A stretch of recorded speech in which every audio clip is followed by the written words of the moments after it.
That's coffee, not what you thought it was. Um,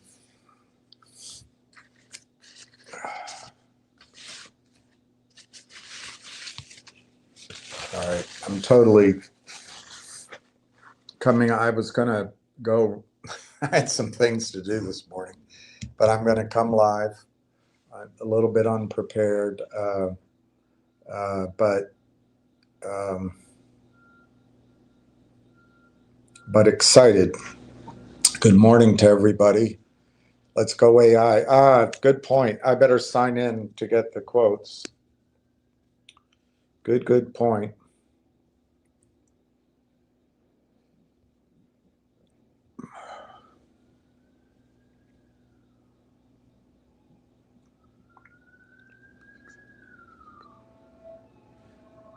That's the way love goes, dear.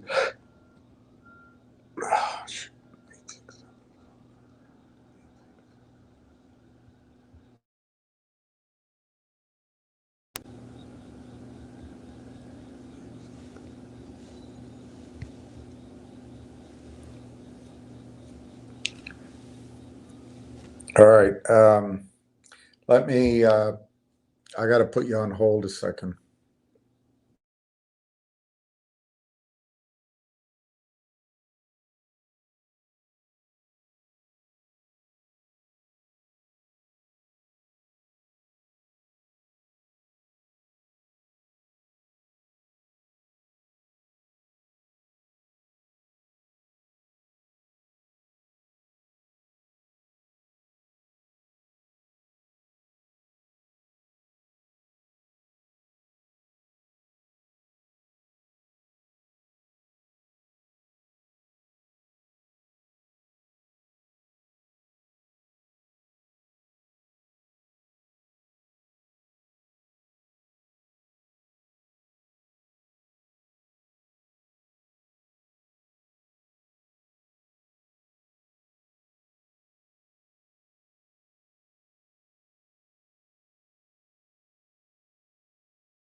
Ladies and gentlemen, I'm sorry for the delay. A lot of phone calls.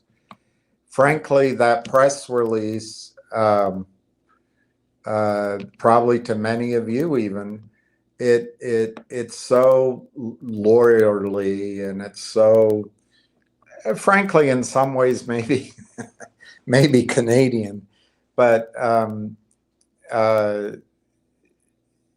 it's a great press release. It's fantastic. It is gigantic. It is, uh, uh, it's just what you're looking for. But you'll notice down in the middle somewhere, we'll read the press release. It says something about this, this amalgamation. I was just telling somebody, if a Canadian committee had to name Apple Computer before it became famous, they'd probably come up. Why don't we call it the Apple Data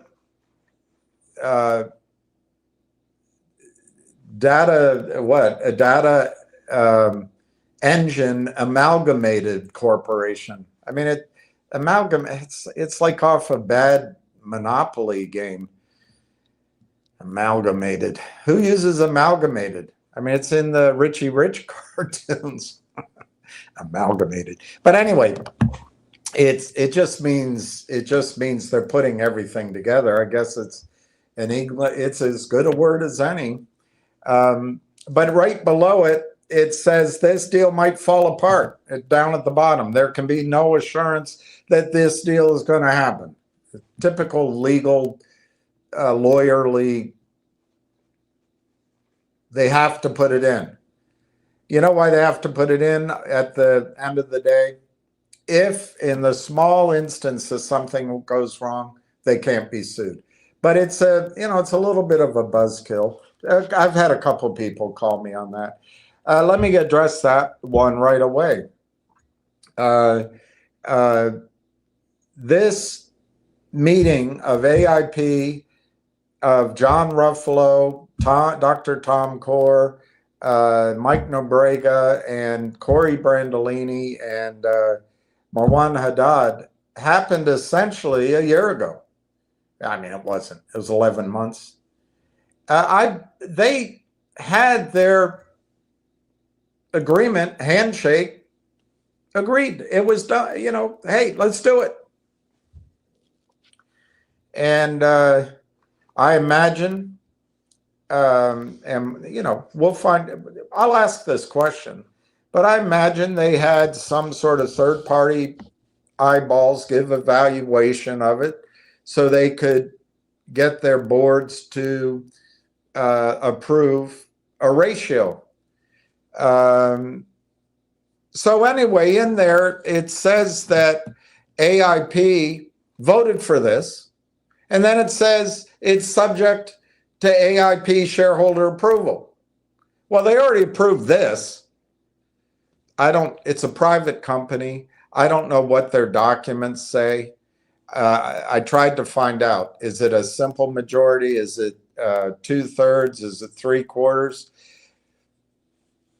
And frankly, I don't think anybody really knows for sure. I think I'm going to get the answer later on. I said, is it a phone call to get that approval, or do they have to go through some major notification and meeting?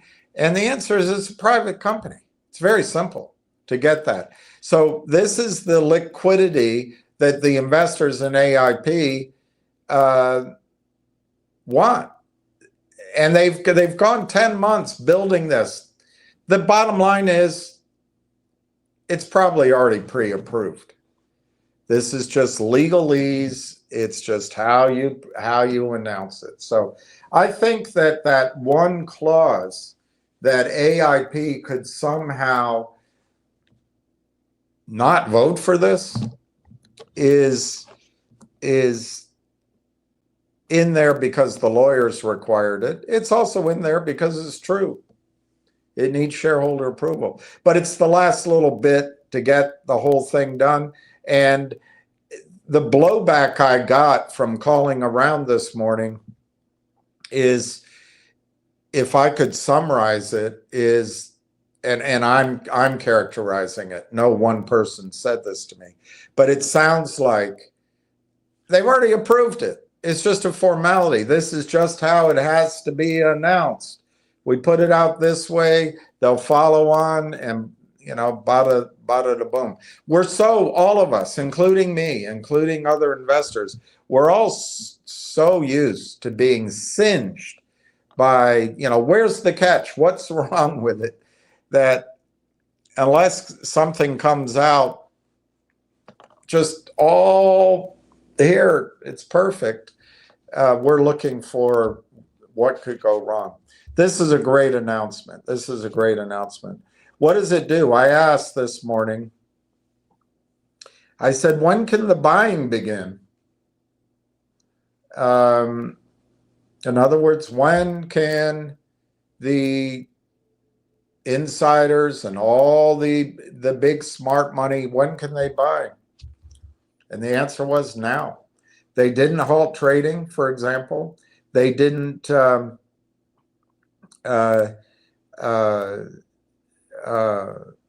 there's nothing in the press release that requires, you know what I'd like to do? I wonder if there's a document on the CEDAR that I should have looked that up before I came live. We can do it while we're live. But anyway, there's nothing there that means that the buying has to wait for some further disclosure. The whole deal's laid out, so the buying can begin. Now, the shorts, of course, they tried this morning. They're going to try to hold it down. My opinion, that's your chance to buy it. You can buy it. Yes, you're paying 60 cents, 62 cents, whatever, but you can buy it without having to wait. The games begin. The battle is engaged. And I think you're going to see RAILTOWN start to move up. RAILTOWN is trading like a real market that I remember, how stocks used to. You used to get news out, and people, and I had lots of positions that I built with clients, and the news would finally come out, and the stock just, it's like you push on your accelerator on your car, and it goes, and then it goes boom, and nothing happens. It's like there's an air bubble in your fuel line, or your spark plug probably needs cleaning. But there's just like this, there's all this power, all this engine, and nothing's happening. Briefly, it'll be brief. My point is, my experience back in real markets, it could take a few hours before the price really catches up with the news, or it could take 2 or 3 days, but it does catch up. And then there's sort of this piling on of buying. The stock right now is 60 cents to 62.2 on the United States market. I think 62.5 cents is resistance. I don't get on my service the up-to-date price of the Canadian market. I can just use Yahoo like you guys can. So I'm looking at the US price. I don't remember on their chart what the resistance was, but it's it's a similar pattern. Remember, you could buy this stock, this RAILTOWN in Canada last week at around 60 cents, believe it or not. I think it was one of the days. One other thing I would point out, it may not matter, but most of the buying around RAILTOWN, most of the investors, most of the players, so to speak, are all on the left coast of North America. So it's 3 hours behind. That may explain a little bit of slowness. One other thing, is the stock price being under $1 may mean some of the bigger institutional or smaller institutional buyers can't yet buy. So, like I said all along, it could be a stagger step, a stutter step as it goes up. But I believe, I stand by, I forget what I projected tomorrow. I erased it all. So I have to start again. I hope I'm consistent. But I would guess you're going to see over the next few weeks. What is today? October. It could happen by the end of October. But I'd still say by Thanksgiving, by American, by United States Thanksgiving.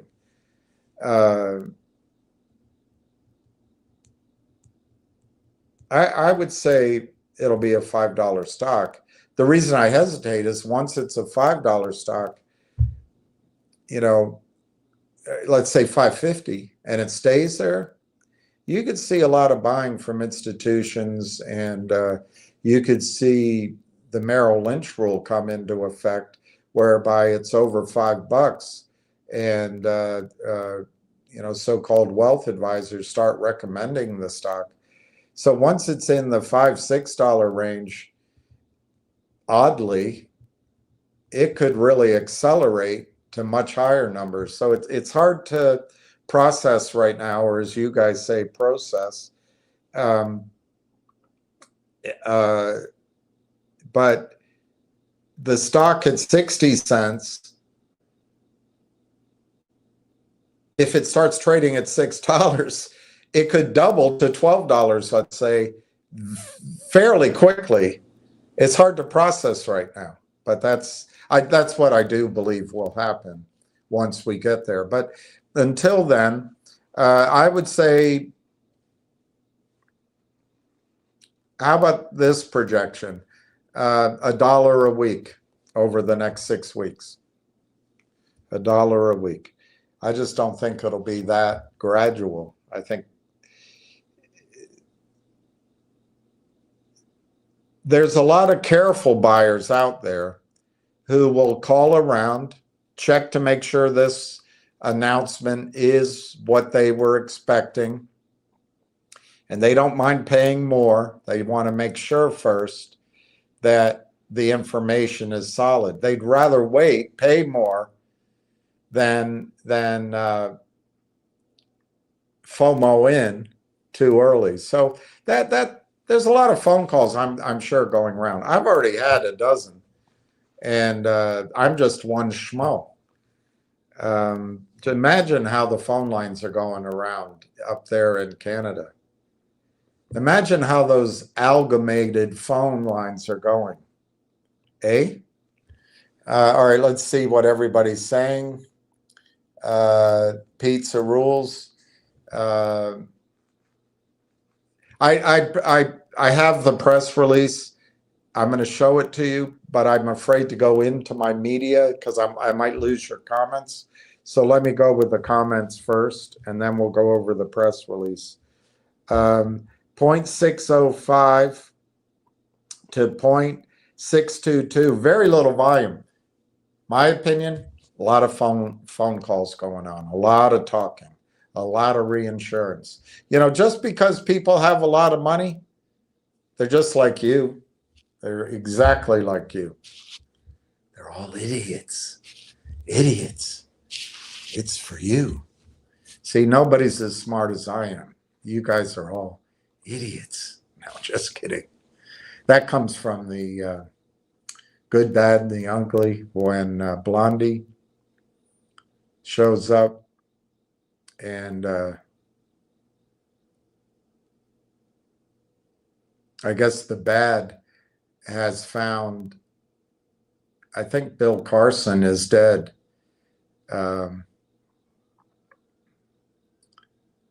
And there's a note on the, and there's bombs going down, bombs everywhere. They're under attack, but they're in an old building, but there's a note on it, and the bad finds the note that the ugly left, And the bad, that's, I forget his name right now. Eli Wallach. Eli Wallach reading it, and he can't read. It, it, it, and so the good takes the note from him, and he looks at it, he says, he reads it. He doesn't read the whole note, but the salutation is idiots. And then he hands the note back to the bad and says, it's for you. It never ceases to make me laugh. It's not really doing any volume, which I think's okay, guys. And if you're out there hesitating, buy it. Buy the low. Buy the low. If you're wanting to buy, this is a great opportunity. You pay 62 cents. There's 62 cents. People, I don't know, 6-7 weeks ago, paid 60 cents. Buy it. Don't hesitate. Keep buying. You get to buy because you know what the story is. There's a lot of people out there that are still processing the information. You don't have to process it. You just buy. Just buy. Keep buying. Keep buying. Keep buying. Keep buying. Anyway, let's go down. Pizza rules. I kept refreshing my YouTube browser in hopes you would be on. Yeah, I got on, but then I got phone calls. But that's the way love goes, dear. That's the way love goes. Tebow, good morning. Good morning, Tebow. Good morning. Your second early bird, Fast Eddie. Nobody beats Fast Eddie. Hi, Scott. Bill Miko. Glad you're here to help us understand. The MOU seems complicated. I agree with that. Let's go through it. We'll read it in a second, but so many times when I go into my little media button, I lose, pages of, well, it's probably not pages, but I lose a lot of comments. So I'm going to go through the comments first. 60 to 62. And the volume's not really, it's almost like it stopped trading. I wonder.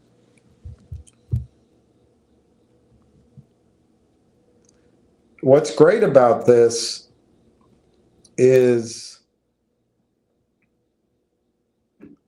the only selling there, in my judgment, are the algorithmic short selling computers.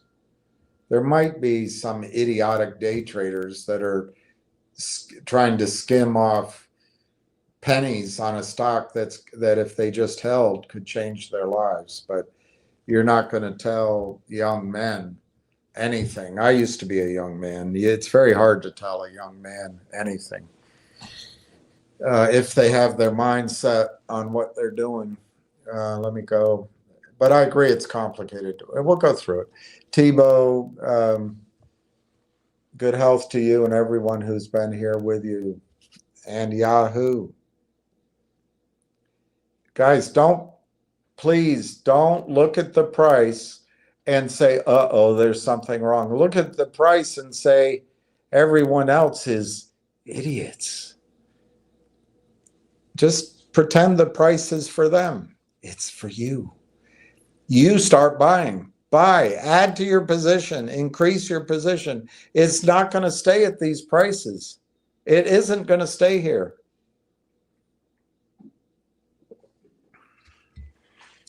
The hounds have been released. Raiden, is the sound not working? Yeah, I put it on mute while I got some phone calls. I'm sorry.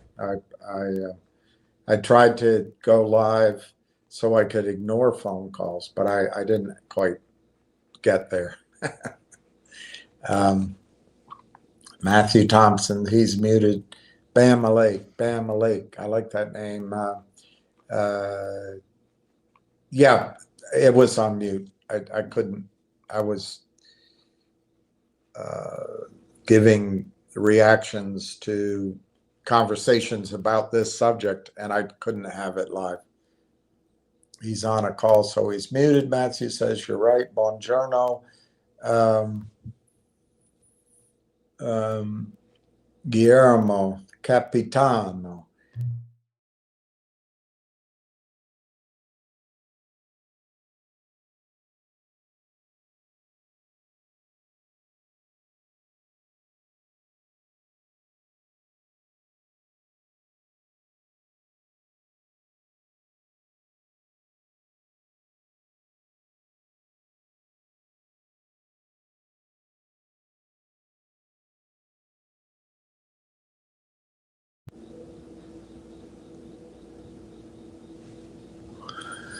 Another call, sorry. Take the wheel and steer us. Yeah, I'll do the best. My main steer is buy it. Buy it. You got a chance to still buy it at 62 cents. Buy it. We're so used to expecting, GME squeeze type numbers instantly. That's, I don't know. It's a whole generation of, hey, I want to buy a stereo. Well, let's go shop for one. No, I'm going to buy it on, I don't even know if you buy stereos. I'm going to get it on Amazon. It'll be here at 2 o'clock. It's just, I don't know. It's a different way of living. It's not the last, I don't know, few years anyway of living. Everything's instantaneous. It's not really how love goes.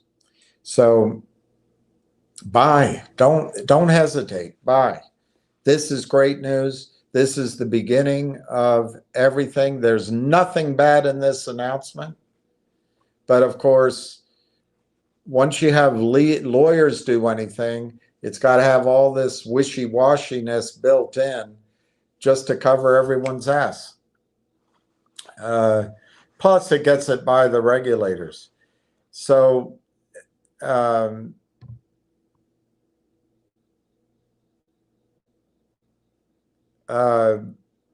key is to act.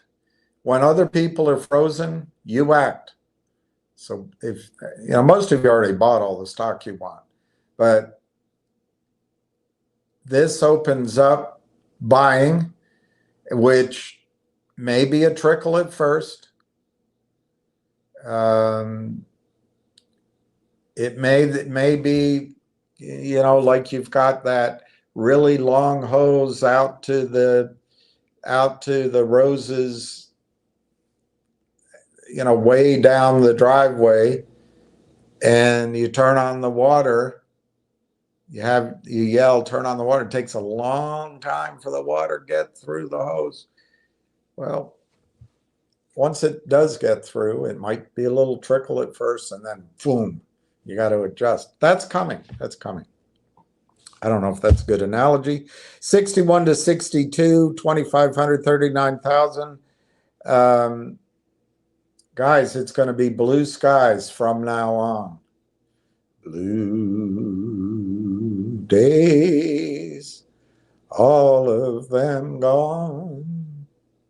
Nothing but blue skies from now on. Act, act, act. Don't hesitate. Buy, buy, buy. What are you waiting for? All right. That's my steering. Giuseppe, home. Busy in the fields? Busy in the fields?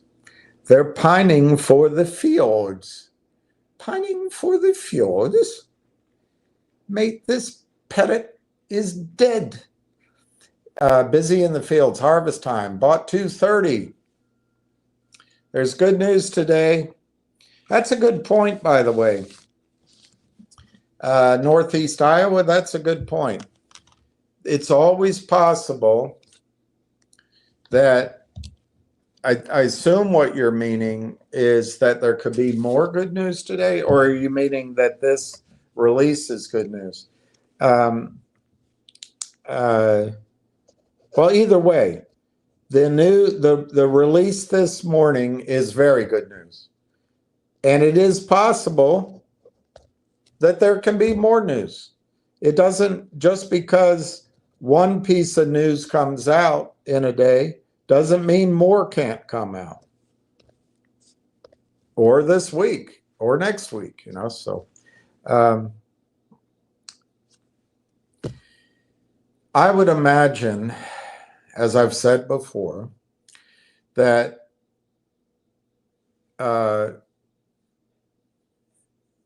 there's a pent-up demand to buy. Now you're saying, well, it's not showing up this morning. Well, I did warn you that some of the bigger buyers, you know, they all have advisors, they're all being paid, but they also may have in their God, what's it called? Anyway, when you have an organization, articles in their articles of incorporation, or their modus operandi, their agreed procedures, they may not be able to buy below certain levels. So under $1 is usually a pretty severe cutoff with most bigger institutions and advisor groups. So that gives you a chance to buy. That gives you a chance to buy.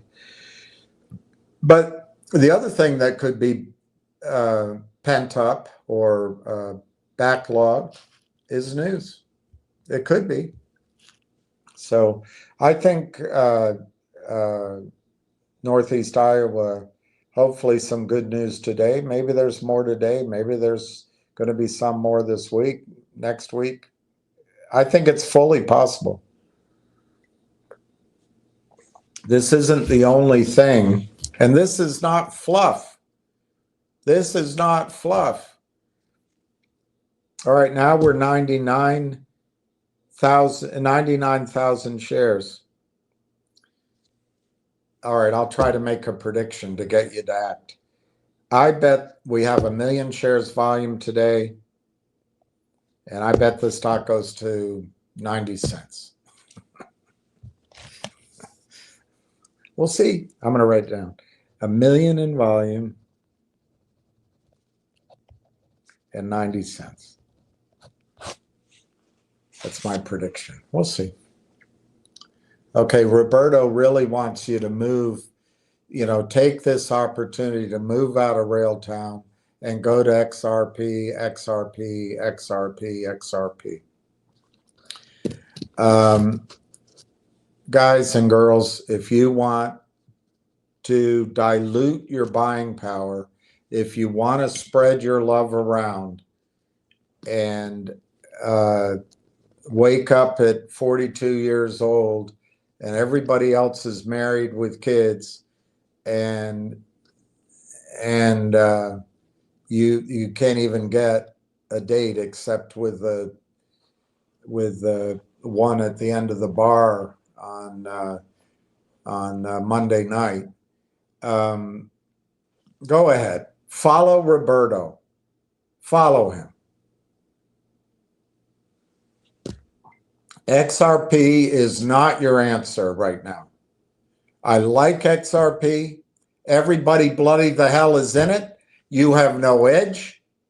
It's in all the headlines. United States is going down. The dollar is crashing. The United States is shit. Russia is great. Iran is great. Brazil is great. India is great. China is great. Buy XRP. SWIFT is going down. Who the F doesn't know that story, Roberto? Fucking, sorry for my language, and moron could come on here and present the bullish case for XRP. What are you offering? You're a genius? You know, Lou was talking about XRP 2 or 3 years ago. Now you're the genius. It's in all the headlines. What the hell are you adding here? Anyway, I don't know what XRP is trading for. Does it give a quote?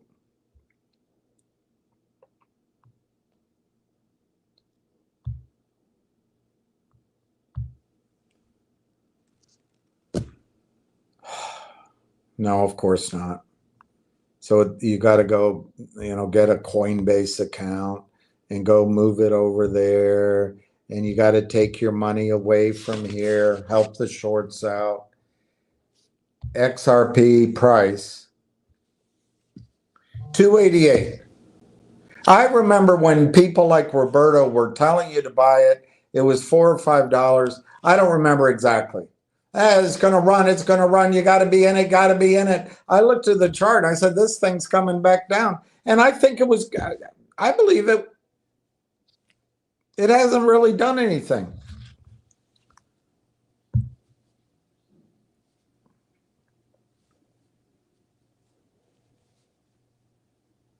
Here's the chart on it. Thank you, Roberto, for your comments. That's compelling. Let me ask you something, Roberto. Why are you here? What do you think XRP is going to do in the next 6 weeks? Of course, you can't answer. Let me guess. You think XRP is going to go to $15 in the next 6 weeks? That's what you think. That's why you're here. People have to be in XRP. It's going to $15, $20 a coin. You got to be in it. You got to be in it. That's what you're saying? Or are you just a moron repeating the headlines, trying to join in with the crowd and look cool? What the hell is your point, Roberto? Let me tell you something, Roberto. My opinion. And I've been working on this now with everybody here for months. My opinion. If your money is in RAILTOwn, instead of listening to this idiot, XRP, XRP, XRP, XRP. Look, XRP could break out. It could be your last chance to buy it at 288. Silver's breaking out. Silver is my favorite thing to own. I haven't talked about it. I haven't distracted a single person here for months with another idea. Why is that, Roberto?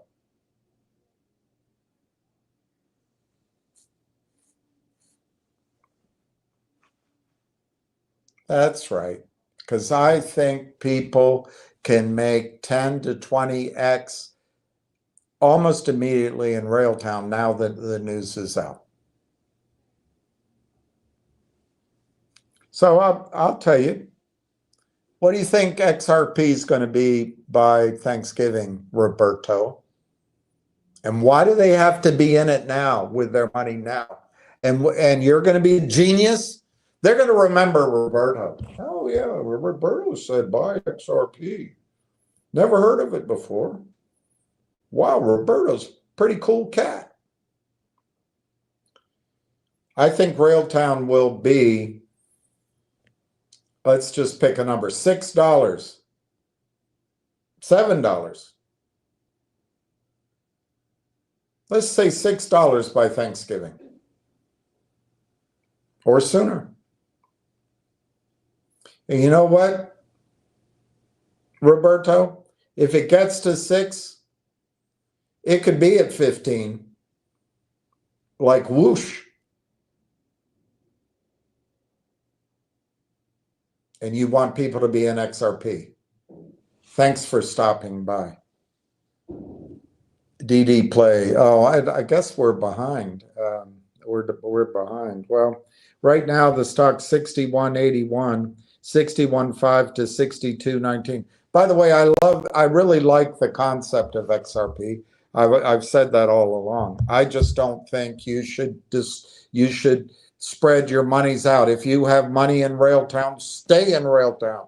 If you have money in some of these other amorphous stories, bring it over to RAILTOWN. I would even, I mean, if you're in XRP, you have your own strategy, but I would even put some of the other stragglers in my portfolios, things that are up, things that might take 90 days. I'd put it all in RAILTOWN now. The news is out. The buying can begin. But more importantly, more news can come out and a marketing campaign can begin. I've got to look it up. I got to write that down to remember. Do you remember they issued stock?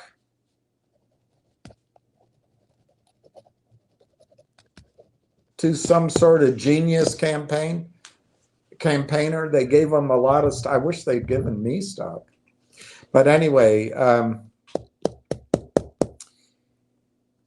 whether or not they use that, Corey Brandolini can now come out publicly and talk about things. You guys don't realize lifting this blockage, things can start to happen. And it's gonna.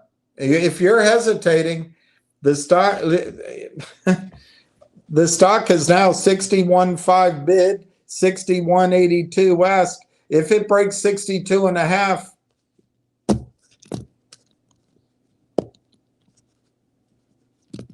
it's nothing but blue skies from now on. Blue days, all of them gone. Nothing but blue skies from now on.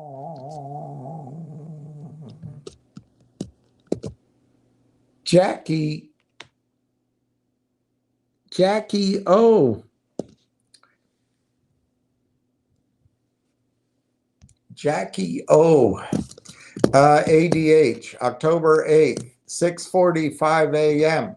RAILTOWN AI Technologies executes.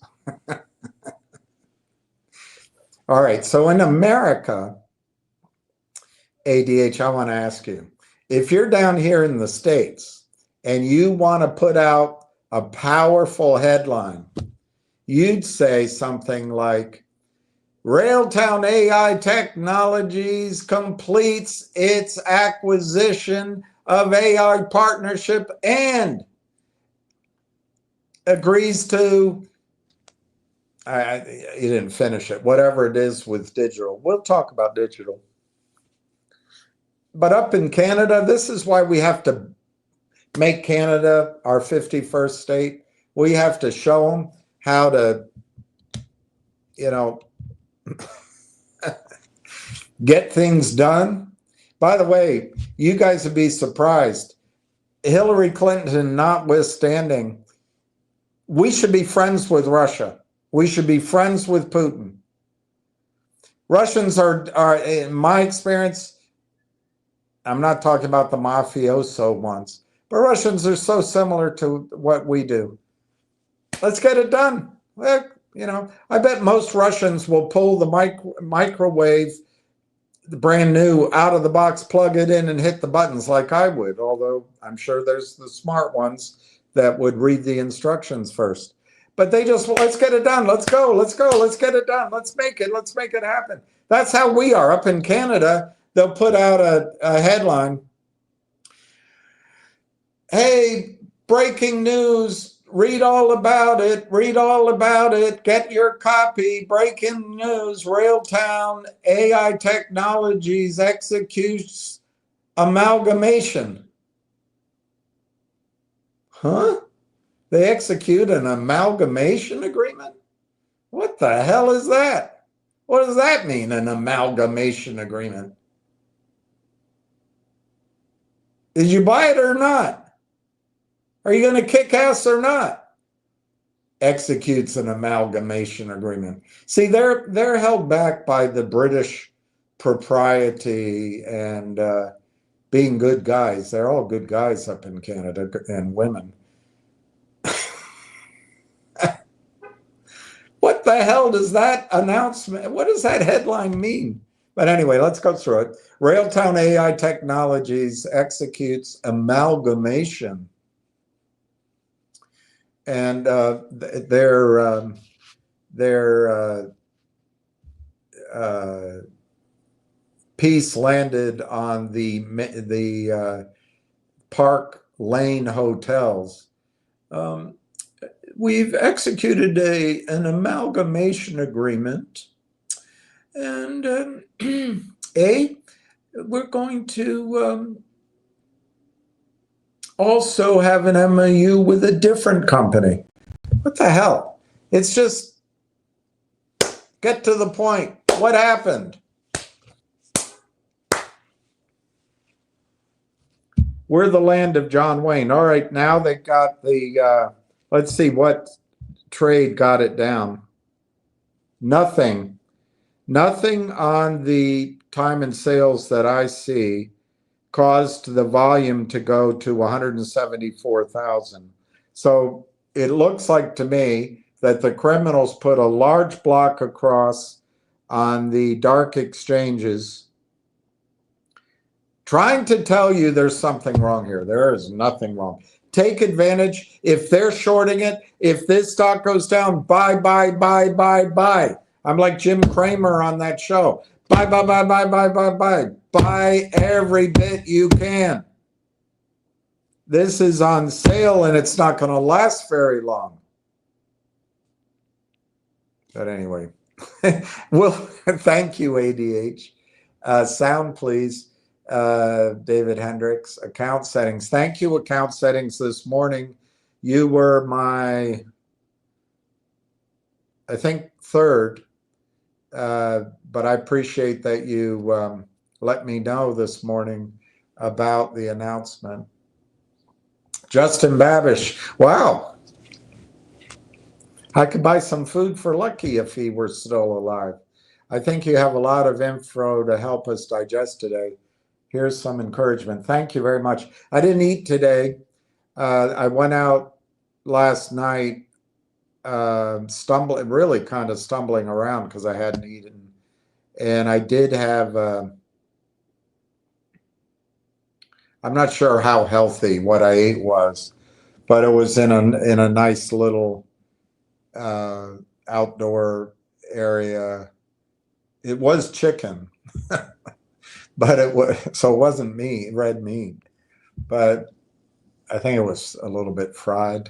But anyway, I ate it, and the Yankees were losing big time. But then I woke up this morning and the Yankees won. But my point is, I haven't eaten this morning, and thank God I ate last night. I should be able to go as long as it takes. I knew it. The reason I came on, the criminals are going to do everything they do to try to convince you this is a bad announcement. Their computers are seeing that there are no assurances that this deal will be completed. Freaking lawyers. And they see that it still needs approval. Well, maybe if we sell it downward, we can break it up. It's not going to work. It's such a puny plan. Such a puny plan.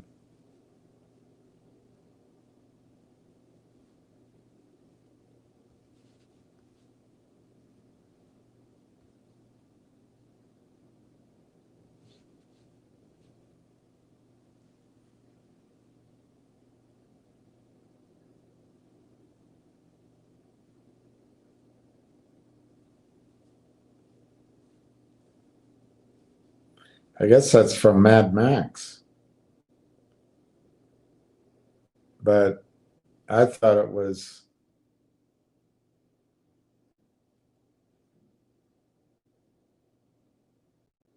Well, I guess it's from Mad Max. I thought it was from Superman.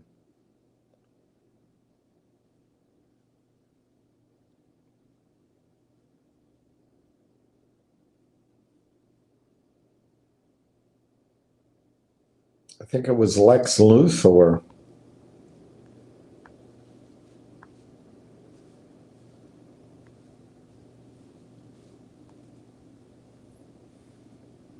Such a puny plan.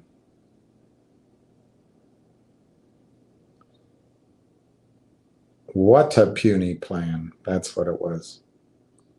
What a puny plan.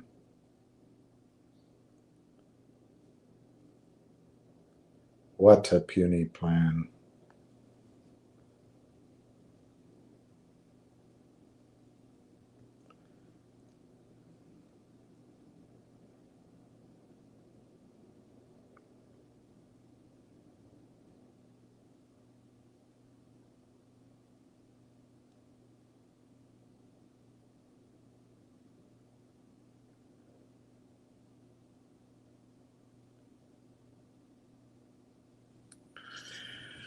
I can't find it, but anyway, it's a puny plan. Let's see. Money management. Tell him no sound. What a dog. I met a great dog last night. He was a big guy. He was so good. He was, I don't know what he was, but he came up to me and he put his head against my hip and he wouldn't move and he let me pet him. He looked a little like your guy. Justin Babish, he's on a phone call. Oh, I'm way behind. This is like following somebody, Dennis Alex, with the left turn signal on for 40 miles.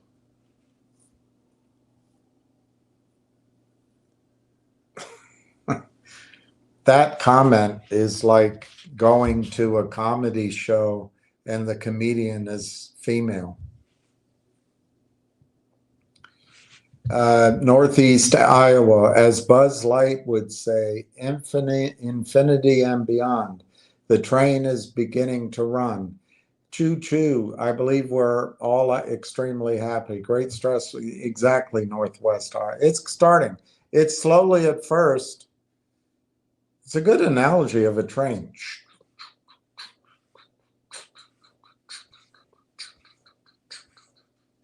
It's going to be slowly at first, but it's going to go. Guys, there is nothing wrong in this announcement today. Zero wrong. There's this one little clause. They need approval from AIP shareholders. It's a private bloody company. The announcement in the paragraph above says they got 51% of the shareholder vote for this announcement. How realistic do you think that that's a real hurdle? It's not a hurdle. Things are going forward. And it's a great deal, by the way. 22%. Tony Two Shoes came out. Oh, I'm afraid. How do they get this deal done? It's going to be a lot of dilution. Well, he didn't know what he's talking about. I think he'd admit, in fairness, he'd probably admit that he didn't know. He just made some assumptions. And we all make an ass out of you and umption once in a while in our life.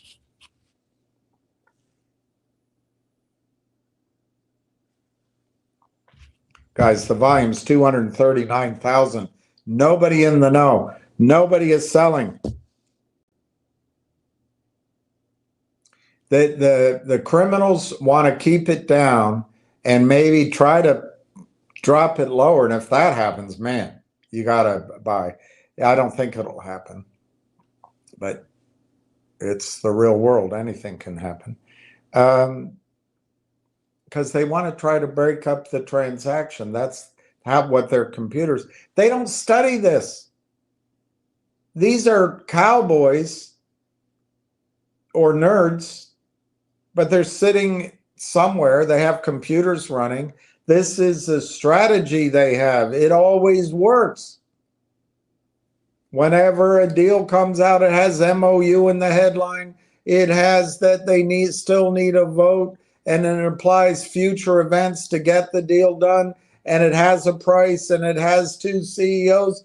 They sell it down because they figure they can bust the deal.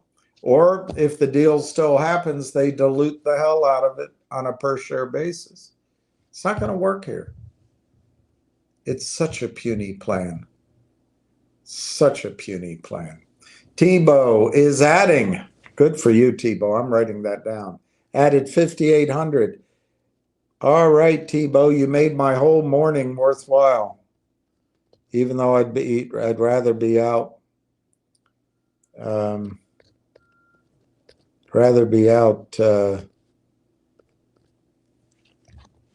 Sanding drywall than doing this. No, just kidding.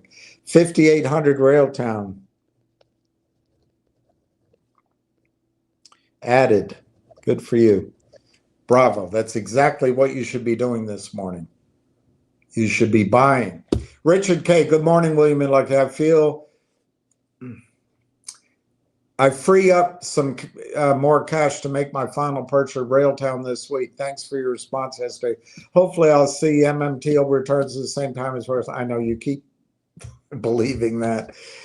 I hope you're right on MMTLP. I just don't share your your interpretation, but it could happen. Could happen. I would.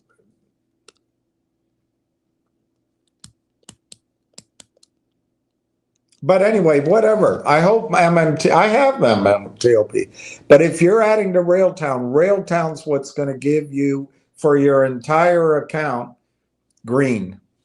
Look, when I went over to London and I was young and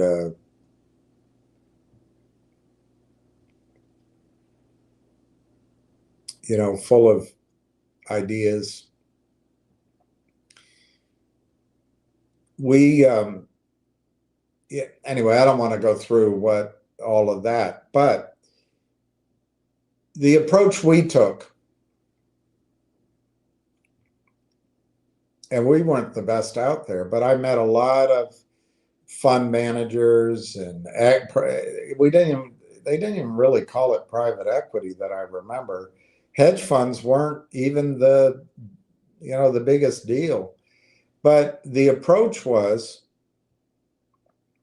that you fund a dozen deals or so. 6 are going to just go to zero. They're going to crap out. They're going to be worthless. They're going to be a disaster. 3 are going to be flat, slightly down, slightly up. And then the final 3, 1 or 2 are going to give you good returns, but you might as well have invested in something that Roberto would recommend. And then that final one was Netscape, or that final one was Facebook, or that final one was NVIDIA. That final one paid for everything and put your name on the map. And that's the approach. And RAILTOWN's that one. RAILTOWN's going to make up for all the, Robert, the MMTLPs, the MMATs, the whatevers, the COSMs, whatever, which fill in the blank. RAILTOWN's going to make up for it. And you should be buying it today and going out and playing golf. You should be adding to your position. You should be saying, well, because that's what the shorts are counting on. They're counting on that you expected the stock would immediately jump up. And I know I said over and over again that I thought once the news came out, the stock would go to $1.25. Well, I'm going to have to get another phone number and another email. Everything is junk anymore.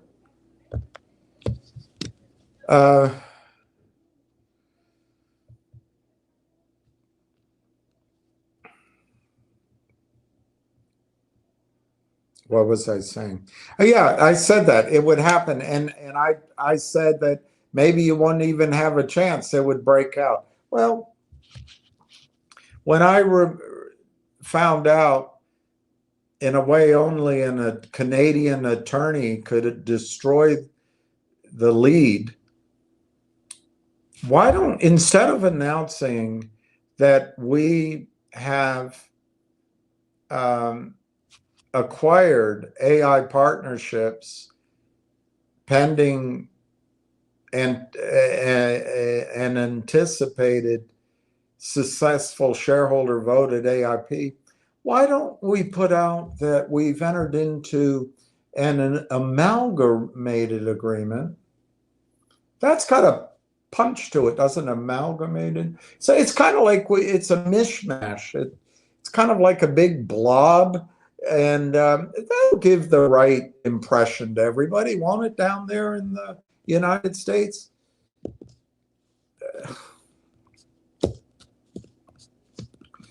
Take advantage of the fact that Canadian attorneys are not salesmen. Just take advantage of it.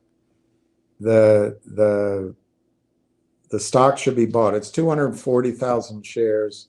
I'm sure that any selling is artificial. 59.65, 60.66.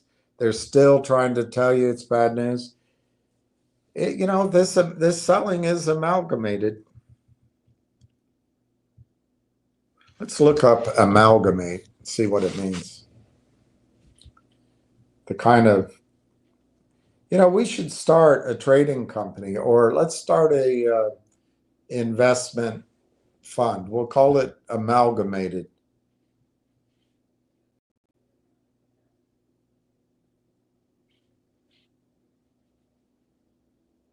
Can't even spell it. Amalgamation and meaning.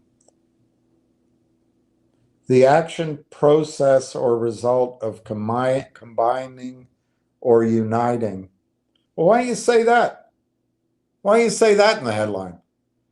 RAILTOWN is excited to announce that we are uniting with AIP to kick ass. Now let's tone it down. Why don't we say something that nobody really understands?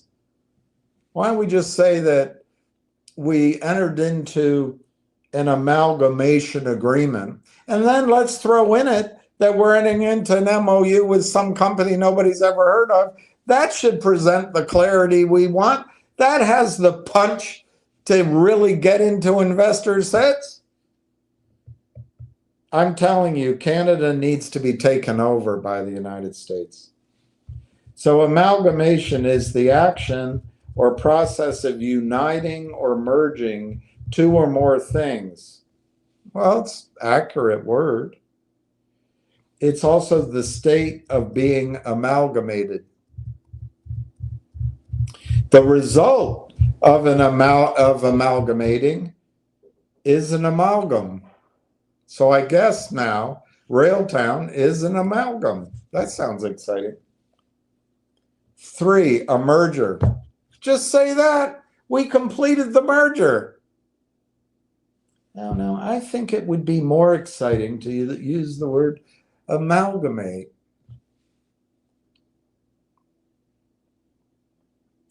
Honey, do you think tonight, right now, that we could engage in a bit of intercourse? I'm feeling a little bit excited. What do you mean, dear? You want to talk? Well, how about we could do a little, well, perhaps we could do some copulation. What do you mean, honey?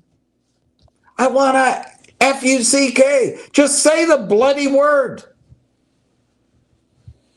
Oh, well. Anyway, guys, we're a continent separated by a common language. And down here,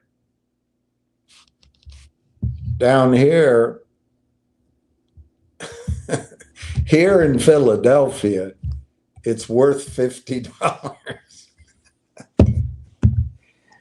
It tells time in New York, London, and Stad. Here in Philadelphia, it's worth $50.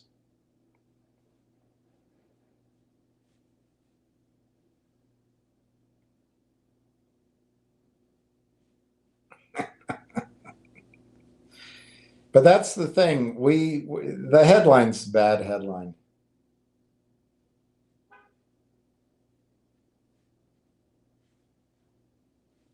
But look, take advantage of it. Take advantage of it. Don't be nervous. Take advantage of it. Everything's okay.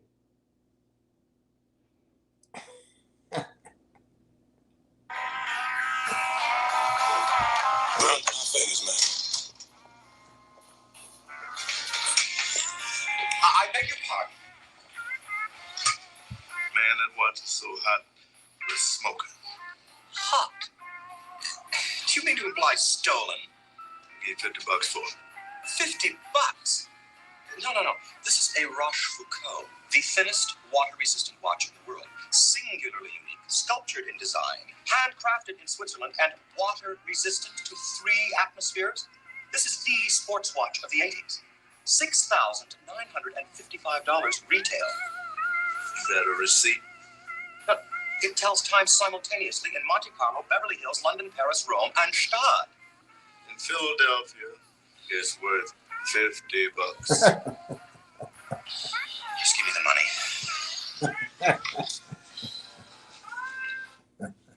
In Philadelphia, it's worth 50 bucks. Dirty Randy. I've gone home with several women at the end of the bar. That hurts my feelings. Very funny, very funny. I probably was at the other end of the bar when you went home with them. And I left alone.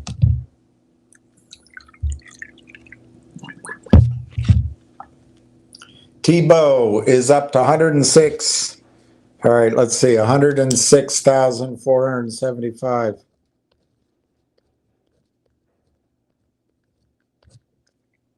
And counting. Gold is over 4,000, yeah. Much like XRP, gold is all anybody's talking about. Silver too. And I observe a couple of things. One is I'm just totally pissed off because it's something I've been talking about, particularly with some investors, with you for a long time. And as an example, it's not the only example, but RAILTOWN's taken a long time for, I think, to come to fruition. So just as life would have it, these other ideas come up and you're like, oh, darn it. But it's not about, I mean, it is. It feels good to be in something, particularly if you called it and studied it and knew it, called it cold, to be in it at the right price, which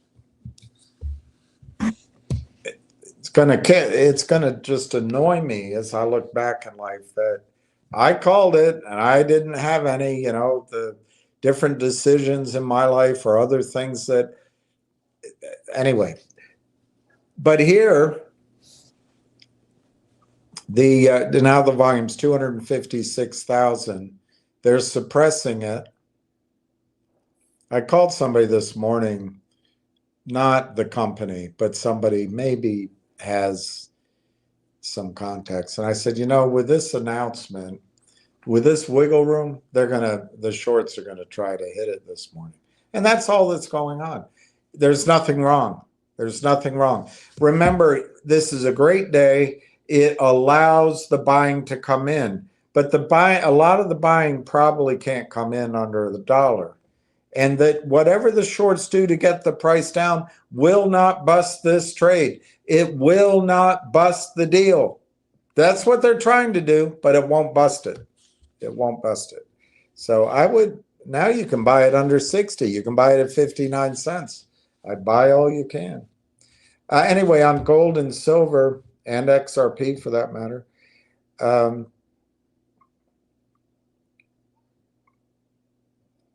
gold, I think, is going to go to 40,000. That's not new, but it's in the headlines now.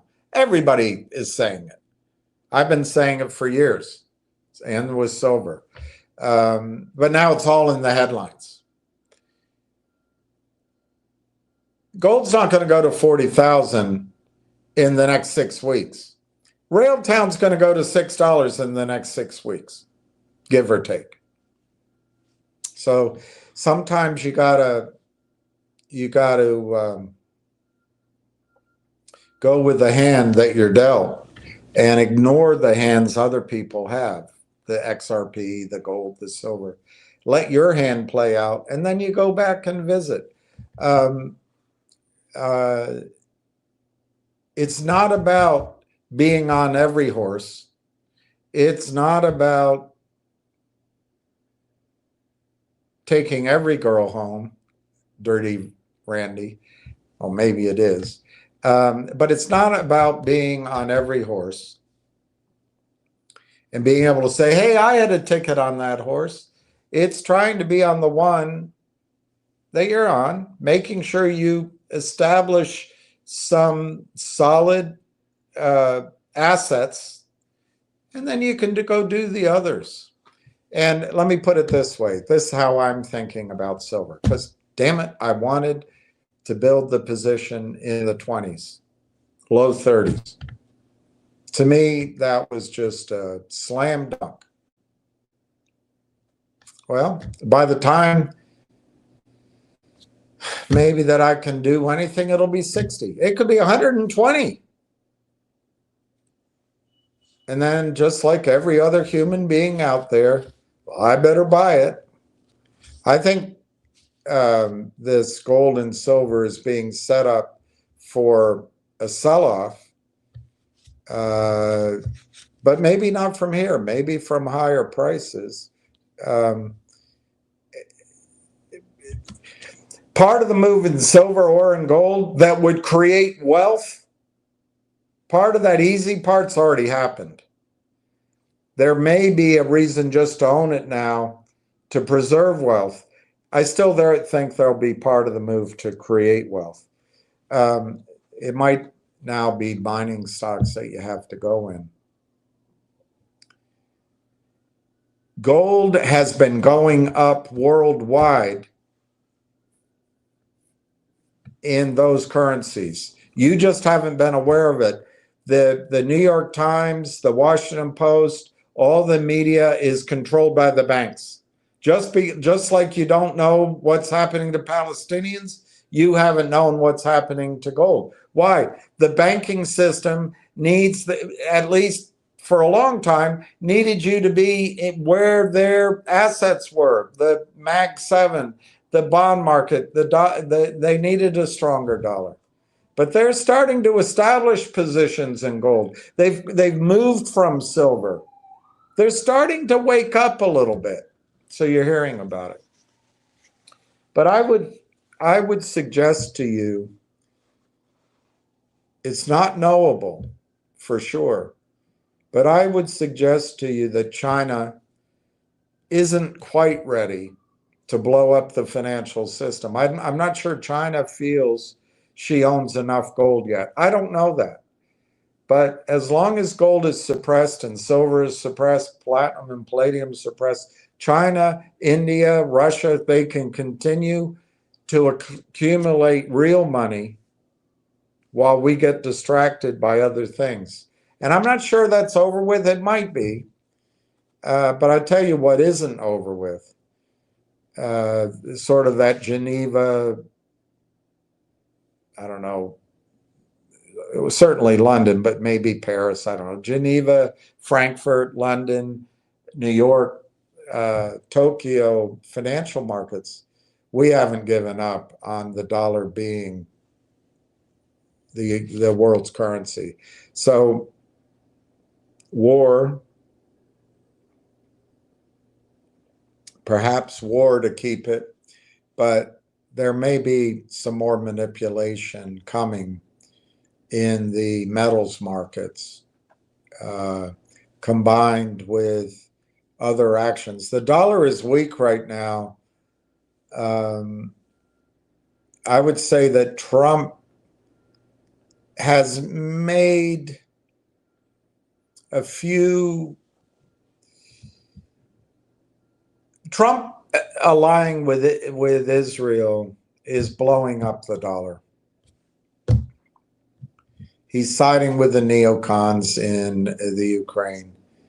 And I think that's causing a vacuum of leadership. And your biggest thing that's going on is the Saudi prince is moving away. It's just terrible. But I don't. It's also recoverable because this Roberto guy, he's all XRP. He doesn't know what he's talking about. I like XRP, but XRP is not going to replace the SWIFT system. Is being replaced. They've come up with alternatives. They're also setting up warehouses in the Middle East, Saudi Arabia, and in China full of gold. So when they buy and sell oil and arms and other things, they just move gold from vault to vault. It is changing. But there's nobody in the world that has a deep bond market or a powerful financial system like the United States. It's not going to be replaced overnight. And if we can get rid of the Zionists, of course, a lot of them are our banks, we can recover our integrity worldwide, and our financial system can still be preeminent, or it can be one of the best. Doesn't have to be the only one, but it can be a solid one. So anyway, I guess my point is,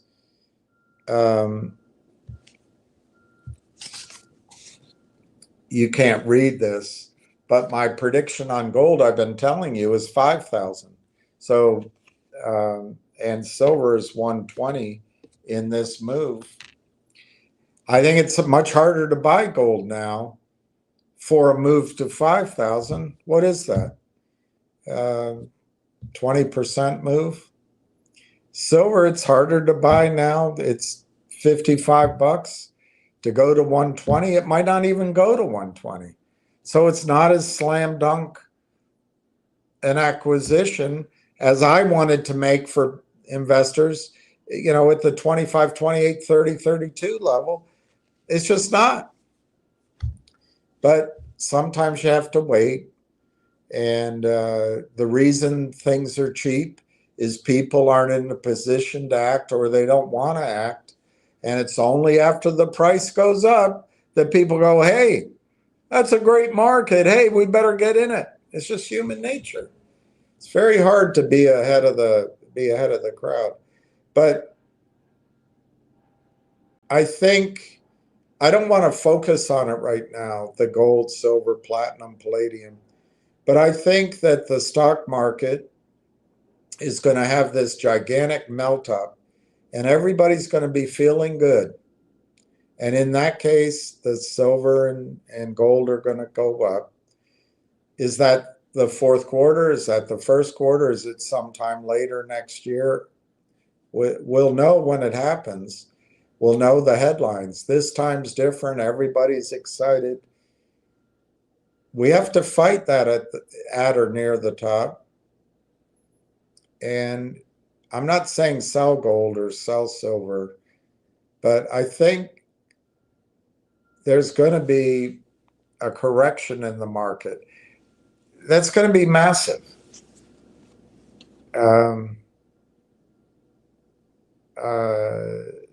It's going to change your outlook on life. And in that case, gold will pull back. I think David Hunter thinks gold will pull back. I think his target is 4,000 on gold. He might have raised it. But I think, if I remember in the crash, he thinks gold will pull back something like 3,200, 2,800. I got to check that. But silver, he thinks could pull all the way back to 30. I think he's crazy on that call. On the other hand, I respect his judgment, but I don't think silver's going to pull back in the 20s or even the 30s again. But I do think silver will pull back maybe into the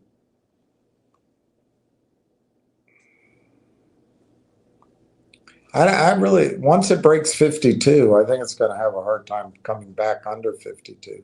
But maybe it gets back into the 40s again and gives a chance to buy.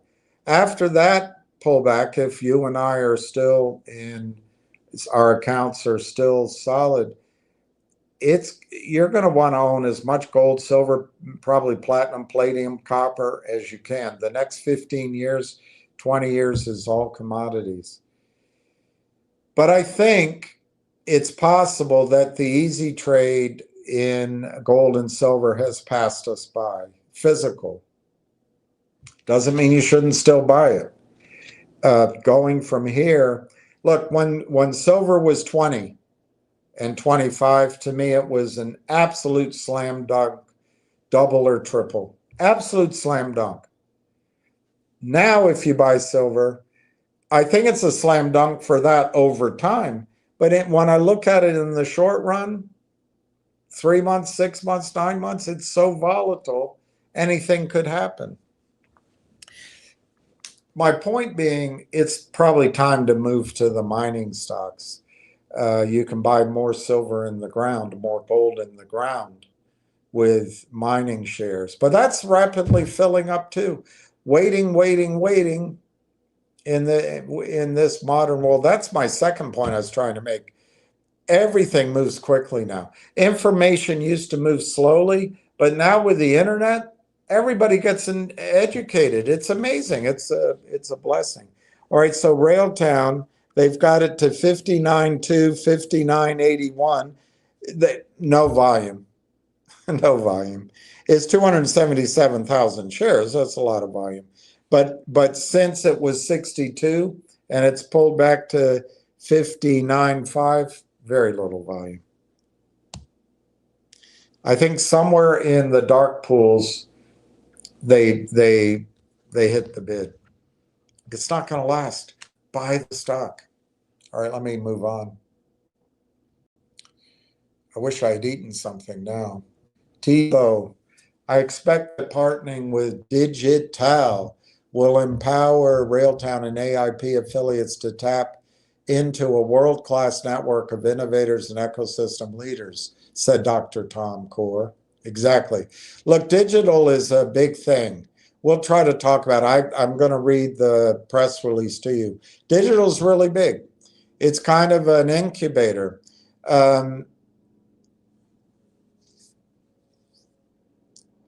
What's not coming through with this announcement, and I don't know if it's meant to come through necessarily, but Canada is making a national and I think they call them provinces, not state, a provincial and even local, an educational, an incubator,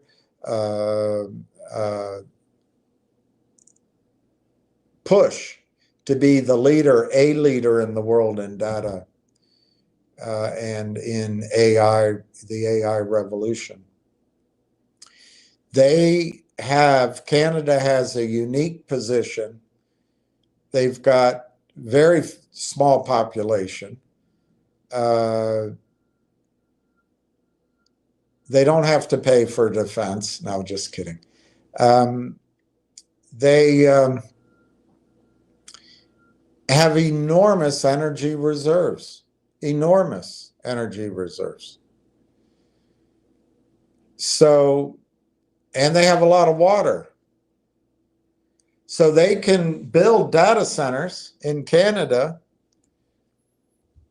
and they can play off those strengths in natural resources and marry that to the NVIDIA and et cetera computational power, marry the two, and they can become a economic force in AI, particularly because they're our next door neighbor, because we're, maybe we should go up and conquer them, take them over. Maybe, who was the general? that got drunk at Fort Ticonderoga. I think it began with a B. We lost the battle when we were attacked the British, and we lost Canada. We could have had Canada. I forget his name. Anyway, maybe it's time to revisit that. We'll go up and take them.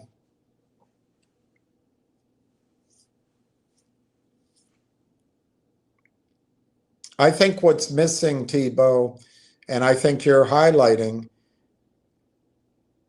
but I also think it'll come out over the next days, weeks, and months, is that this combination of RAILTOWN and AIP partners and whatever this digital thing is, it's all of a piece of Canada working together in this race against China, against the United States, against Europe, against the Middle East, maybe India, to be the best in AI. And there's no national boundaries with AI. AI isn't limited by whether you speak Swahili or Mandarin or certain Southern Don dialects. It's just computer power, and Canada wants to be there. And so I think it all works to huge advantage of the first movers, the first mover with a battle-tested product, and the tremendous team at RAILTOWN joining with the in the space, in their face team, who are all OMERs. They're all the original investors in Constellation Software. They know everybody. They're all interactive up in Canada of AIP. I think this is a tremendous announcement. And I would say that our buying power, you and I'll say mine, I don't have any buying power. So I would be buying. If I had money, I'd be selling this, that, and just buying RAILTOWN. I just don't have any buying power. And I bet a lot of you are in that position. So we have to watch the criminals supply stock that doesn't exist. But it won't last very long. It really won't last long.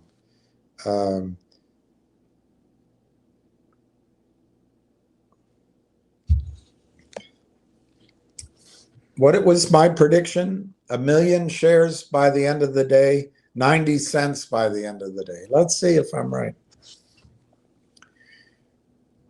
G. Diddy, good morning, William. Great news today. I took your advice and bought a night. G. Diddy. That's great, G. Diddy. G. Diddy. That's great. You're taking advantage of this hesitation. Remember, the masses are asses. We're no longer part of the masses. All of you here, we're the elite. We are about to become the elite. You just watch.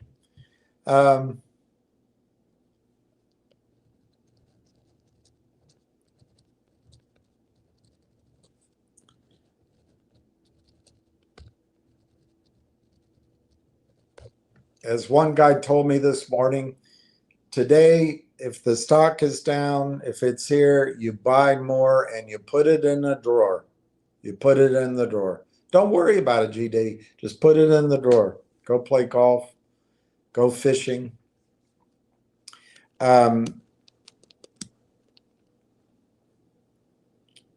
What now starts coming, G Diddy, in RAILTOWN, AIP, all of it, it can't be stopped. I don't know, and I just talked to a bunch of friends. Nobody seems to know. I don't know up in Canada what a shareholder vote for approval in a private company requires. Is it simple majority? They already have that. In the press release, they already have 51.7%. Is it 2/3 or 3/4? Nobody knows. Of course, nobody knows. But I would imagine that this subject to shareholder approval, it's the only little glitch I see in that news announcement, will be resolved publicly anyway pretty soon, but I don't know. It's another thing. If you're a public company, you have to notice shareholders, and it's something like 10 days. And then I think you have to, if it's a vote, I think you have to give 30 days after that, something like that. You can look it up. In a public company in the United States. But and you have to have a shareholder meeting, which can be electronic. It can be, gather the votes and have it. But it has to be scheduled. It has to be noticed and then scheduled, I think, 30 days. I think that's right.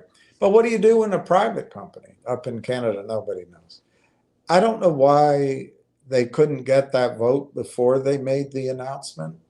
But guys, it's been, as you know, it's been a torture pulling this deal across the finish line. So just be glad the attorneys could get it this far and the regulators, and they got it announced. It's just this one more little, I think it's bookkeeping. I think it's lawyering. I think it's, maybe managing the news flow. I don't know. I don't know the reason they didn't wait to get that vote done, but maybe up in Canada, you have to announce this part of it and then you have the vote. I don't know how it works, but I don't think it's an issue. I don't think it's an issue. Of course, AIP's all in on this. 52% voted for. They all the principals control this. This is their way to liquidity. This is their way to success. This is the way to benefiting from conductors. So I think it's tremendous. I think it's just tremendous. It's 59, 58, 2 to 60. Now it's 80,000 volume. See, I think those were dark pool trades, I think. All right, G Diddy. Bravo. Bravo, G Diddy. That's great. Hi, flying bus driver. It's too bad they've turned into buses, literally. I saw that. What flight was it? Frontier. A woman got up and held up the whole plane because her daughter was behind her and she wanted to walk off with the daughter. I don't know if you all fly a lot. I used to, still do. But the aisles aren't very big. So, you just got to wait till some people get off. And then your daughter, you'll be able to get your daughter. You can't. It's hard to move anyway. It is like getting on a Greyhound bus sometimes. But good morning, flying bus driver. Emil, good morning, William. After cashing in on RAILTOWN, I want to go into silver, which I'm extremely bullish on. Any ideas, please? By the way, thank you for your ongoing honest persistence with RAIL. Look, I don't think you should cash in on RAIL. I don't think you should cash in on RAIL. I do think you should get into silver. It's a shame both are now at the same time. If you don't own any silver,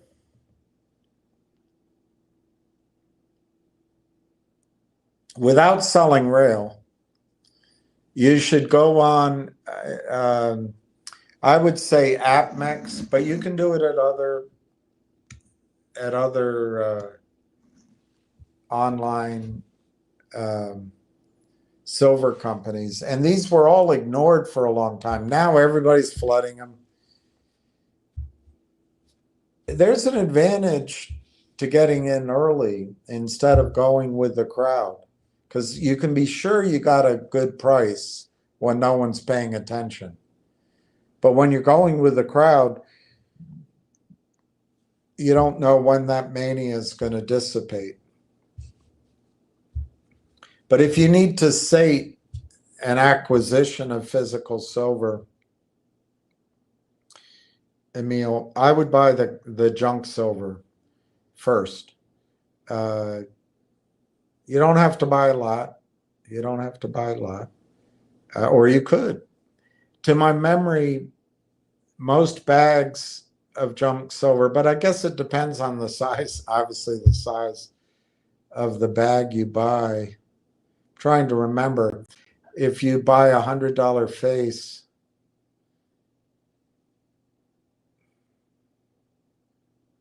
I'm having a hard time remembering the ratios, but you get, to my memory, what I bought anyway, it was about 70 ounces of silver per bag.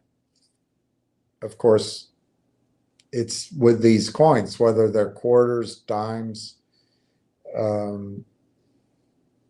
half dollars, but typically, I can't remember which ones. You're not going to have a choice. You might have a mixed bag. You might be able to choose. I would buy those now, and if you can keep your mouth shut, just deliver them home. What does junk silver give you? You can go to your local coin shop and buy them. Junk silver gives you a couple of things.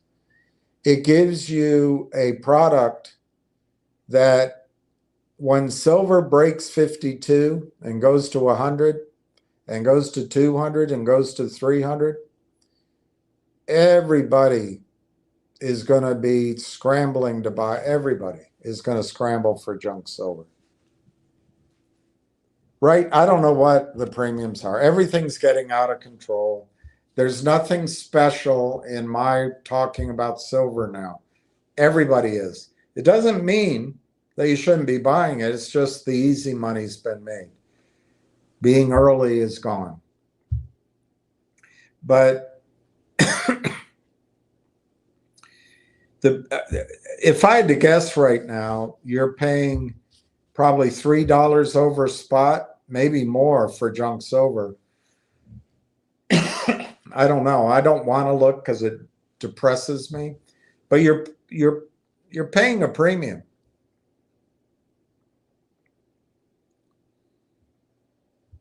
I would pay it. I'm sorry for coughing. So that junk silver in the, they're in the bag. Don't open it up. Don't open it up. It gives you an asset that when the mania gets in there, it won't be available anymore. There will be no junk silver available anywhere. It'll be all bought. Of course, I'm being, simplistic. So when you go online, sold out, sold out, sold out, sold out. And when it comes available, it'll be immediately gone. But what happens with junk silver, and this is a judgment call on my part, the premium will expand first. So you might spend $3 premium over spot right now, and it seems like a big number. Silver's $50.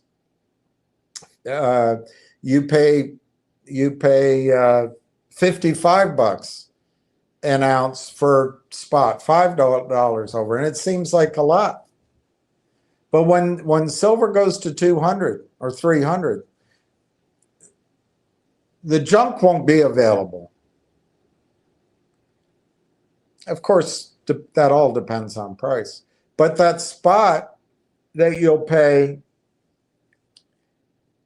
it'll go, just to keep the ratio correct, you'll pay $200 an ounce to match, just to keep the ratio similar. You're paying $50 an ounce, you're paying $5 spot above premium.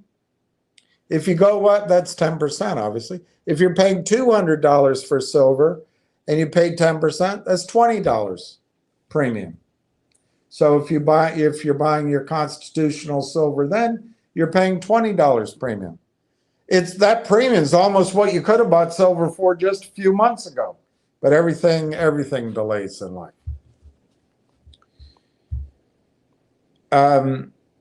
My argument is that let's use the $200 level, and to keep the ratio the same, $20 spot price, I think it could go to $50 spot.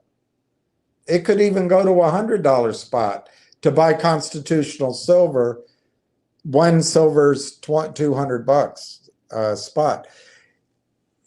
The premium, there's a limit to that, of course. There's a limit to that. But as it goes up, I think the premium will expand in constitutional silver or junk silver. That gives you an opportunity, Emil, and you'll never get it exactly correct. That'll give you an opportunity, if you haven't opened the bag, to sell that silver, take advantage of that high premium, and maybe go buy silver bars that have a smaller premium. Your goal is going to be, Emil, from now on, and we'll try to stay together, and you can listen to other people too, but your goal from now on, Emil, now that you've got the silver bug and you understand it, your goal from now on is to increase your ounces of silver you own. Always think in terms of ounces, not dollars. Don't think in terms your wealth of dollars. Don't think in terms of anything that the banks give you on a piece of paper. Only think, how many ounces do I own? How many ounces of silver do I own? How many ounces of silver do I own? And this gives you a chance, junk silver, I think, as the premium expands, to sell it. And, let's say you own one bag and it's 70 ounces of silver inside. It may give you a chance to sell it and come back and buy 100 ounces of 10-ounce silver bars. Not as exciting, maybe, but you increased your silver from 70 ounces to 100. That's one thing junk silver gives you. The second thing junk silver gives you is, if society falls apart, which it could, the banking system, we came very close to it in 2008. The ATMs could stop working. The gasoline pumps could stop working. And you go to the grocery stores and the shelves are empty. You go to the freezer for milk or eggs, it's all gone. It could be. And then there's rioting. Imagine all those people, Emil, who sit around the bar watching football, young people, and or go out to the football games on Friday night. Imagine all those automobiles, all that testosterone, all that humanity distracted by drinking and football and pool parties and going out to the discos and all that. Imagine all that humanity. There's no food. There's no football. There's nothing to do. There's no gasoline. What are they? They're going to roam. There's going to be gangs. I mean, there might be gangs of elderly, white-haired, Q-tip women or men. I don't think they're going to be very powerful. But those younger, that younger energy could get quite dangerous. And Emil, you're going to want to leave town. You're going to quickly load up your automobile and everything in it. You're going to go to the gas station, and you may not be able to use your debit card or your Apple Pay. and everybody's run out of dollars, and they may not even, frankly, people may, I don't think so. A lot of theorists think that the currency will be worthless. I think because everyone recognizes it, uh, $5 bills, $10 bills, $20 bills will still have some sort of exchange value. But if inflation takes hold, it can be a nightmare. And by the way, that's something else, Emil, in this category, everybody should do. You should have a wad of $5 bills somewhere, or $10 bills, $20 bills. Because if the ATMs go on down and there is civil unrest in your area, nobody's going to give you change. So if you give $100 bill to buy a loaf of bread, you just paid $100. It'd be better to have a $10 bill to buy a loaf of bread. But anyway, that's on the currency. With silver and gold, it applies to gold too. But with silver, if you want to go buy from the gasoline station and that gentleman or that woman is under stress, the only currency she may accept, other than maybe high-priced paper currency, is silver. Well, a lot of people out there are not going to know what a coin, a Canadian maple leaf, is worth. The internet's pretty fast now, so it might be better this time around. But they may not know what a bar is worth. But they will know. It'll get around very quickly what a whatever it was, pre-1962, pre-1964, junk silver, a quarter, how much silver's in it, a dime. They will know what it's worth. And you can buy your gasoline with a quarter or a dime that's silver. And you can get the hell out of Dodge. And but again, you don't want everybody to know you have that silver, because they'll steal it from you. So it's going to be a really tricky thing. You don't want too much of this heavy stuff. Silver's heavy, and if you're trying to get out of town, they'll pull your car over and steal it. So it's a balancing act.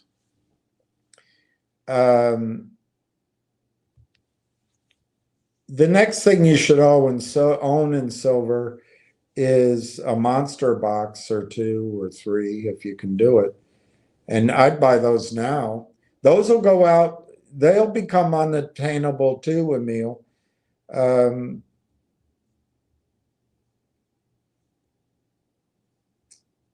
I still think the best one to buy, although it's a little bit boring, just buy US coins. The Walking Liberty. We are 0.999 silver. I think somebody's going to correct me, but I think in Canada it's 0.999. I think that's true in Australia as well. I can't remember what the Austrian harmonic is. But there's purer forms of silver coin than the US coin, but that's in the price. But the advantage of the Liberty, the Walking Liberty as they call it, is that everybody recognizes it.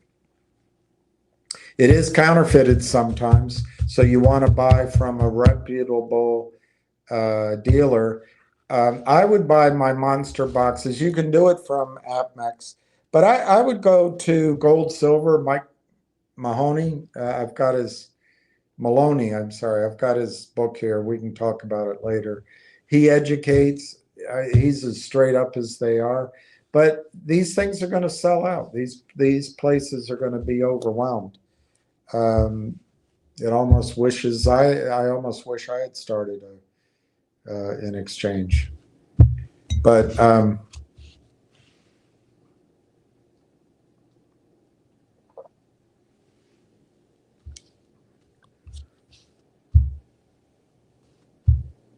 then I would buy, you can spread out. The Canadian coins are great, Australian, Austrian, British, Somalia, the Somalian elephants are popular. You can start spreading it out. But I would not buy until you have whatever amount of ounces you want. I wouldn't go buy high premium coins or coins that excite you or all that. Stay away from all of that. Emil, I don't know how much money you have, but if you get to a point that you have significant ownership of silver, you may want to trade it out and just get into bars because they have the lowest premium. There will come a time where with new money, after you've established your physical position, with new money, it's better to buy mining shares than to buy the physical, because on a dollar basis, you're buying more in the ground. But that brings in all the volatility and trusting and knowledge and where do you hold the shares and the banking system. You also, if you want to cut to the chase, ETFs, you can buy the silver ETFs. They will trade. They're just trading vehicles. If the system goes down, you may not get your money. You get a lawsuit. The best single product out there, in my opinion, is the Sprott Physical Silver Trust, PSLV. We've talked about it before, but if you want to just buy something to be in it, buy that. It's already doubled. But that's an honest product. The one risk I see there's no one solution. Eric Sprott buys allocated silver. He publishes the silver he has and the bars. But you know where he holds it? Royal Bank of Canada. So if the banking system goes down, oh gosh.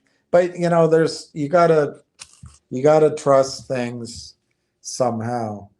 I think the best single place to buy silver, if you have $400,000, $500,000, and I'm sure he's going to raise the minimums as this panic goes on. I'm telling you, you had all day to do this carefully, but it's just going to accelerate. I think the best place to buy is from Egon von Greiritz. He's in Switzerland, and he'll store your silver and your gold in the mountains if you buy enough. If you don't buy enough, he stores it in vaults above ground at the airports in Switzerland. But the problem is Europe's turned woke. Europe has turned female. Europe has turned, it's all NATO. And so there's no neutral places. And if war breaks out in Europe, look, they stole the Russian assets. Why wouldn't they steal yours? So there's no perfect answer. But Emil, if possible, if you'll let me move on, because I want to talk about RAILTOWN. Silver is extremely exciting, and you may be right. It's time to join in with the headlines. Time to join in with everybody else. Not back when I was talking about it 1 and 2 years ago. But I would submit to you there's a possibility one more time, Emil, that the 26 men that trade paper silver and paper gold on the COMEX and the London Metals Exchange and etc. I think there's going to be one more chance, coordinated with the Fed, coordinated with U.S. government policy, to make sure that the king and other countries use the dollar, not Bitcoin, not XRP. I think there could be another attack on silver and gold just to shake everybody out. It's not happening right now, for sure. It's not happening right now. And maybe it doesn't happen for months. But you got to be aware, silver is extremely volatile. And these guys are really good at sensing when the buying pressure is a little bit spent out, and they'll crush the price. And you'll be reading about that, and you'll be your heart will be in your stomach. That's why buying it a year ago, 2 years ago, 6 months ago, but people didn't have the money, and the funding is slow. And if RAILTOWN, Emil, a year ago had followed their original plan, in my head anyway, and just quickly sold for a little money to somebody, I would have been telling you on that trade, put it all into silver. Put it all into silver. But now I can't tell you, Emil, to cash out on RAILTOWN. I can't tell you to put it all in silver. Silver's already doubled or tripled, depending on where you bought it. It's volatile. And everything looks like roses. And I love silver. I love silver more than any other asset out there. But I can't tell you it's not going to be volatile. And for silver to give you the rate of return that RAILTOWN's going to give you, I think do you hear me? I didn't even look at the price. RAILTOWN is $59.94. I think RAILTOWN will be $6. When is Thanksgiving?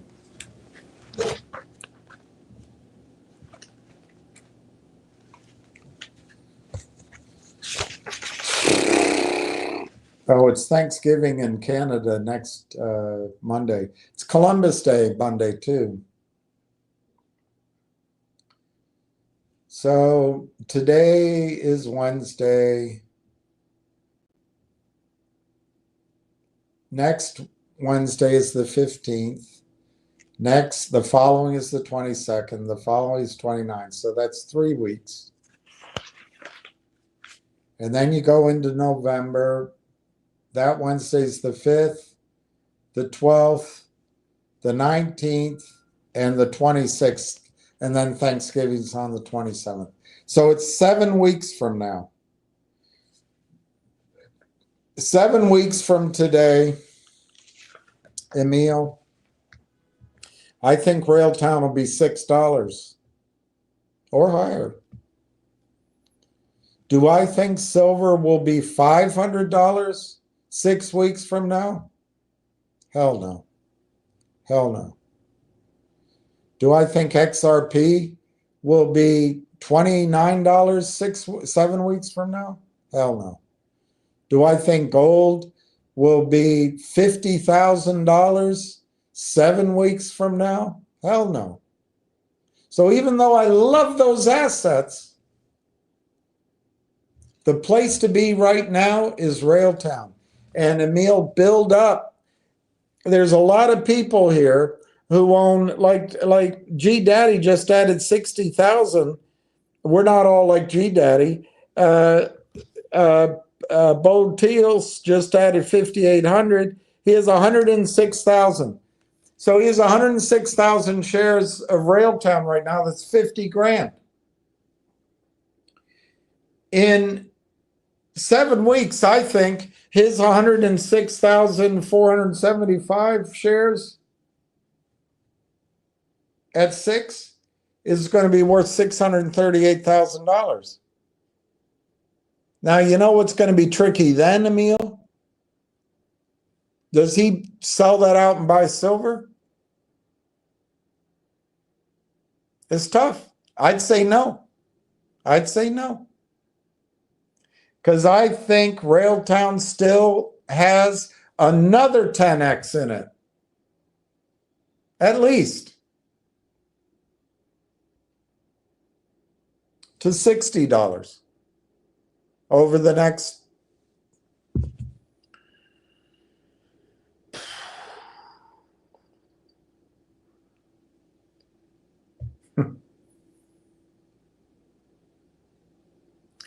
I would say over the next 6 months,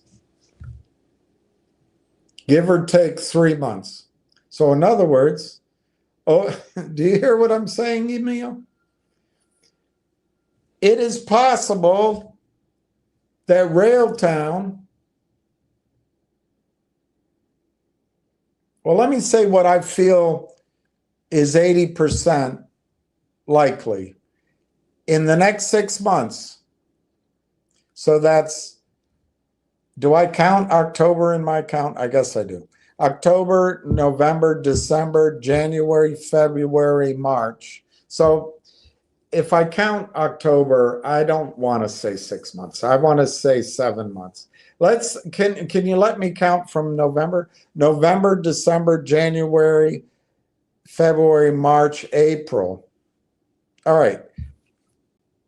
So let me amend it, Emil. Let's say in the next 6 months, after Thanksgiving, but I don't think you have to go that far. Let's just start at the end of October. Let's say we're in the 0 month and then go 6 months.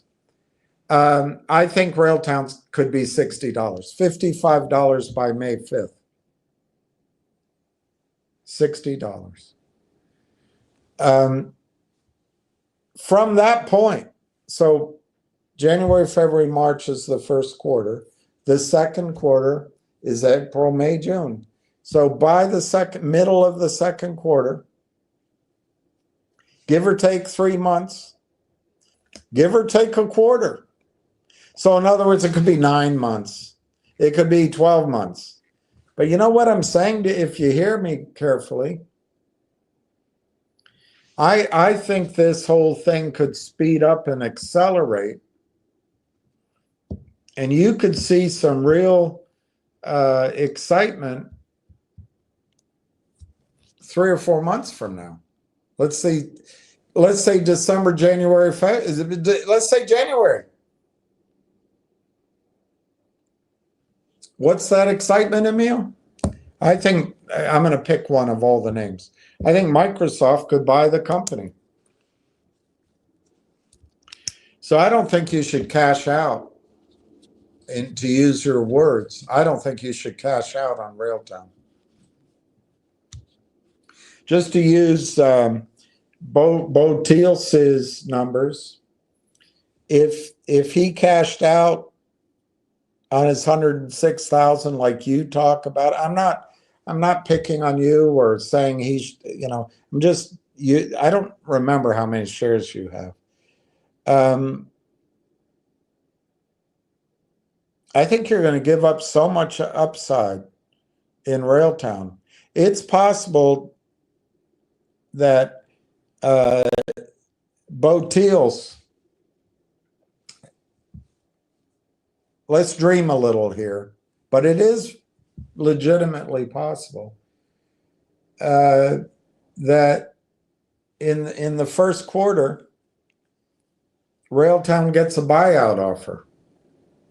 Maybe it's not $60. Maybe it's, 30, 45. But I think it will cause a competing bid. That's my view. We're dreaming a little here.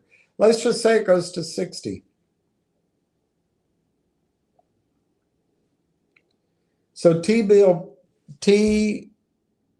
Bo Thiel's, at that point, based on his slightly more than 100,000 shares, if I'm right, I'm dreaming a little bit. I'm being very rose-colored glasses.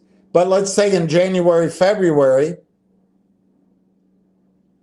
a deal's announced. Now, it won't be consummated right away, but the price of the stock will soar to arbitrage the deal. But let's just say, in my dreamland, that Microsoft buys it, and let's say it's closed fairly quickly. Dreamland, sometime in the middle to the end of the first quarter,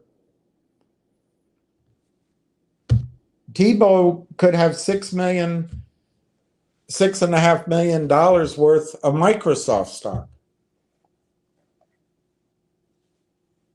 Now, obviously, Emil, I'm painting a picture full of rosy expectations, but it could happen.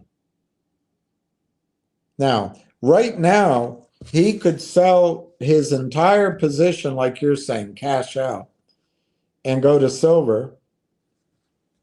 I don't know what number you have after cashing out, but he could do it at a low number.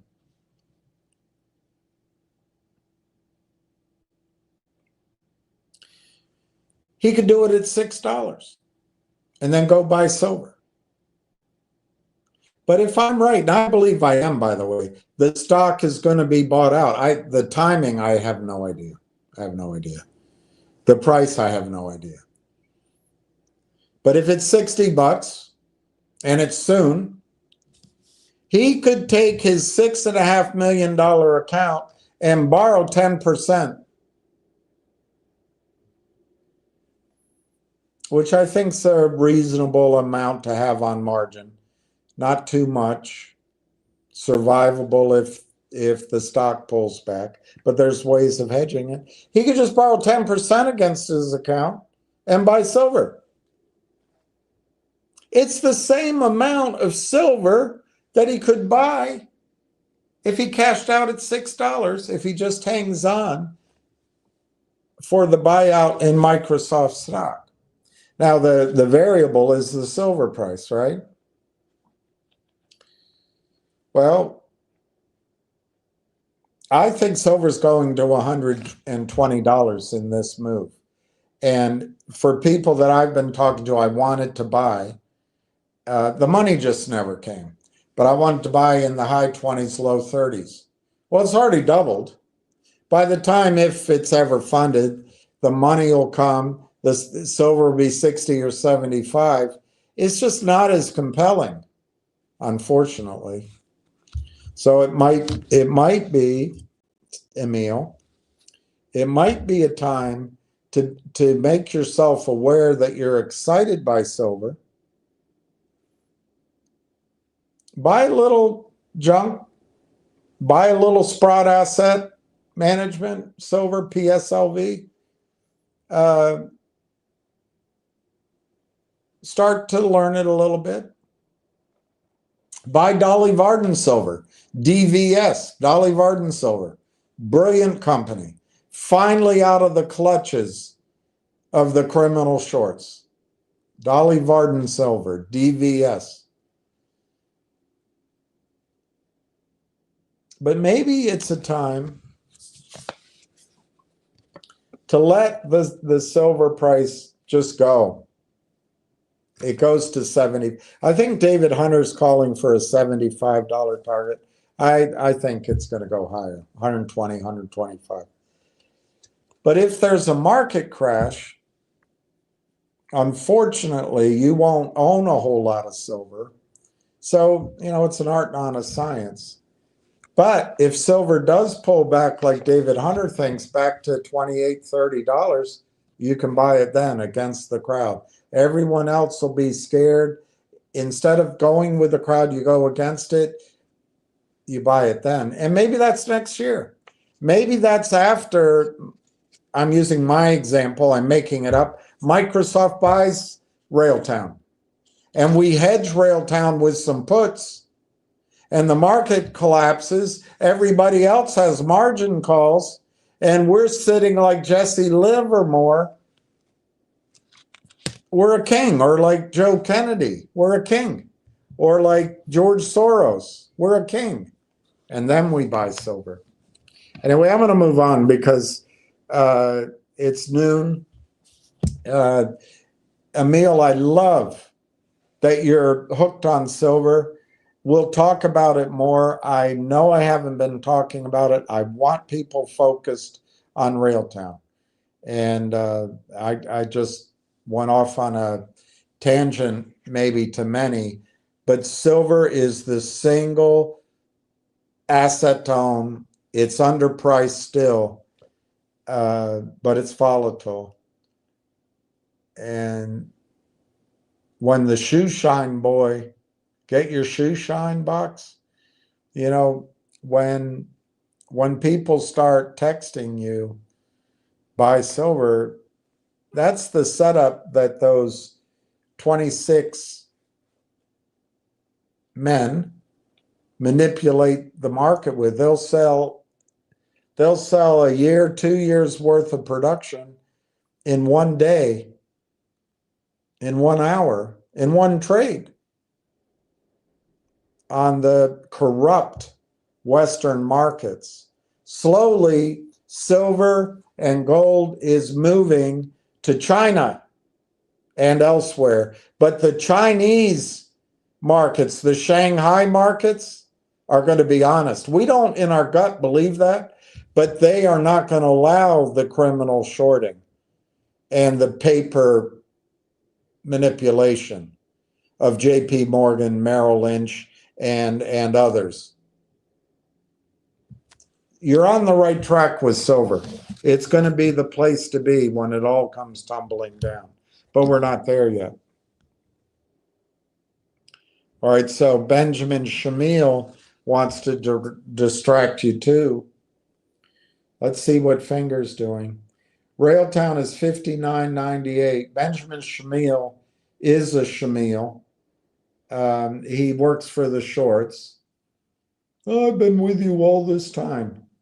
It's 188 to 190. He's telling you that Finger is squeezing. Bullshit. Finger is not squeezing.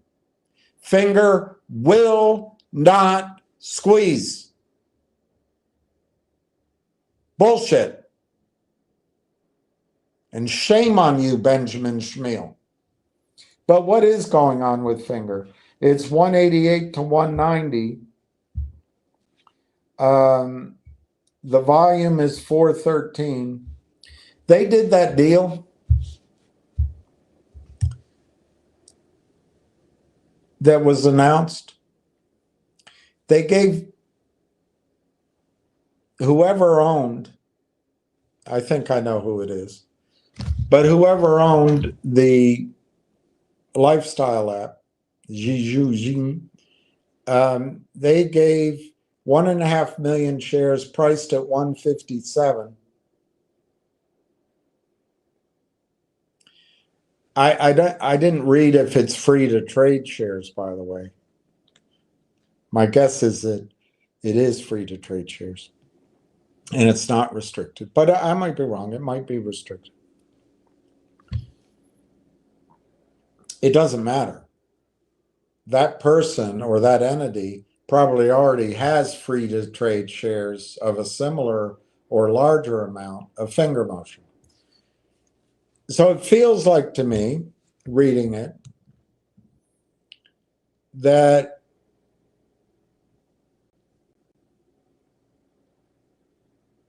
it's a cooperative arrangement, let me put it that way,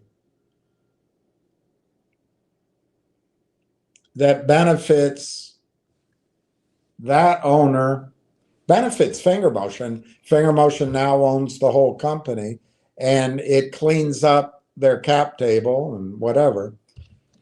So I think Finger Motion has removed a stone in their shoe. And so Finger Motion is up. People have been buying calls and it gains a little momentum. My guess is what's next? Benjamin Shamil. Shame on you for coming on here and trying to distract people with a finger bloody non-existent squeeze. Shame on you. But my guess is fingers up because they're going to do a financing, if you want my guess. And so maybe these parties are not, the stone's out of the shoe. These parties are happening. Everybody's getting their buddies to buy. There's promotion. They're buying calls. The call premium is up. That means computers can buy the stock and sell the calls. That brings the stock price up. There's a trend upward. Maybe now the stock has a trend upward for a while. Who knows? I haven't looked at the chart. I'm not making a call on finger. But anything's possible. It could have a nice little run. But it's a trade. It's not a squeeze. And if you get distracted by Benjamin Shamil, just stop listening to me. Go sign up with Benjamin Shamil as he steals your money from you. It's up 11%. I think the news was received well on finger. There you have an active promotion job all the time on finger. Sometimes it works, sometimes it doesn't, but it never ceases. And it's mid-October. I have no idea. Apparently, there's some sort of junket going on over to Singapore. I have no idea. You probably know better than I do, Benjamin. I think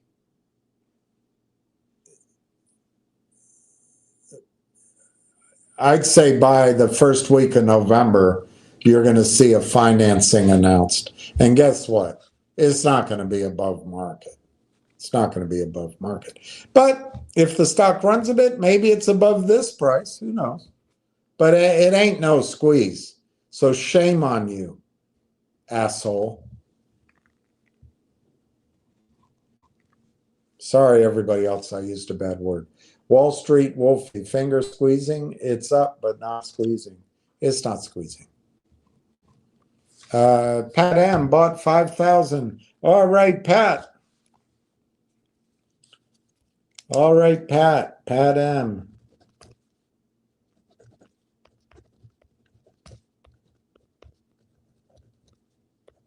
That's great, Pat. 13,000 is an awesome number to hold. Congratulations, Pat. That's awesome. Awesome. Pete the Greek.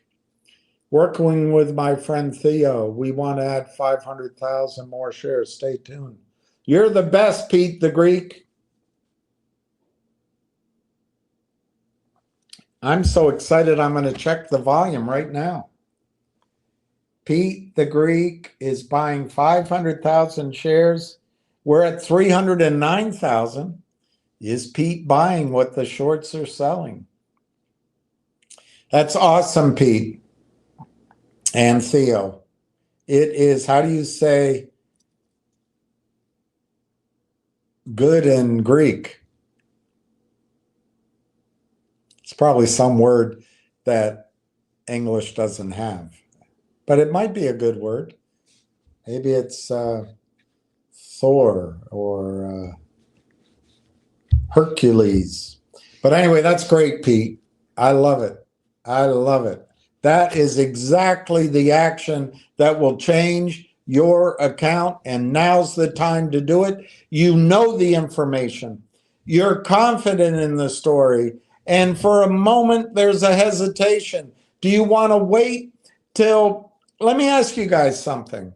Do you want to wait till Corey Brandolini goes out with a trumpet and a megaphone and starts talking about this story now that he can? Or you want to do it while a schmo like me is doing it?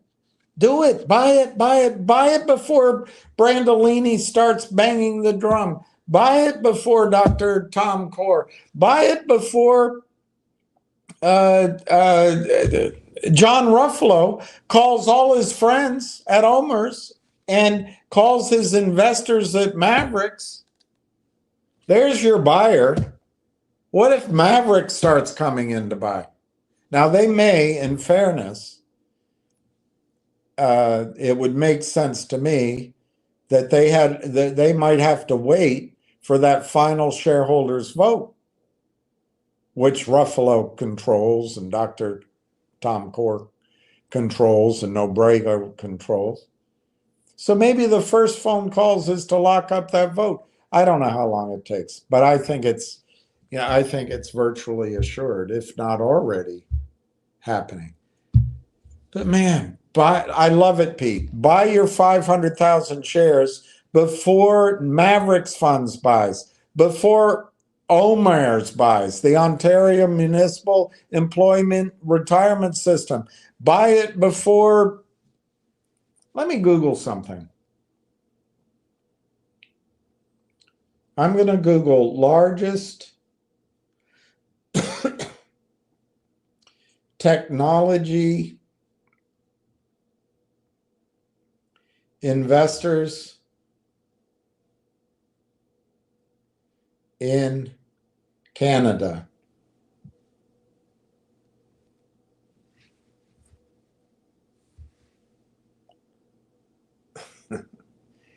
Canada's largest technology investor is BDC Capital,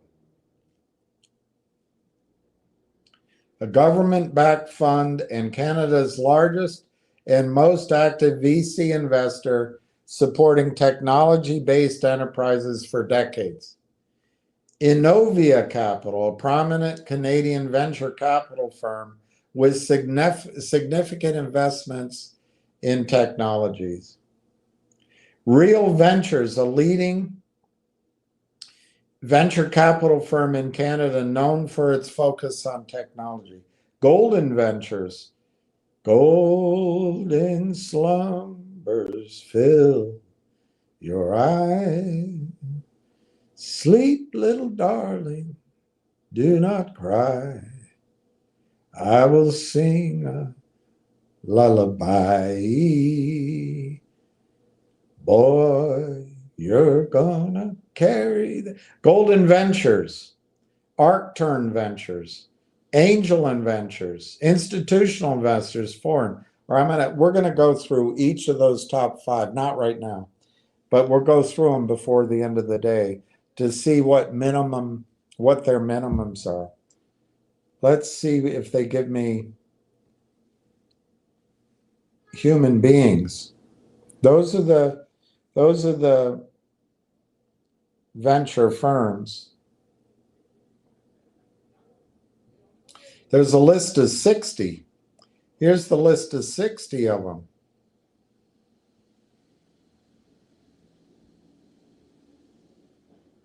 BDC Venture Capital, Real Ventures, Nortec Fund, and then you gotta pay. All right, you gotta pay for the rest.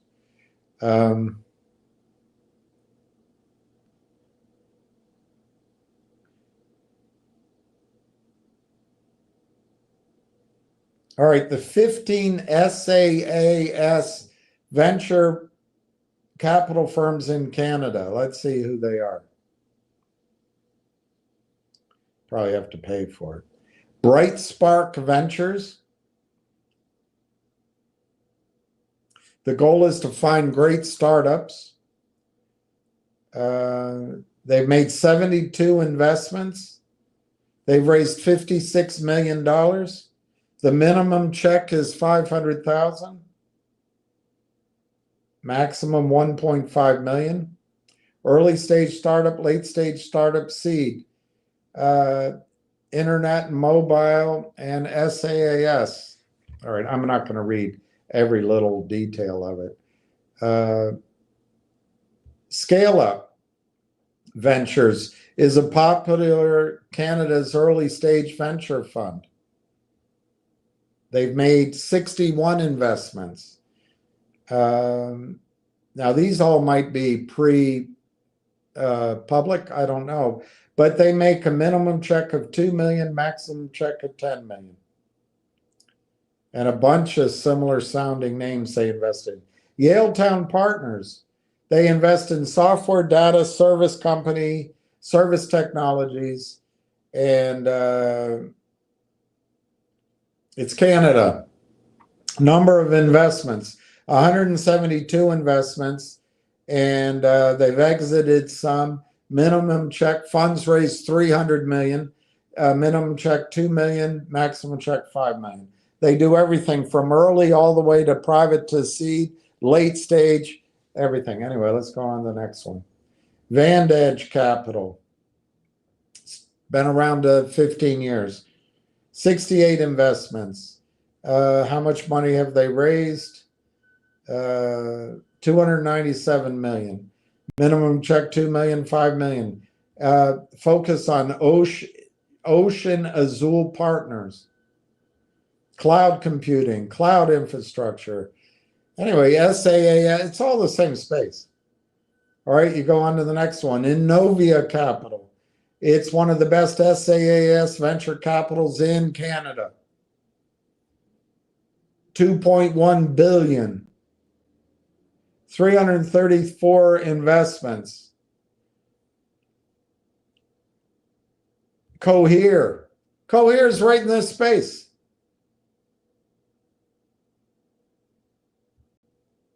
Now let me suggest something to you. And I love what you're doing, Pete the Greek and Theo.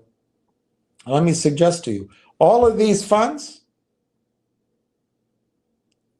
some are run by committees, some are run by young people, some might be run by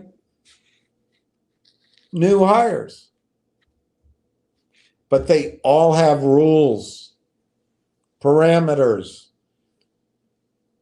They make the investments, they got to talk to somebody, they got to be pitched. And they might need that final vote. They might need that final vote from AIP. So all of these, I'm not going to read, you get the idea. There's 10s and 20s, 50 companies up there in Canada that'll start maybe establishing a position in this space. And what Pete's doing is he's going and buying 500,000 shares, which is probably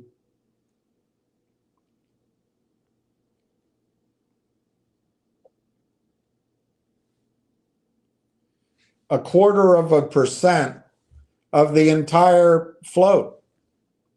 He's buying it cheaper than these funds are going to pay.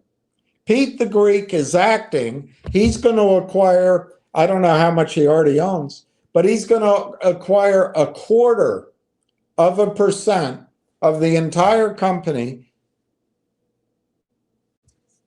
less expensively than these funds. Why? Because Pete can decide and he can act. But the lead on investments at one of these funds assigned to apply money in the AI space, she's got a list. She's talking to this company, that company, her phone's ringing. And she may not have even gotten to RAILTOWN yet, because RAILTOWN's a relatively small investment. But she's taking care of Cohere, taking care of, I don't know what's up in Canada. You know, these big companies, investments. And she has RAILTOWN right there, and she's gonna, it's on her list. She put a call into Corey Brandolini this morning. He hasn't called back, but she wants some clarification. What does it mean that you need this AIP vote? Well, we already have that under control. And what, my point is, then she has to submit it, and which could be quick, but she has to submit it to the committee to approve the investment. But also, Pete the Greek probably knows, some of these bigger funds, they're not that big really, but they may not be allowed to buy under $1. So she's got it on her list to buy, but it might be she has to wait till it's $2 Canadian. She might have to wait till it's $5 Canadian. But she's doing her due diligence. She's making her phone calls. She's collecting her data from Corey Branolini and from Dr. Tom Core. And she got approval. She's going to buy as soon as it goes there. Pete the Greek is beating her. He is buying 0.25% of the company while it's on sale because of the criminals. And when she comes in, I'm not making fun of her, she has parameters.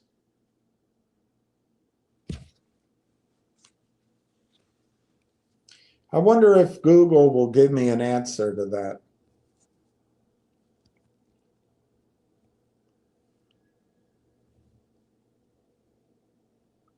What is the minimum priced stock that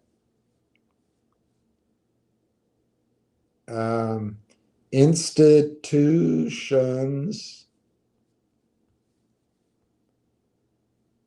are allowed, I should say Canadian institutions,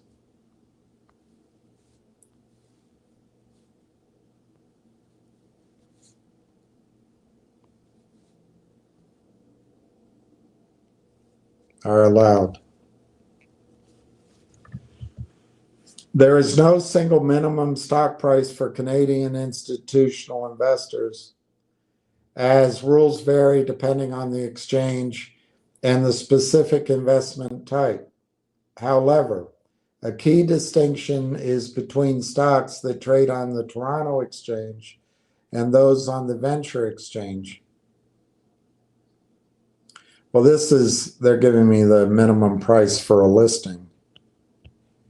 Institutions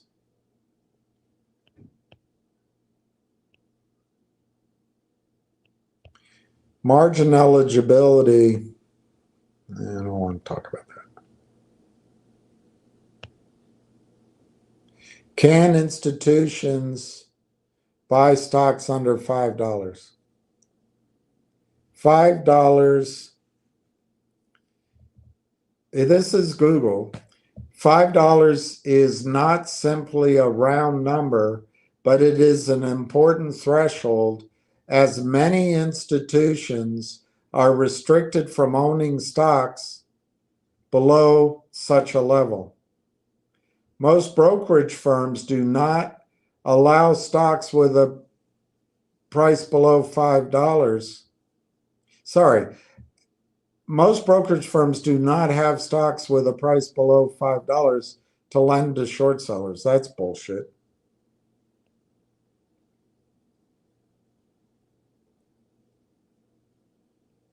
All right, let me try to ask that again a different way. Is there a minimum price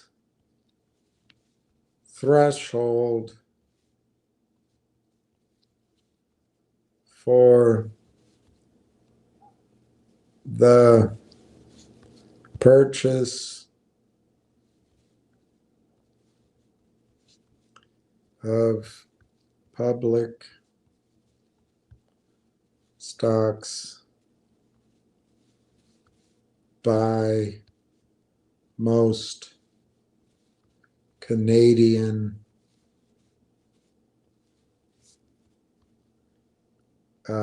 investment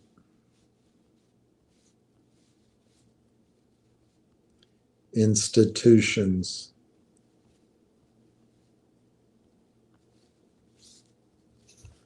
I don't know if I'm going to get a good answer. Most Canadian investment institutions do not have a specific minimum share price threshold for buying public stocks, as share price is not a key metric for institutional investors. I'm not sure about that, but maybe. However, their investment mandates, that's what I talk about, and internal policies, as well as broader market regulations, can prevent them from investing in low-price stocks. Factors influencing institutional investment decisions. Does the company have enough non-white males in management and a majority female members of the board? No, I made that up. Factors. Many institutions target various market caps. Okay. Market cap is, okay, let's talk about market cap. I've got a question for you, Pete, the Greek. I've got a question for you. Have you ever danced under the pale blue moon, by the light of the pale blue moon?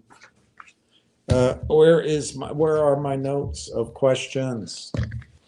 My notes of comments. I may have lost my notes. I made a couple of notes of what I wanted to say this morning, and I haven't even looked at them. Obviously, they weren't that important to me. All right, I can't find my notes, but let me ask you this question, Pete. How many AI companies who have the first to market product, battle tested, already commercialized, agentic AI tool, how many of out there trade under $1 billion a share? By a market cap, $1 billion a market cap.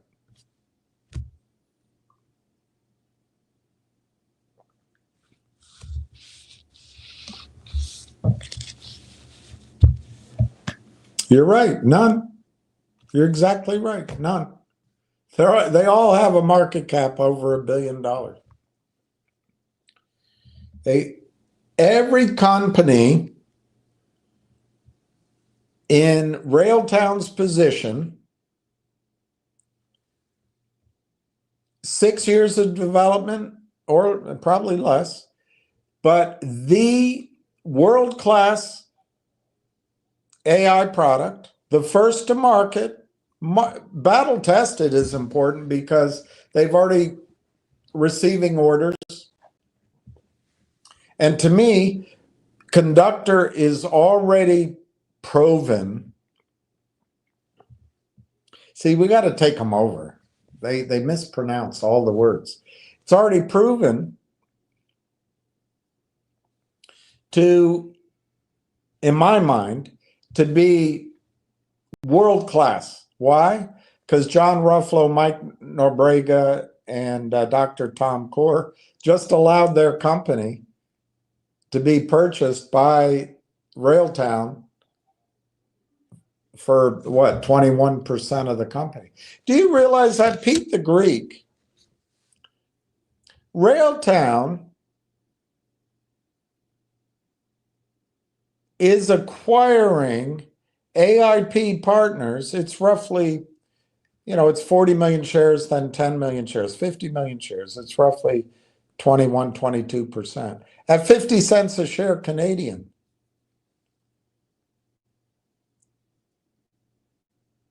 Pete the Greek is buying the stock. I know it's US, so it's a little bit more, it's more pricey. But you're basically paying a little bit of a premium, but you're buying 0.25% of the company, and you don't even have to use attorneys. It's unbelievable. The premium is worth it. You don't have to go through attorneys. So what's the market cap of RAILTOWN? It's 85 million. 85 million. Every single company that has a product, an AI product out there generating revenues, that's a first mover, as I understand it, is trading over $1 billion. I understand, and again, I can't prove it because it's a private company and I don't know where to look it up. But there is a company that's got a similar idea to RAILTOwn, and they're raising money. It's private. I don't know, and I'll ask once. Now I can talk to people at the company, but I think it's in the development stage. It's a new idea. It's a recent idea. I don't know how long ago. It's not first to market. RAILTOwn is, but it's not out there right now. I had a set of descriptive terms, and I lost my notes. Anyway, that company raised $100 million recently to fund the development and the creation of their, and I don't know if it's Canadian. I think it's out of Silicon Valley. You know what the valuation was? 1.1 billion. 1.1 billion. SoundHound has a $7 billion valuation. They don't make money. So let's just say RAILTOwn had $1 billion valuation. And let's say it has 225 million shares outstanding.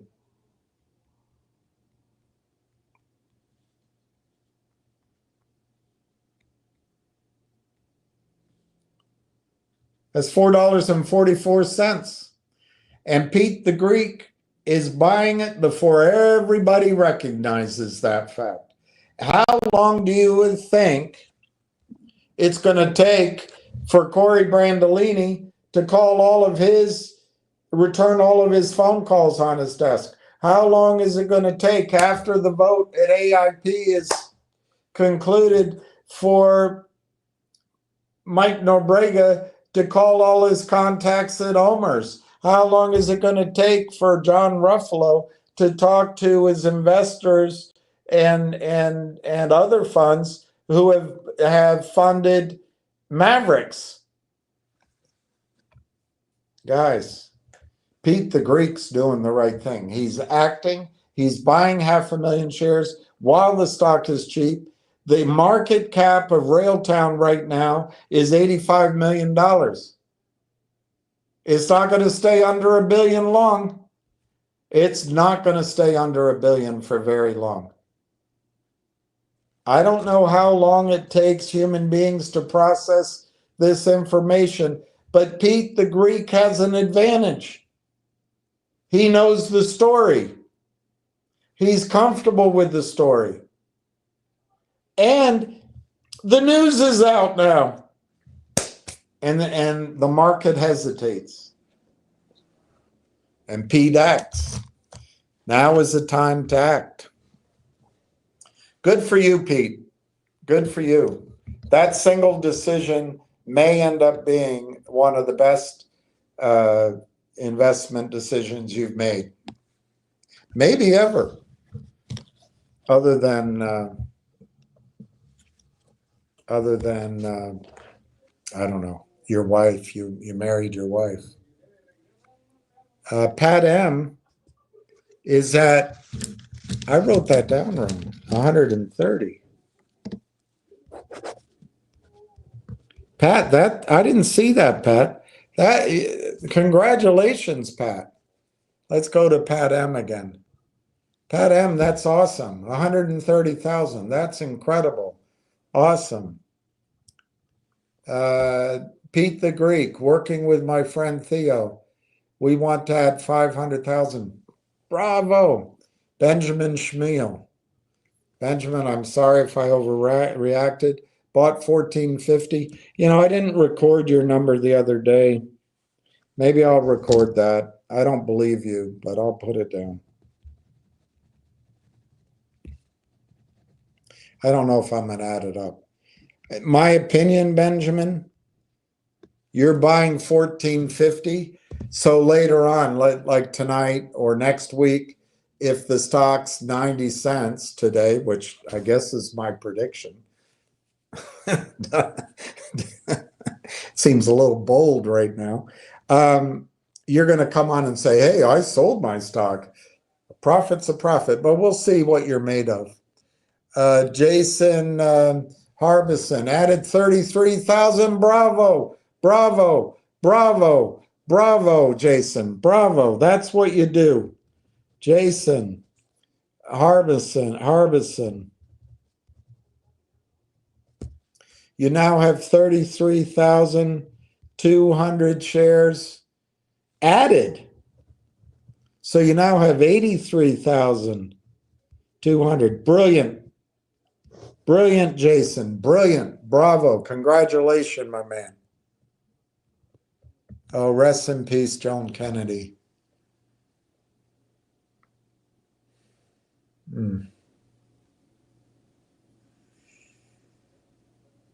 That's tough. Joan was a complicated mother, complicated woman. But I think she raised apparently her household was a little out of control. I used to live out near Hickory Farms. Was it Hickory Farms? And I have haven't spoken to him. He's a little out of contact, but I have what I consider a very close friend who knows them well.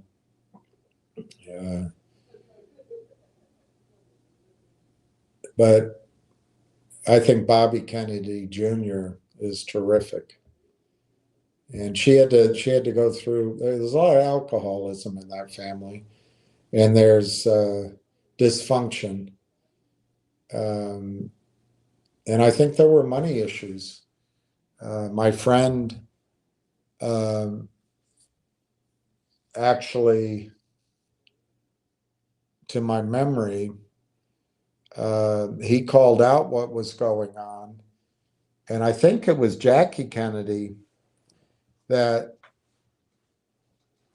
this is, a couple decades ago, that made sure their roof was fixed. Jackie Kennedy donated 200 grand to fix their roof.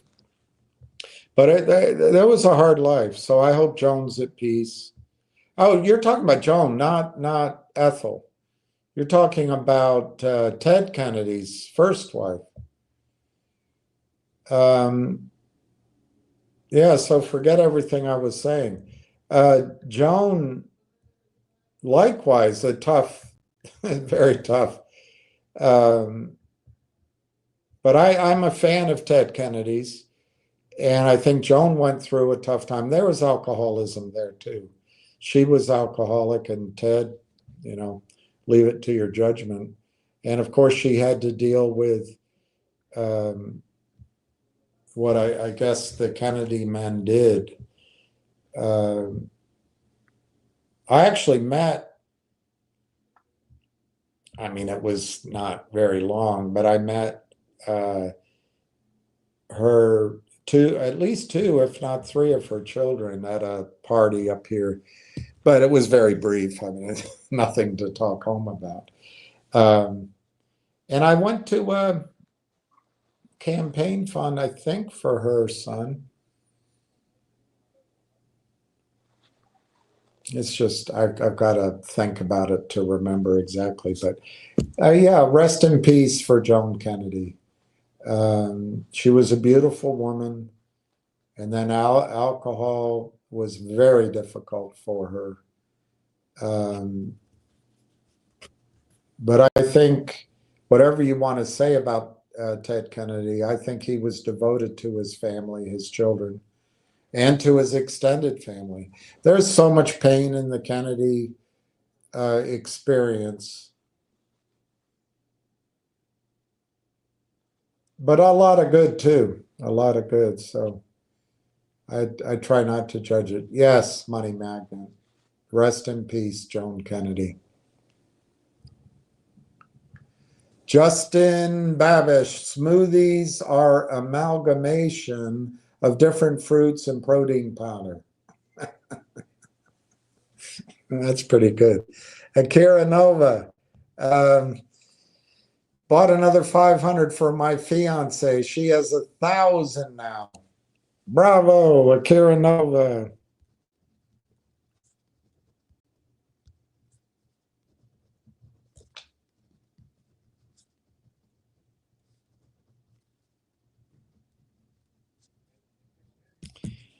She'll get the rest of it. She's coming for your shares too.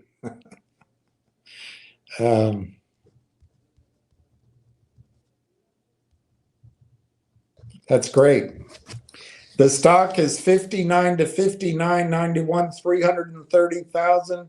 They're still giving you shares for free because they still think they can busticate the trade. They can't. They can't do it. They can't do it, guys. This is your chance to buy. Who would have thought you could buy the stock after the deal is done?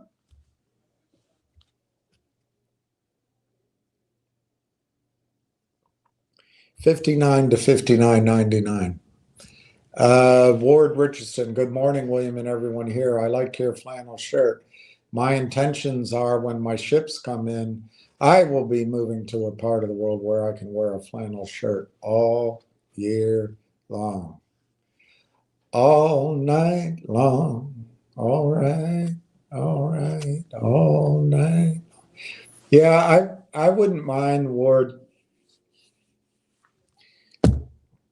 Now I'm kind of without roots now. I don't have a place, but I've always envisioned it'd be nice to own a place up where it's cold, Maine or near a ski slope up, Canada, maybe Switzerland.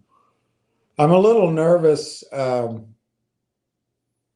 we don't have to talk about it for long.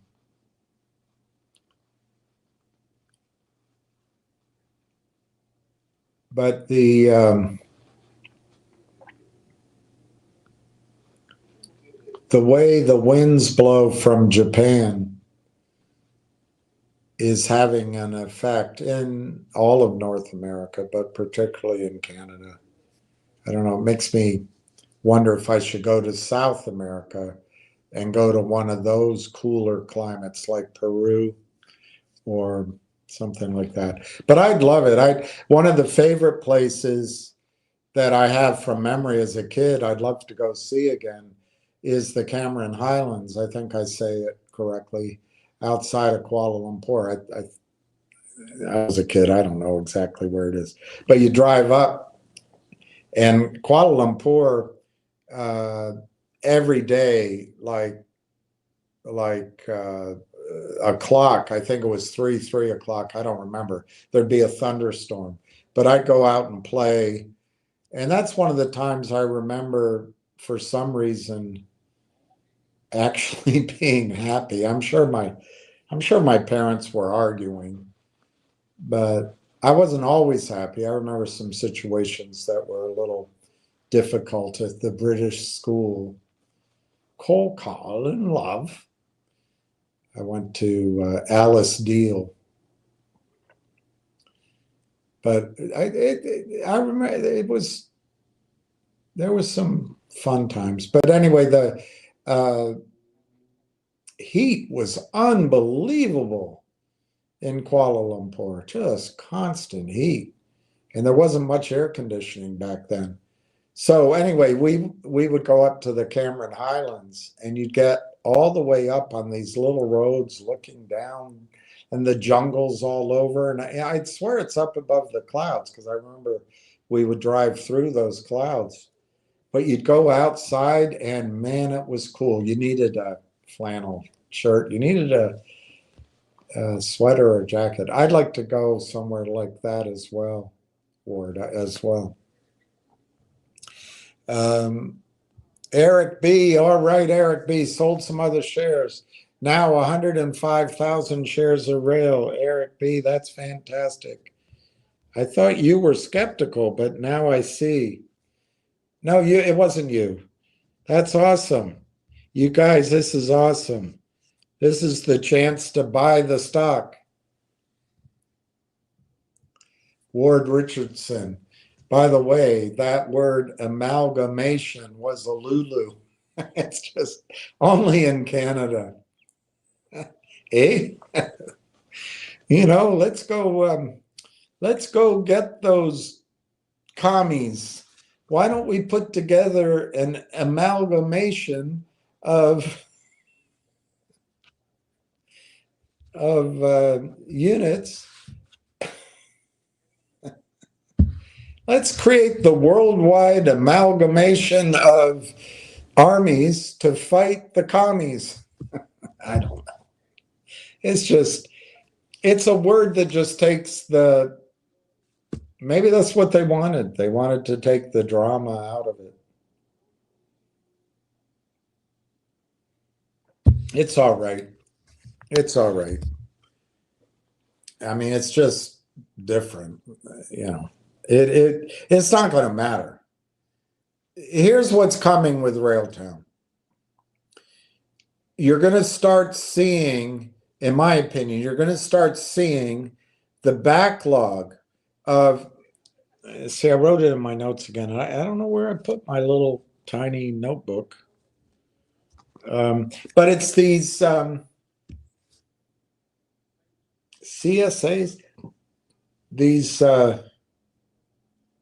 enterprise ESAs, enterprise sales agreements. You're going to start seeing those. I don't know when. We already know about 4, but there's going to be more.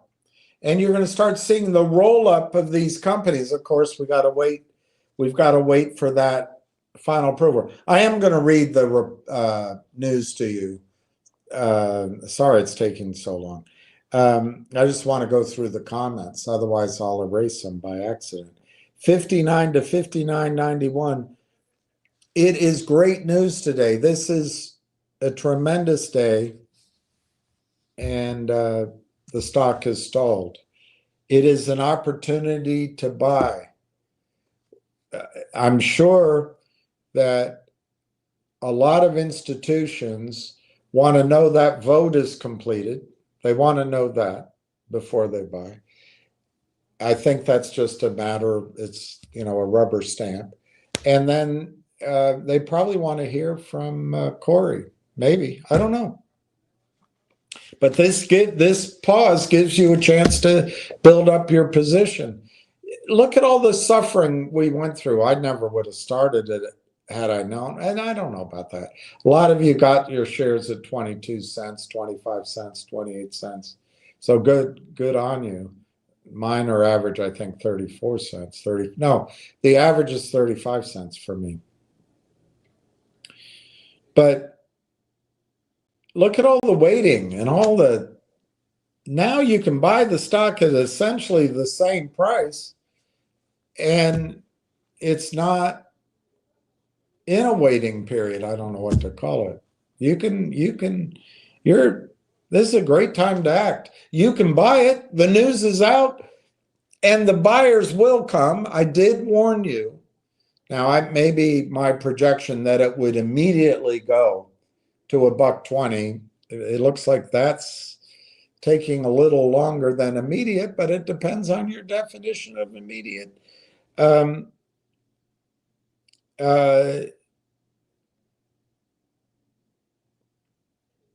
I did warn you that, and I just tried to find out. I know when I mean, it doesn't, just different times. I know it was not allowed to recommend pink sheet stocks to your clients. It was not allowed to recommend shares under a certain price. I don't remember what that price was. It wasn't $5. But at any low price, you had to mark all your tickets unsolicited.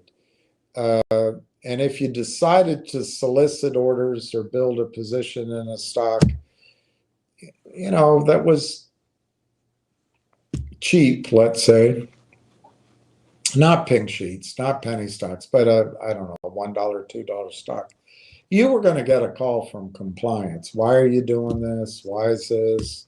What's the and depending on the situation, you needed approval.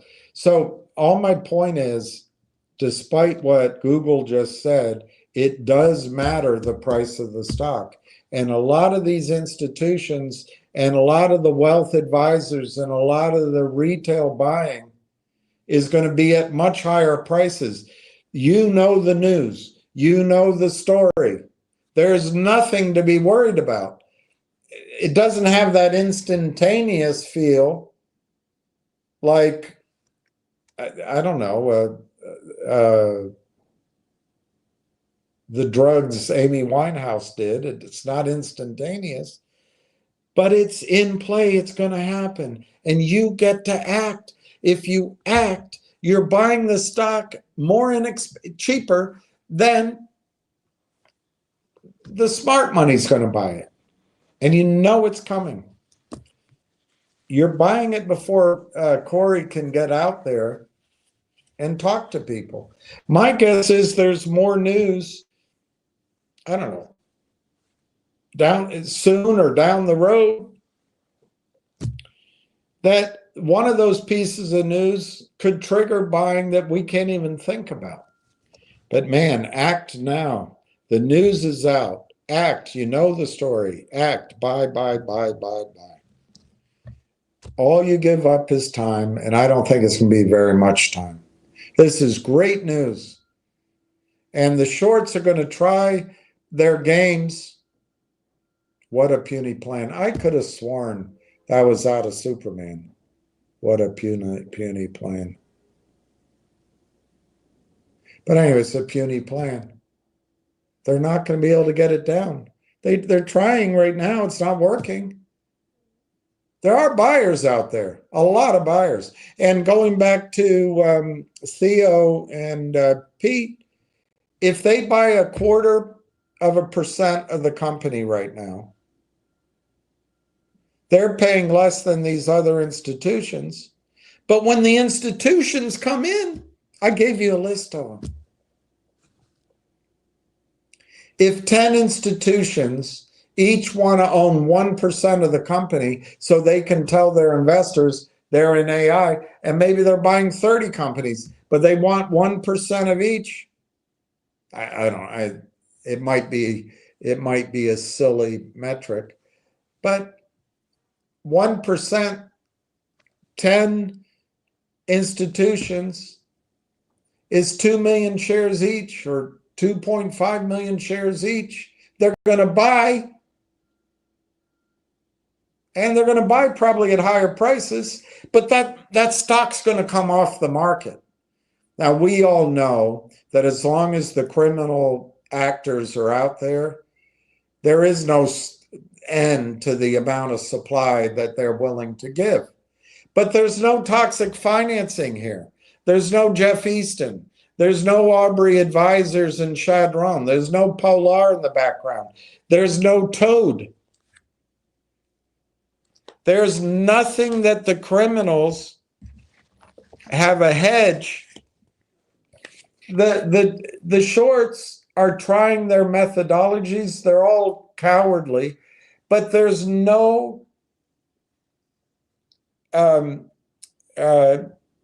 warrant coverage or convertible note or toxic distribution pricing formula of some financing that the Toad or the criminals can hide behind. These criminals are trying what they know how to do, but they're taking their own risk. Nobody's backing them up. You don't have big hedge funds behind them. Jeff Easton never risked anything. He had 4 hedge funds behind him. They risked it, and their attorneys. But remember, they got the protection of the toxic convertible note. There isn't a product out there. RAILTOWN doesn't need to raise money. What these shorts who are trying to sell it down is they're still thinking, or their computers are thinking, that because the news came out And it said MOU in the title, which is disastrous. They should leave MOU out of any headline. But it said it, and then it said that they still need a vote or something. They figured that the computers anyway, sell the stock, we can bust the trade, we can drive it lower, we can suck all of that shareholder equity, which belongs to us because we're the privileged few, and we've got this great system. We'll suck all that out, and then if they consummate the deal, it can be at a lower price. And so the per share value is wiped out, or we'll destroy the deal and the whole thing will collapse. That's not going to happen here. It is not going to happen here. Why? RAILTOwn voted for this, so there's no question here. AIP, which is Mike Norbrega, Dr. Tom Core, John Ruffalo, the guy from IBM, a group of people, they made this agreement back, I don't know, January, February. It's all been negotiation, perhaps, in some ways, but the core of the agreement was done. And now, after 10 months of work from January, February, it's announced, and that's a boring announcement. Well, remember, any group that can come up with the term amalgamation is boring. By definition, it's probably attorneys. And trust me, attorneys are boring.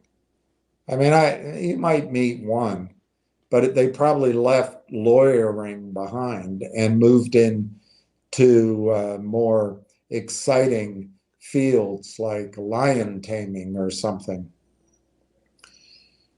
I'm trying to think of an interesting. Anyway, this is one announcement. I would guess there's going to be 3 or 4 dozen more announcements before you get out of this. And it may not be you getting out of this stock. It may be the stock is just taken out of existence. It's up and then out. And now's your chance to buy it. Now's your chance to buy it. All right, let's move on. Jack Reller. Good morning, William. Just bought another 5,000 in Canada. 31,000 shares. Good job, Jack Reller.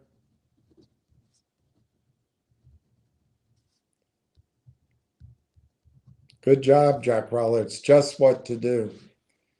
All right, Parvent is a short, and he's trapped. Does RAILTOwn have any revenues currently? Answer no. You don't know that. You don't know that. Where are you getting your information? Is that inside information, Parvent? Yes, according to their last filing, and their fiscal year, I guess, ended, I don't know, was it 2 weeks ago? But according to the last filing they made, which was the previous quarter, they had no revenues. But guess what, Parvent? Every one of these AI companies, from SoundHound to OpenAI to all of them, they start with 0 revenues. So what are you telling us? You're telling us nothing. You're telling us nothing except your own desperation. The difference, and it's good of you to highlight it, the difference with RAILTOwn and any of these other startups out there in the AI space, the ones that are joining in to catch a bit of the flow of money, the difference is, I'll give you the difference. And it's a key difference, Parvent. RAILTOwn is first to market, best in class, battle tested,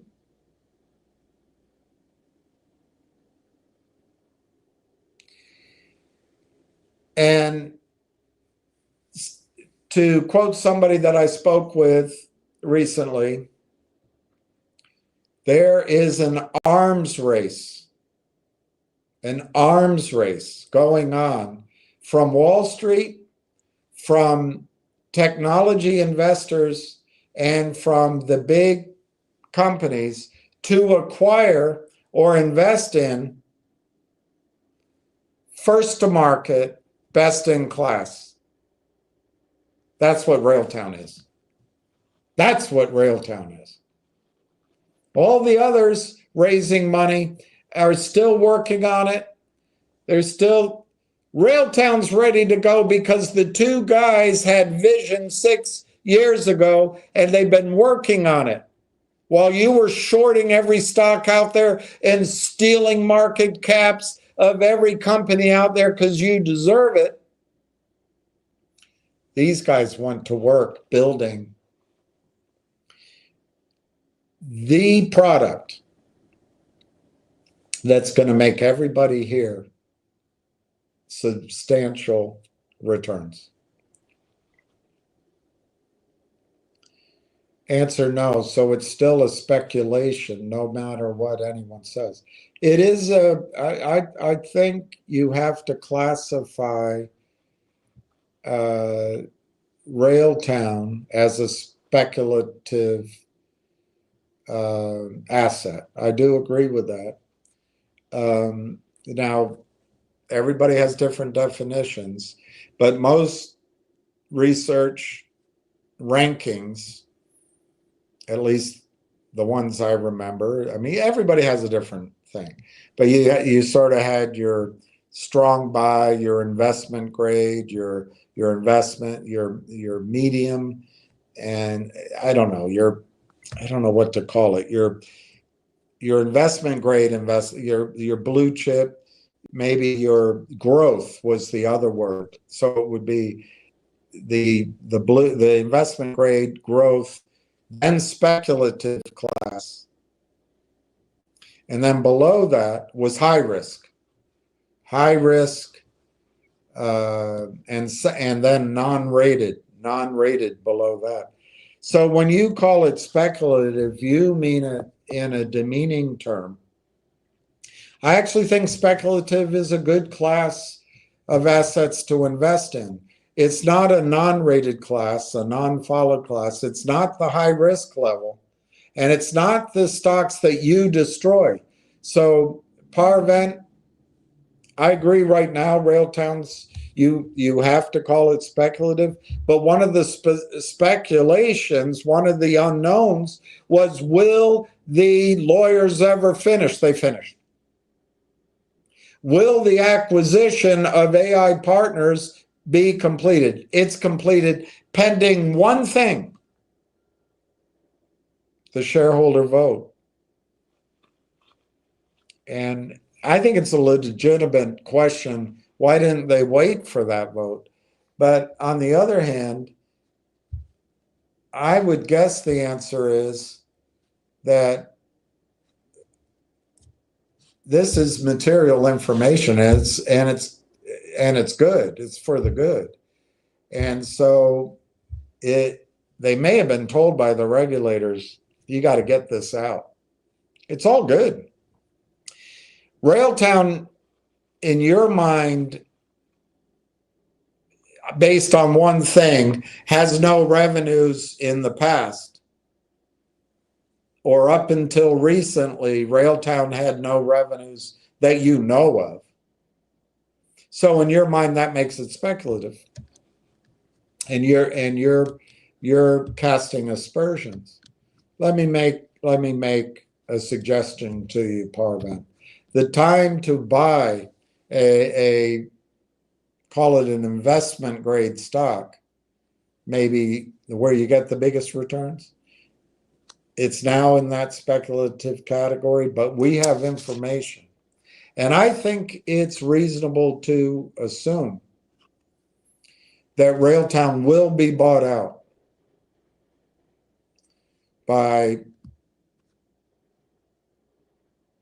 remember the words, there's an arms race by the Microsofts, the NVIDIAs, the Apples, the Facebooks, the investment funds, the retirement funds, the investment bankers, the portfolio assets of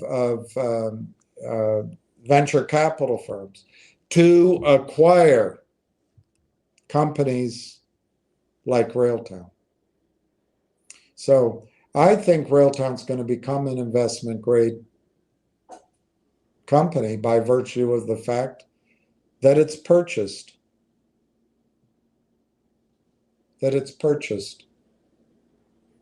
So it's what you're pointing out, Parvent, because you're trying to protect your ass, is actually the opportunity. We've spent 4 or 5 months doing the due diligence, learning the story, and we're now at the point where it only gets better. And for you, it only gets worse. Oh God, Parvent. So when the markets sell off, so will Rail. Well, that's you're trying to create fear, and that's down the road. But you want people scared that Rail's going to sell off from 60 cents? RailTown might sell off from $60 when the market's correct, but it's not coming back to 60 cents. It's not going where you need it to go to cover your trades. Yeah, this is just a false attempt at fear, Parvent, and it's pretty weak. Leverage prayers will throw out the baby with the bath water. Of that, I am sure of. So how many ofs do you need that sentence? Why don't you put of before and after every word?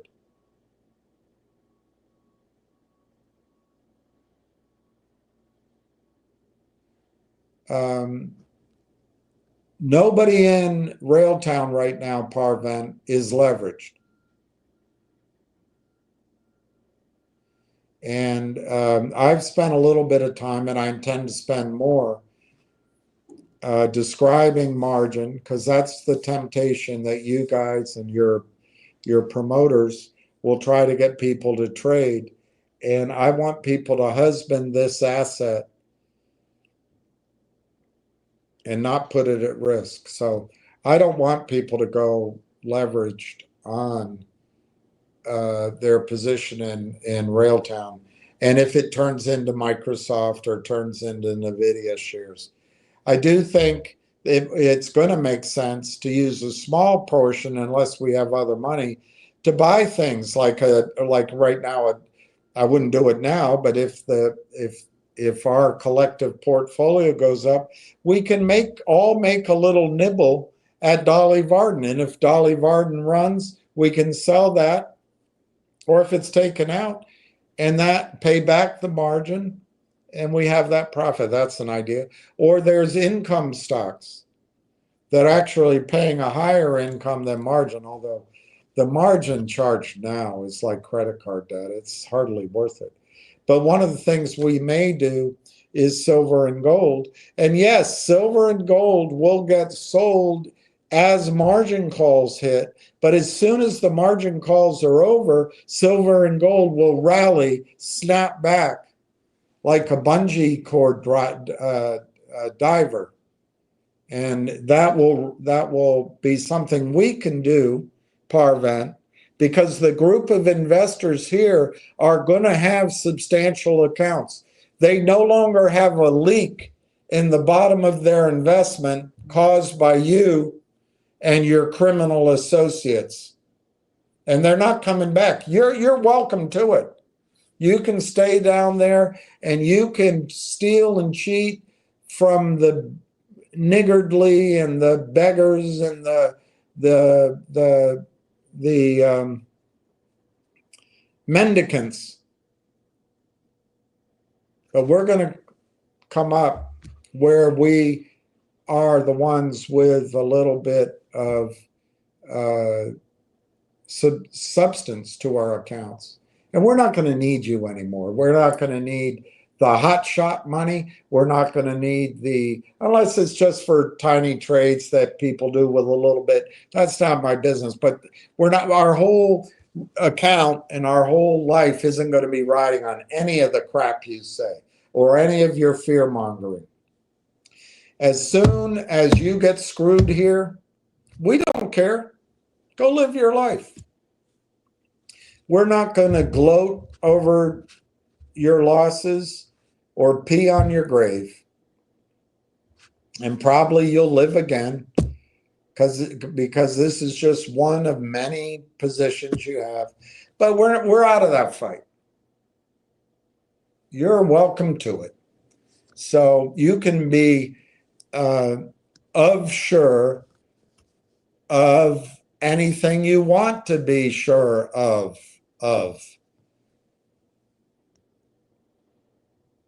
Dennis, Alex, I could buy more. Oh, God. The MMTLP fiasco put my money to sleep. Your money's gone in MMTLP. There's so many people here trying to distract you. Buy RAILTOWN. And I'm going to get to the bottom so we can go. It's 1 o'clock. Why don't I just read the press release to you, and then we'll go to the copy later. These distractors are just the bane of my existence. They're just the bane of my existence.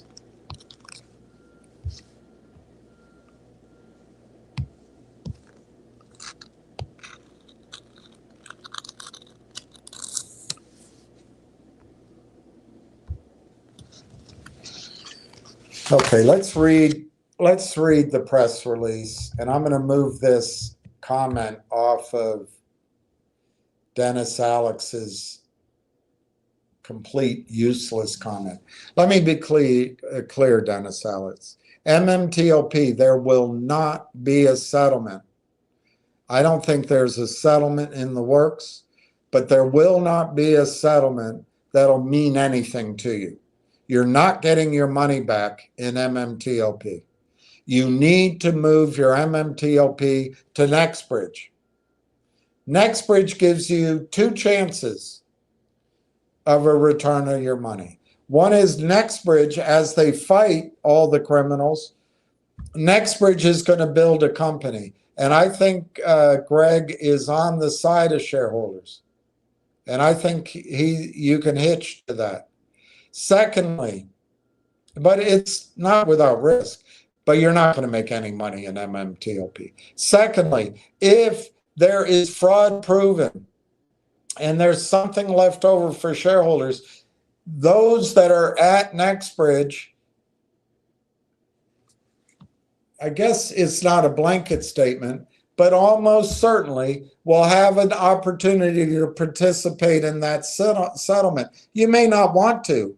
It may be a case where if you participate in the settlement, you have to give up your ownership or some screwball thing. But I know your money's asleep. Your money's gone in MMTLP. I lost 44 grand in MMTLP. How to make that money back if you want to be an actor, not a victim, is buy RAILTOWN. Buy RAILTOWN. 1,000 shares of RAILTOWN costs you $600. $600. If you wait, I think May 5th, the stock's $55. 1,000 shares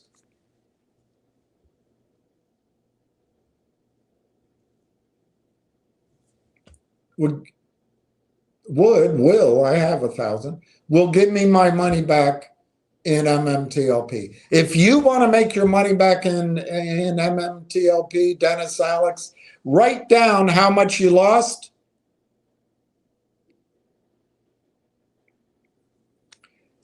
And if you don't have a lot of money, just buy enough shares of RailTown that if it goes to 55, you'll make your money back. If you think that's too high of a target, then say if the stock goes to 25, buy enough shares of RailTown. So if the stock goes to 25, you may call your MMTOP back. If you have more money, which is what I suggest, and instead of buying 1,000 shares, in my example, try to buy 10,000, try to buy 20,000. And then as the stock goes up, not only do you get your money back in MMTOP earlier, you're in it for going green. So thanks for distracting everybody on MMTOP. Again. All right, let's go over the news. Ward Richardson says, Parvan, what the crap are you on about? Please do some due diligence. Please. For lordy. All right, here's the news. October 8th, 2025 at 7:45 a.m. RAILTOWN AI Technologies executes an amalgamation agreement with AI Partnerships Corp. And announces an MOU. Anytime you announce an MOU, the cell computers start to sell. They don't talk to anybody. And announces an MOU with digital. I think it would have been great if they could have split those two announcements, but they may not have had a choice.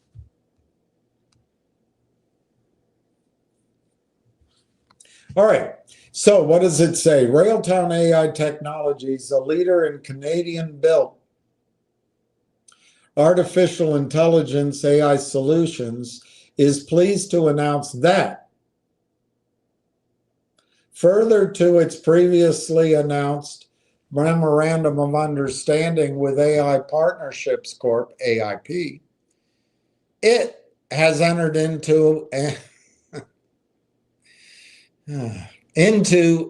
amalgamation agreement with AIP, the amalgamation agreement.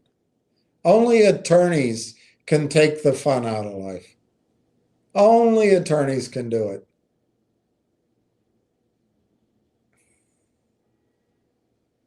Anyway, pursuant to which RailTown will acquire all of the issued and outstanding shares of AIP in exchange for common shares of RailTown by way of a three-cornered amalgamation. Now, there you go. That's exciting. Man, I can't wait to invest in a three-cornered amalgamation deal. What are they on about? Speaking of on abouts. Anyway, they will acquire all of the issued and outstanding shares of AIP in exchange for common shares of RailTown by way of a three-cornered amalgamation, the transaction. And AIP will become a wholly owned subsidiary of RailTown. This milestone marks a major step in RailTown's vision to create a quote-unquote first of its kind, that's where the quote ends, artificial intelligence affiliate marketplace, an AI affiliate marketplace, leveraging its core technologies and agentic frameworks to connect Canada's AI ecosystem to secure sovereign computer infrastructure.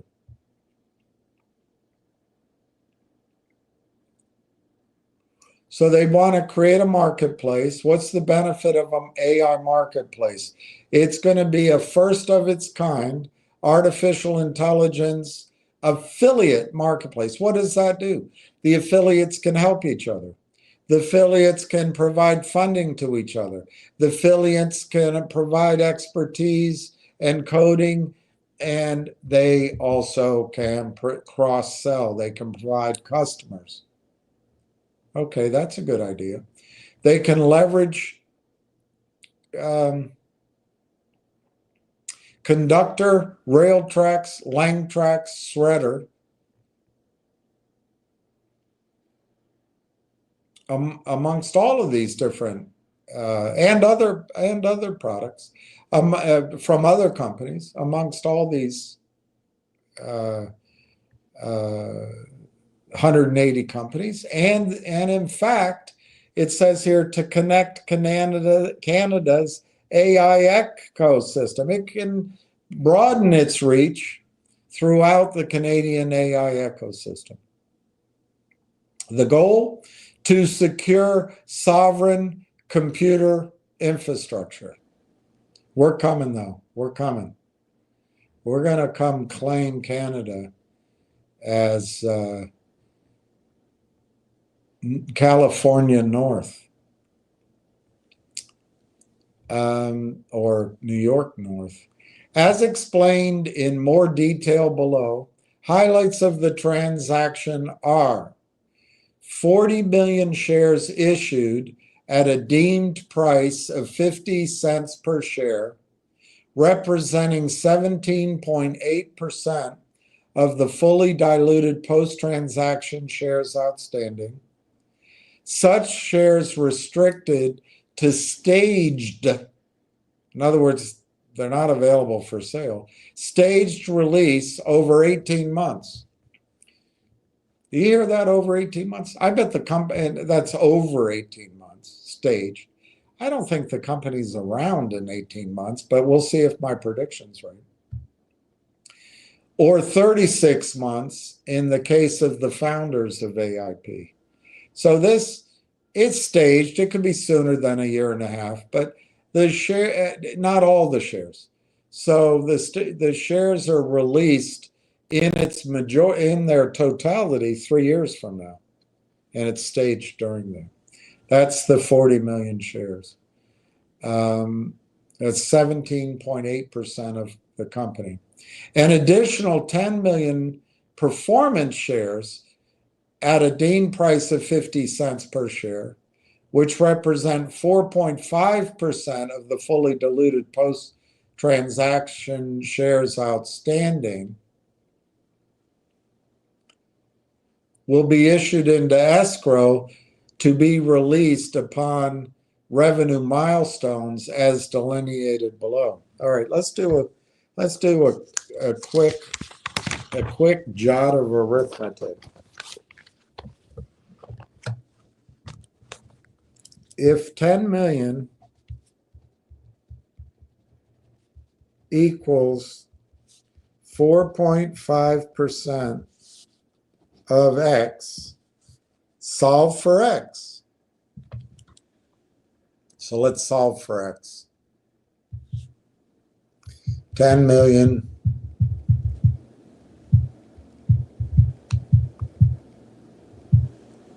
okay, I'm going to use that number. The current fully diluted outstanding shares based on that arithmetic of RAILTOWN and upon completion will be 222,222,222.22 shares. So now we know the number. So we learned that. We wanted to know it. Now we know it. Okay.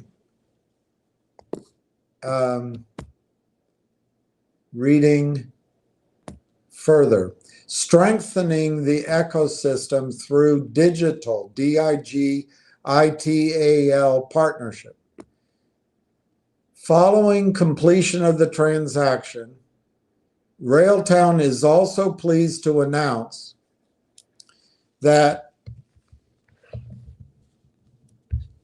it will have the benefit of a memorandum of understanding. Remember, that's what causes the short selling computers, the criminals, the computers start selling anytime they see that.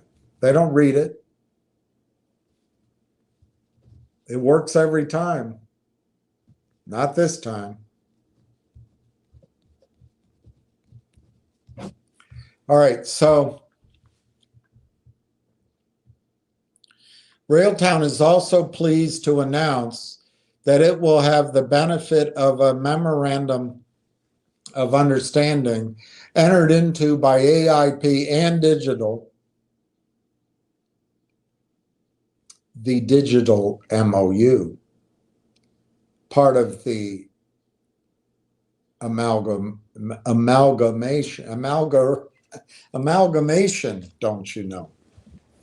Anyway, Digital connects technology builders and buyers to accelerate.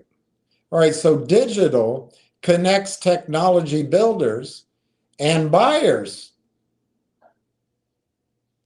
to accelerate the adoption and commercialization of Canadian solutions. Key aspects of this partnership include, okay, so RAILTOWN announces it will have the benefit of an MOU.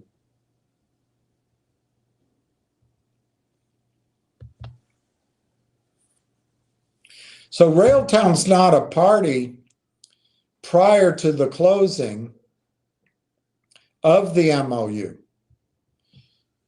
which to me doesn't matter, but to the criminals out there, if there's an MOU, there's uncertainty, so they can blow it up.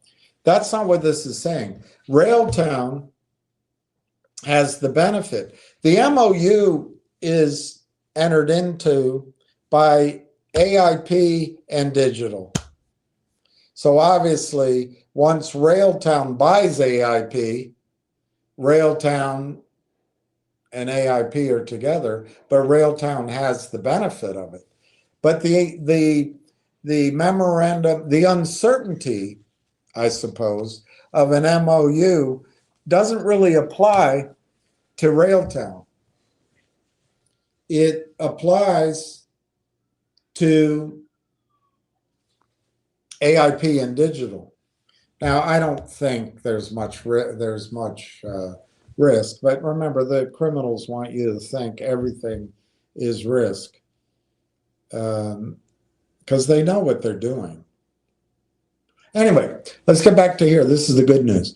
So RAILTOWN is also pleased to announce it will have the benefit of a memorandum of understanding agreement. I take the agreement out of there, of a memorandum of understanding entered into by AIP and Digital, the Digital MOU. Digital connects builders and buyers to accelerate the adoption and commercialization of Canadian solutions. Key aspects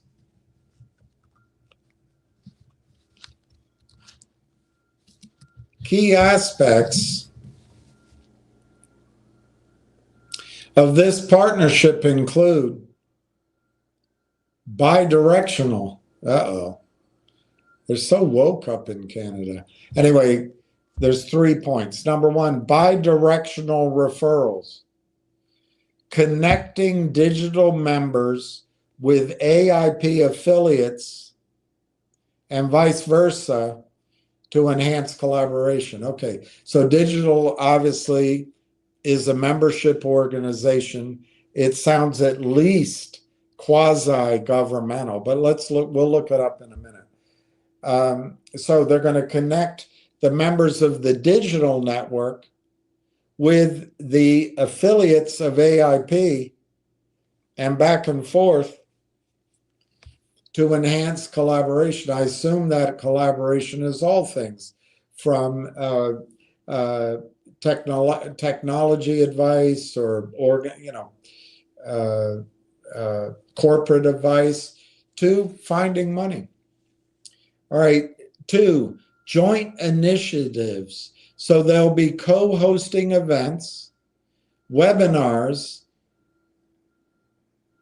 I can't pronounce this word.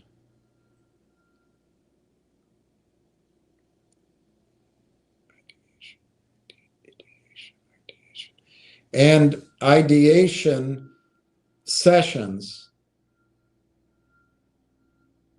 to drive AI thought leadership. So it sounds like this is a meaningful um, uh, strengthening of the original AIP network strategy. All right, third, ecosystem engagement, inviting members, clients, and personnel. Personnel? That's for assholes.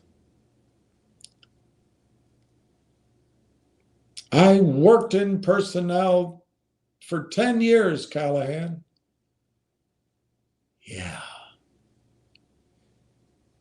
So ecosystem engagement, inviting members, clients, and personnel from both organizations to participate in working groups, roundtables, and knowledge sharing events. I know what this is. This is where you put all your woke employees.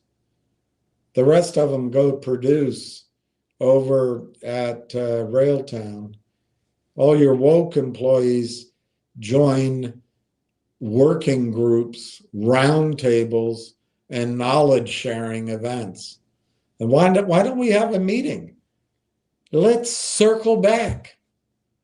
Anyway, I don't want to make fun of it, but this sounds, the AIP network was set up to bring now 180 companies together and create a platform where supposedly there could be some financing, I guess, but knowledge would be shared, help would be shared, advice, but also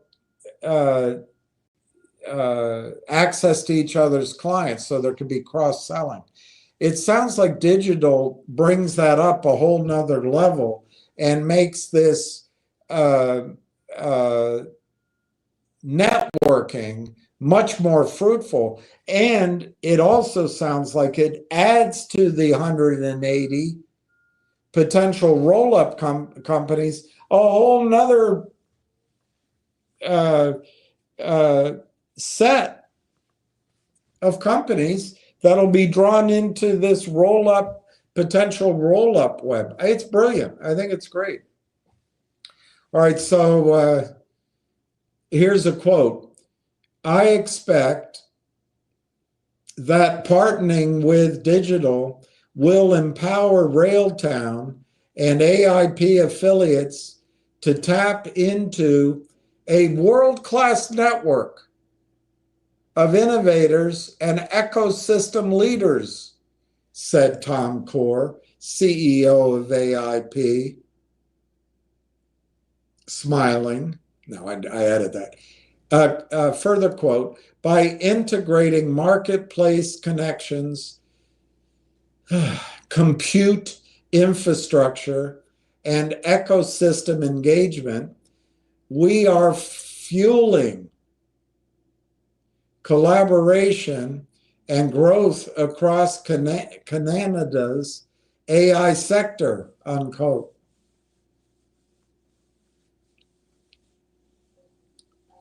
Another quote, access to compute and customers are among the top barriers for Canadian AI innovators, said Serena Nguyen, Chief Development Officer of Digital, one of Canada's global innovation clusters of amalgamated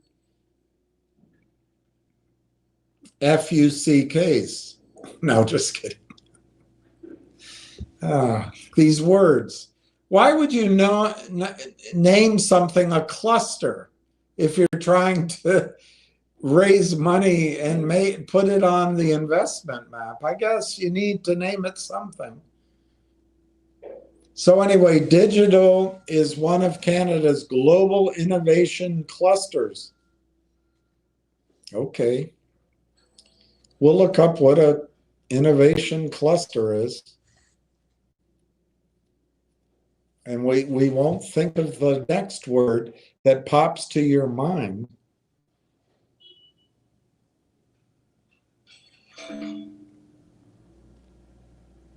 She further quotes, the collaboration between AIP and RAILTOWN unlocks an exciting combination of networks and AI infrastructure. This is how we unlock Canada's AI commercialization potential and lead on as a group, I guess, we lead on the global stage, unquote. Now, look, the way I read it, because I've always considered myself a producer and I like to, which might be arrogant, but it's how I self-identify. I think she says that access to computer power, I mean, obviously that's engineering, that's a logistical thing, and you can organize that without fear of making a cold call. So that's pretty straightforward. But having access to customers, you got to make the call. You got to go out and knock on the door. You got to produce. And so whenever you make a group of people together with working groups and round tables, it's all a way of avoiding the pain in the ass aspect of cold calling, to put it bluntly. But anyway, it's all right. Everybody does it. They build these, they call it work, but it's really just meaningless. I'm not saying this is, but it's something, it's this whole, let's have a meeting, let's gather, let's circle round. Why don't you call? It's not productive. The most productive thing, get on the phone and make the phone calls. Sell.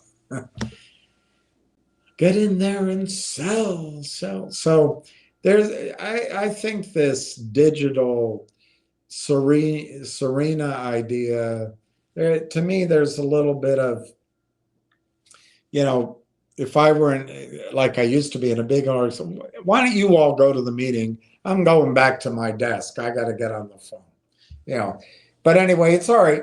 It's just how people organize responsibilities. All right, so let's read about digital. Digital is a national nonprofit that grows Canadian companies. What's happened to the English language? It's just terrible. It's just terrible.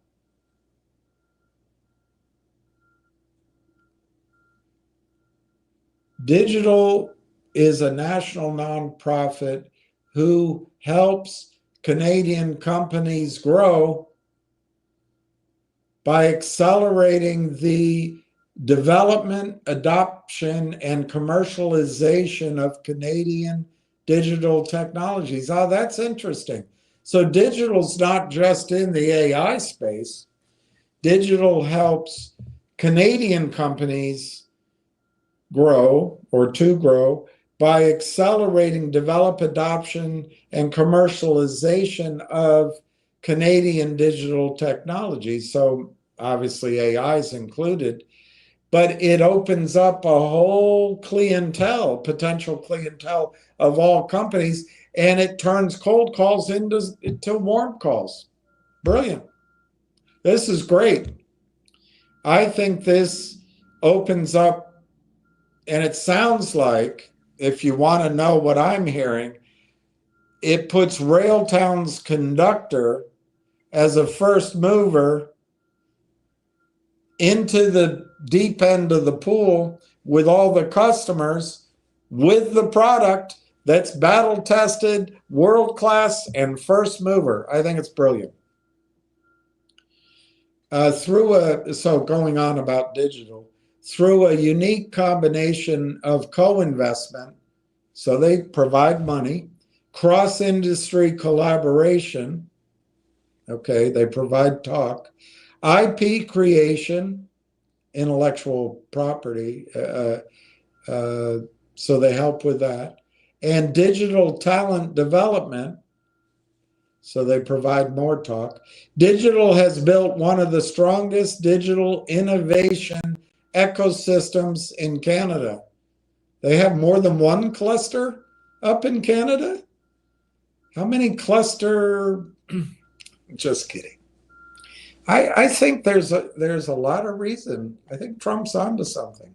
We need to go up there in Canada and take names and make the 51st, 52nd, 53rd, and 54th state. Anyway, RAILTOWN, first of its kind. Okay, next comment. Quote, unquote, first of its kind AI affiliate marketplace. This is brilliant, guys. This is something probably only could be done in Canada. Down here, everybody competes and argues and, fights with each other, while BlackRock buys it all up. Up in Canada, they cooperate with each other. They help each other out. I think it's brilliant. But it's also it's an AI affiliate marketplace. So the whole point of these affiliates is to help develop AI in Canada, but it's still a capitalistic system. And so it's one of the key areas of helping is generating revenue and customers. And RAILTOWN's conductor is the tip of the sword. It's the go-to product. I think it's all brilliant.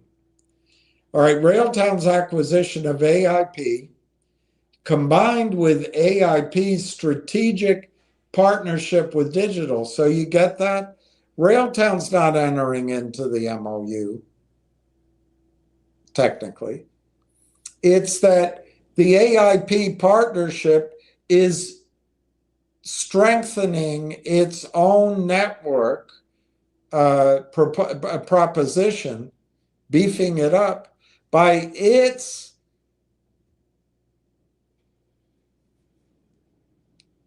amalgamation. I hate that word. AIP is strengthening its value proposition by entering into agreement with digital. I think it's great. And then RAILTOWN's buying AIP. It's great. So the MOU isn't putting this whole deal at risk. RAILTOWN is buying AIP.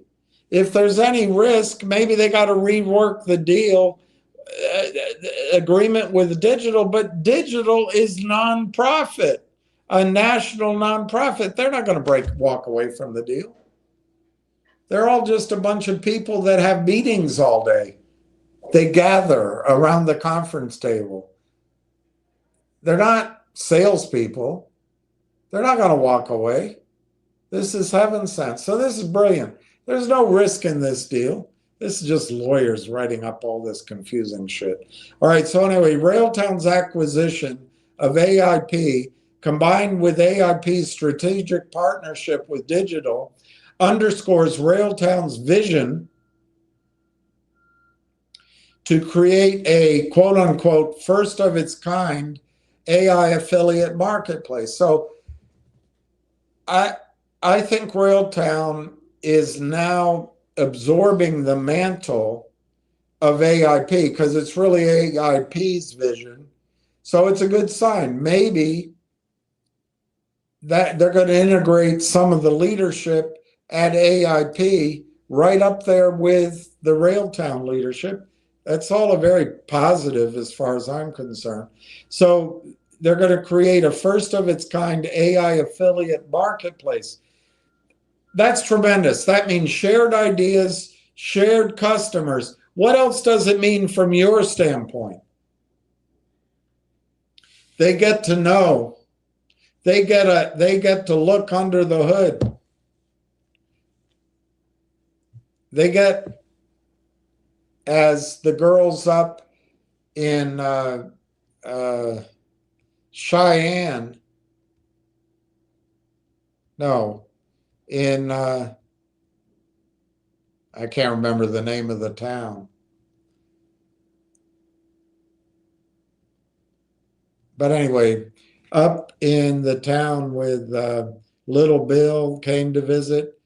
Well, no, Little Bill was there, and Will Money came to visit, and the Cowboys cut up some of the ladies of the night, and they paid the bounty.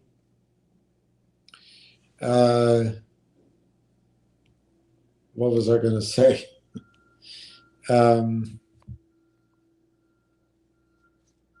I can't remember.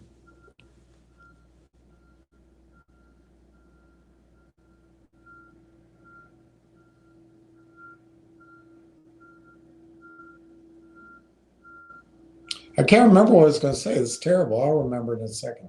All right. So RailTown's acquisition of AIP combined with AIP's strategic partnership with Digital underscores the vision. Okay, great. To create an AI affiliate. What you're getting to see, what you're getting to do in this marketplace is like those girls offered Will Money and the others a free one. The roll-up strategy of AIP, which is now RailTown strategy, they get a free look. They get a free one on all these companies. Not just the 180. They're going to go out and see all these other digital companies. And guess what? They don't have to do a whole lot of prospecting and phone calls and road trips. They're all coming to them. So they're going to have a look at 180 companies intimately, but they might get a free one, as those girls called it, on all these other companies in the digital ecosystem network. So as AIP pursues, which is part of RailTown now, as they pursue the roll-up strategy done by Constellation Software, they're not going to run out of attractive targets. And I would think because they're first mover, they're going to attract the most talent and the most success, and they're going to continue to be able to make the best and most attractive deals. This is fantastic. They've just increased the look and the due diligence process. It's not just going to be 180 companies. It's going to be so many more. And by the way, going back to that Parvent guy, the fact is, Parvent, because you don't know what you're talking about, RailTown, by acquiring AIP, it gets slight amount of revenue from that. But as soon as the roll-ups start happening, there's $400 million in revenue.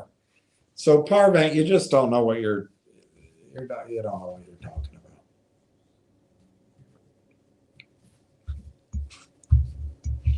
I think you're shocked. I think you're stunned. Stunned? Yeah, you stunned him just as he was waking up. All right, my eyesight's giving me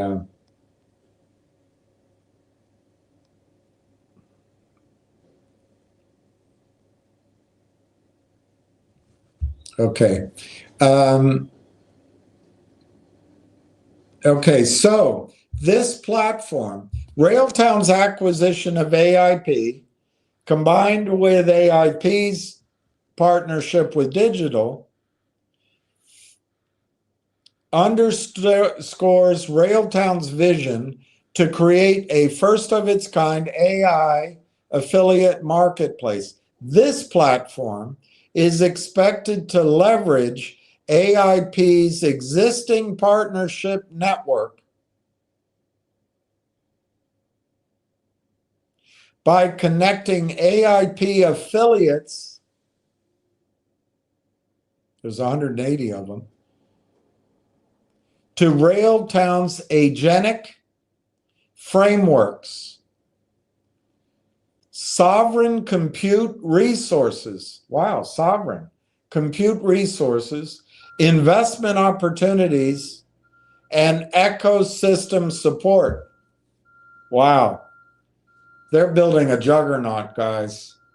They're building a juggernaut. How do I read sovereign compute? I read Canada. I read data centers. Investment opportunities. Not sure what that means. Sounds exciting. And ecosystem support. By looking to position itself at the heart of Canada's AI innovation ecosystem, RailTown believes it is accelerating adoption, commercialization, and growth for Canadian AI companies. Not long they're not. They're going to be the Canadian state AI companies of the United States. I know it doesn't get funny repeating it, I know. All right, quote, I believe the acquisition of AIP will amplify RailTown's ability to connect Canadian AI innovators with secure, sovereign compute infrastructure, driving scalable growth, unquote, said Corey Brandolini, CEO of RailTown. So, I believe the acquisition of AIP will amplify RailTown's ability to connect Canadian AI innovators with secure sovereign compute infrastructure, driving scalable growth. In my view, a new quote, new person, in my view, the combination of RailTown with AIP represents an opportunity for AIP to leverage the RailTown application development and agentic product offerings by AIP's affiliate network and their end users, while at the same time growing the AIP affiliate network and the AIP product marketplace, stated Dr. Tom Core, CEO of AIP, in an amalgamation of words. That was a long statement. But he's very positive on it. Let's say that. Okay, the transaction. Under the terms of the transaction, RailTown will acquire all of the outstanding shares of AIP from the holders thereof in exchange for up to 50 million common shares of RailTown, representing an exchange ratio of approximately 2.52 RailTown shares for each AIP share acquired, subject to adjustment in accordance with the amalgamation agreement. Look, we don't need to focus on that. We don't know how many shares outstanding there are at AIP, and it really doesn't make a difference to us. So let's not get in the weeds on that ratio, but I'm glad to know it. I mean, but it's not something we have to scrutinize.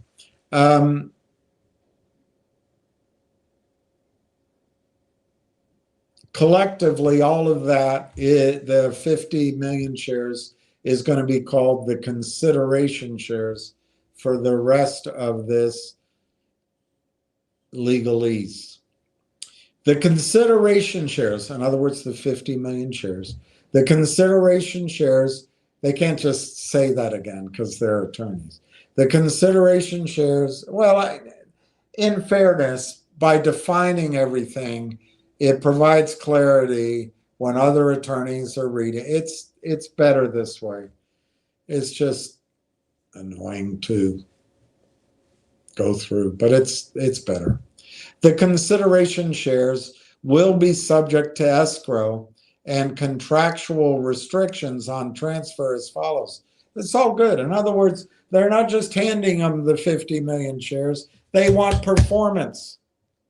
They want execution. Because remember, the value that AIP provides is the roll-up of these companies. So they got to get on about it.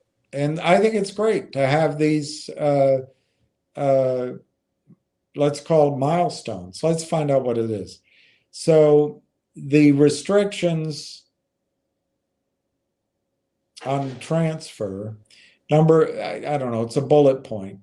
10 million of the consideration shares, these are called the escrow shares, on a pro rata basis to all AIP shareholders will be placed. So, whatever the number of shares are, it sounds like 20% of the shares that are going to be given to the AIP shareholders are being put in escrow. And they're called, cleverly, the escrow shares. Will be placed in escrow upon closing of the transaction. And the closing is going to be termed the effective date in this case, and subject to release or cancellation on the following basis. So now they have a series of statements, and I'll just read through them. 1 million escrow shares, the indemnity shares, another definition, on a pro rata basis to all AIP shareholders will be subject to cancellation for no consideration in the event RAILTOwn makes an indemnification claim prior to the date that is 12 months from the effective date, with one consideration share being canceled for every 50 cents of RAILTOwn's claim. Okay. I wonder what they're worried about.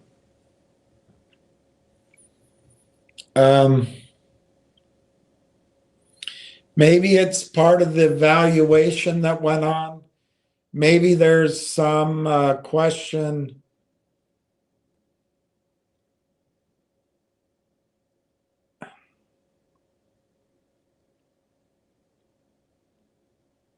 Anyway, it's not very much of the 50 million shares. So I'll try to find out.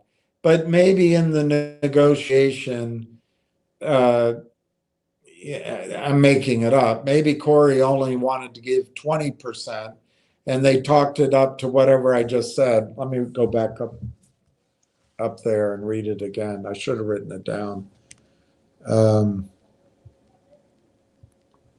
40 million is 17.8%, and then the 10 million is 4.5%.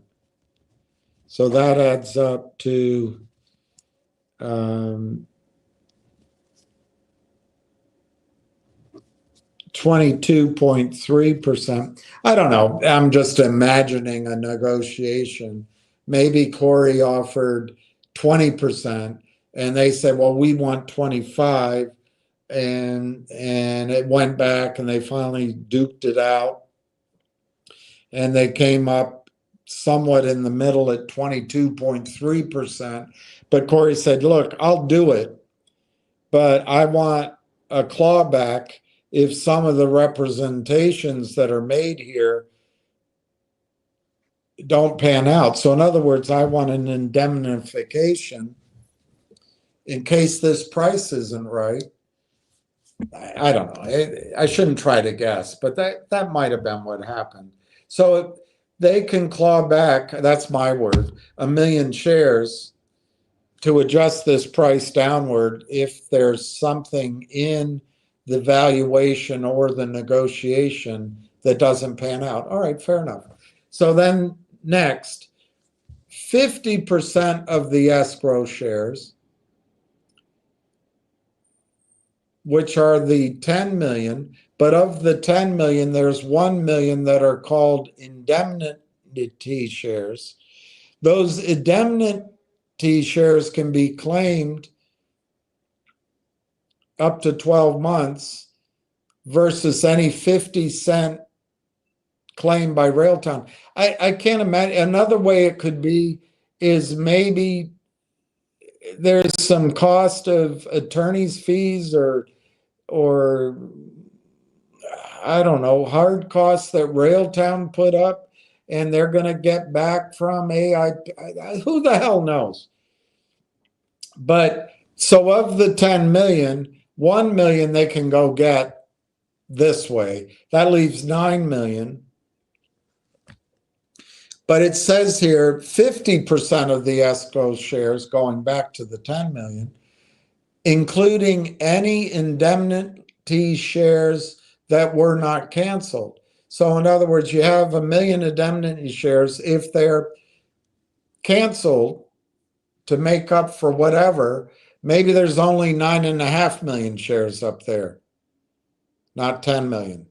All right, you got it. So 50% of those, 50% of the escrow shares will be eligible for release from escrow upon RAILTOWN recording annual recurring revenue from AIP affiliates equal to or greater than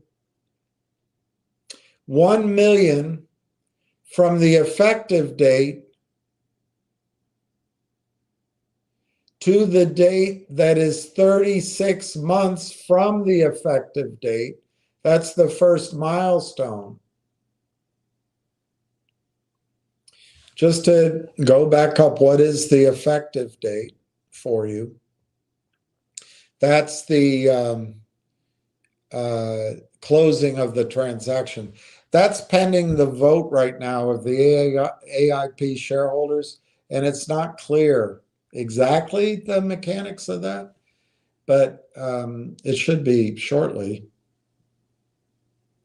You know, if you want to be a conspiracy theorist, maybe they just put that in there so they have some room to clean up some of the other documents before they have to announce them. Anyway, let's go on. So the effective date's the closing of the transaction. So 50% of whatever's in escrow, 10 million to start with, but it might be as low as 9 million. 50% of that will be eligible for release to shareholders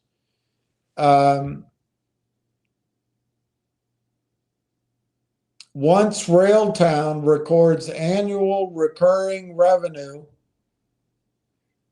from AIP affiliates equal to or greater than $1 million from the effective date to the date that is 36 months from the effective date.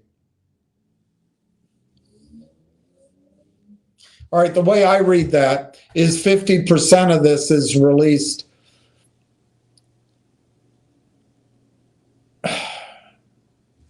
Let's read it again. 50% of the escrow shares will be eligible for release from escrow upon RAILTOWN recording annual recurring revenue from the affiliates greater than $1 million from the effective date to the date that is 36 months from the effective date.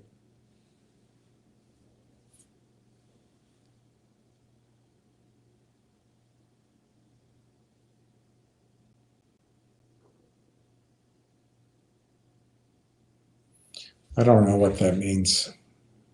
Is it as soon as they do $1 million? We'll go back to it, but the way I read it now, as soon as they hit the threshold of $1 million in revenue coming from the AIP, rolling up the AIP affiliates, during that 36 months,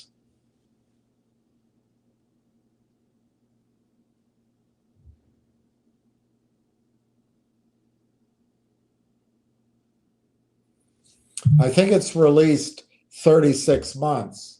I don't think it's released as it occurs. But let's keep reading.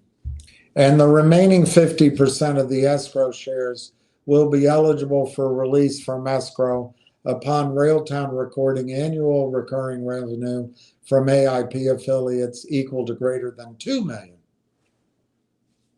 These are very minimal milestones. Why go through all this trouble? It's very minimal performance. It doesn't excite me. If the first milestone and or second milestone are not met by 36 months from the effective date, the escrow shares that were to be released upon satisfaction of such milestone will be canceled for not. All right. So the way I read it, as soon as they hit $1 million in revenue, they release half. And as soon as they hit 2 million, they release the other half. That's a waste of wording. What, they're not going to get to $1 million in revenue? Silly. But anyway, I'm sure it was worthwhile. I'm not going to read any more of that. I think that's an embarrassing milestone as far as I'm concerned. They do have some key shareholder restrictions going out to 36 months. I think this is all silly because they're going to get to 2 million shares and that's going to be released. So rather than overcomplicate it, it is clear that RAILTOWN has purchased AIP for 50 million shares. Let's not get up buried in this minutia. All right, the amalgamation agreement was negotiated at arm's length between representatives of RAILTOWN and AIP and was designed by attorneys. It's created by attorneys, it's boring like attorneys, and it uses words that only attorneys use. Part of that I made up. In connection with the execution of the amalgamation agreement and in support of the transaction, shareholders of AIP holding approximately 51.24% of the outstanding shares of AIP have entered into voting support agreements with RAILTOWN and AIP in support of this transaction. Okay, that paragraph says that a majority of AIP shareholders have agreed. But then the next paragraph says, completion of the transaction is subject to a number of conditions, including, but not limited to, receipt of required shareholder approval by AIP. All right, let's go back up to this previous. In connection with the execution of the AA and in support of the transaction, shareholders of AIP holding approximately 51.24%, that's a majority, isn't it? Of the outstanding shares of AIP have entered into voting support agreements in support of the transaction. All right, so maybe the organization documents of AIP require a 2/3 vote or a 4/5 vote or something. I don't know, or 3/4 vote to approve this. So maybe that's the difference. But it sounds like they already have a majority vote. I don't think this is an issue. So completion of RailTown buying AIP is subject to a number of probably boilerplate conditions. But the one they choose to highlight is receipt of required shareholder approval. I have no idea what that requirement is. I did ask. I'm going to try to find out. I would imagine that it's perfunctory. But then it goes on, and here's what the lawyers write. There can be no assurance that the transaction will be completed as proposed or at all. And I have to agree. I got some blowback from some people this morning. Are you telling me that after 10 months you can't write something up without that bullshit in it? And I have to agree a little bit. But I have been given, not from the company and not from anybody that can speak for the company, but I've been given a sense of major investors, I guess I can say, that this vote is assured to be in favor. But it'd be so much nicer if this could have been announced without this particular clause.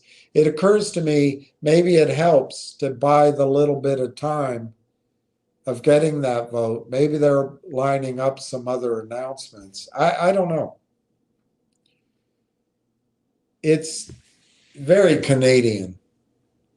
It's very amalgamation of the parties concerned.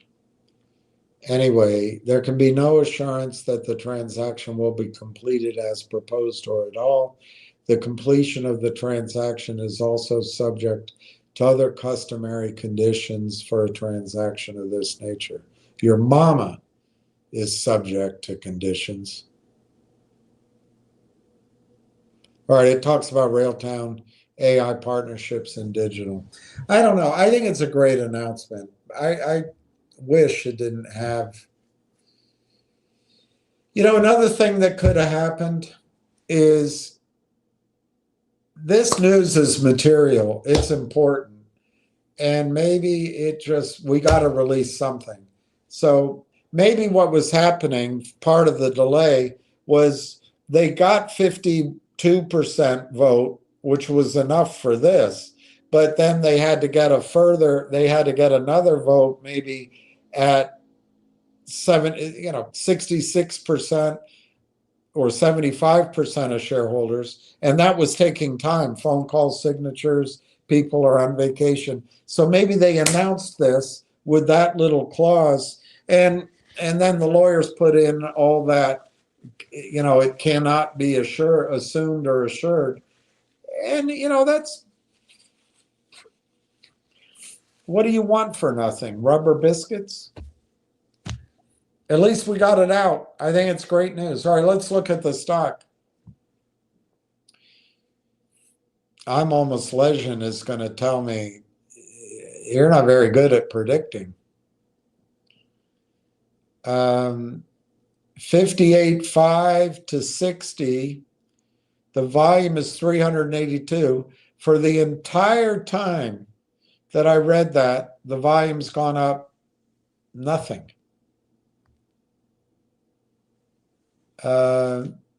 Since 1 o'clock, just before 1 o'clock, 500 shares traded at 58.5. Somebody just had to get out at the bid.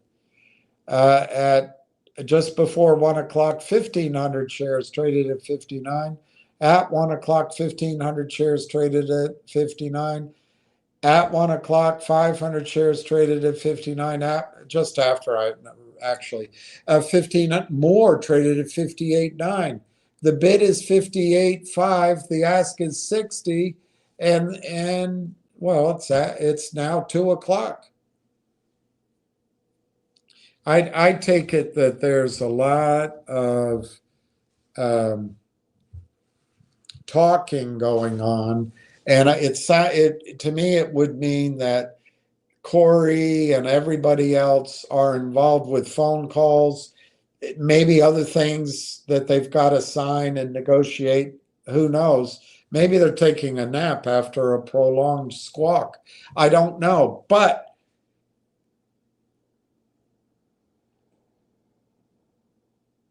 soon, and for the rest of your investment life, this stock is going to be trading higher and it's going to be trading fewer shares. Now is the time to buy all the shares you want in your position.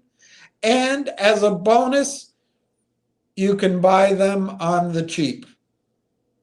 In the future, you're not going to be, possibly, you're not going to be able to buy very many shares. And you're going to pay a lot more for it. So it's an opportunity while Corey is busy, and while he's probably getting all sorts of phone calls. Imagine the phone calls he's getting. Hey, Corey, I thought you said this was going to. Corey, this is Lily. I read your release, and it doesn't seem to say that the stock is going up. Whatever calls he's getting. So he has to go through that process. It might not take more than this afternoon. It could take a couple of days, but when it's over, he's going to go out on the hustings. He's going to go tell the story. He's going to be talking to institutions, talking to research analysts, talking to investors, going to conferences, talking to clients. And guess what? Who is he associated with now? Microsoft, AMD, NVIDIA. Guys, this is the time to buy. Girls, this is the time to buy. You know the story. There's nothing bad. You know that the criminals sell, sell, sell. Your question is, where's all the promised buying? I think it's there. I think you're seeing some of it. But I also think some of it might be, for example, if it's a institutional buyer, a small fund, and it's, there's a face on the fund, like ARC Consulting. I doubt Kathy Wood makes every single phone call, every single research analysis, every single thing. She probably doesn't enter every order, but she's always late. But anyway, she would assign it. Miranda, why don't you take the RAILTOwn case? Look at all of these companies in Canada. And that's after looking at the companies in the 50 states up down here or whatever. But so Miranda starts looking, and Miranda's keeping track of all the points. She has a checklist. And one of the checklists is, we can't buy the stock until the merger is complete. That could be one of the checklists. We're not allowed to buy that stock until the combination is certain. Well, this announcement is not certain yet. So Miranda has to call Corey and say, Corey, this is Miranda from ARC Consulting. When is that merger, do you think? When is that vote going to be completed? And depending on what Corey's goal is, maybe he's stalling for a little time, or maybe he's free to say, he says, well, I just got off the phone with Dr. Kaur. I'm making all this up.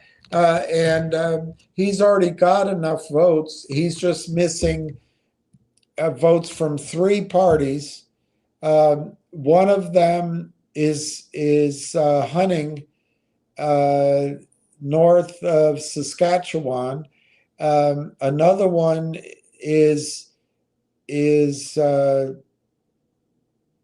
on a plane flying to Singapore to meet with all the shareholders in Finger Motion and is unreachable, and another one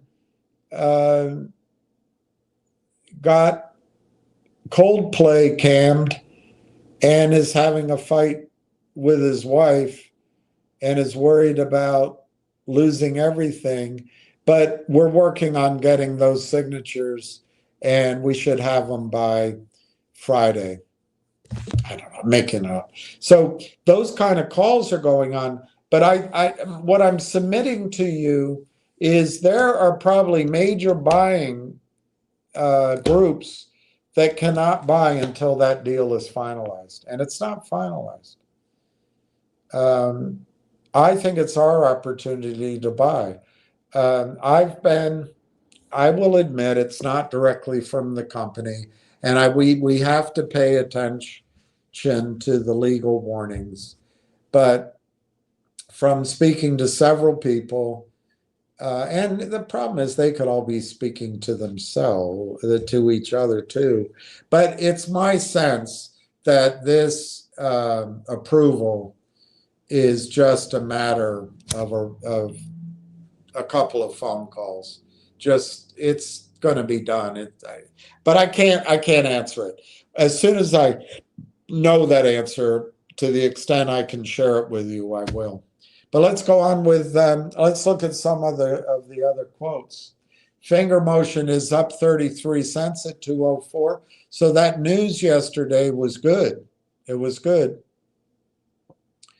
But I don't think chasing it is necessarily the right thing to do or not.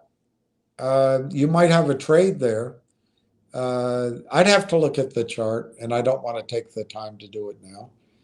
But when Finger gets in this momentum and Ham's working hard and calls are being bought, the premium on the calls go up.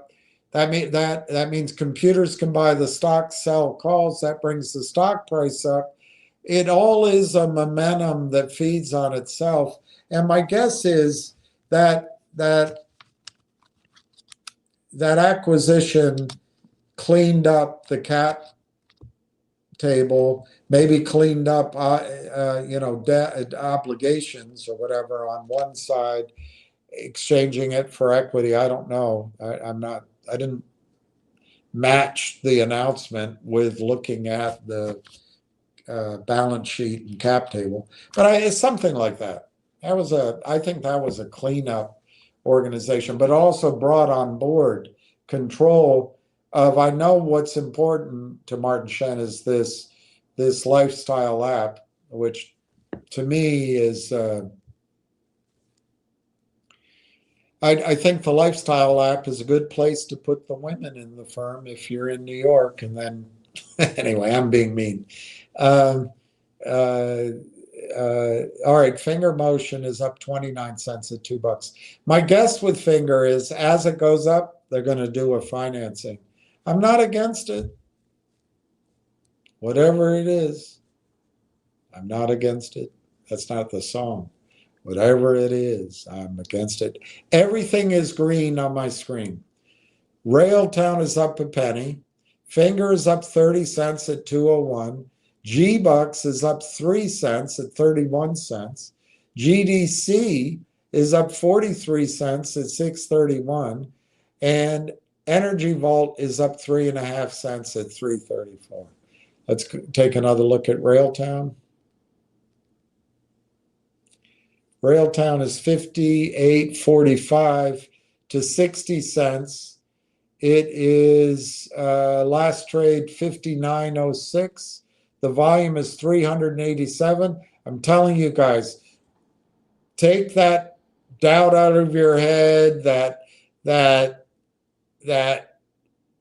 experienced pain of all the other stocks. If you want to own RAILTOWN, now is the time to buy it. And it will, in my judgment, that's my judgment. It's a prediction, not a promise. Every week will be $1 from here on out, on average. 10x by Thanksgiving. or more. Who can argue with that? Who can argue with that? Then, when you sit with your family, you'll have a lot to say grace over. RAILTOwn. Roadhouse. All right, let's keep going. Pizza Rules is my hero. Pizza Rules is my hero, a private Canadian company. Shareholder vote for a merger, an amalgamation. I'm wondering, before I join your company, I want to know some particulars. What is the requirement for a vote in amalgamation? And if you do have an amalgamation, what will be my role? Consists of 2/3. You got it, Pizza Rules. You figured it out. 2/3. So they have approximately 52%. So the issue is, can they get to 67% approximately? So they need 15% more. And that's what they're trying to track down. And it sounds like they're getting, by reading, I just read you the press release, sounds like they're getting those votes in writing. So it's a matter of phone calls and faxes if people still use those, or overnight FedEx if they need blue ink. It'll come. It'll come to get that. I don't. Do you think that the remaining investors, who are all friends, it's a private company, they've either got to be all friends or professional associates, or decided that they liked Mike Norbrega, John Ruffalo, the IBM guy, I wish I could remember, and Dr. Tom Core, they'll get the votes. They'll get the votes. Thank you, Pizza Rules. I'm very appreciative that you looked that up. So it's a question about getting 15% more of the vote. They had enough of a vote to bind the company in an agreement, and I don't think it's going to be an issue to get to 2/3. This isn't an unsolicited bid. This isn't a bid that they haven't known about for a long time. This is a liquidity event for the majority of the investors that put up money in RAILTOwn. Who doesn't want a liquidity event?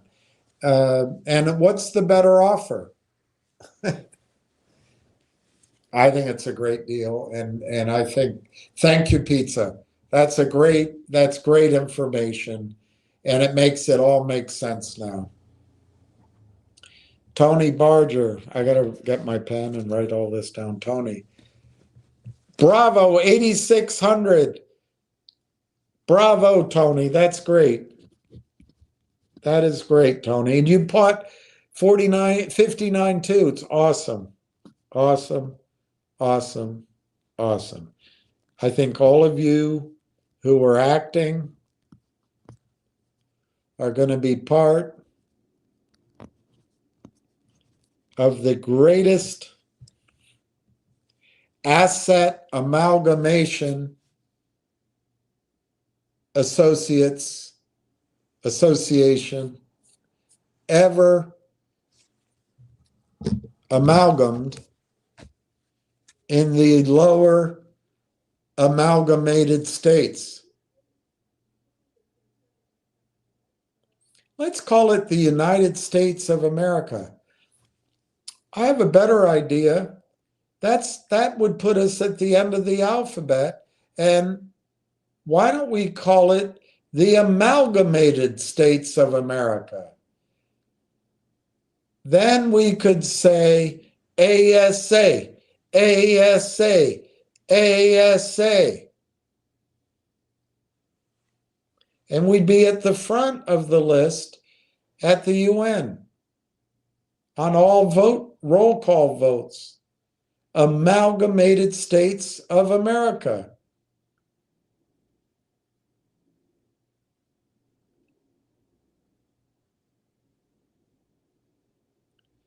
My state feels a little amalgamated right now. I'm looking at the bid, it keeps moving around, but the ask doesn't. So it's caught in computer programming. But those of you who are buying, this is the time to buy. You know the news is out. You know it's coming. The cavalry's coming, and you don't have to wait. And the price hasn't gone up. I mean, you could argue it's up a penny today. You can argue that the price action over the last few days was buy the rumor, and then this is sell the news. But that's if you're a hot hands day trader, which you're not anymore. You're now part of the association of amalgamated high asset associates. 58.29 to 60. Let's keep going. Northeast Iowa, RAILTOWN is our gold. Soon it will be a company most investors will buy. This is Northeast Iowa. RAILTOWN is our gold. Soon it will be a company most investors will buy. And then we can sit back and watch the price go up. I agree with that. Northeast Iowa. It's like growing corn in Iowa, or growing Christmas trees in Iowa, or growing petunias in Iowa, or growing football teams in Iowa, or growing baseball players in Iowa.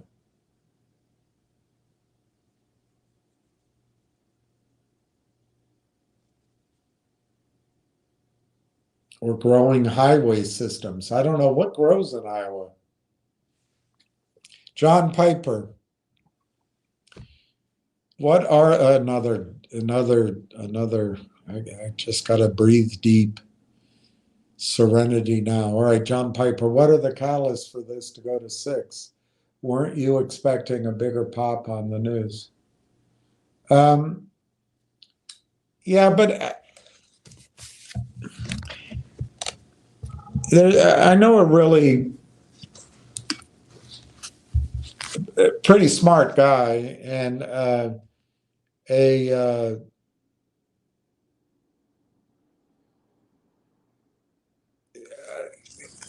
want to use the word intuition, but I don't think that's the right word.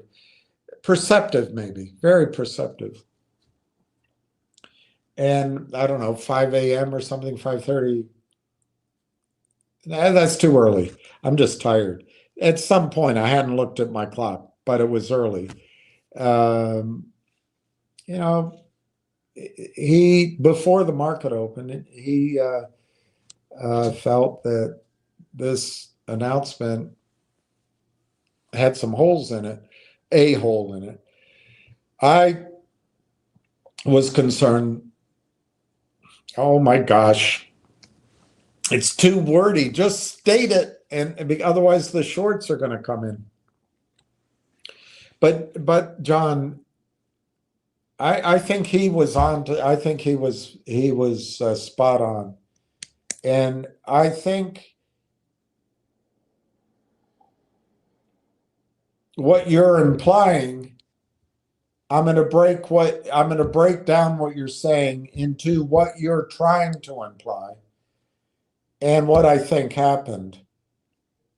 Yes, on what happened, I thought it would go up higher right from the start, but I never said it was going to go straight up. But I did think that the stock would just blow through the $1 level. There's no question about that. I still think it will. But remember, it's under the high. As long as it's under the high, it didn't break through its high. When it does, I think it's going to break through the $1 level. Secondly, what I said, John, was the news. Well, I guess I guess this qualifies, because I said when they went to the LOI, but I think I said the definitive, anyway, I don't remember all my words, but I think we all understood, and maybe I should have been clearer. I think in order for this stock to start going up, the acquisition has to be definitive, and it's not yet. That's an escape clause in that announcement. You could drive a electric vehicle through. I don't think it's a big deal. I really don't think it's a big deal, but it's a reason to short for the shorts. And more importantly, as I just described, John, it will cause some of the professional investors, people that get paid a salary and don't want to get fired, it's in their checkbox, and they'll wait. They'd rather pay $1.20 after the vote comes in.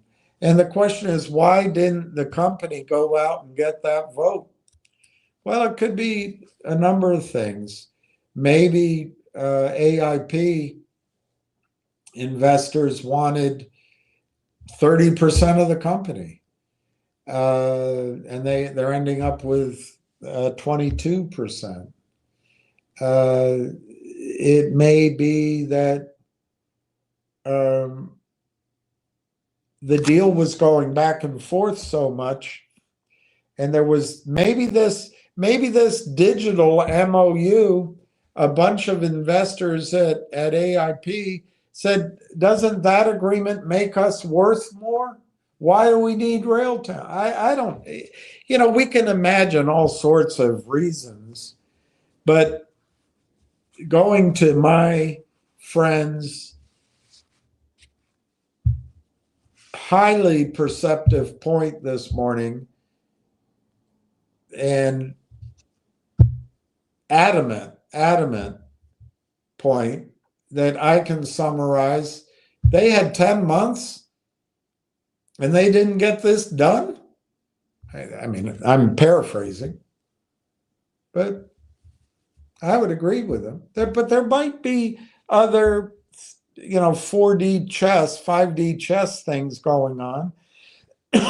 Or it might be that, here's an idea, John. Maybe they put this in with the regulators, I don't know, at some point over the last few days, and said, we're trying to get the votes.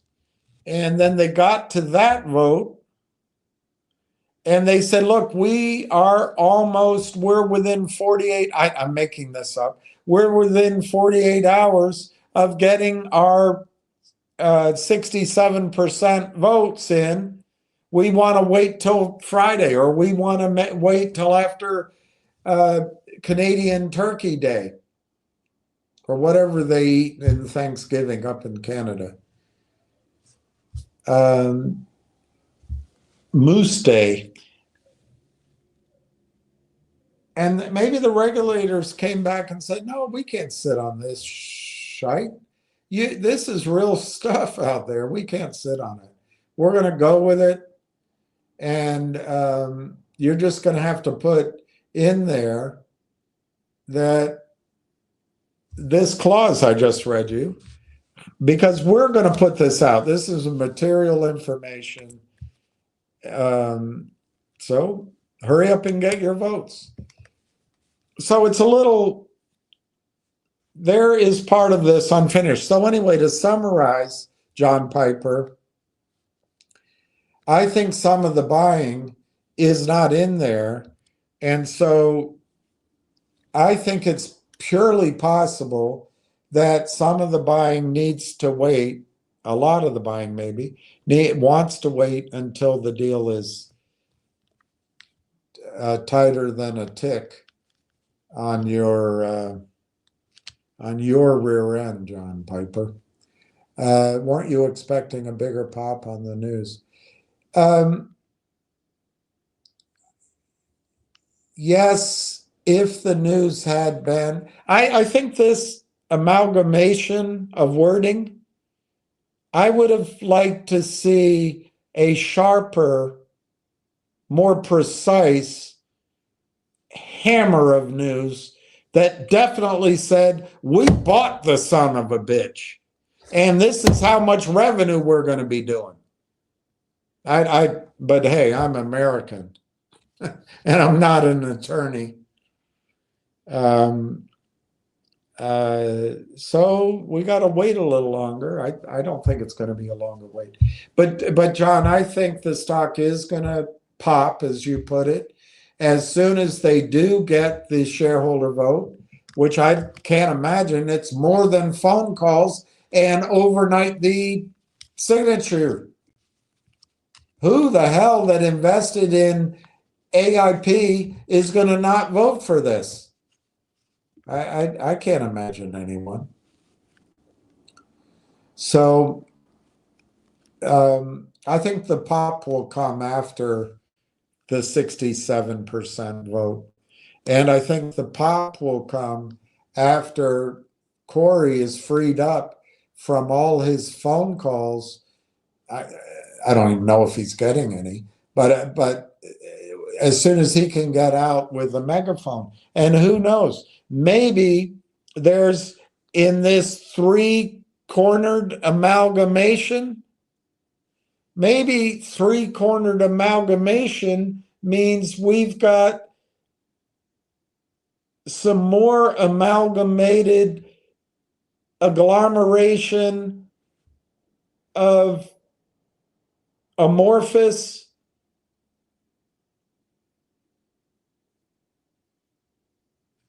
words to release. Who knows? John, if you're trying to pour your short-term framework, your day trading, short selling, fear, uncertainty, and doubt on this situation, you're not going to be effective. This was a great announcement today, and the fact that it's now announced, people can buy it. Maybe they're not quite ready. Maybe, look, it's pretty good volume today, and there was buying over the last few days. But I would have thought maybe some buying would come in today. But my experience, John, I'm not surprised by this. I know you're an amateur. I'm not surprised like this. I have done this many, many times over the years. And back when the markets worked, and I think the market is working for RAILTOWN, lots of times there was a little bit of a run up before news, buy the rumor, and then the news comes out and there's this big stall. And it can take 2 hours, it can take 2 days, it can take 2 weeks, but then it hits a gear and it starts to run. And that gives people here listening a chance to buy the stock, because your fear and uncertainty and doubt isn't going to scare anybody.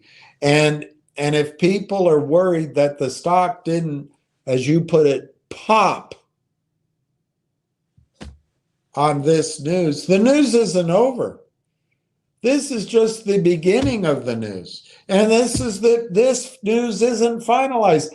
John, I don't know if you can read English, but this news basically said, and stupidly put MOU in the headline, because computers read the MOU.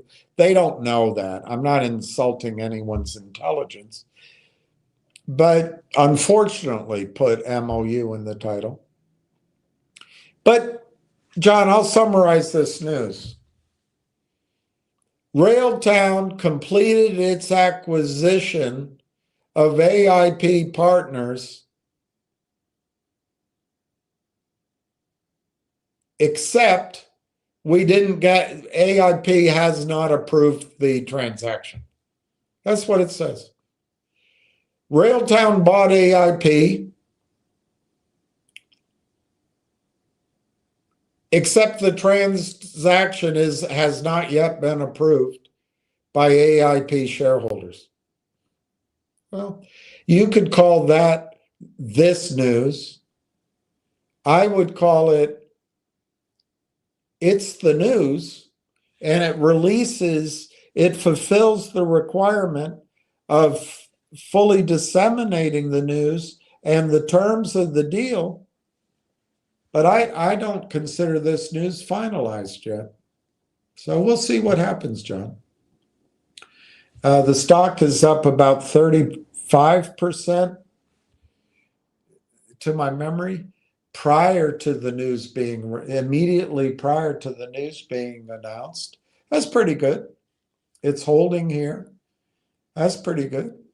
The volume's strong. That's pretty good.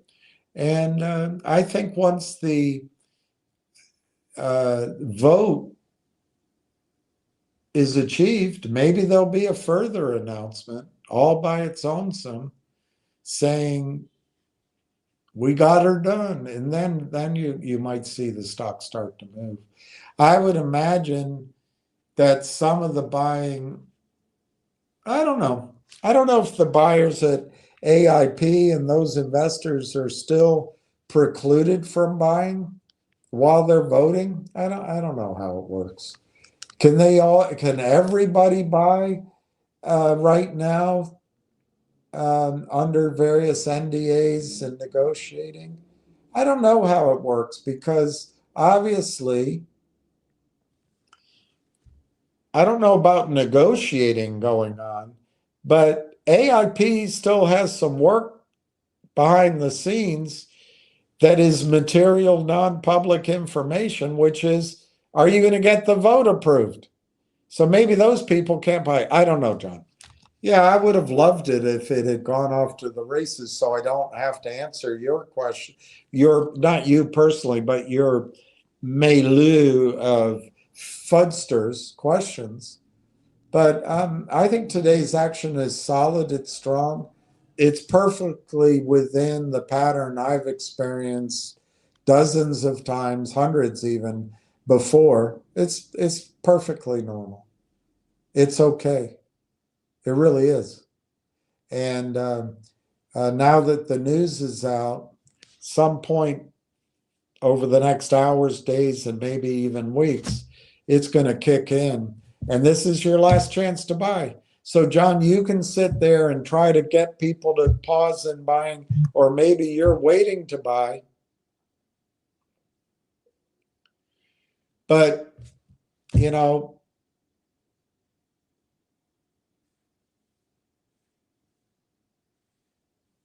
I think you're making a big mistake. Oh, here comes the arse. Parvent, why are you doing this, William? Why are you smiling all day in front of a camera, pumping RAILTOwn? How much are you paid to do so? Sure, this is a promising soaring and worth a shot with some real dollars.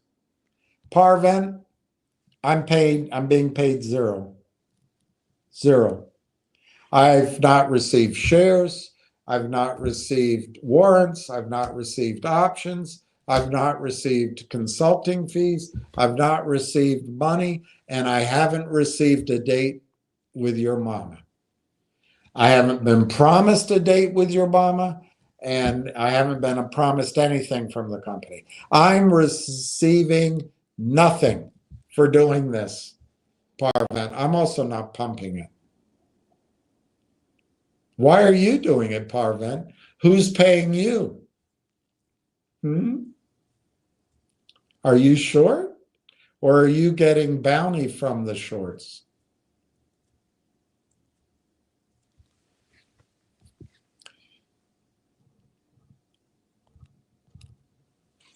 Sure, it's worth a shot with some real numbers, but throwing out numbers like $30, $60 a share in 6 months is just irresponsible. Well, you're not quoting me exactly, are you? Are you? I said 6 months plus or minus 3 months. I also said, and who knows? It could take 12 months, 18 months, 24 months, 36 months. I'm combining a lot of times I've talked. But anyway, you want to reduce it to what you find irresponsible. But you're not listening. You're just trying to get out of your short position or get paid by the shorts. Let me repeat it, Parvin. I'll make it clear.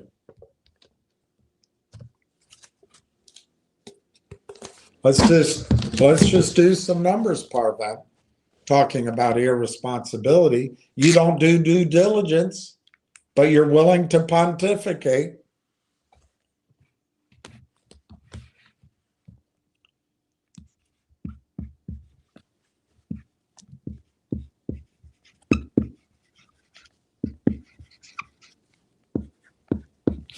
AIP Partners, the 160 companies, has 400 million in revenue.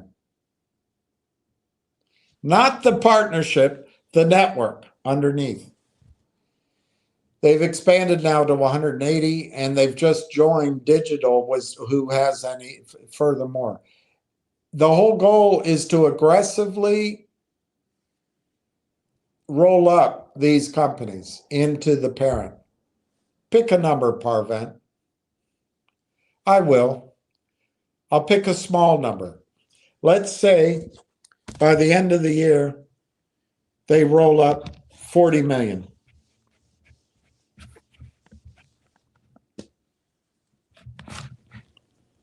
So that source is RAILTOWN. Sorry, AIP. Now RAILTOWN.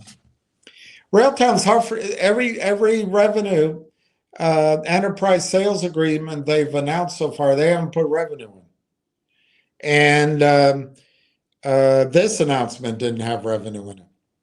Projections, but let's try to use some numbers. This research a year ago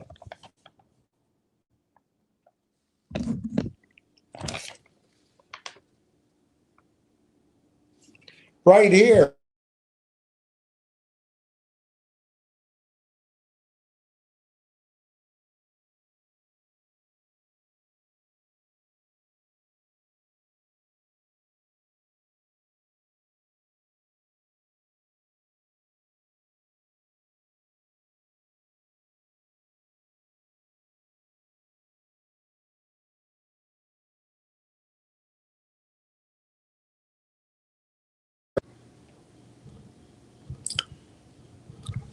Parvent, there's news out. More news, more good news.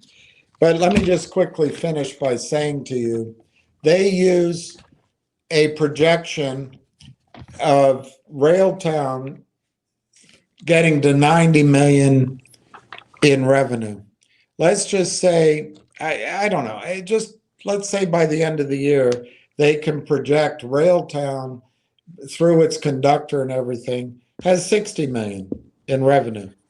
Now we're talking about forward revenue. You're not doing that. You're going to look backward because that's how you look.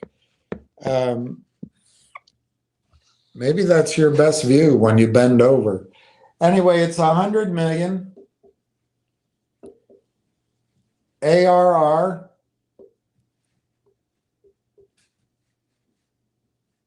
going forward. So my proposition to you is let's use 100 million revenue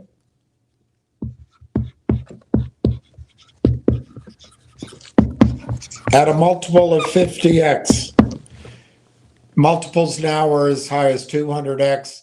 They are all in the arms race for first movers, best in class. They're all in the 100, 150x. There is a bidding war going on. It's irresponsible of you to not do your due diligence and mislead people. But anyway, 50 times 100 million. I want to get to the news. I can't wait. I don't know what it is. 50 times 100 million. That's forward revenue. Doesn't have to be backwards. That gives you $5 billion.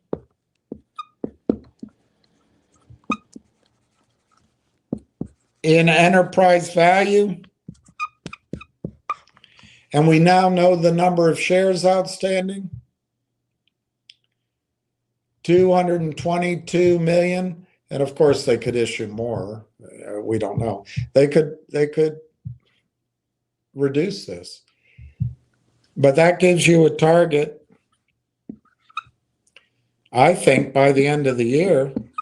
Remember, Parvent, all they have to do is be able to reasonably project it into the future.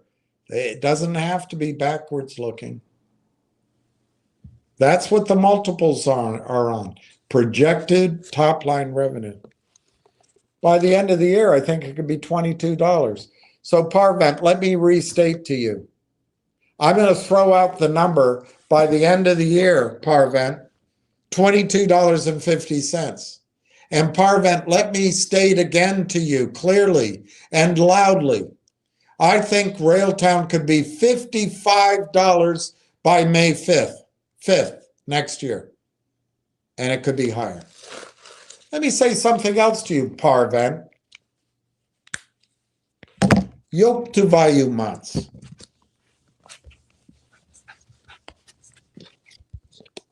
Okay.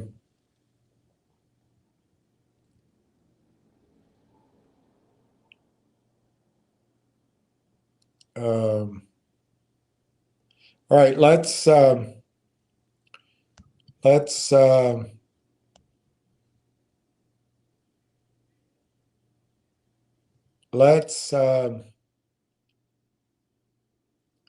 going to put this comment up for now. I want to go to the news.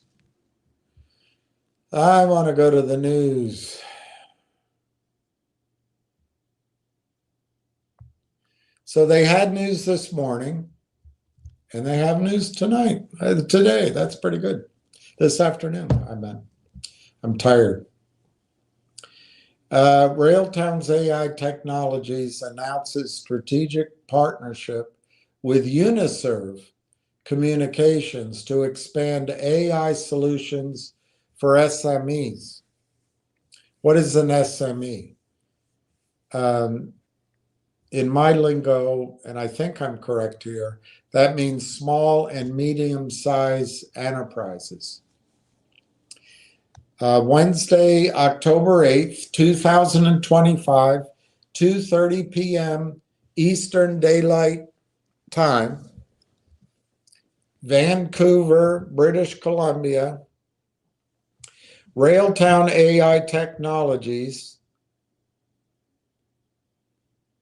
is thrilled to announce a memorandum of understanding with Uniserve Amalgamated Communications. With Uniserve Communications Corporation, which is a public company. Let's look it up quickly. USS, let's look it up quickly. I don't know if it's going to be, I'm going to be able to get a quote. USS dot, I don't know, TX? No, dot C. All right, let me go to Yahoo.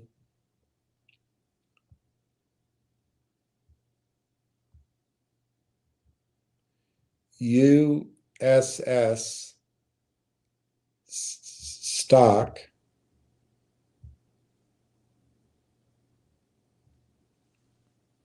Let's see if it works.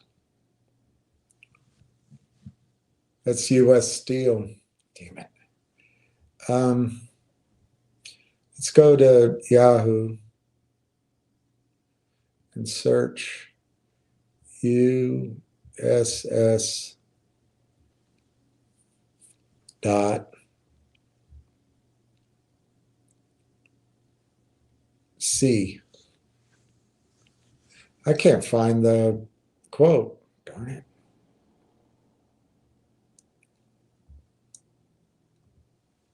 What's the symbol?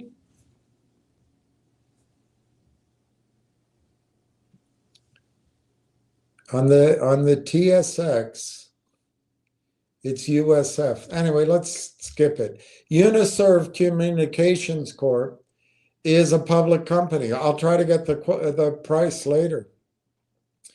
So anyway, RAILTOWN is thrilled to announce a memorandum of understanding with Uniserv Communications Corporation, a provider of managed IT, cloud, and data center services with a 30-year operating history. Wow. And over 10,000 businesses served. This strategic partnership positions RAILTOWN to deliver its cutting-edge AI solutions to Uniserv's extensive network of approximately 3,000 small and medium-sized enterprise customers. That's huge. 3,000 enterprises. They've just announced 4 over the last, I don't know, 2 months, 2.5 months. This is a potential, which I assume if RAILTOWN's signing up with Uniserv Communications Corp, RAILTOWN doesn't have to do, number one, they're not doing the sales pitch at the beginning.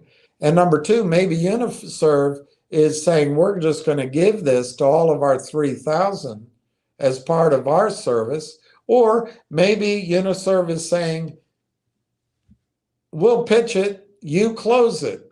But 3,000 corporations,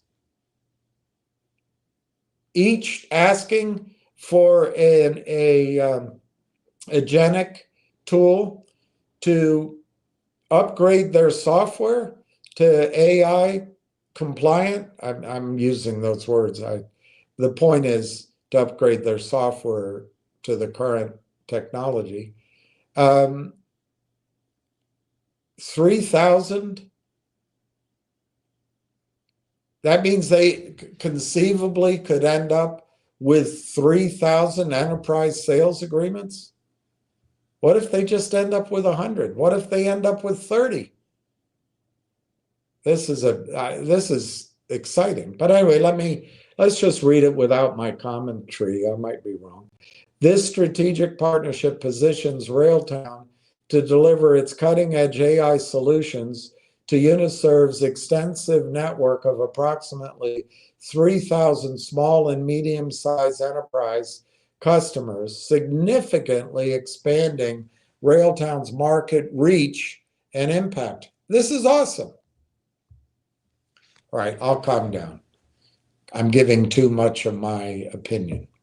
Partnership overview. The collaboration integrates RAILTOWN's advanced AI agentic frameworks and observability tools with Uniserv's robust infrastructure comprised of data center solutions, ISP services, and managed IT services. This is powerful. This is powerful. This partnership enables RAILTOWN to deploy scalable, cost-effective AI solutions tailored for SMEs for each of the 3,000 small and medium enterprises. We should look up what that definition means. Addressing the growing demand for modernization through the incorporation of AI agentic tools to maintain competitive relevance in a rapidly changing global marketplace. This is massive to me. I mean, maybe I'm overreacting. Let me tell you one way I'm reading it. This proves the concept of conductor.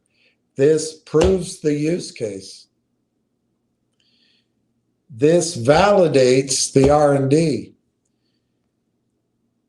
This allows people buying the company and people, investment brokers, but selling the company maybe to NVIDIA, but also the company itself, to argue our valuation based on current multiples and this growth conductor works.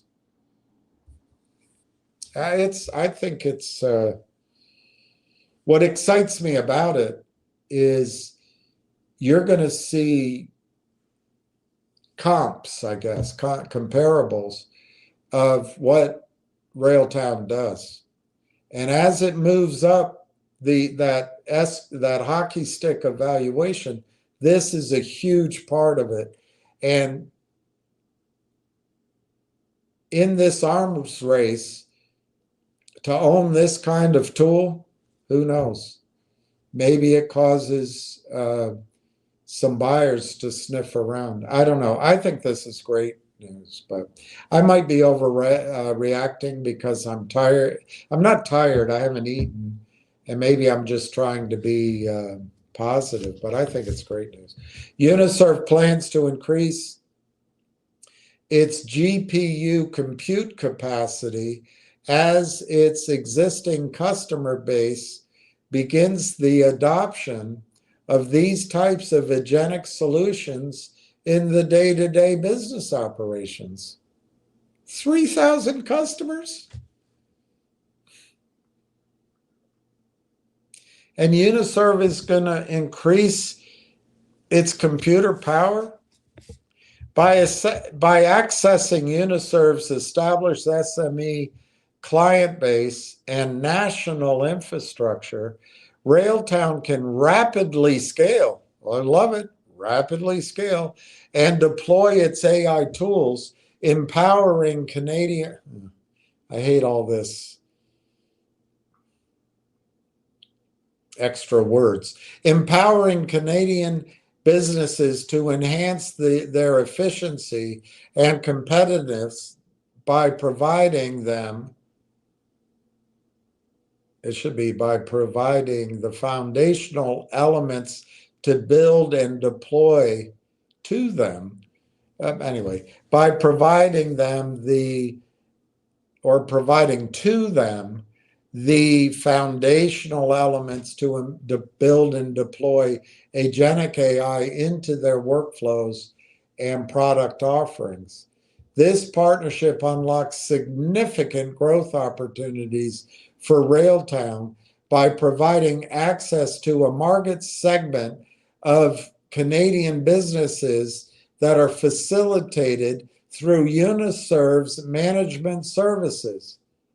We'll look up Uniserv. RAILTOWN's AI tools will enable Uniserv's clients to implement monetization strategies, driving operational improvements and deepening RAILTOWN's position as a key player, a first mover in the Canadian's AI ecosystem. Strategic benefits for RAILTOWN. Expanded market access. RAILTOWN gains direct access to Uniserv's 3,000 customers, amplifying the reach of its AI agentic frameworks and observability tools. Scalable deployment. Uniserv's infrastructure supports the rapid deployment of RAILTOWN AI solutions tailored to the small and medium-sized enterprise needs. Revenue growth potential. This partnership is a further addition to RAILTOWN's strategy of developing and growing its compute-centric revenue pipeline. Let me just boil that down. This partnership is a further addition to RAILTOWN's revenue pipeline. Strengthen market position. Collaborating with Universe reinforces RAILTOWN's leadership in delivering practical AI solutions, enhancing its reputation as a trusted partner for Canadian businesses. Can I make a suggestion?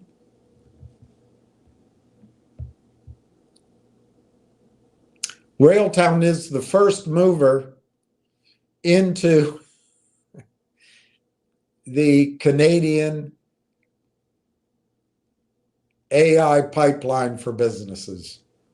All right, driving SME innovation. By combining RAILTOWN AI's expertise with Uniserve's established infrastructure and client relationships, the partnership is poised to deliver transformative. The partnership is poised to deliver transformative AI solutions that address the unique needs of small and medium-sized enterprises. These solutions will help businesses streamline operations, improve margins, and compete more effectively in a rapidly evolving market. Corey Brandolini, CEO of RAILTOWN, stated, quote, "Partnering with Uniserve is a meaningful step forward in bringing accessibility to our AI agentic frameworks and observability tools.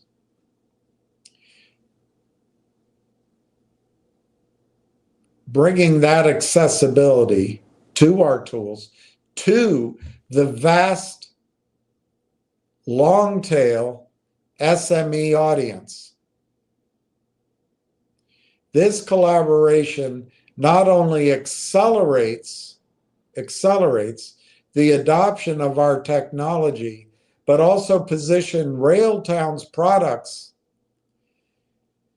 to be a key technical layer at the forefront of driving AI compute resources and part of AI's innovation ecosystem.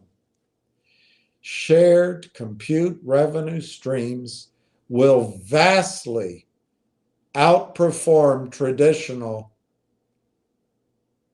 software as a service models," unquote.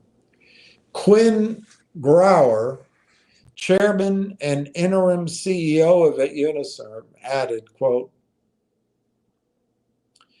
"RAILTOWN AI's solutions enable us to enhance our service offerings and deliver cutting-edge technology to our SME customers, meeting the growing demand for AI-driven modernization. This will also serve as a natural kickoff point to build our GPU compute capacity to serve the growing need among our customers for these types of solutions for their business." This is so powerful. Okay, so about Uniserve Computer Corporation. Uniserve provides IT solutions, including data center solutions, managed IT services, and business internet through its offices in Vancouver, Calgary, and Waterloo, serving approximately 3,000 small to medium-sized customers. Wow. I think it's big.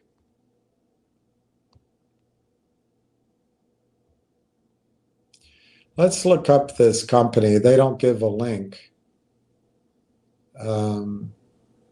So it's Uniserve What's the full name?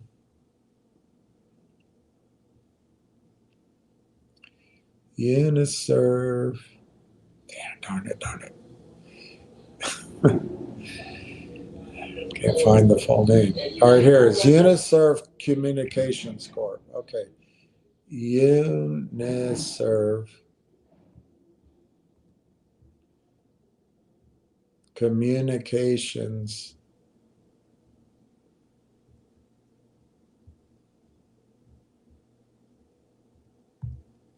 Corp.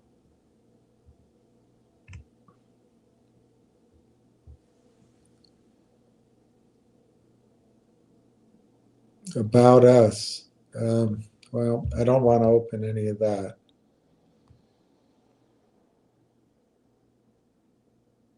Okay, it's USS.V on Yahoo Finance. It's a 62-cent stock. And they also announced the news.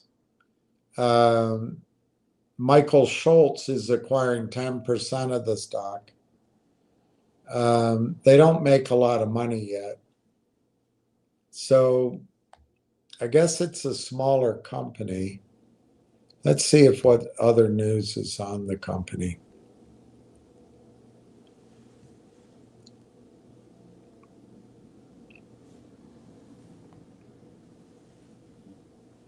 A week ago, Uniserve Communications reported increased revenue but higher losses. So I guess they're motivated in this partnership. An insider of Uniserve Communications picks up 10% more stocks. So it might be a way of playing this partnership. 3 weeks ago, Uniserve expands with new Vancouver data center to boost AI infrastructure. That sounds great. Let's see if I can read that. Uniserve Communications Corporation has announced a strategic lease agreement to develop a 2-megawatt data center in Vancouver, making a significant step in its national expansion strategy. This facility will enhance Uniserve's capacity to support AI workloads and digital economy demands, positioning the company as a key player in Canada's burgeoning AI infrastructure market. Sounds pretty good. I think it's a great announcement, and it sounds like it's one of many. So now the stock is bidding 60 cents, asking 60.08. What was my prediction? 1,000,000 shares and 90 cents. Maybe I was too early. We'll see. We still have 45 minutes.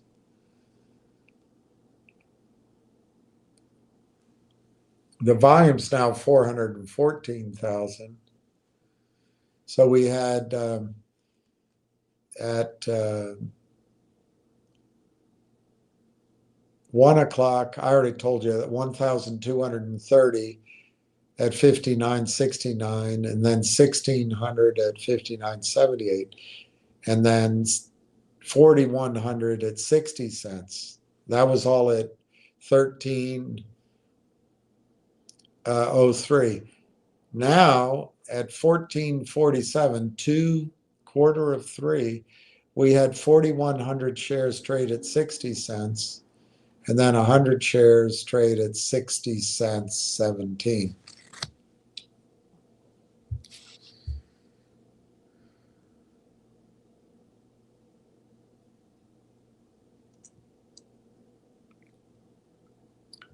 I want to get the quote on the other stocks.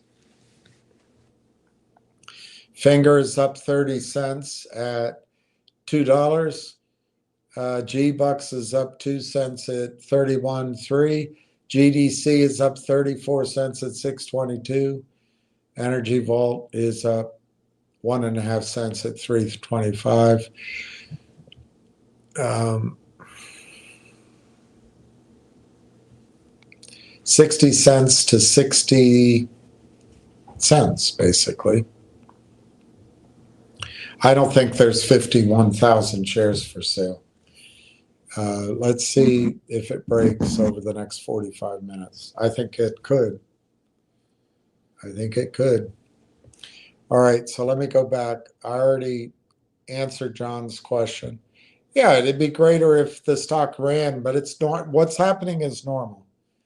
And I don't have as tight time frame as you do. I think this is great. And yes, I do think this news is the catalyst, particularly if they get the vote from the shareholders to make the stock go to 6.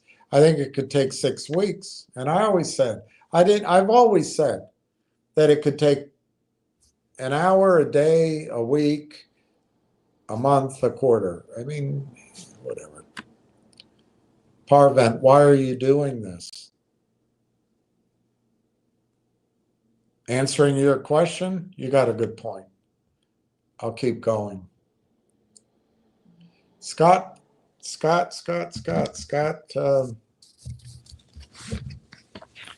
Brzezinski. There, I ruined it. I have to concentrate.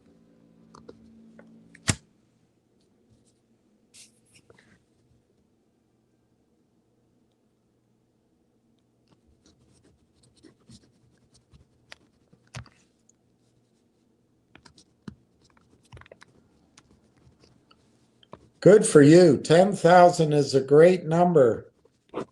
That is a great number, Scott. That is an awesome number.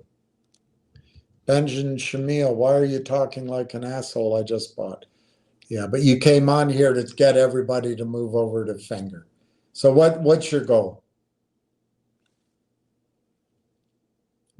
I own Finger and I also RAILTOwn. You're not a nice guy because I own both companies. So you're a bot? You're a bot. Thank you. I'm honored to have a bot on my channel. Justin Babish, Benji, it's just because you use the term squeeze. We all have a history with that trigger term. It's a good point, Justin. Sada Aman. Hi, Sada. How are you? Peace. I hope you're well.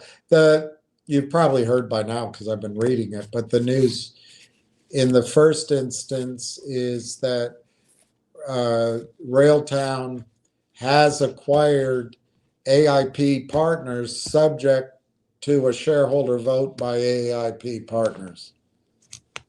So it's a bit of unfinished business. They need 67% to vote in the affirmative to finalize the deal. They have 52%, so they're looking for 15% more. I don't know how long it's going to take to get done or when. I believe it's not going to be hard, and it's just a matter of perhaps a few phone calls and getting FedEx packages back.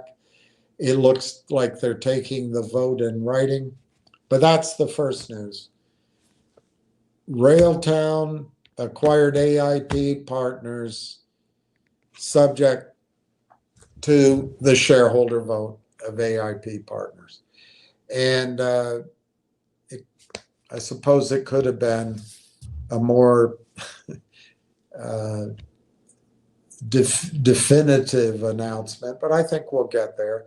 What it does do, though, Sada, is it allows the company to start announcing other business, which we just saw, and talking about the deal. And I think it's going to allow some buying to come in. But I think a lot of the bigger buying that the more what do I want to say? The more professional buying that I don't want to. I'm not saying that in a connotation to say that anybody here is not professional, but the more of the pools of money that do investing as a business rather than as a personal investment they may be waiting until that shareholder vote gets done. And that's a pain. That's a pain. But I think it's all good. It's freeing us up to talk about it, and you'll start seeing additional news. And I think that vote is going to come in at some point. I just don't know when. Second news site I just read was they signed an agreement with Uniserv, which looks like another smaller Canadian company in terms of stock price. I don't know how small it is. Well, let me see if I can get it on uss.v. .v.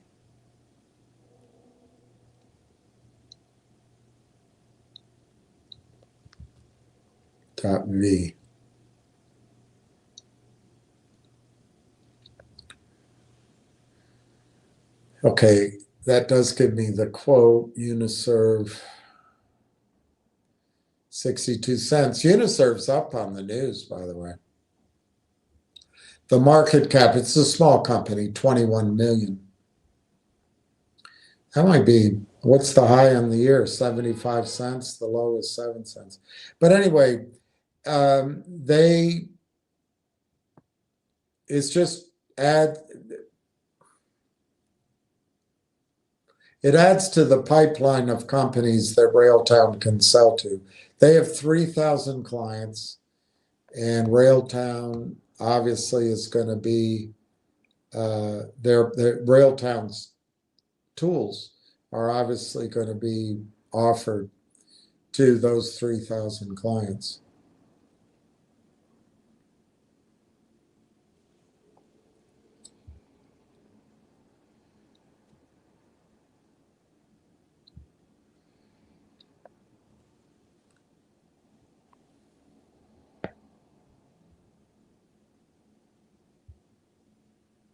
Wow, it's a good article.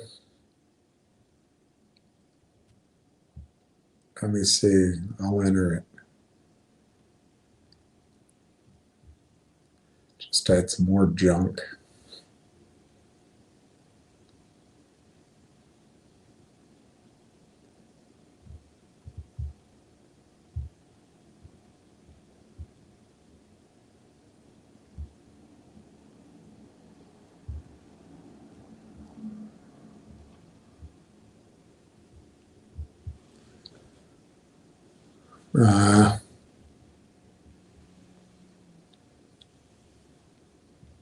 All right, I'll see if the report comes.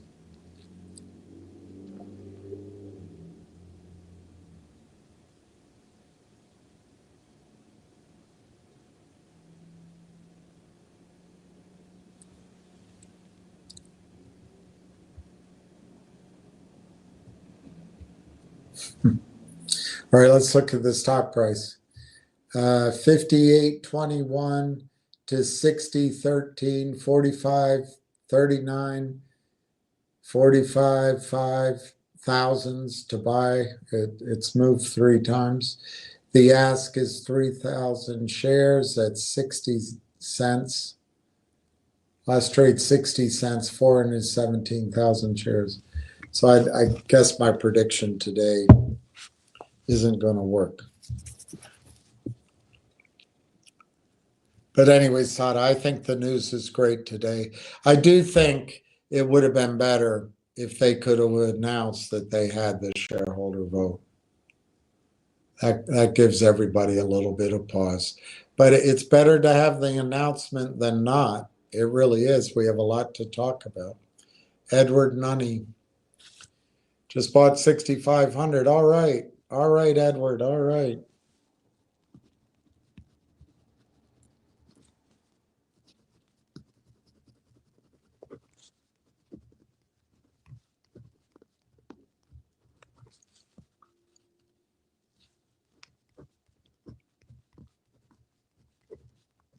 Good for you, Edward. Bravo.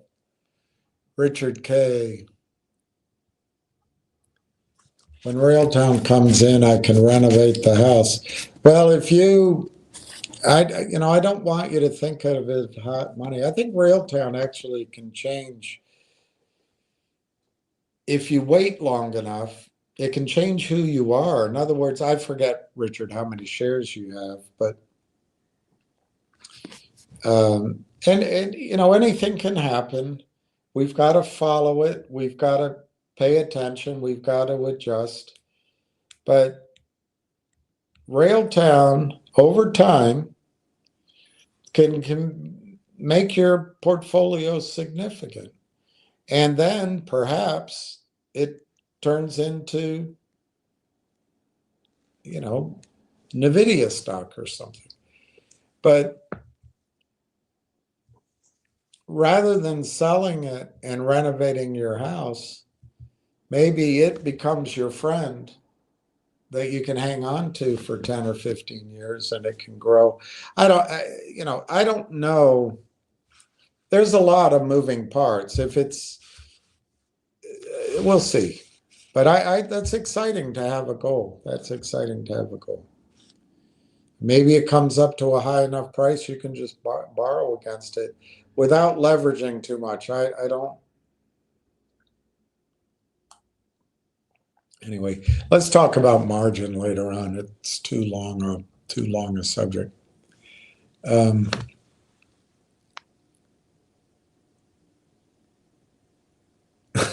Will Underdown.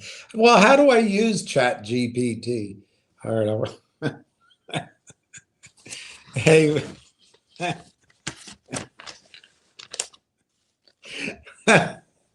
Hello, Will Underdown says, hello, William. Instead of looking for answers using Google, you are better off using ChatGPT. Google is already outdated, just like you. By the way, added another 10,000. Awesome. 10,000 is awesome. Now holding 45,000. That is awesome. I'm so happy for everybody. I am so happy for everybody. 45,000 shares. Bravo, Will. That's how to do it. Hey, Lewis. Looking good, Louie. Feeling good, Billy Ray. Looking good, Billy Ray. Feeling good, Louie. However it goes. That's great, Louie. Lewis. I shouldn't call you Louie. Lewis. That is great. Let me see. You bought 2,000. So your new total is 152,206. That's an impressive number. That is an impressive number.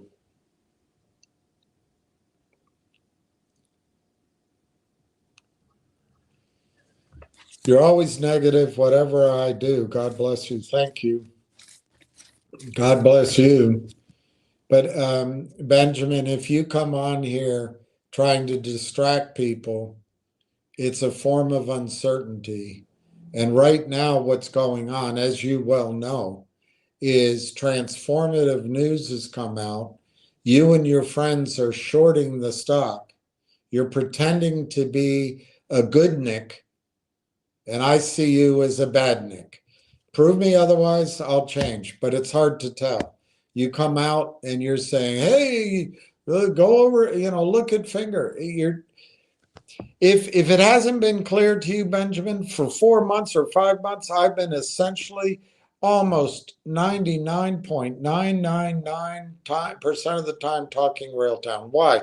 I think people should own RailTown. I think they should buy it now. I think they should add to their position. They should not be distracted by all of the shiny objects out there that are designed to strip them of their wealth. A lot of people here have been hurt by those games. They've lost money, and it's a fantasy to think if they just hop on the next one of them, they're going to get that money back. It is understandable, but it's almost a sickness. And I'm not blaming anybody. It's time to get away from it. The way is RAILTOWN. And right now, the criminals have put another, I don't know, 350 million shares, out to sell. It causes people not to want to buy. A lot of us already own as much as we can even pay for. So we sit here, well, it didn't go up, and we're human. We're like, if the news is so good, why didn't it go up? And then you come and say finger is squeezing. You know what you did, and you know what you were trying to do. And now you're trying to be a good, whatever. I'm very clear in my purpose here. I want to protect all these people from that insidious doubt that you guys create. And I guess I should have a better style of doing it, but there are times it pisses me off. It looks like they're going to try their best, maybe even to have RAILTOWN close in the red.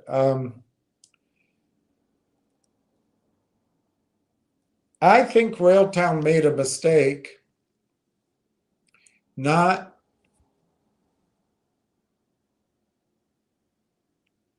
either waiting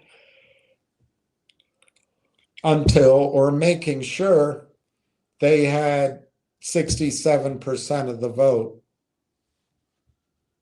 from AIP so they could announce this cleanly. On the other hand, it may not have been a mistake that they could avoid. It may be that, there's several scenarios. It may be that the regulators said, we can't, you're going to be violated here. You told us about this, I don't know, a few days ago, and we got to get it out. So work with your attorneys and put some language in there that is acceptable to you, but we're going with it. That could be one. It could have been forced by the regulators. It could be that the entire deal, what I just described, the entire news, the announcement of the entire deal, the reason it's been taking as long, there clearly was some negotiations there. They've got a percentage of 22.3%, but they carved out 4.5%, so it's 17 point. There was obviously some back and forth.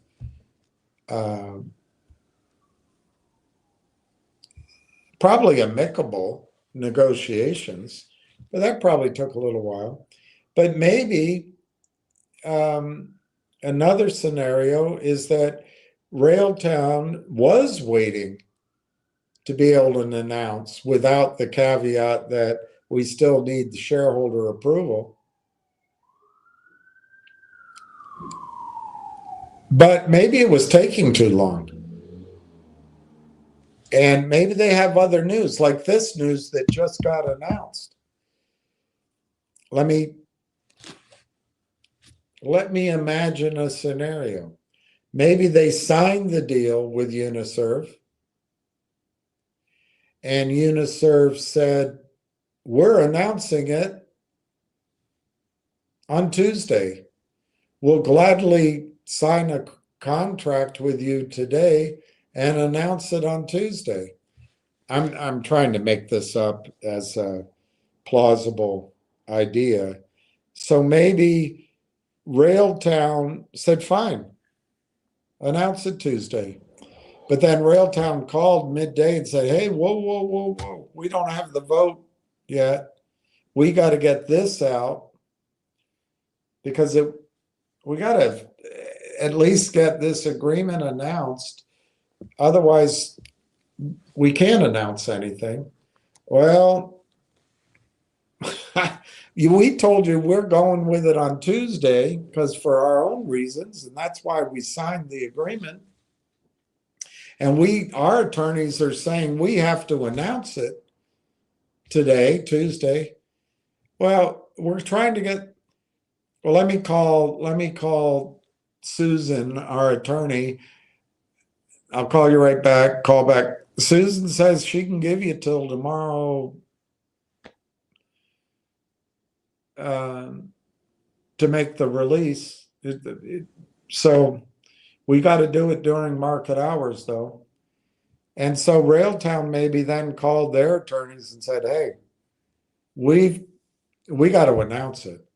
We can't wait for the 67% vote. What is the vote right now? Well, it's 52%. We're still working on the rest. Well, we got to announce. We have no choice. And then what can we do? Well, we can announce it pending and that's what they did. That might have been what happens. Guys, this isn't moot court. Everything doesn't go perfectly. Sometimes you have a courtroom where the unpredictability of timing and human difficulties and decision making delays things. Yeah, they're going to try to get it in the red by the end of the day. It's okay. I think that's fine. It doesn't change my view, and it just means buy. You've got 20 minutes today to buy. You might have more time tomorrow, but at some point, it's going to catch hold.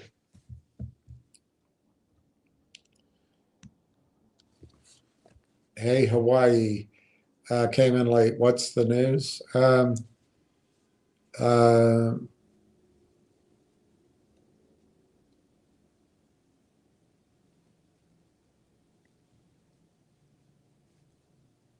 Well, the news is two things. Number one, RAILTOWN completed its acquisition of AI Partners subject to a vote of shareholders of AIP. So it's not really finished. Secondly, RAILTOWN entered into a partnership with Uniserve, which allows Uniserve to provide or sell RAILTOWN's cutting edge technology to 3,000 companies. That's the news today. Bill Miko, Ted Kennedy was a total drunk and an ass. Yeah, he was. Okay, your point. I flew him from Hyannisport, Mass to Logan Airport. He treated us like an ass. I left 20 minutes from the Kennedy compound on the Cape. Not the best family. Very interesting.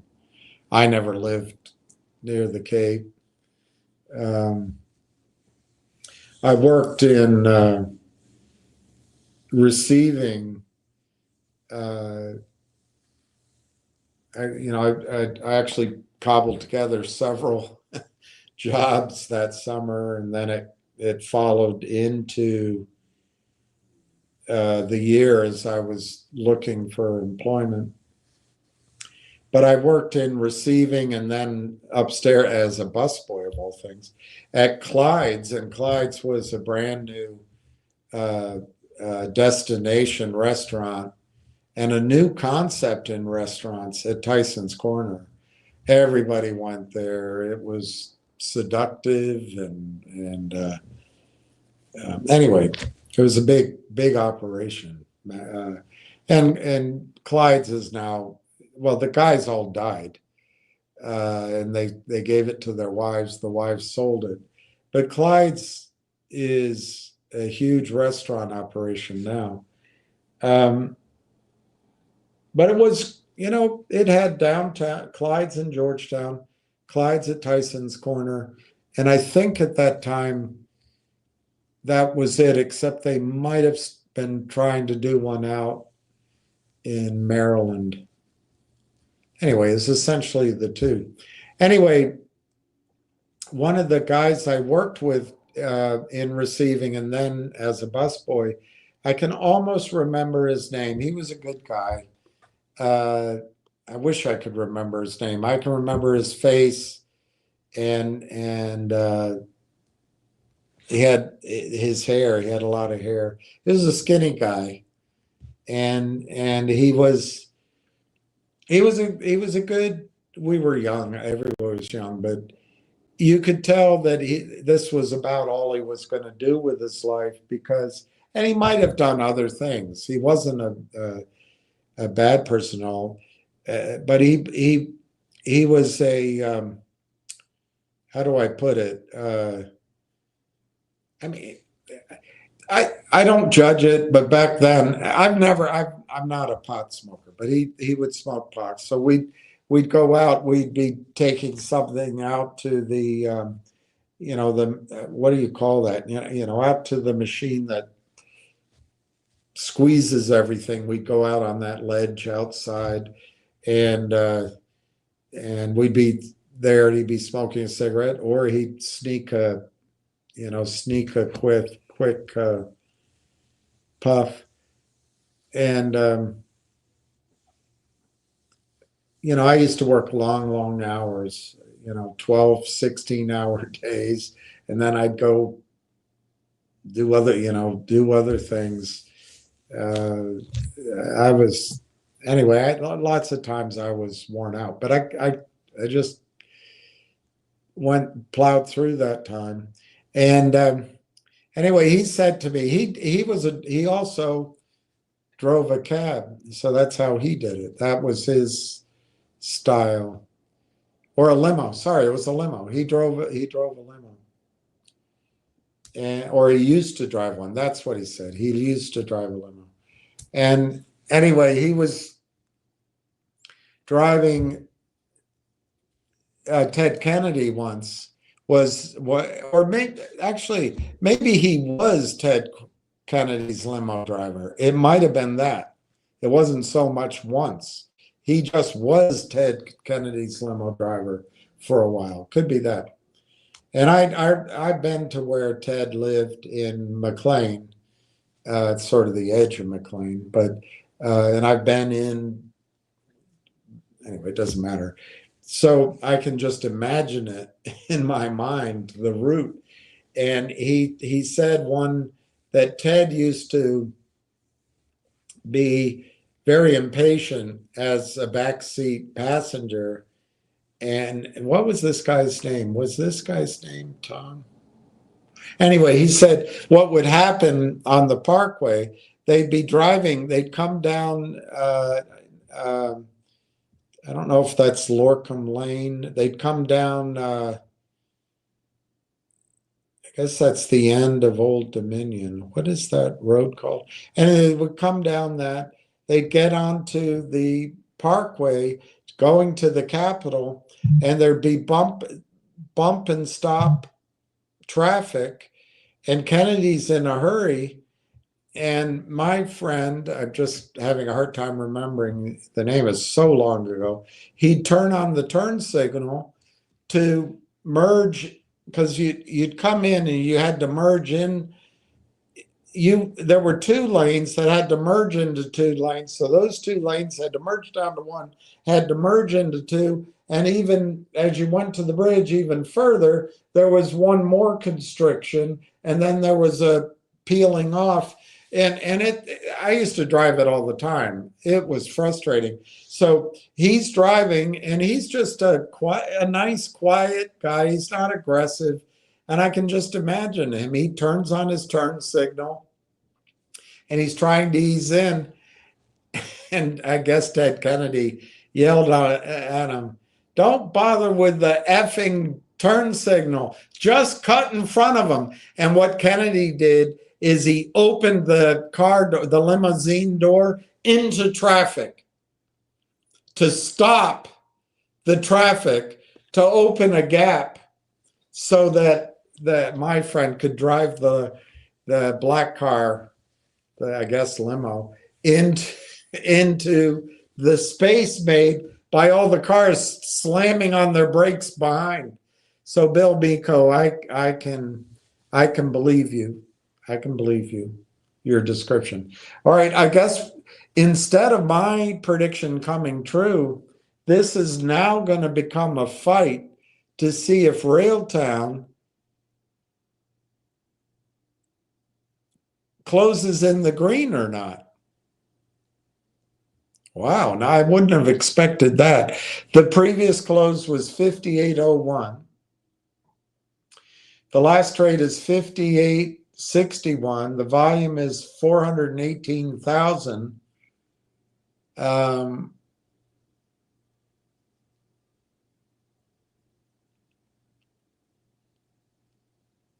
264,000. The other Bill, the other time I was out in Old Town when I think I was still at Merrill Lynch. It might have, anyway, I was with my friends from Merrill Lynch. So it must have been Merrill Lynch. There weren't always as many restaurants back then. And we went out to Old Town, and I cannot remember the name now. Gee whiz. But there was a fancy restaurant on King Street on the north side of the main drag on the left.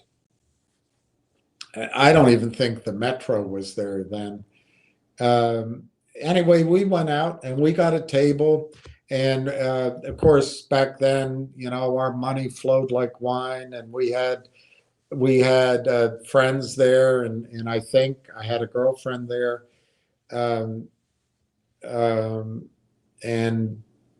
one of the guys I think had his girlfriend, and then a couple of anyway, it's about maybe 7 or 8 of us, and it's an Italian restaurant, and we were having a pretty good time. And that's how I remember it. Anyway, we always had drinks and fun, but Ted Kennedy was there, and he was with to my memory, he might have had an aide, but what I remember is he had a woman there, and he was eating with him.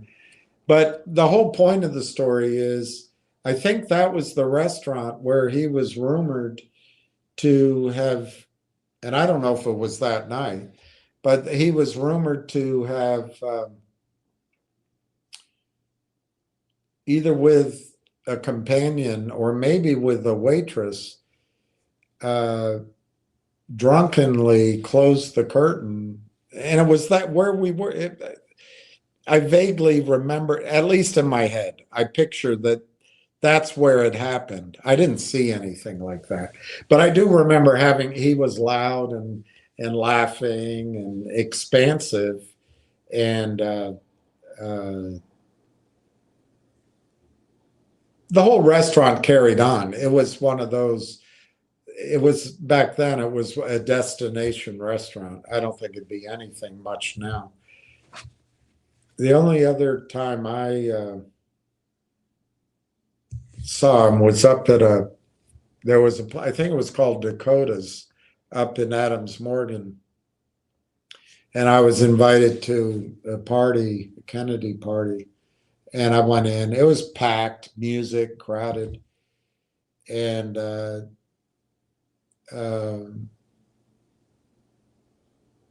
we went in, and I don't remember if it was open bar or had to pay. And I was it was fun to be there. I was, dressed like, suit out. And anyway, he was at the bar, went up to the bar. My friend introduced us, and I think he said hi. I don't remember shaking his. I can't remember that. I don't particularly remember shaking his hand, but maybe. But later, he body checked me at one point. He's a strong guy, and I don't know why. I don't know. It might have been accidental, but I remember that to this day because it was crowded. It was all stand up. There was a lot of movement and dancing and people moving around, and he was in his cups. And so it could have all been very I'm watching the volume be reduced to 141,000 shares. So it was all, you bump into each other. You do bump into each other. But I remember when he bumped into me, and like I say, I don't know if it was, he wasn't looking at me when it happened, so I don't think it was on purpose. But I just remember he was solid and it was powerful. Anyway, I remember that because of that bump. Like I say, I don't know if it was on purpose. Never mind, found it. Go RAILTOWN. All right, so let's just talk about what's happening here. It's 3:50, 10 minutes ago. They want you to think that this is bad news. They want you to think there's something wrong. They want you to move your money to G-Bucks so you can lose it. Look, this is an organized group of pickpockets surrounding a group of industrial thieves that the banks support. It's just how it goes. And so they drive it down. There are no sellers today, although the volume's now down to 141,000. Of 100, now it's 472,000, which is correct. But of the 472, there may be people that day traded it, traded the news a little bit, but that's all fluff trading anyway. The insiders, the buyers, everybody in AIP that's getting stock, they're not selling. This is all false. Now, on the other hand, the real side of it, where you can question my bullishness, is where's the buying? Well, I think it's pretty good. It's 472,000 shares. We used to have to, when the volume showed up, we used to have to divide it in half because it would count the buy side and the sell side. Now I just think the volume is the buy side. They just double count. It's the buyers and the sellers are included in that. I think. I don't, for every buy, there's a seller. Maybe it's the same number of shares. I don't know how they do it anymore. But it's 472,000 shares.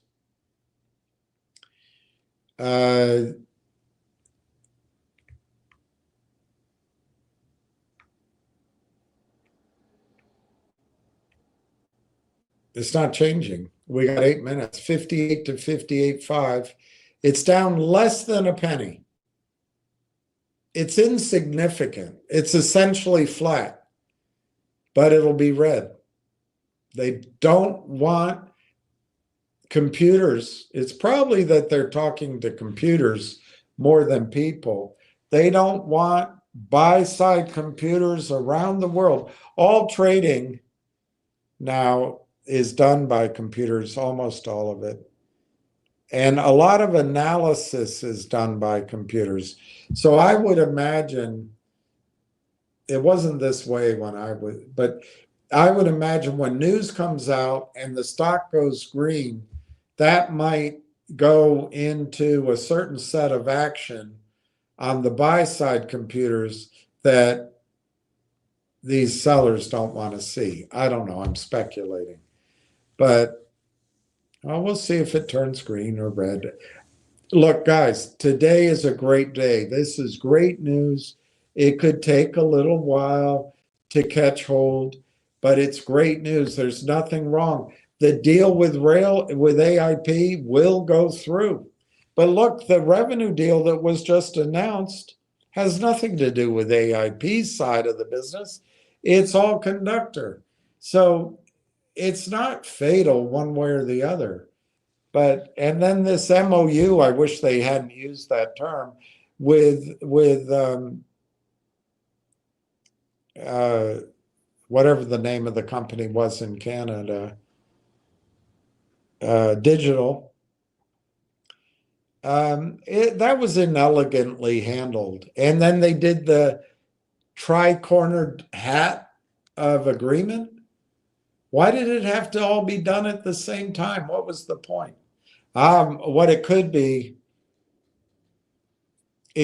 part of the stock price. That could be it. Maybe RailTown didn't want to pay that much unless what was on offer was more robust.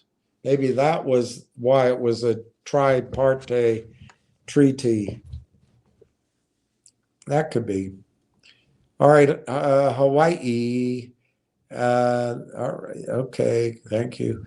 Danielle Wisenton, you're 100% correct. There is an AI arms race, and RailTown is a prime target to be acquired. I agree with you, Daniel. Thank you. I agree. And let's follow on with that, why the Uniserv deal is so important. And I imagine it's not going to be the only deal we hear about, I imagine. But the Uniserv deal is important because if it proves up the applicability and the scalability and the cutting edge nature of the first mover world-class conductor product and how everybody wants it, and it helps companies upgrade their legacy software to the modern day, bean counters over at Facebook are going to look at it and go, oh my gosh, we could buy this and we would be in the forefront of the AI 2.0 revolution. It is a proof of concept acquisition. It's very exciting. And Corey doesn't have to spend a lot of his team's time selling. It's a captive audience of 3,000 corporations. And the way I read it, it didn't exactly say it, but it sounds like Uniserv is going to make it a part of their package they sell to their clients. It's immediate business. What immediate? I shouldn't use that word. Over the next weeks and months, RailTown's operational team, sales team, can layer in that revenue all as a projection for next year. Look, everyone, RailTown's goal right now, if I were running it, I'm just an idiot. I'm sure it is their goal. It's October. They're going to go full court press October, November, December. This is how you would do it if you were producing.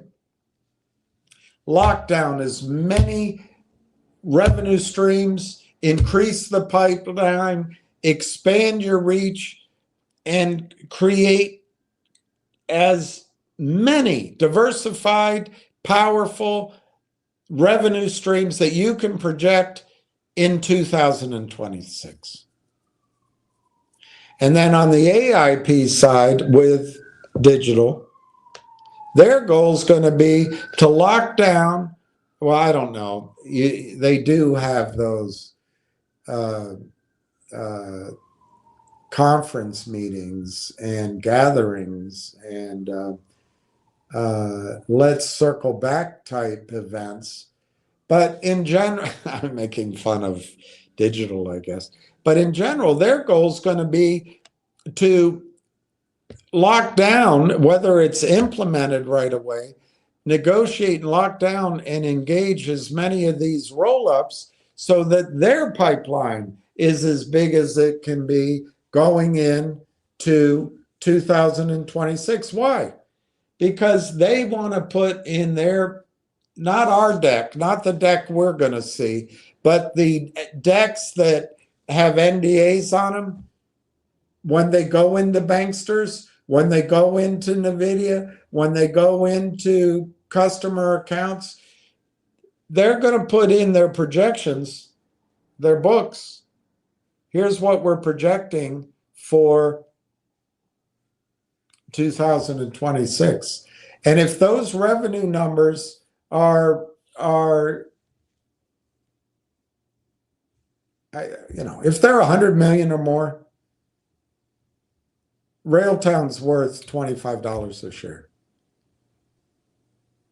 It could be more than that. That's using 50x.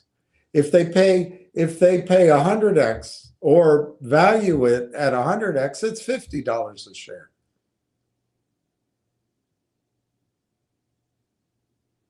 RailTown closed in the green.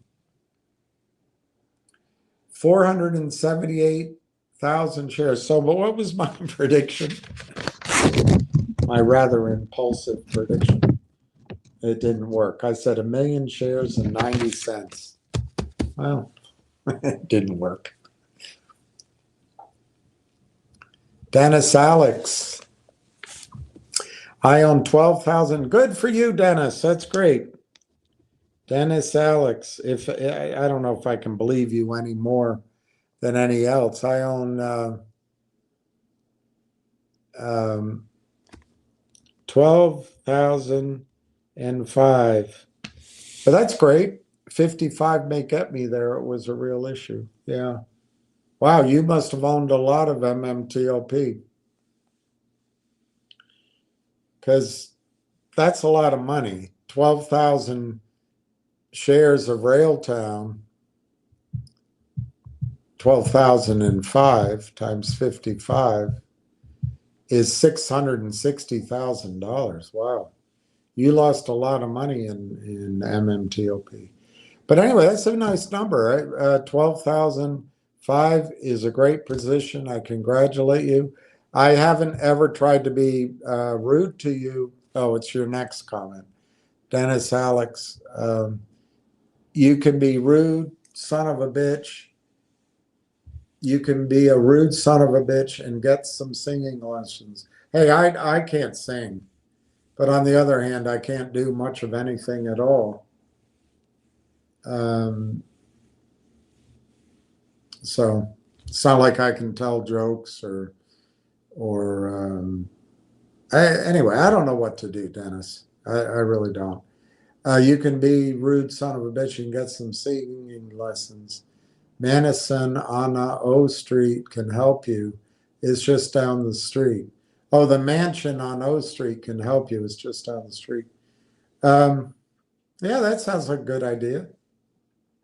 I've been to mansion on O Street. I don't live in that neighborhood anymore.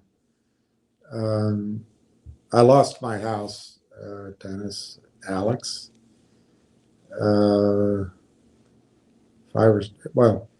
I guess it was finalized 3 years ago, I think.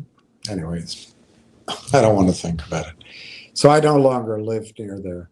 But it'd be fun to get singing lessons. If I'm a rude son of a bitch, well,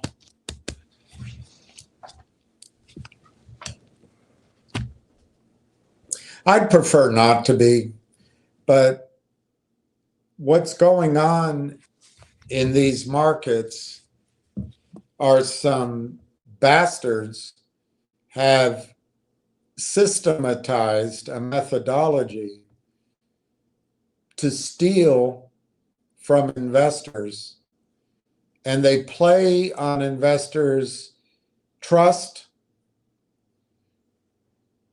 and dreams, I suppose, and faith in a system being regulated, and real money is lost. Millions, tens of millions of dollars has been taken out of investors' pockets in MMTLP, in GTII, in COSM, in Clearview, and it's not necessarily the fault of the CEOs. It is this systemized, organized theft, which is promulgated on all of us by Congress and Goldman Sachs type institutions. It's a complete fraud, and it pisses me off. And if I'm rude sometimes, it's because those sons of bitches come on here to use part of their game plan to steal from you. Anyway, I'm going to move on. I think you're one of them. PS 71. Hello, Sir Bill. Hola. Dennis, you are blocked. Ryan Sartell. Don M, good afternoon. I love it. I love it, Donna. I love it. I love it. 32 shares and 20 shares myself. All right, 32 and 20 myself. I love it, Donna. Brilliant. Brilliant, Donna. That's great. Amy Rienzo. More news. RAILTOWN AI announces strategic partnership with Unisurf Communications to expand AI solutions for SMEs. Maybe backlog of news coming. Yeah, I agree with that. I agree with that. Totally agree with that. Edward Nunny.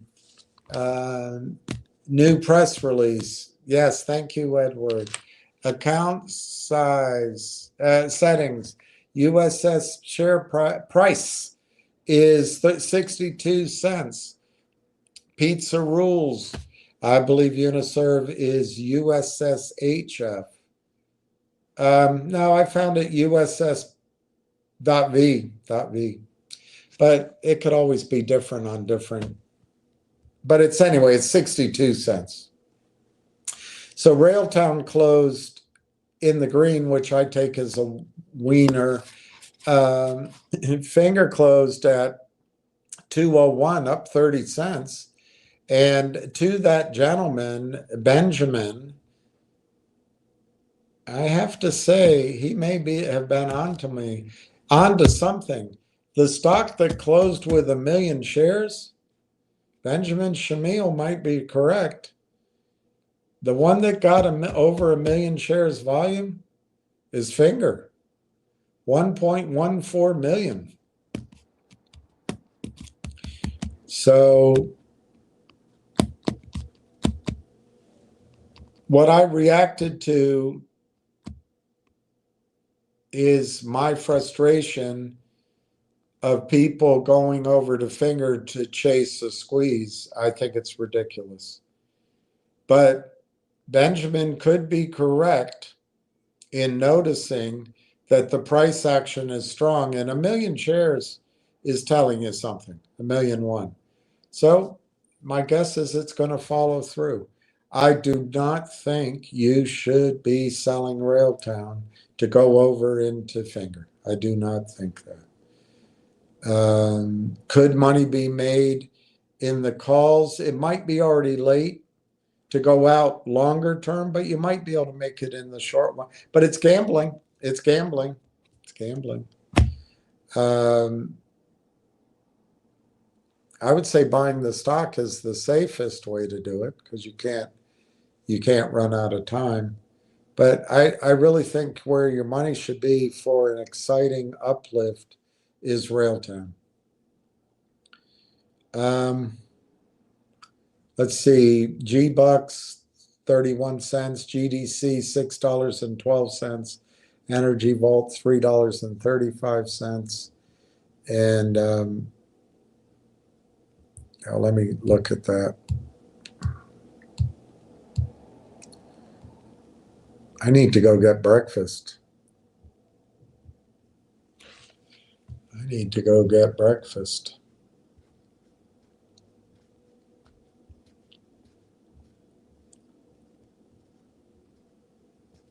Anyway, when I'm rude, I think it's correct. I shouldn't be.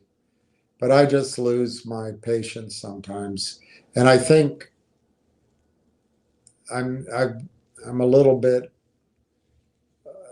I don't know, like a sheepdog or a cattle dog. I'm just trying to protect.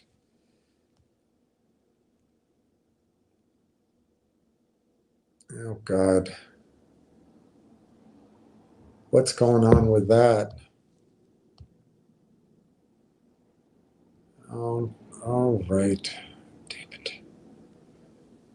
I'll do that. I'll do that now.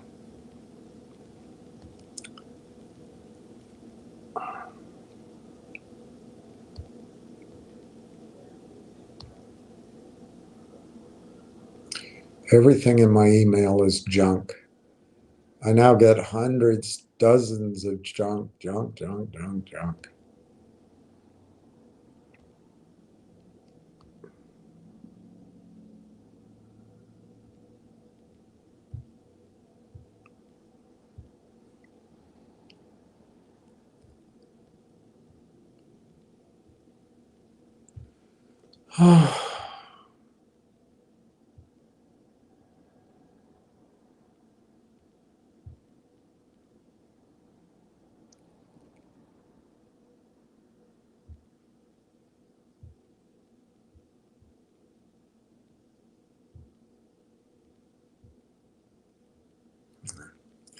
Anyway, I thought I got some research to read you.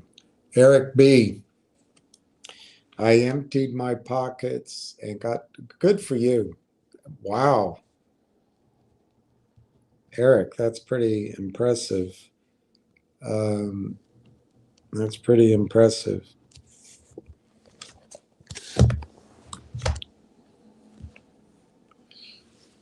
All right. Donna M. I don't know. I didn't know, Eric B. You were accumulating RAILTOWN. Go RAILTOWN. Good job, everybody. I'm almost legend. How are you? What a Wednesday, Sir William. The the amalgamation sounds like some religious event. You're a man of words. I just, but you know what? The thing is, that's to our ear. Up in Canada, you know, I don't know. Up in Canada, they call soccer football.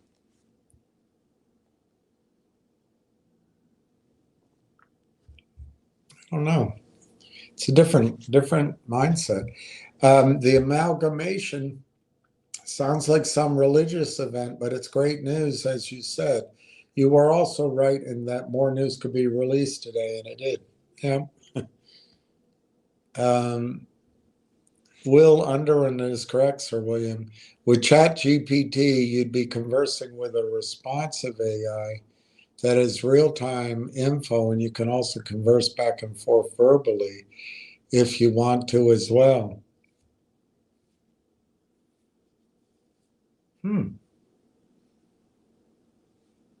That's pretty interesting. Dirty Randy. Can we start a GoFundMe for Corey so we can pay to get the press release on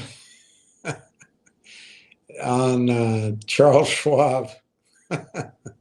I'm sure there's just so much, you know, I have a feeling that over at RailTown headquarters, it's busy.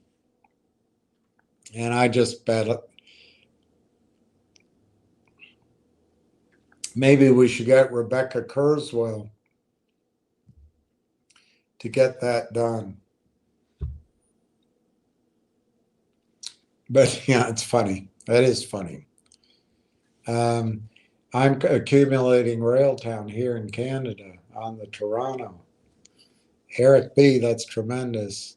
D. Gordon, RailTown to the moon. Yeah, I would agree that if we're still thinking about trading and squeezes, we could call it to the moon. I think RailTown, and frankly, to everyone out there, I'd rather in the first in the stages up to $5, $6, it does go slowly. Because here's a couple of things. If it goes slowly and the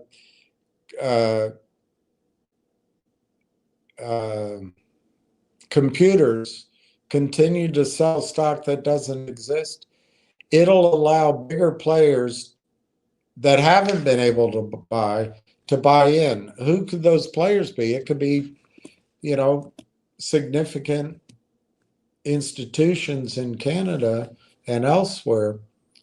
Then as it slowly goes up, I think each of those levels become stronger and stronger and stronger. I don't know. Pick dollar levels: $1, $2, $3, $4, $5. It's not coming back down in a collapsed way. I don't think. It could have at any point. You could have a sharp sell-off. People aren't paying attention and the shorts hit it. It could happen that way. But I don't expect anything like that to last very long. So as it goes up and strengthens, if it gets into the 5 and 6 range, I think it can accelerate for a while. But I still think the same thing applies. I don't want you thinking it goes to the moon and you have to sell and get out. I mean, it could go to the moon and continue to Mars. We have to learn a lot. We have to pay attention. But I don't want you, Dee, to think that it's hot money and it's trading money. Yeah, I mean, maybe for you it is trading money. But for people here who have been harmed by this criminal cesspool, this is the way out of that. And people like Dennis Alice, if it's true, lost 600,000 in MMTOP. It's a lot of money, and this is a way to get back out of that. And the key is to not treat it as hot hand money.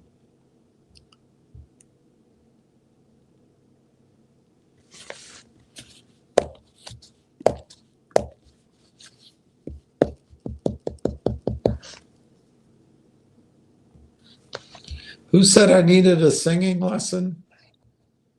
They're right. I do. But whatever.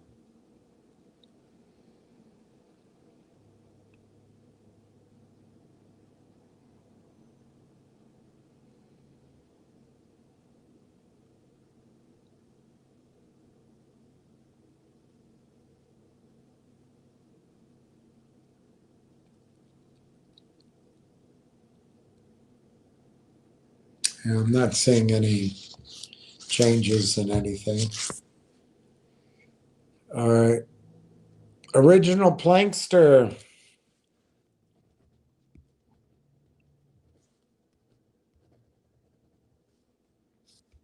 Plankster.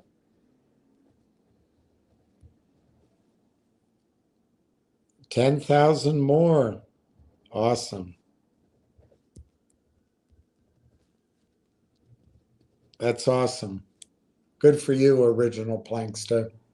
The perfect thing to do. You might not be rewarded tomorrow, and it might not be Friday. And I think Monday's a holiday, I think. But it'll be soon. It'll start moving, and you're going to be happy. I think you're going to be happy. Everybody should know when I'm doing a lot of this. This is my opinion, and it's my belief. Anything can happen in the short run, but I think you're going to be. I think you're going to be.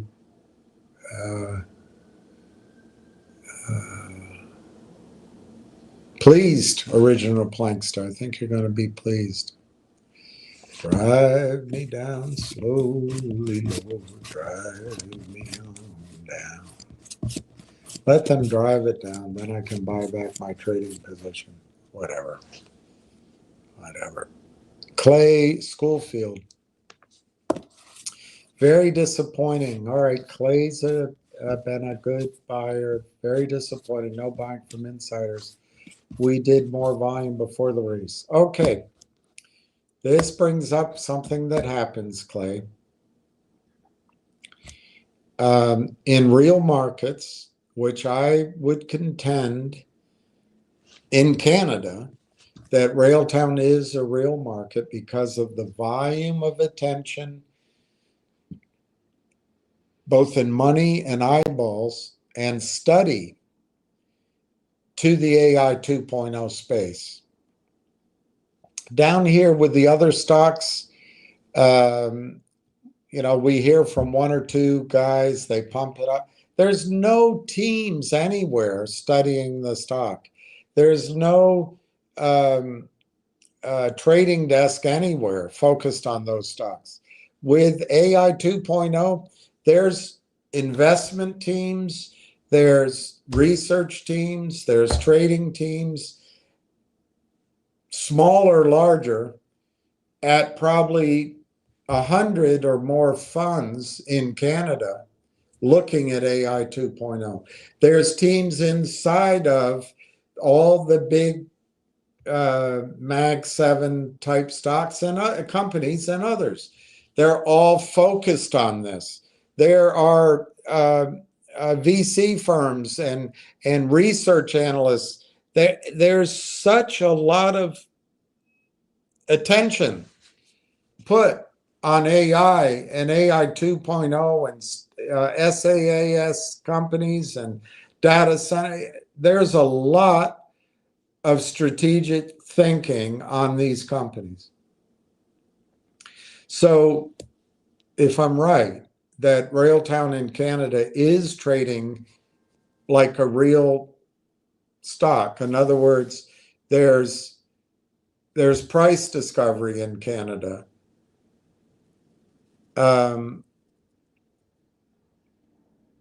Although I do think shorts have an impact. But so you've got the selling from the criminals, which it does what it does, and you also don't have any buying over this time, but because of the not having announced the deal, there are people studying the group, studying the area, and they have a checklist. Clay, they probably have OpenAI. They want to build a position in. They want to build in this. And they go down that list. RAILTOWN they can't buy for a while, and now the news comes out, and I don't think they're looking at the stock price. I think they're looking at the fact that, what was the announcement today? What it did is it did open up and released the prohibition against buying. But bottom line, that announcement for me today, Clay, if I had to summarize that announcement, scraping out everything else,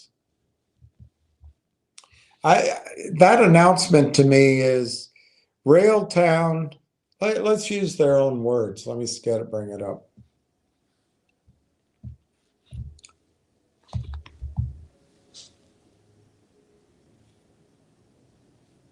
God, it's just a nightmare. They enter into an amalgamation agreement. Oh, God. Why can't they just say what they did?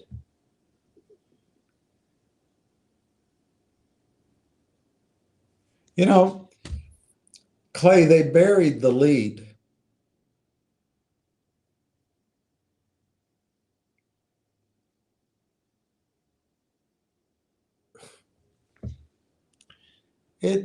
I don't think they could have clouded it up anymore. A lawyer wrote this. a bunch of crap as far as I'm concerned. But it's good news. I think it could have been presented differently. I will say that. It does not say, the news does not say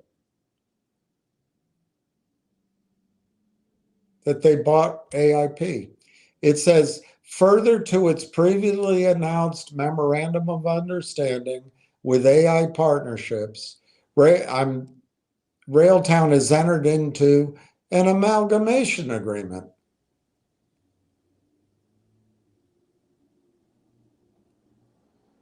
Whatever the hell that is. And RailTown will acquire. It doesn't say has acquired. It will acquire.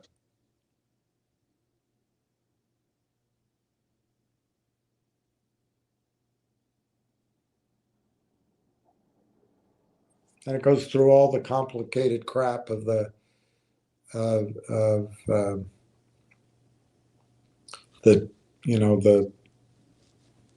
the other company coming in, digital. But then it talks as if it's done. It says RailTown's acquisition.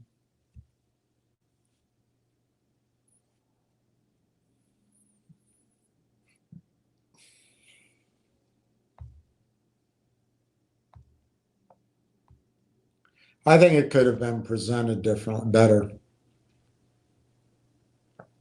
But this is a real problem here, Clay, for what you want. You want to see instant today. I mean, you've been waiting. I'm not saying that, but you want to see instant gratification. But here's the real problem.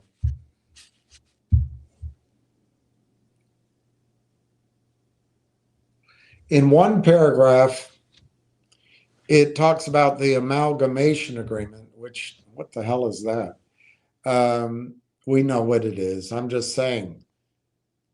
It's so wordy, the whole thing. AIP shareholders voted in the affirmative 51.24% of the outstanding shares. Voting support agreements. And there's the word, it's buried at the end. Completion of the transaction is subject to a number of conditions, including receipt of required shareholder approval by AIP. That's why this stock didn't go up today.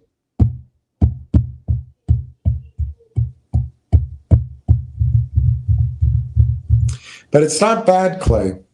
If I don't know what your goal is, if you need it to act quickly,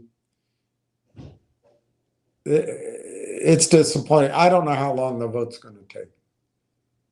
But, and you know, of course it would have been more fun if it were at $1. But I think on the paragraph at the top, maybe we should read through it one more time. I'll do that. But Clay, I don't think it's disappointing. I think that today's action is good. It's very normal. It would have been great if it had run immediately. I think the way the release is written, it's written by attorneys.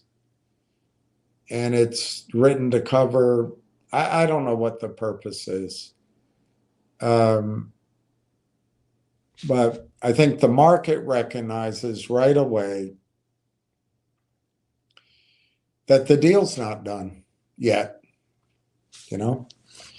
But by announcing it, they can talk about it. That's a big step. They got 51% to vote for it. Let me write it down. 51.24% voted yes. And they need 66.66% to make it effective.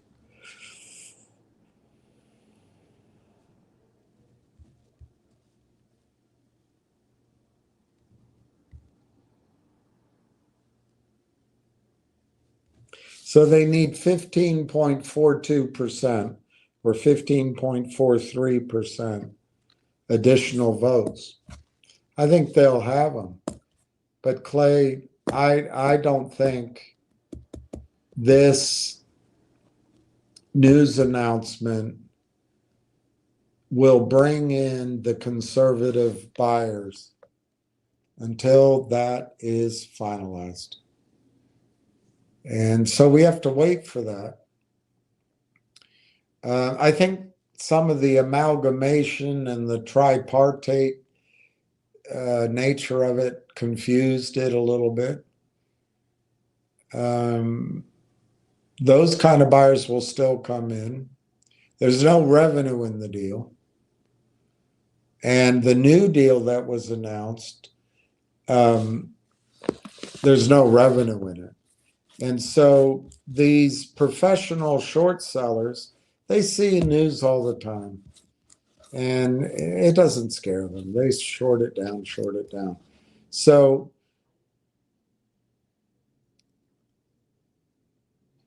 what happens?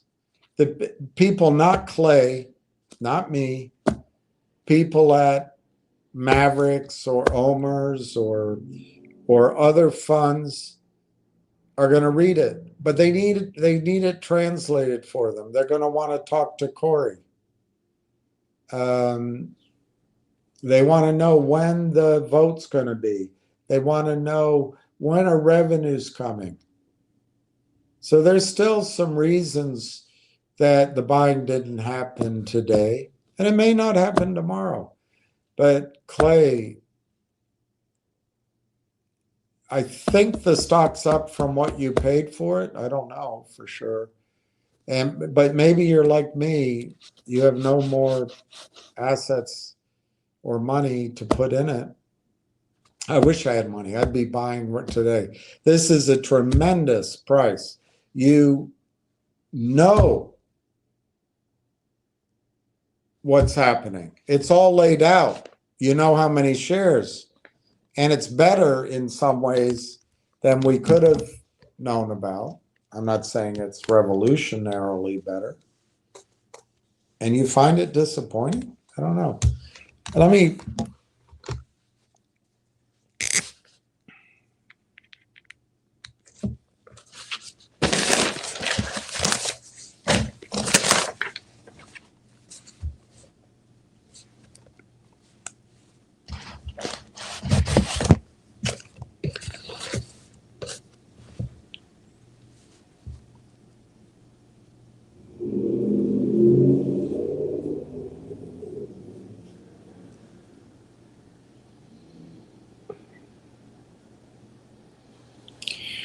I don't know how to show this to you.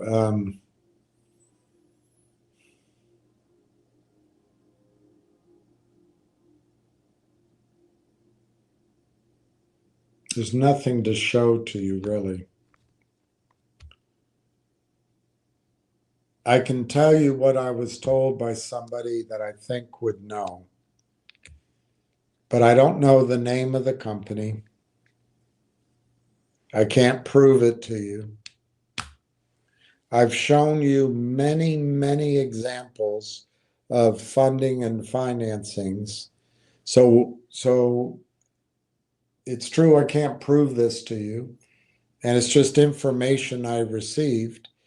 It is congruent with dozens and dozens of financings I've shown you. Apparently, and I think it's in the United States, I think it's Silicon Valley, and Silicon Valley spends a lot more money than Canadian companies do. There is a competitor for RAILTOWN that is a minor competitor. They have a similar agent. It doesn't do, I mean, I shouldn't color it.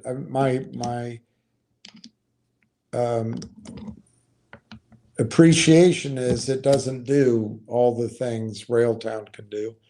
But I don't know for sure, so let's not go too far in that. One thing about it, though, it's a newer company than RailTown, and I'm not clear. It sounds like their AI tool isn't ready to go. It's still in development. But they're, whatever it is, they are in the phases of VC capital raises where you have a seed round, maybe pre-seed seed round. Then you have a series A, B, C, or a series 1, 2, 3. And they just did their first series round, or it was the seed round. Again, I don't have anything to prove it with. I'll try to get it. Their tool has a significant difference. It only is useful if you use their language. So if you acquire their AI agent to help you develop your software, you got to use their language. Conductor uses all languages, any of them, and it's more universal. Anyway, that company raised $100 million US,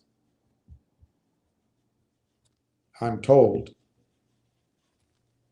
at a $1.1 billion valuation recently. Of course, they have no revenues. They don't have a product ready yet, or it's early stages. So that's perhaps, even though I can't prove it, that's perhaps an analog to RailTown. Now,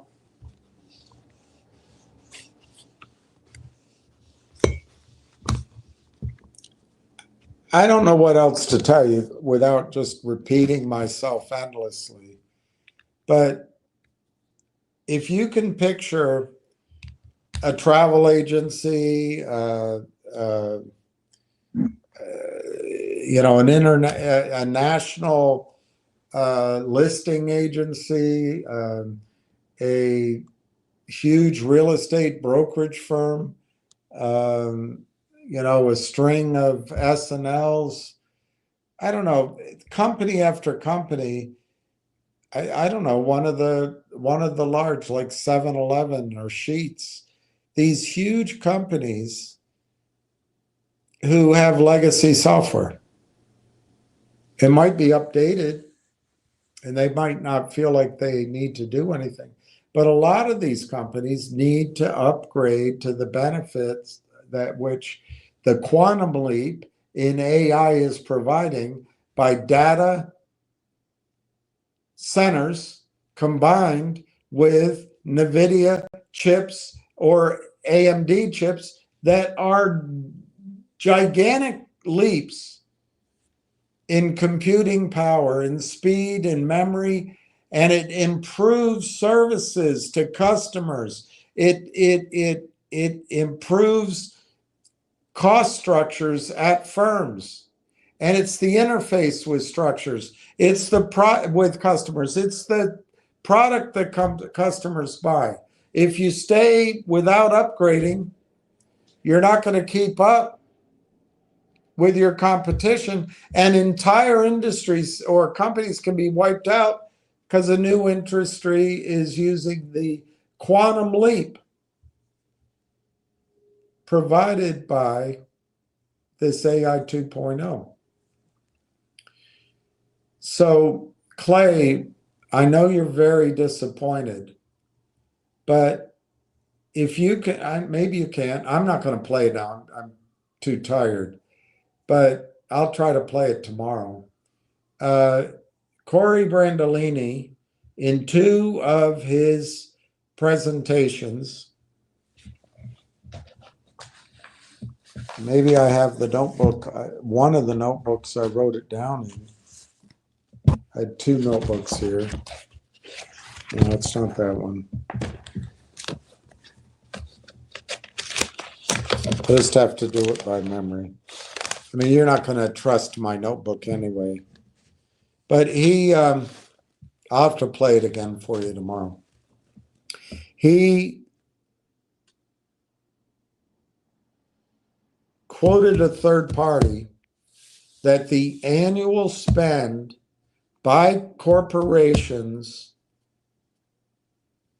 and I can't remember if it was North America or worldwide. Let's say it was worldwide to be conservative. The annual spend by companies to upgrade their software, starting now and immediately and ongoing, is going to be $300 billion. It's not going to be a cost at the end of the day to companies because it's going to improve their profitability. It's going to improve their customer retention and customer acquisition, and it's going to improve their bottom line. $300 billion a year, Clay. If RAILTOwn, over time, you don't have, let's not get overly excited. Let's say 300 billion. And RAILTOwn is first to market, best in class, and it's being rolled out now as we see, but we haven't been able to see the news so much. But let's say this momentum continues. Let's say RAILTOwn gets to 3% per penetration of that market on an annualized basis for revenue, which is the number this research report attributed. The 3% is the number that the analyst used last year for penetration. He used a much smaller target revenue for some reason, because I don't think he included the magnitude of what RAILTOwn has become. It's a self-learning, self-growing AI translator of language, conductor, software developer, software replacer, software security system, software bug eraser, software writer. I mean, I wish I had the language. But anyway, if you take 300 billion a year and you assume that RAILTOwn's first mover advantage, it's best in class, obviously, it's battle tested, it's already on the market, and as far as the one person, I asked a few, knows there's only one possible competitor, which I just described. I would argue that RAILTOwn can sprint ahead, particularly if RAILTOwn were purchased by deep pockets, let's say Microsoft, or deep pockets Facebook, to go claim a bigger percentage of that $300 billion market annualized. I think saying using this analyst's penetration rate, which I think is puny, but it's an analyst, I'm not making it up. I think 3% is probably very small at the end of the day. How long does it take? Probably, the analyst said over 3 years to get that so say over 3 years to get that annualized penetration. Well, 3%, Clay, of $300 billion is $9 billion annualized revenue. top line. 9 billion annualized, and it happens year after year. That's at 3% penetration. Why is that important? Why is that calculation important? Well, if RAILTOWN were to this is the part that's repetitive. RAILTOWN has conductor at all. That's designed to help companies upgrade their software.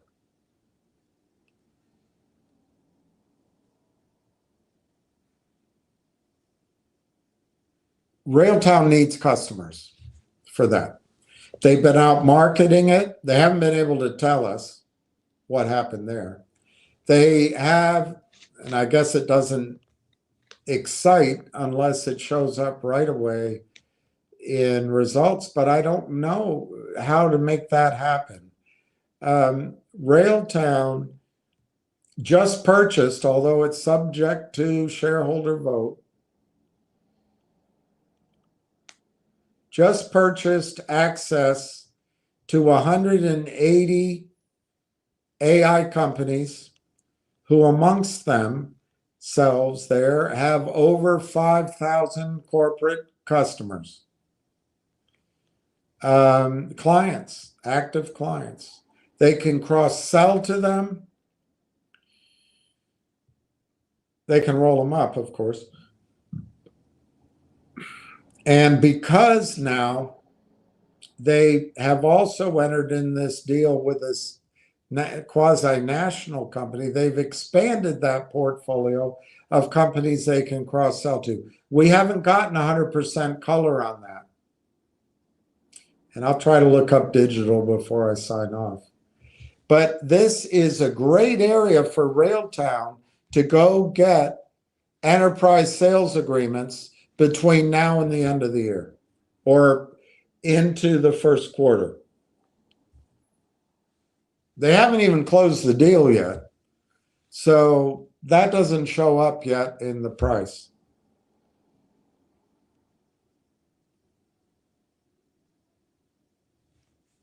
I don't know how many more companies, but it's 180 companies they can roll up. Of their corporate clients, it's 5,000. That's a pretty big number. Pretty big number. And we know that Tom Core thinks that Conductor has, it's quote from the press release, broad applicability across those customers. We just heard today in an announcement that Uniserve has 3,000 corporate customers. So that's 8,000. The question I can't answer is what is the magnitude of the revenue per company? How quickly does it grow? We're not going to be able to know that with one inconclusive press release, either until more press releases come out or until Corey can start talking to people. And I will tell you, I've been promised through a third party that because, Clay, of the stock you bought and everybody else bought, but I think also because quietly he respects that you guys have been acting and acting courageously. You're not an institution. You don't have access to analytical research data. You don't have access to the industry-wide projections. You don't have access to the think tanks up in Canada. You don't have any of that. So I think he's doing it also probably to aid in your confidence. But I've been told that I will, and I hope I'm up to the task, that Corey's going to have an interview with me The other way around. I'm not the highlight. He's the highlight. And he'll be able to explain a lot of what's going on. Well, Corey hasn't been able to do that, Clay.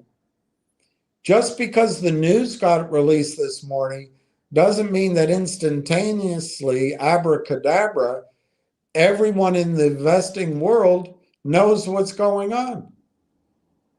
Corey hasn't been able to talk to anybody, at least in the open. And research hasn't been able to go out. Anyway, it's a lot of stuff I've talked about today. I don't think it's very disappointing at all. I think it's great news today. The second bit of news was also excellent. If that's where it was going to stop, I'd say, well, this is kind of like, that's it. I don't think it's where it's going to stop. I think there's more coming. I don't know what volume. I think it's enough, the AIP, but AIP isn't purchased yet. That's a flaw in that announcement today. It's not bought yet. So shorts can short, skepticism can prevail. But the difference in the percentage yes vote they have and the percentage yes vote they need is 15.43% of the votes, which I guess, if you want to look at it that way, is approximately,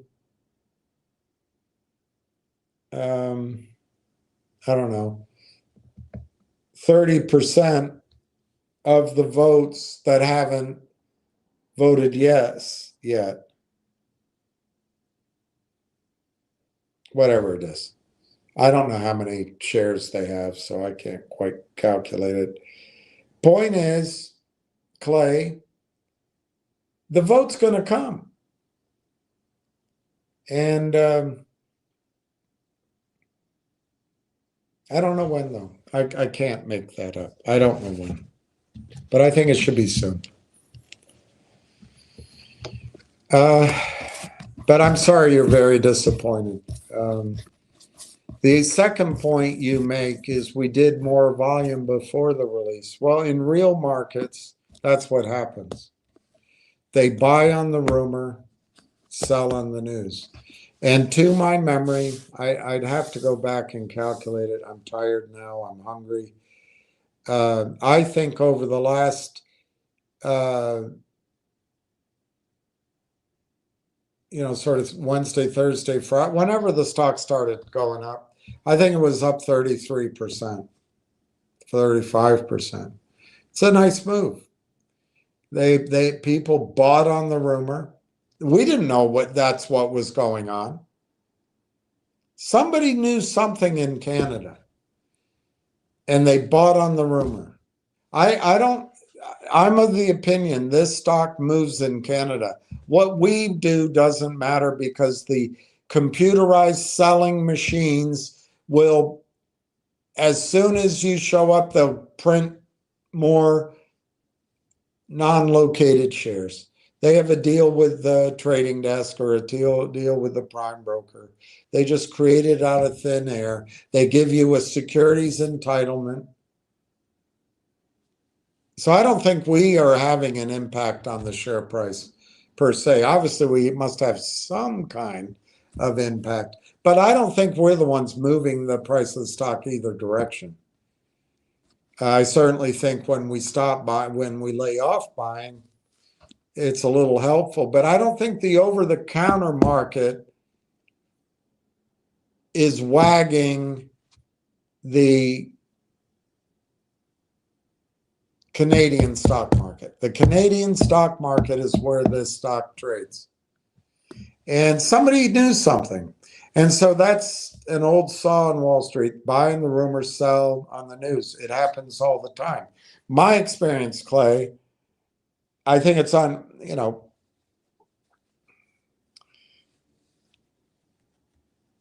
I will never know if this news this morning had been, we bought lock, stock, and barrel, we bought Railtown, it might have been a different reaction. If the news this morning had not emphasized an obscure, you know, not-for-profit organization, I mean, it all sounds nice, but it's just a bunch of useless meetings. But it's important. Don't get me wrong. Apparently, it's important because they wanted it in there before they acquired AIP. So it may have important, in a couple of ways that may be important. Number one, it may help improve the performance of the AIP network, but it's also more companies that might join the network. So that's all very important. And I think clearly Railtown wanted it in there for those reasons. It's interesting, though, it might have some relevance to the government support, government aid, government emphasis on AI in Canada that can flow to Railtown. We don't know. All of this is just beginning, and I understand your impatience. You want it all in the first story. Remember, Railtown is not a manipulated stock.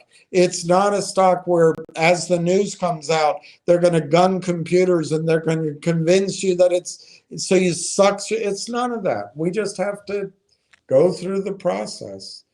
And today,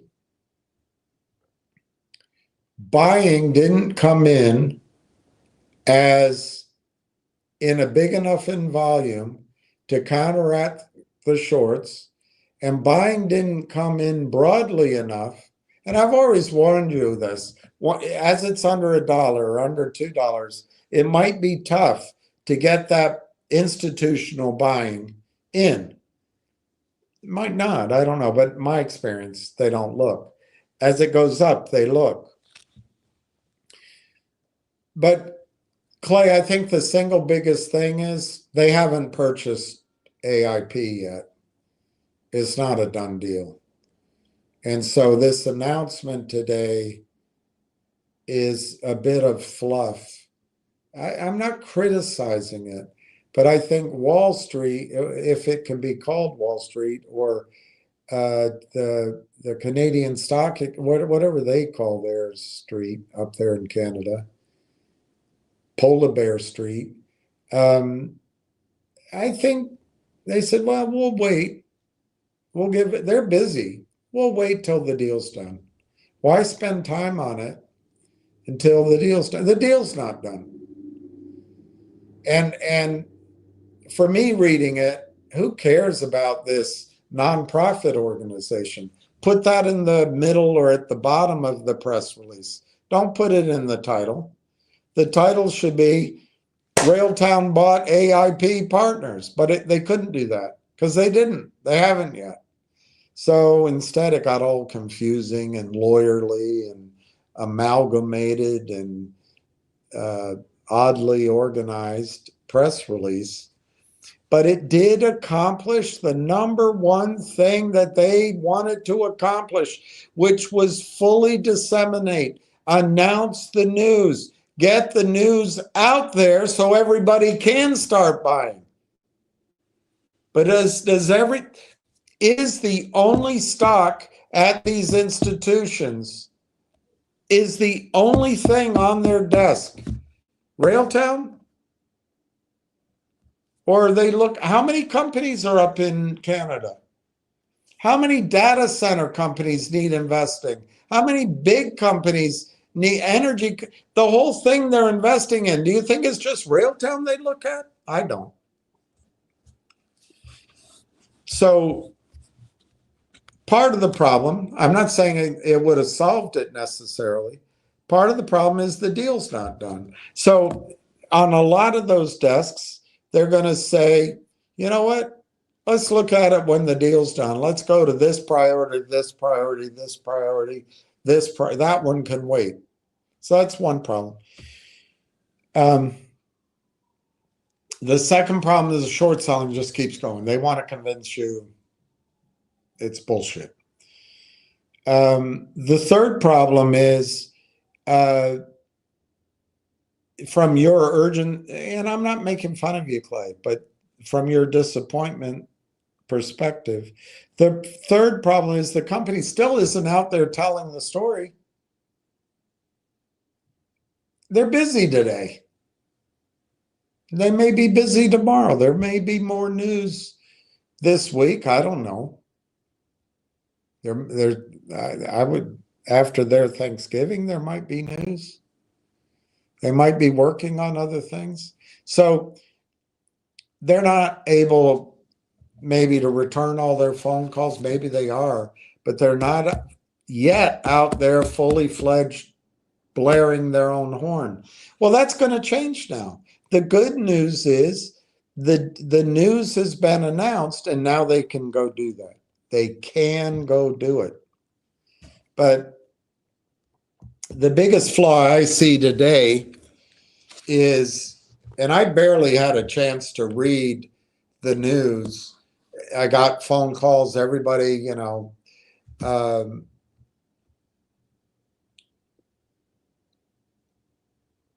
I think what I'll do, Clay, is try to go through the news one more time.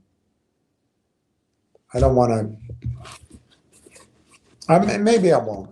Maybe I'll do that tomorrow because I don't think it helps. But anyway, I'm not disappointed at all.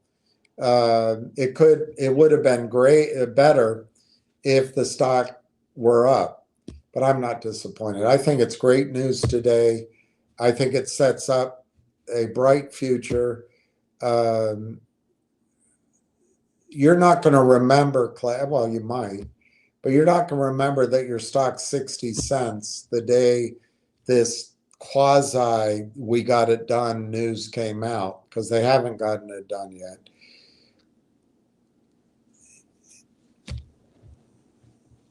It's just more waiting.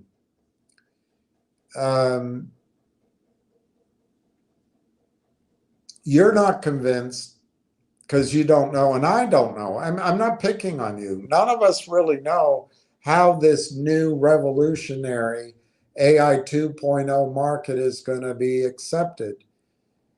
But the trillions of dollars, according to I played it for you, the 2 or 3 Morgan Stanley analysts, they're going to be dedicated into this area. Somebody came on here, I forget who it was, and said trillions of dollars, it was a high number, are going to be spent on AI by Wall Street. But the hundreds of billions, all of that, Clay, that involves teams, that involves research, that involves making sure you claim the best deals first, that involves making sure you process a bunch of deals. It's a lot of activity. RAILTOWN has been off the radar for, I don't know, 7 months. It just made this announcement, but this announcement just isn't quite what's going to take it up the desk. The buyout's not done. It's not completed. It was an interim release, but it's better than not releasing anything at all. And it does open up buying. I can't do anything about the selling, nor can you. I'm not. But the buy the rumor, sell the news is what happened today. Now, I'm just going to finish on one thing. Back when I was, quote unquote, on Wall Street, we didn't send people to manage money like they do now.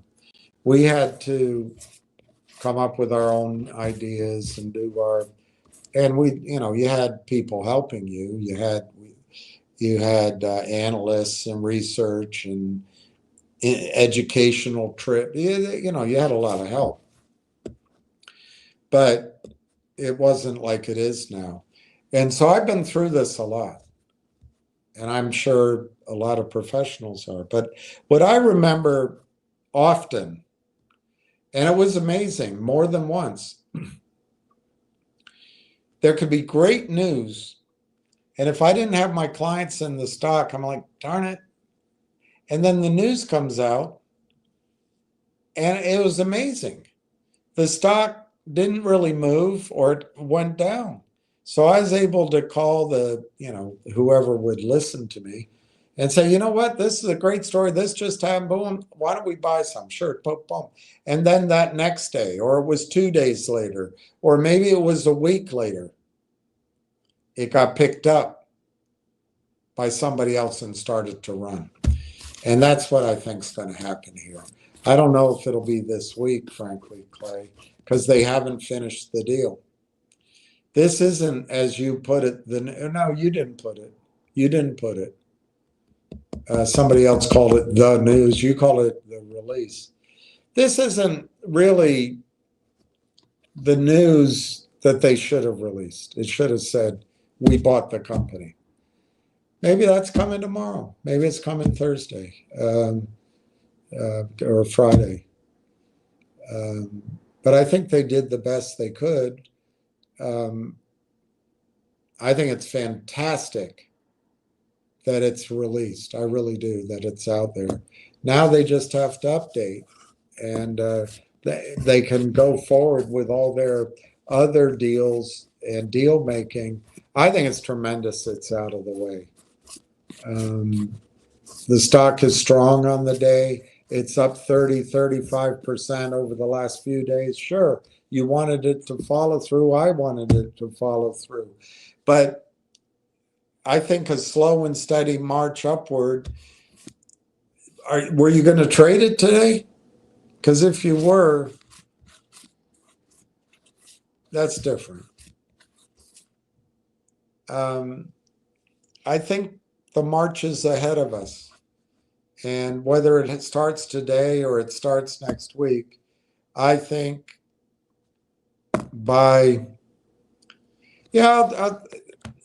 I'll say that. Let me add it up again. I think it's 7 weeks from now. I got to add it up.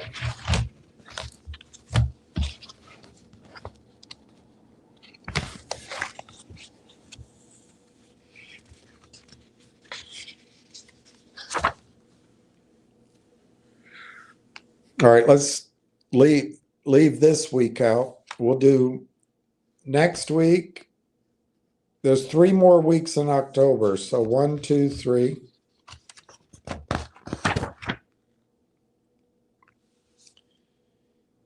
And there's 5 weeks apparently in December. Wow.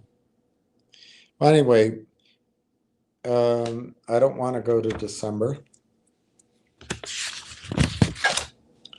All right, November.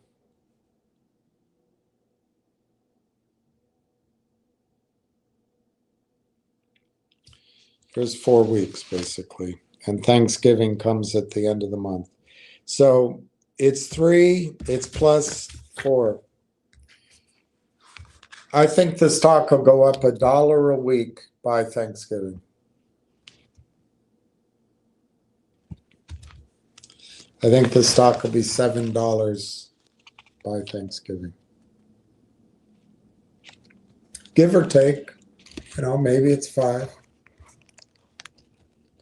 And then in December, you've got 5 weeks and vacation and all that. I really think the big players are going to get ideas on what the revenue is going to be for 26. I think the stock,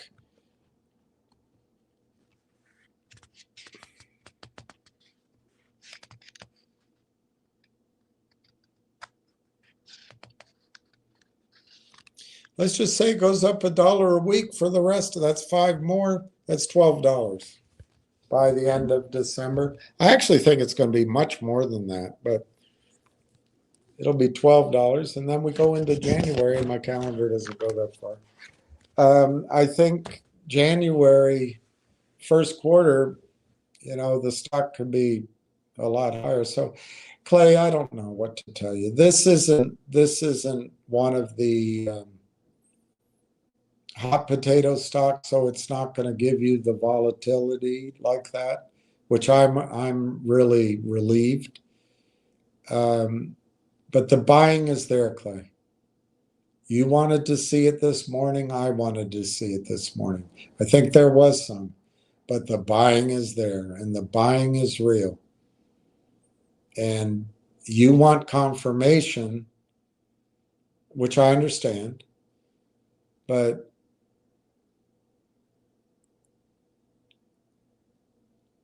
I don't know how to describe it to you. There's at least hundreds of billions, but I believe the number. Trillions of dollars, either through new investment vehicles, through existing mutual funds, new ETFs, specifically directed retirement funds, institutional buying, family offices, venture capital, private equity, roll-up strategies, not just ours, but other companies do that same thing. Companies buying each other, merging, big companies buying, trillions of dollars, Clay, racing to own the best tools, racing to buy the best companies. RAILTOWN hasn't been available to even be lifting its skirt. Now it is. Now the games begin. It could take months. It could take it. I don't think it's going to take years, but it could take months. But who do they want to buy, Clay? Anything? Hey, I had an idea. Why don't we start an AI company? We can go open it up, and we got a website, and we can use AI to create the design and the logo, and let's hire staff, and let's tell the story. We'll go raise money. That's not what they're trying to buy. They're trying to buy the tools that work, that will create revenue and will increase their penetration of their own clients' markets, and will keep up with Facebook. Facebook wants to keep up with NVIDIA. NVIDIA wants to keep up with Microsoft or whomever whatever. I might be mixing it up.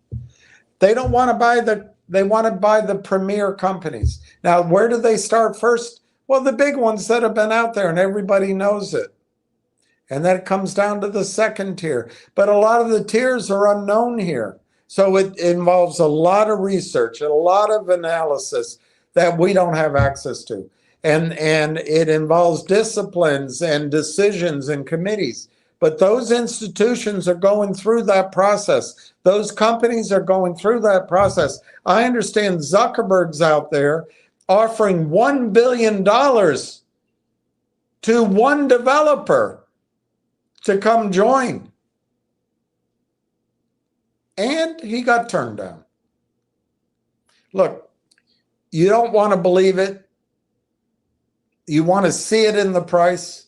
I get it, because it's been painful. It has been painful. But this is not a stock to,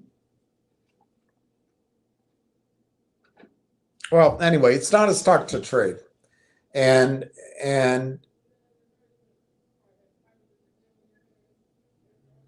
that's my judgment, of course.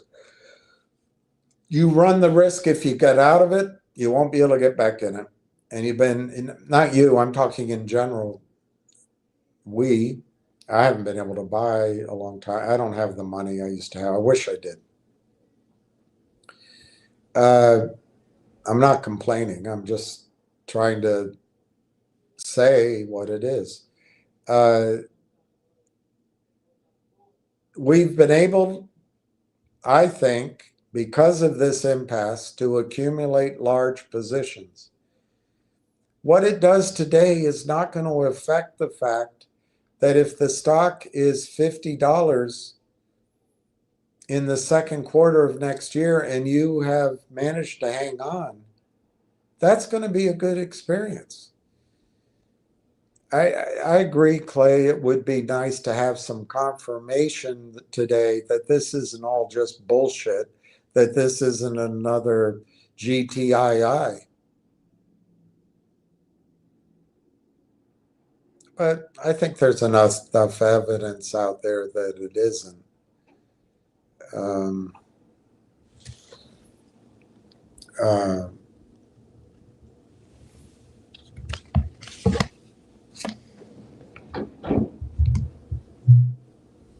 anyway, Clay, I'm sorry it disappointed you today, and I'm sorry it didn't go higher today.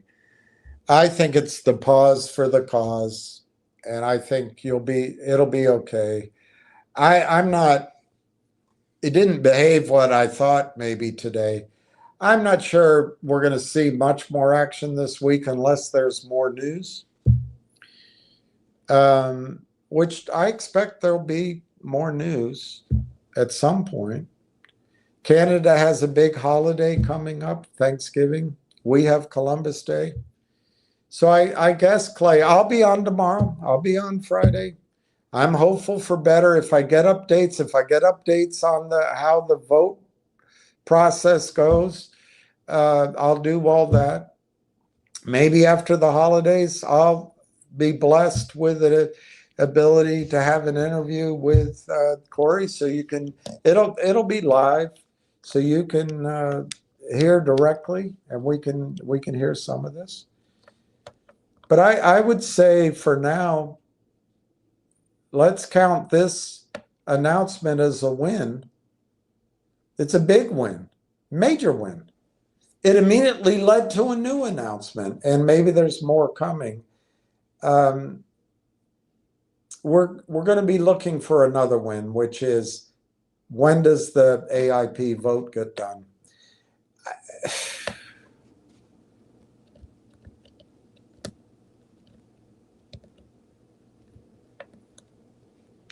What is today? Wednesday?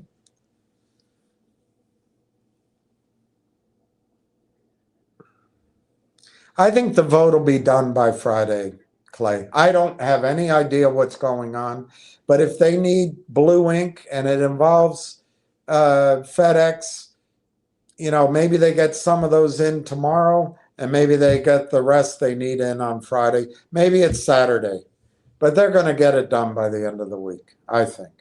I don't know when they'll announce it. It's a glaring hole in the bottom of that press release.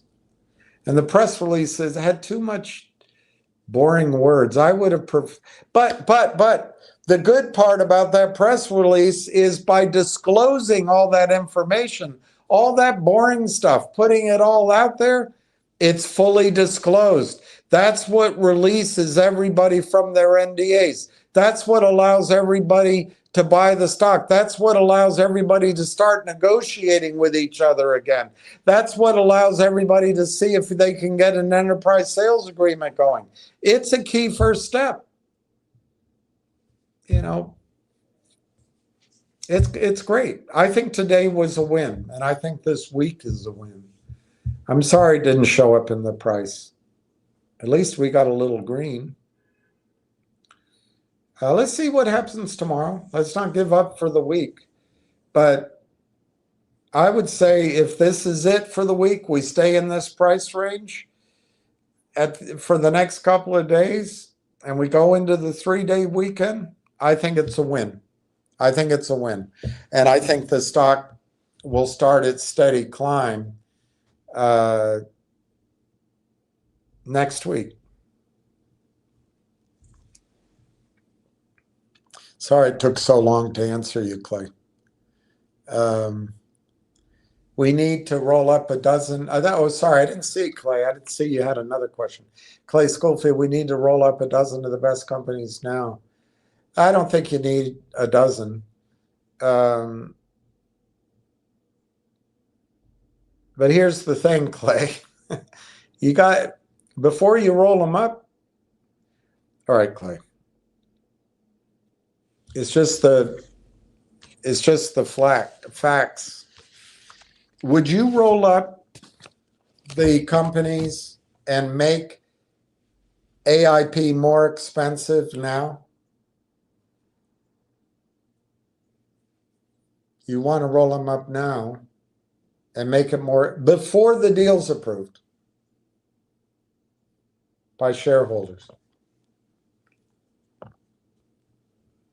So if you roll them up and tell the world about them, hey, we got this locked up. I'm going to make it up. Let's say we've locked up. We're ready to go with 150 million in revenue. We're going to roll them up and we're going to do it for, I don't know, 5 million shares and bonus payments or whatever the hell. They should announce that now. Get the stock moving. But what's the flaw in that, Clay? What's the flaw in that strategy? The deal's not done.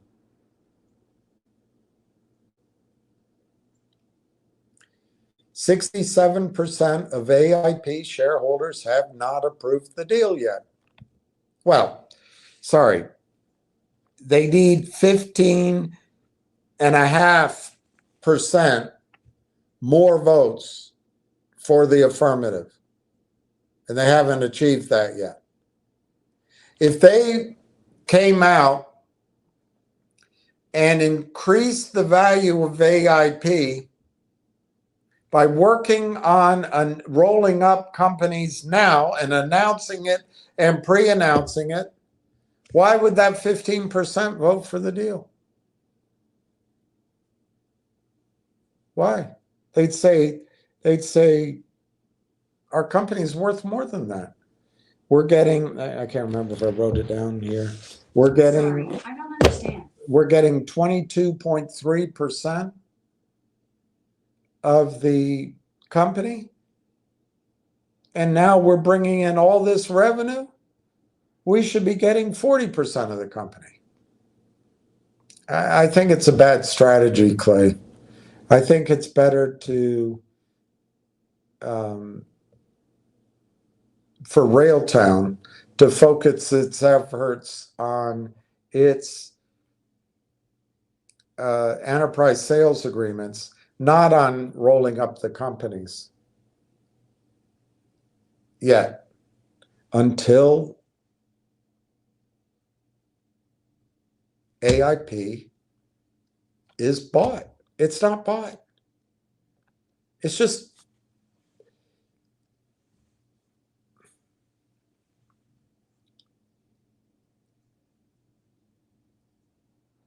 it's a nice announcement because it gets everything fully disclosed. But the fact is AIP is not purchased yet. I mean, it looks like it is going to be, for sure. I mean, they've got a majority of the votes. But I don't know, Clay, why you'd put this deal at risk just so you bring in the revenues, announce it, because it's not necessarily going to translate to RAILTOWN because it might break the acquisition. So we just got to wait until the AIP deal is finalized. I don't know how long it's going to be. Then they can bring in those roll-up companies. And is this the way it had to be? Is this, we don't know what's going on behind the scenes. Maybe they're taking, dog sleds up to Alaska to find one shareholder who owns 20%. And it's mush, mush, mush on the Iditarod Trail. I don't know.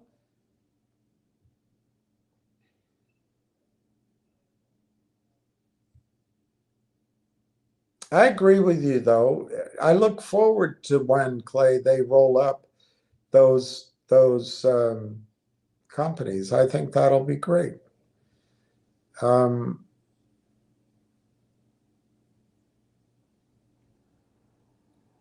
It's hard because it's not written by a third party yet. But there's a lot of positive feedback on Conductor. And I think what happened today, and the second piece of news today, is really exciting for this tool that RailTown has. May I remind you, Clay, that SoundHound, apparently, I got to look into it, but apparently SoundHound has to license part of its AI. And then I guess it created some, I don't know. But SoundHound is valued at $7 billion with I guess a good product, but it's not particularly universal and they don't make any money.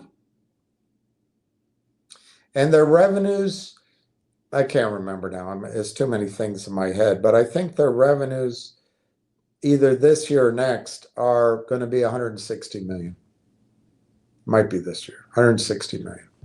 And it trades for $7 billion.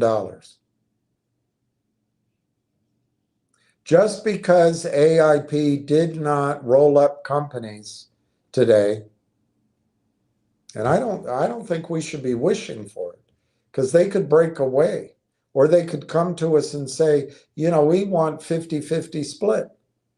I think this is a great deal. Essentially, I think it's fantastic. I don't know why it would break up otherwise. But anyway, if the combined company, RailTown and AIP, can get to 160 million forward projection, and their margins are huge instead of zero, and SoundHound's worth $7 billion.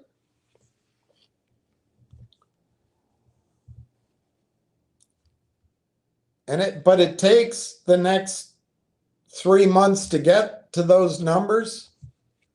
Are we going to remember that it was disappointing here? I don't think they should do it now. I think they have to wait till the shareholders vote it's not done. I don't know why they had to get that out early, but it's probably on attorney's advice or regulator's advice, or maybe there's another transaction involved.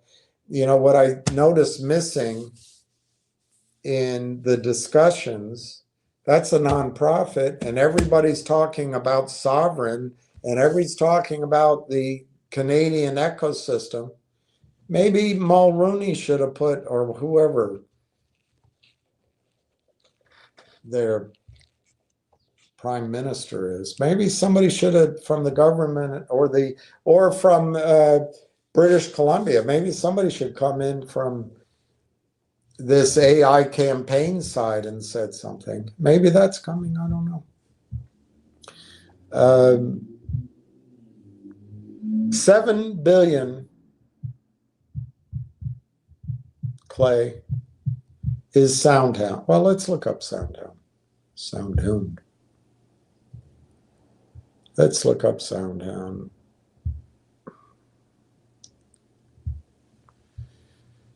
$1888, and the market cap is $7.42 billion, and their revenues targeted for this year, next, particularly next, since RailTown doesn't have anything this year, I think is a reasonable projection for the combined RailTown AIP.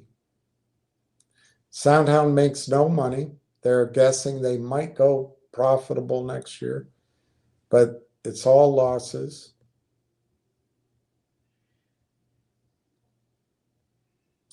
And the value is $7.42 billion. I did the multiple calculation, and that's at 35x. Imagine if RailTown comes in, does similar numbers, and remember, Clay, I just showed you that 3% of the 300 billion is 9 billion. Well, imagine if RailTown combined with AIP comes storming down the field and they get to 150 million in revenue, approximately like Soundtown. But they do it with high margins, high profitability. And more importantly, that 150 million is projected to grow to 9 billion. Who knows? But that's 3% penetration. It's going to grow to 9 billion. Do you think the arms race to acquire first mover, best in class companies is going to use a 35 multiple? The company won't be for sale at 35 multiple. If the revenues to get to 7 billion with no revenue, no profit, is around 160 million, and RailTown gets to 160 million with huge profitability, and the brainiacs, the quants, can project that in a year and a half to 2 years, they're going to claim 3%. It'll be more than that. 3% of a $300 billion market.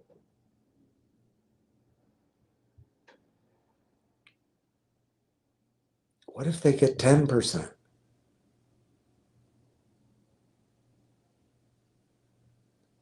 The multiple on those revenues isn't going to be 35 times. So here's the dynamic. Let's say that RailTown with these two hookups with all these corporate customers, they start signing enterprise sales agreements that prove up their technology, prove out how fantastic it is and how profitable it is and how it helps companies, and it's the perfect thing. And let's say revenue does go to 150 to 200 million projected forward by January 15th. They're projecting forward, and it's growing. The projections are, because they've proved that it works, because they've proved that it's easy to use, because they've proved that it's scalable, because they've proved that it's battle tested, because they've proved it's highly profitable.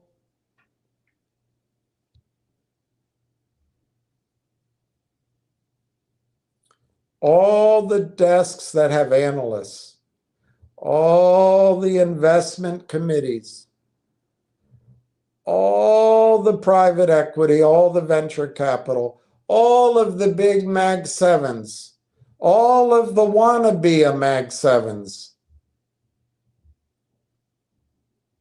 even Constellation Software, are going to look at it and say, oh my gosh,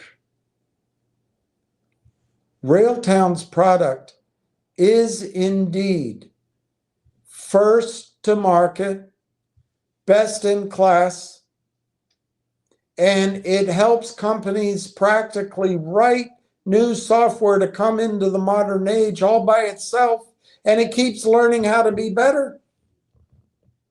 And it addresses trillions of dollars in revenue market available, 300 billion a year, one estimate.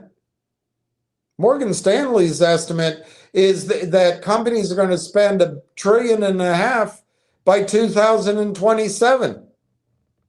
That's the one I remember. There was another that said they'd spend $3 trillion by 2028 or so. Money is pouring into this space. Revenue will come in. This isn't GTII. This isn't G-Bucks. This isn't, let's slap and paste this buzzword to that buzzword and bring this buzzword in, and we have the bzzz. to make the stock go up. That's not this. What if RAILTOWN gets to sound hounds, let's call it 160 million, 200 million, in forward projection?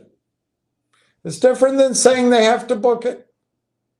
That means you got to sign the agreement, lock it up, and move on to the next one, sign that agreement, lock it up. And of course, you got your personnel to service it. Go on to the next one, sign it up. And now you've got channels. You've got this Uniserve. You've got this digital, whatever the hell that is. You've got the AIP partnership companies cross-selling that's 5,000 companies. Apparently Uniserve's 3,000. I don't know how many the digital is. Could be thousands. They're all cross-selling your suite of AI solutions. Let's just call it Conductor. And you start signing up enterprise sales agreements. Boom, boom, boom, boom, boom, boom, boom, boom, boom. And by the end of the year, an accountant, or maybe a sales assistant, adds up the projected revenues from the enterprise sales agreements you signed up for 2026. And on the rail side of the equation, let's say it comes up to well over 100 million, but call it 100 million. Now you're going to say, well, that's impossible. Maybe it is. Maybe I'm coming up with too big a number. We don't know yet, but I could be too small too. Remember, I'm talking about projecting forward 12 months, and it's always going to be rolling and increasing. And when you bring in these channels that are going to sell for you, it can accelerate. And you might be in a position where you've got people on 1 or 2 floors of your building, and it's not enough people, and you got to go rent out another 1 or 2 floors, or you buy the whole building. You might be expanding so quickly you don't know what hit you. But anyway, let's call it 100 million on the RAILTOWN, the Conductor side. Let's say AIP, by the end of the year, is able, like you say, to roll up a dozen or a half dozen or 2 dozen. I like your number. Let's use a dozen. Let's say AIP rolls up a dozen of those companies over the next 2 months.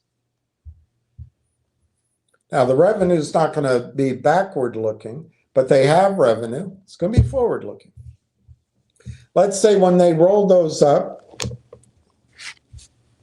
the forward look is over 100 million. And remember, these rolling 12 months, they're going to keep going up. But let's say that combined company,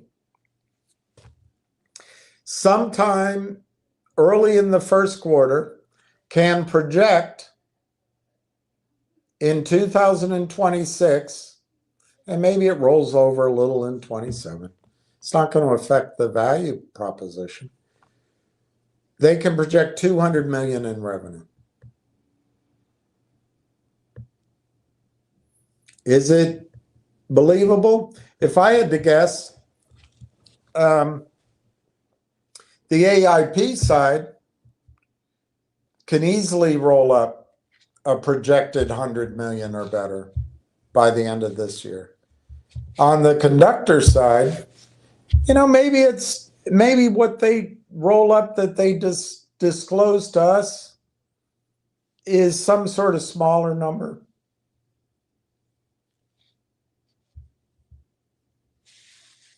But I think internally, I'm totally guessing here, they're going to know what their pipeline is leading them to. But if I had to guess, it's going to be well over 100 million by, maybe it's because of the holiday. That's the only problem. Everybody goes on vacation, all that stuff. Maybe it rolls into January before they have that projection.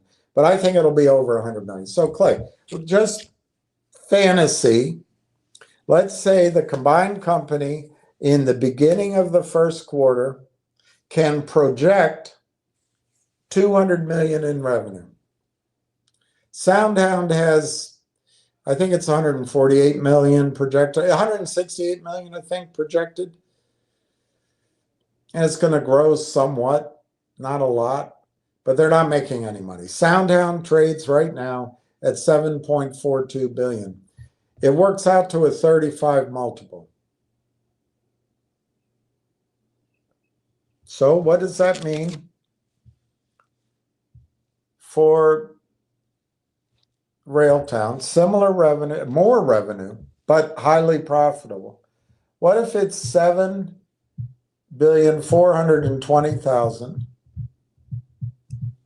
divided by, well, if we're adding in AIPs rolling up, they're going to have to give shares. I don't know how many, though. Let's say it's 250 million shares outstanding.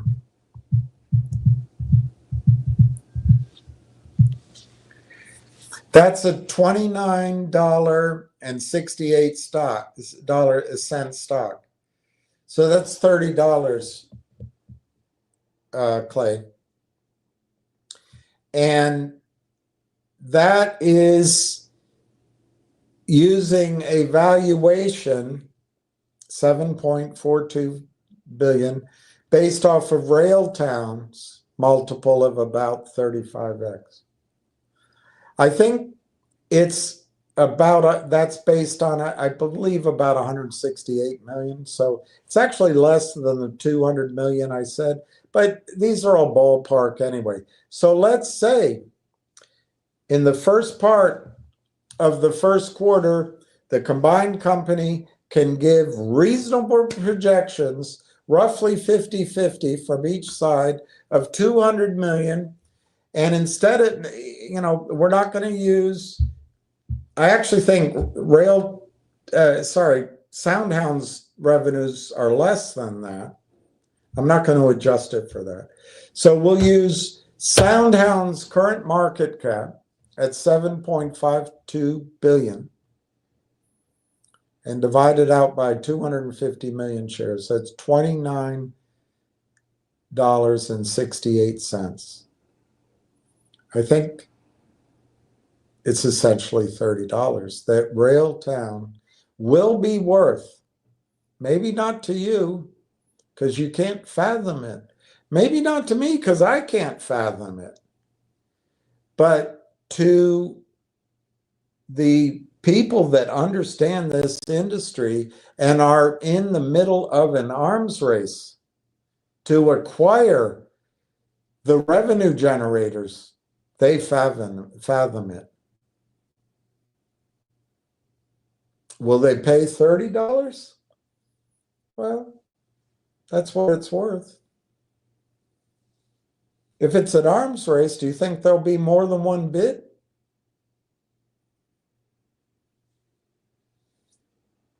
I do. It'll be a bidding war.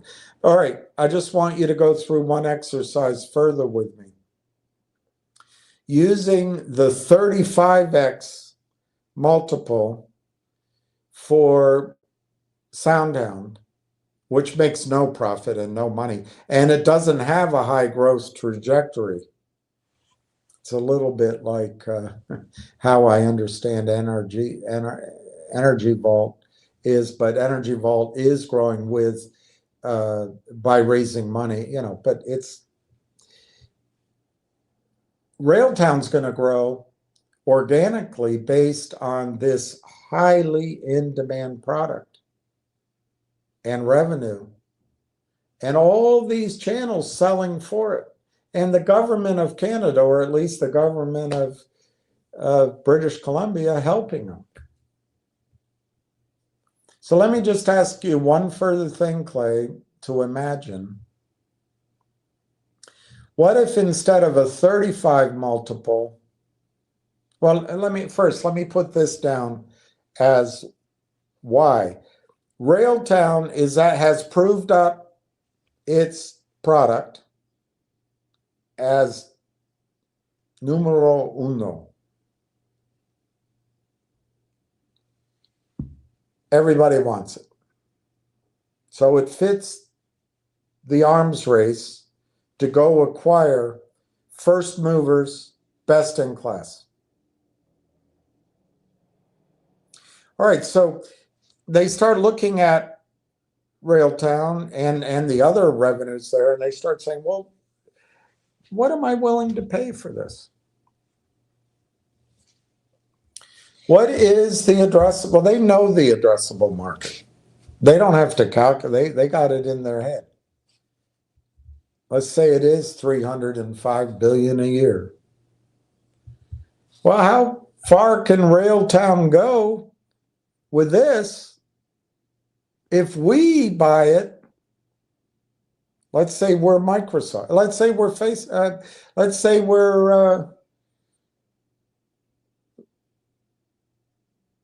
say we're Microsoft, and we got money and we're going to push it.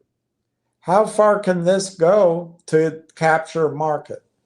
Maybe it'd be better to be neutral. Let's say it's Facebook that's doing it. How far can we go to help them capture market?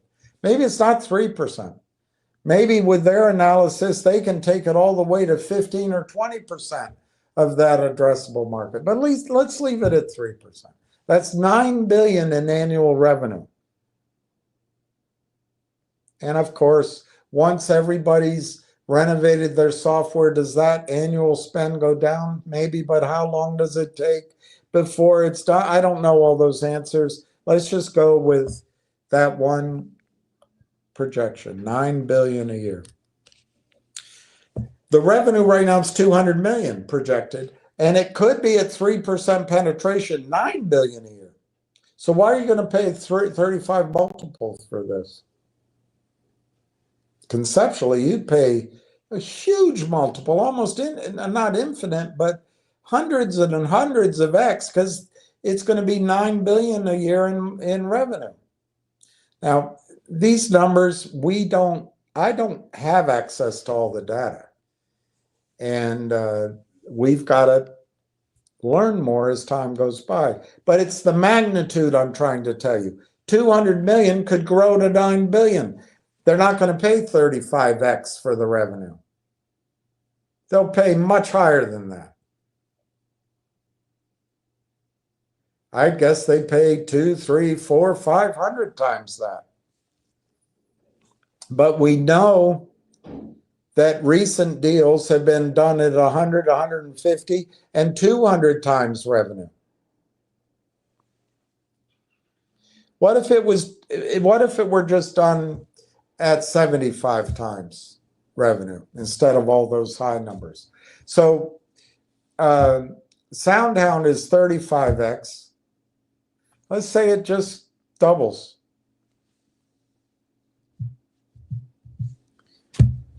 $59.36. That's a $60 price, Clay, on just if RAILTOwn can ramp up to 200, 150, 200 million. Forward projection. And it proves the concept. And if not we, because we still think this is the law firm being bought by GTII, and it's G-Bucks buying the gold company, and it's MMAT having this new invention, and it's CRTD having a bunch of pictures, and it's COSM. It has all these contracts. It's Genius brand, but that's what's in our head. It's all worthless information. It's all worthless. But it taught us something. We know the system is trying now to short this stock. It's not going to work.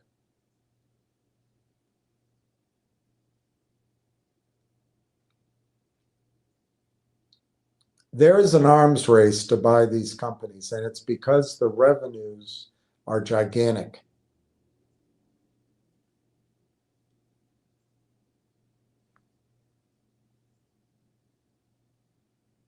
I just showed you how the stock could get to $60 at 75 times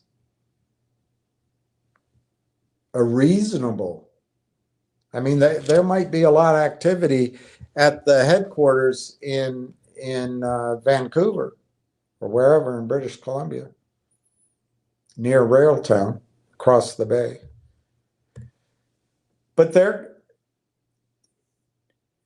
in 90 days, my mother used to say to me when I first started work and I'd hit some walls, she'd say, you know, turn off the phones, turn off that, turn it, you know, live on rice, write down your plan and do it for 90 days. Do it for 90 days. Anybody, she'd say, anybody can do anything for 90 days.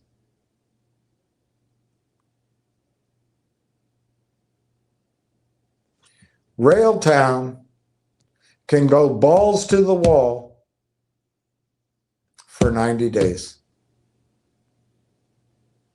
And RAILTOWN can or let's just say in the first quarter, RAILTOWN can project, I believe, by working their ass off for 90 days, 150 million in revenue, maybe 200 million.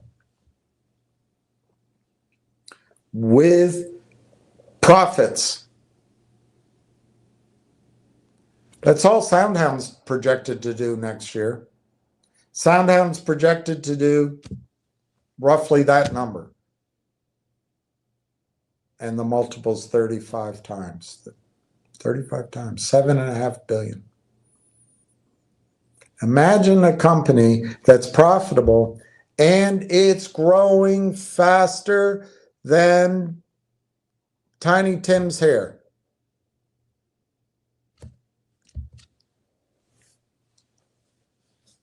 Or his belly anyway. And it's on a trajectory to go to billions of dollars in revenue a year. The multiple's not going to be 35 times. If you think I'm crazy, just use 100 million. Just say RAILTOWN gets to 100 million in revenue.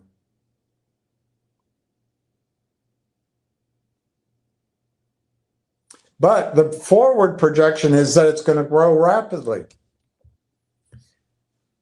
Use 150 times, which you're going to say that's crazy, but that's out there.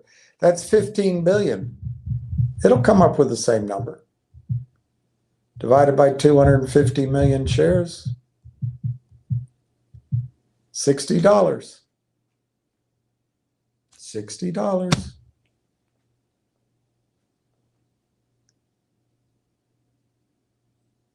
And I know it's disappointing today.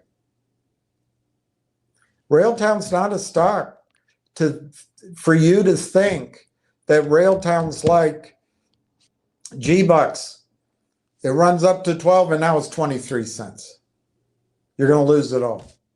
You're not going to lose it all in RAILTOWN. And it's not something to be anxious about. Today's news, Clay, was everything you'd want it to be, except they didn't buy the company. It's everything you want, except they didn't acquire AIP. But it's about as good as you can expect. But then the news later starts telling you what's coming. And if you think RAILTOWN, that's it, that's all the news is going to be, and you're panicked that we've got to tell the company you better roll up some of these now,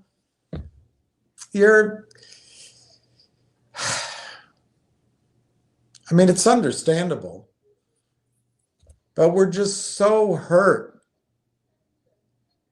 damaged, scarred by all the bullshit lies and manipulations and exaggerations and pumps of worthless companies.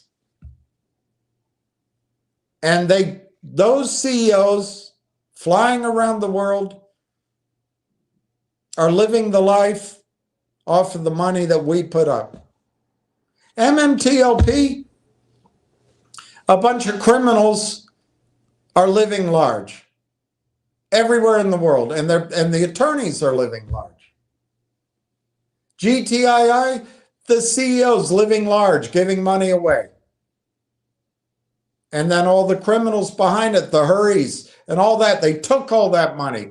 That wasn't a victimless crime. The hapless Brent son, I don't know what happened with all the money out of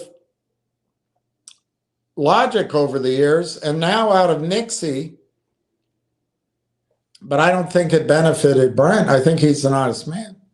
But I tell you what, it benefited Aubrey Advisors. It benefited probably that Peter Boards. It benefited Chadron Financial. And they're all living large.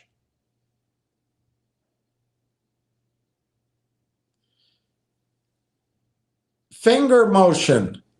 There's people angry today. This year, they invested in Finger. They're expecting this big move. I was saying get out, of course, in Finger. I lost at least 120 grand when I wanted to do that stupid movie. Where are you? Why aren't you there? You got to do where's the movie? But anyway, let's keep moving on. Let's not get worked up with that. God laughs at our anger.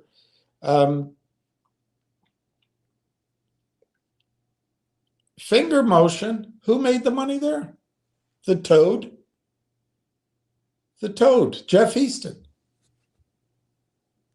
And good people are trying to make Finger work, but the system doesn't work. It works for Jeff Easton and his 4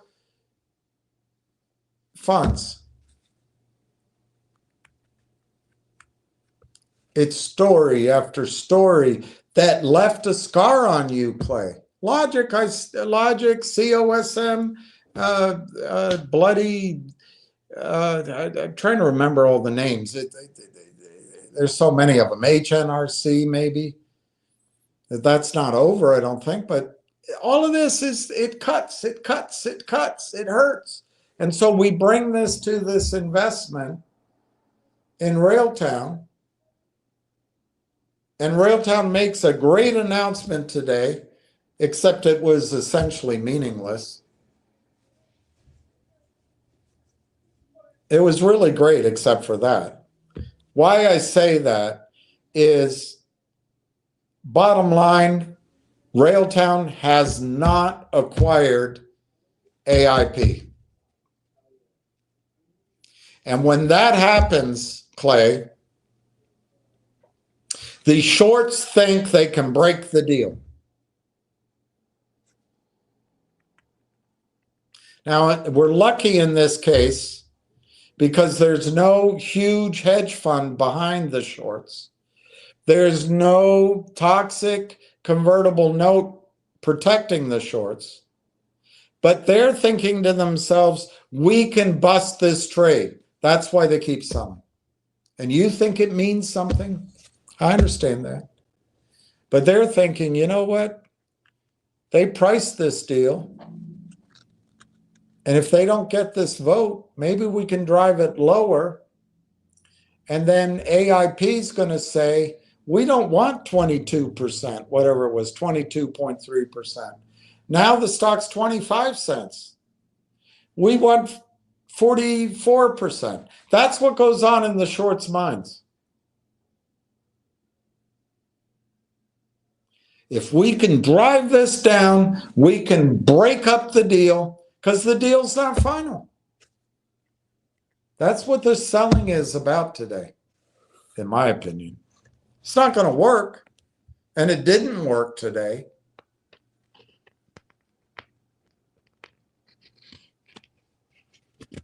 But it would have been great if the news announcement actually had been able to say, hey, we bought the company, it's done, or it's finished.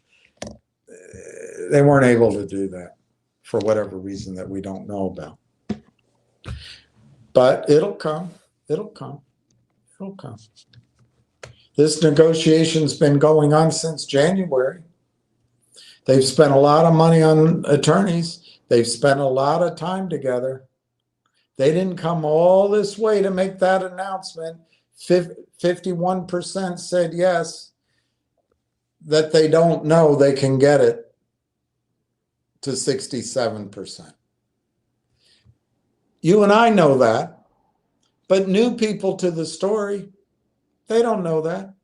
So it's going to take time for the opportunity to spread around. And the key thing is the deal's it's not done yet. It will be. I think it'll be done by, I don't know. I shouldn't make it up. But as a prediction, I think it'll be done by the end of the week.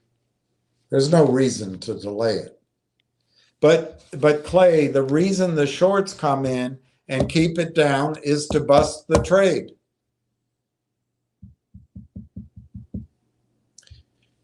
They've shorted the stock.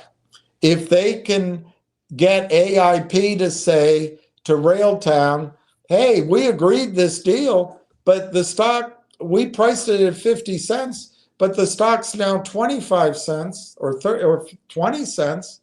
We got to walk away. Then the whole thing collapses. That's how the shorts are thinking. That's how the shorts are thinking. But these are just the drivel shorts. These are just the hanger-on shorts. These aren't the big toad and the big industrial scale shorting. So they're using a system that's always worked, but it won't work here because there is no big convertible note. There is no big fund behind it. They're not riding with the wind to their back. They're going to find out that they're riding not only against the wind, but it's a tornado. And but they're going to try with what they know how to do. Let's try to bust the trade. And by the way, it's not necessarily in their brains. It's their computers are set that way. They see MOU in the title. It's meaningless, but it's in the title. I wish it hadn't been. They see that the vote, it's contingent on the vote. And of course, the lawyers got to really stick in the knife and make it brutally clear to the computers the deal might not go off. They're going to try to sell. The computers are going to start selling. That's what happened today on the sell side. And most of us, Clay, I don't know how much more buying power you have. I'd love to buy today. I can't buy. I can't do it. I don't have the money. And there's a lot of people like that. So we've expended our buying power. But I tell you what, there's a lot of people here who bought shares today. And I think I'm very grateful. I'm very grateful that they did it. I think they're going to be grateful. And that's going to start accelerating. As people process this news, today's the start, but it's going to start accelerating. And the buying is going to start coming, and they're going to see the opportunity. But today, from the short side, it's just normal knee-jerk action that they have.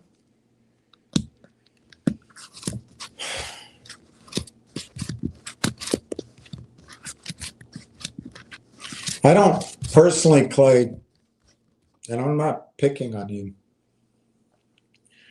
but I just gave you a projection on, I think, very small target for revenue. Look, when I'm saying by the first quarter, there's no reason if it takes longer, maybe it takes by the second or third quarter next year. And maybe it's not 100 million, maybe it's 300 million. But if their addressable market is gigantic, which is what's going on, that's why there's an arms race. The multiple paid you know, ceteris paribus, of course, ceteris paribus. The background is the same.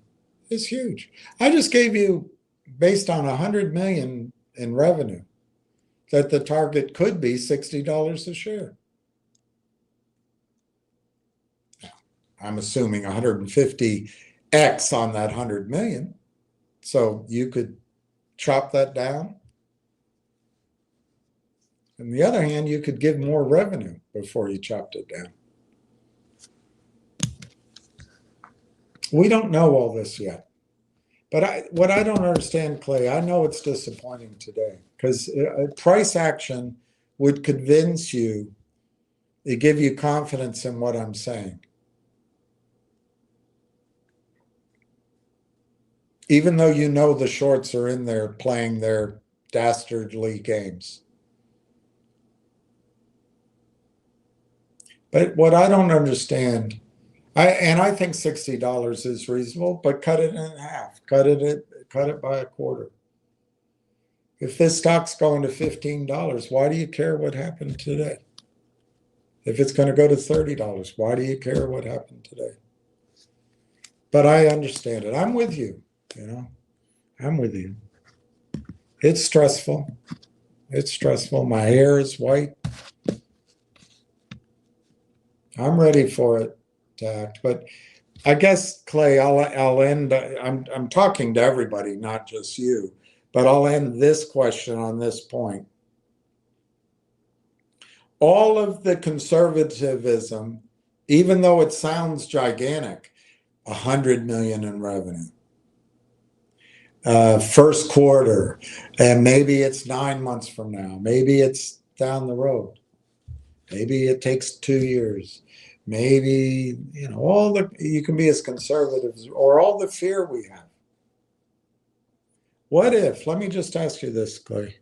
What if these two channels, networks to bring in corporate clients start working? Remember, Clay, the deal isn't done yet.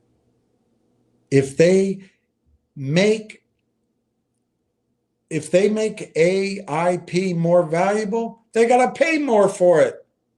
So why would they do anything yet? Why would they do anything over the last months?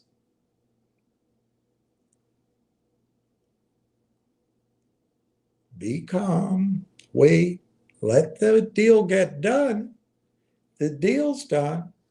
They can bring conductor in, start raising awareness of conductor, start getting contracts, and rolling up companies, by the way. And these are probably not the only announcements, but revenue. Now, after this announcement, they can go after revenue. But let me just ask you, Clay, what if their order book or their backlog,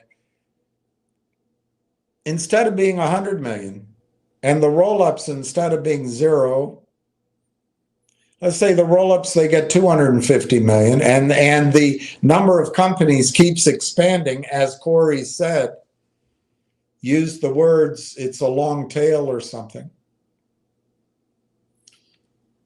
What if, Clay, the revenue comes in not at 100 million by the end of the year, by the first quarter? What if it comes in at 500 million? Their order book, they can go out and talk about it's 500 million and growing.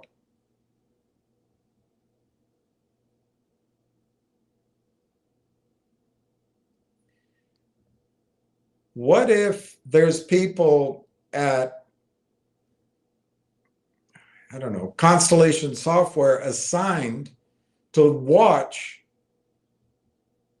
RAILTOwn? What if there's people at Microsoft? They're already working with Microsoft. What if somebody in the Microsoft acquisition department, Lucy Wong, hey, Lucy, why don't you go over and look at this? How about, what if someone's at Facebook in the acquisition department?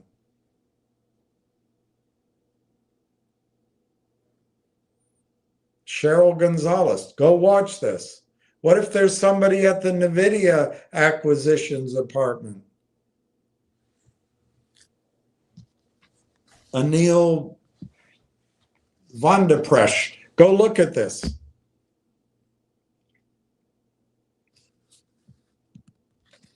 And what if RAILTOWN's conductor proves up that it scales and it grows quickly and everybody wants it? And they do that over the next 45 days.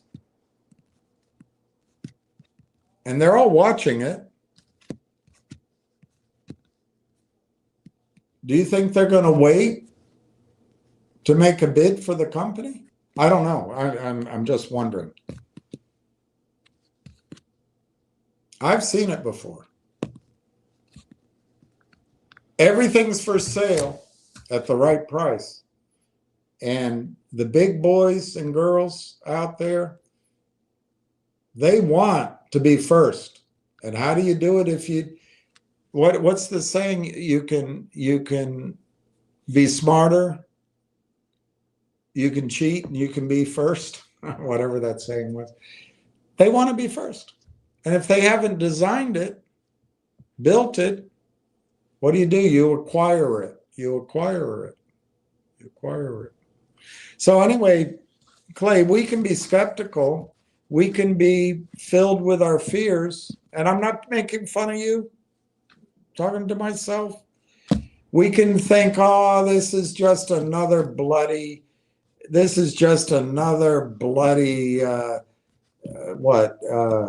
I don't know, pick one. That doesn't hurt anybody's feelings. This is another COSM. They're going to do a 500-to-1 split. They promised all this, and it's all crap. That's in us. We're afraid. So we need it today. So disappointing today. It didn't go up, so it must be bad. Because that's just, it's not correct. It's not correct. What's correct is to sit down with a piece of paper, put a couple of things together, multiples and revenue. Write them down, divide it by 225 million shares, and you'll start coming comfortable that 30, 60, $50 targets are in fact reasonable, ceteris paribus. And then you don't worry about all this. But until you do that, start with SoundHound. Look up their revenues. Look up their earnings. Look at their market cap, $7.5 billion. Imagine a $7.5 billion company. Just RAILTOWN right now is priced at, I forget, and I don't know if it changes during the day on my service. It's priced at 85 million market cap. I mean, just to compare RAILTOWN to people's favorite companies that they tell me about. Finger's market cap right now is 104 million. Which would you rather own? And I'm not making fun of anybody. G-Bucks's market cap right now is 31 million.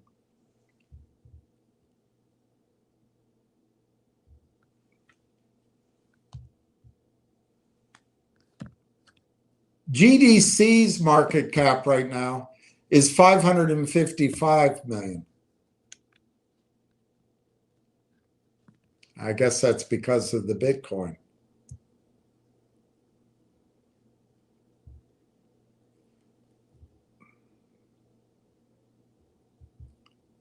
MTEN's market cap right now, 37.5 million.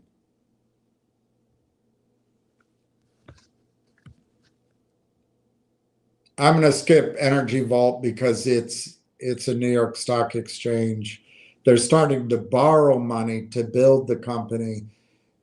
I don't think that's even in the shorts can't do anything to that. I don't think. Could be wrong on that assumption. There's one out there that everybody got in, Moon Equity. Now that's only 2.5 million. I can't remember any other stocks.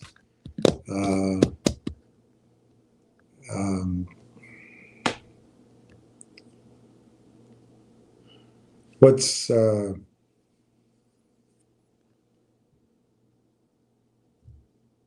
anyway, you get the idea. You can go through the market caps. I can't remember all the stocks. RAILTOwn has, for the AI space, a ridiculously low. Let me put it to you another way, Clay. I haven't done the study, but I talk to people who know. There is not a single AI company who has a commercialized product which solves a problem, is first to market in the AI space. So, all the proprietary and self-learning, all that trades for under $1 billion market cap.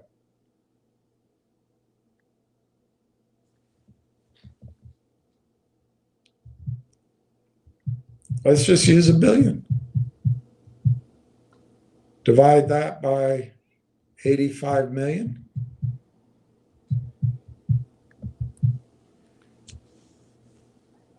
To get to $1 billion, the stock has to go up almost 12x.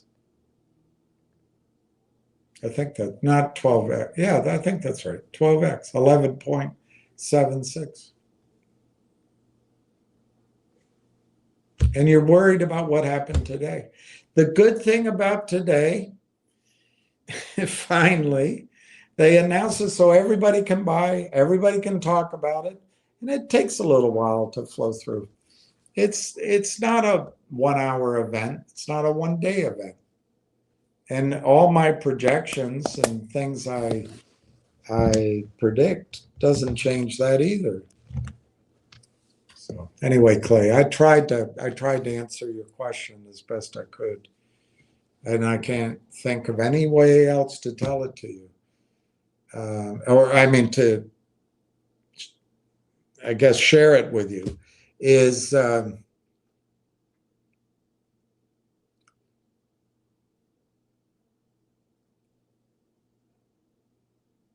whether the stock opened up today or not, you should not be panicked that the stock is going to collapse. And we don't need to roll up those now. What we need to do is let them exercise their strategy. And by the way, they're going to get rich on the same stock we own. So their driving force is to make each share they have more, I don't know what to call it, more zeros maybe, or more decimals. They want to increase their share value. So I don't think we need to do that now. I think it'll all take care of itself, and the stock's not going down. You're not going to end up with the darn thing already trades essentially at the price of some of these other stocks, but you're not going to see. It's in us that we're going to lose everything, and then you're going to have to hear about excuses, and you're going to have to hear about, well, if the CEO had done this, or if the lawyers hadn't gotten the board to go along. We're leaving all of that crap behind. That's not real time. Anyway, I'll try to do better in my answer later. Brandon, Nelly, just log on. What's the news you've been waiting on? What do we expect now after a flat day? I don't know. Everybody's saying this is the news you were waiting for.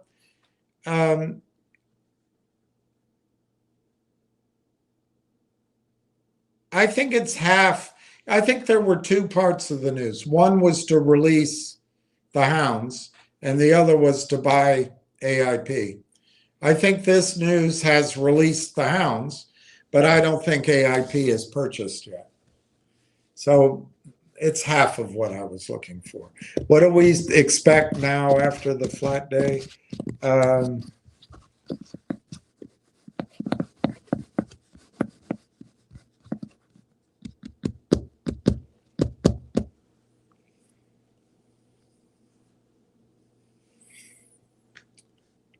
I would expect that by tomorrow,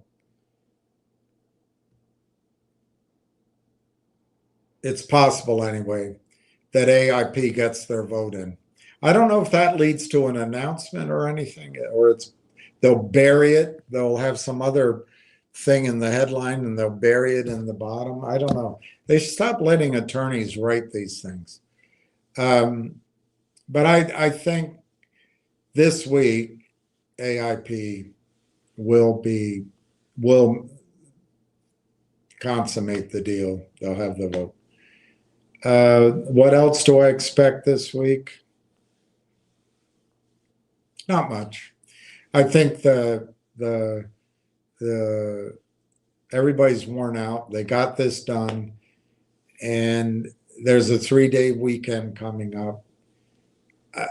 I would guess that behind the scenes, there may be a lot of work on the pipeline in both cases and on meeting the goals. But I don't think we as a public will hear much more this week. That's my guess. What do I think the stock price does?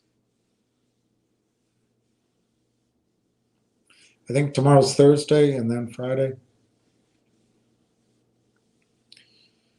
I think it drifts upward. The shorts may not want it to break through 62.5 or whatever the comparable price is in Canada, but it might drift beyond that. And I think we may not close this week at the number I came up with this morning, and we may not close at new highs this week. And the volume might not overwhelm you for the rest of the week. But I think the stock is going to drift upward until Friday at the close. And then Monday's a holiday. I think Tuesday and the rest of the week it starts to do what I thought it was going to do, with a complete announcement. I think we'll get through $1 next week, Brandon. And I know it's kind of hokey, but I think next week it's up over $1, and then every week afterward it hits another $1. That's what I think. Account settings.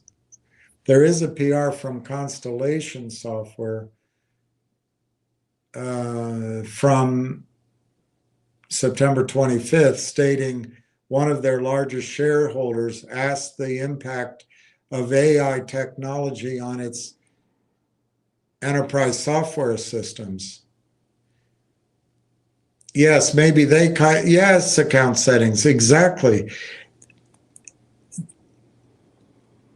Remember, it's probably a small network, but in Canada, it's a lot smaller than the United States. But remember, there's some clear names that could be buyers. Microsoft, NVIDIA, AMD, maybe an unknown like Apple or Facebook come in. But Constellation Software is made up of legacy software companies. Constellation Software is made up of companies who run on Fortran. Of course, that's not true, but you get what I mean. They're running on outdated systems compared to this modern move. And they have all this cash flow. It's a cash flow giant. If Warren Buffett were running it, everybody would know Constellation Software. it's just truly a great story. Well, what's the threat to Constellation software? That all those little companies and other, not that those specific companies, which have kind of barriers to entry because they're small markets, they're people are too tired to go after it, or they're defined markets that, and then no one figures out a way to expand it. I don't know. But one threat is AI comes in and replaces it all, or replaces big chunks. One way Constellation software can reduce the threat to their dominance and their cash flow is to acquire RAILTOWN. And that's true. It's not so much that they need to learn about RAILTOWN. It's that the founders of AIP are going to use that same roll-up strategy with the whole spread. 180 companies, and now they're going into the other nonprofit. That might appeal to Constellation software as well. What if we can go buy roll up and help roll up and use our abilities to roll up and our balance sheet to roll these companies up without issuing stock, which is what they do. Constellation software account settings is a very natural buyer. I think there's going to be a bidding war. But, I'm a little bit, I've been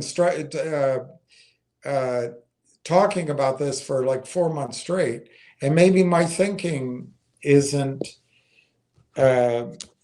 conservative enough. But, look, if I'm seeing this stuff and I'm an idiot, there's a lot of hotshots seeing it. They may not know about RAILTOWN yet, but they're seeing this macro picture and they want to fit the pieces in. Once they know about RAILTOWN, see it works, and they go, oh my gosh. That's what I think. Clay Schofield. All right, I got to go through these. Sorry, Clay, I should have read these before I gave a long answer, but I'll go through each of these. It was a very shitty announcement, poorly written, and should have included some more upside.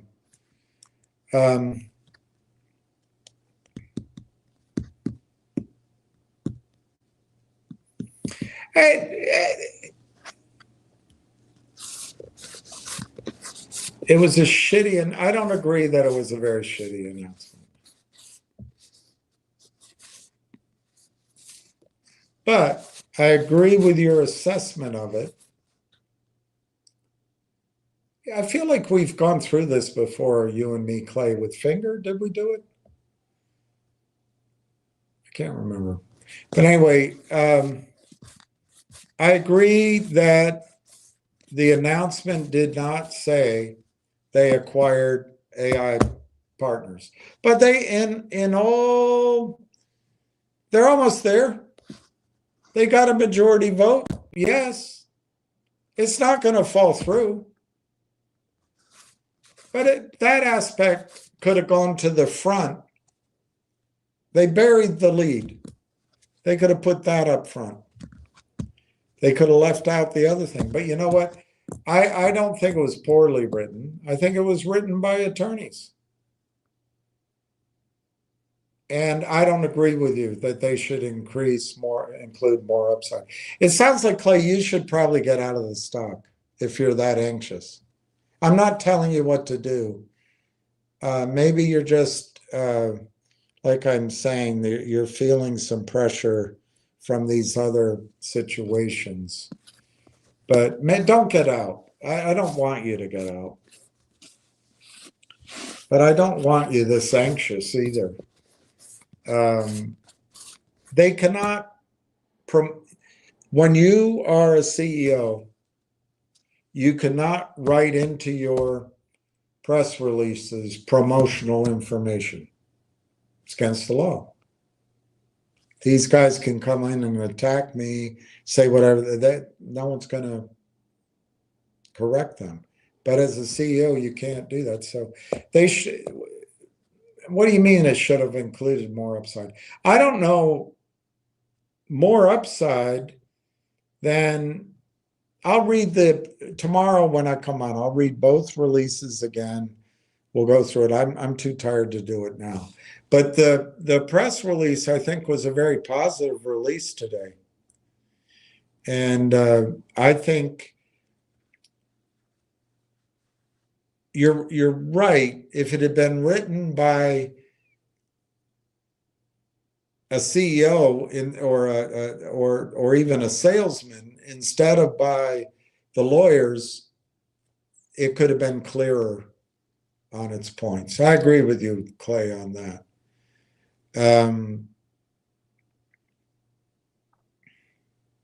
But I don't think it was a shitty announcement at all. I think it was a breakthrough announcement, and it sets the stage for so many more announcements coming.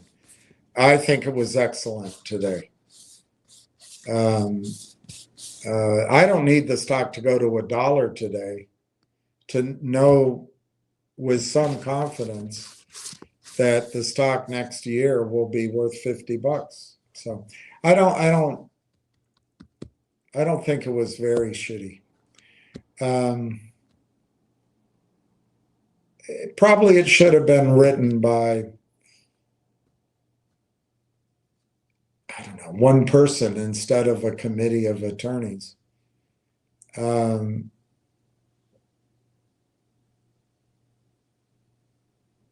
they can't put upside in. There's a lot of upside in that story, in the announcement anyway, if you understand it. But you and I don't understand it the way insiders do.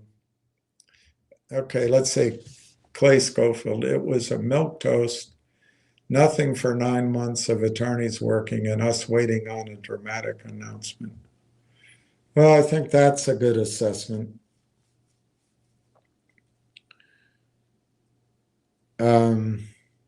It was dramatic, but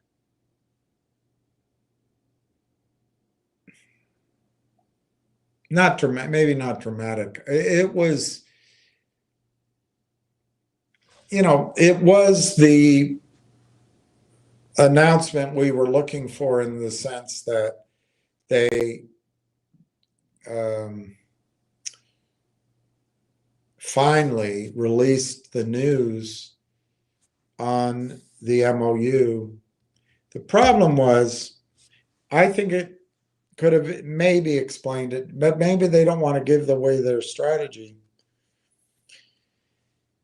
If you read into it, the fact that the shares have this 17.8% and 4.5%, and it adds up to 22%, that implies to me there was a lot of negotiating going on.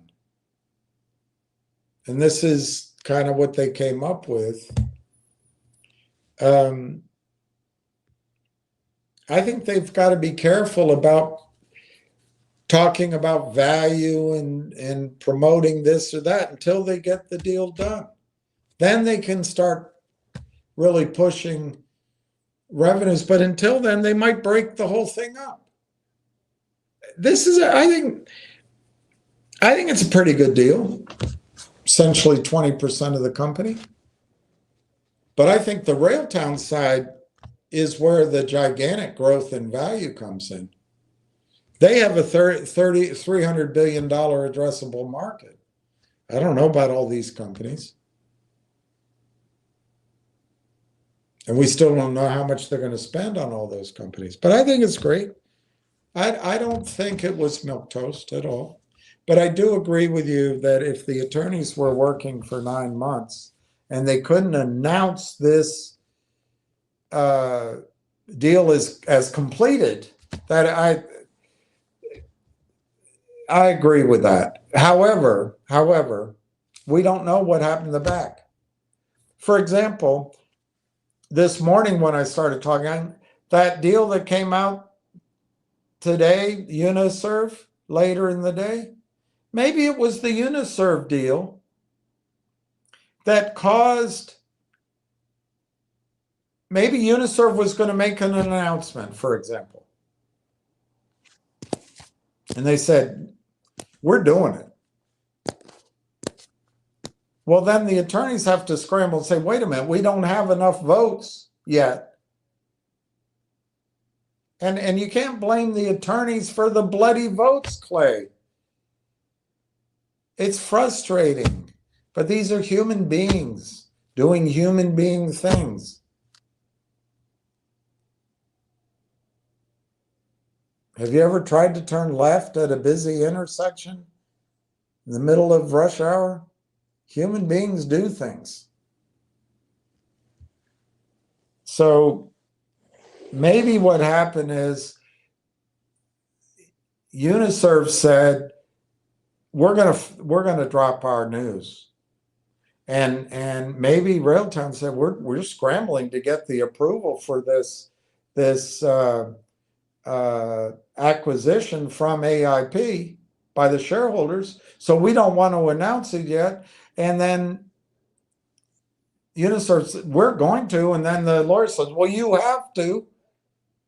And they said, well, what can we do? Well, what you can do is announce what you have now, and you're at 51%. And then, of course, the lawyers put in the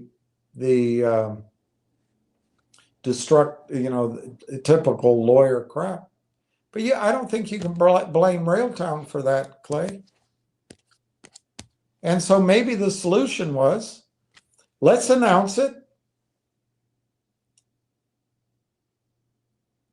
My guess is part of the debate, they needed that digital in there to pay this much.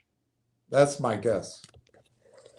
But I wasn't part of the discussions. They wanted digital in there to pay that much. But let's get it all done.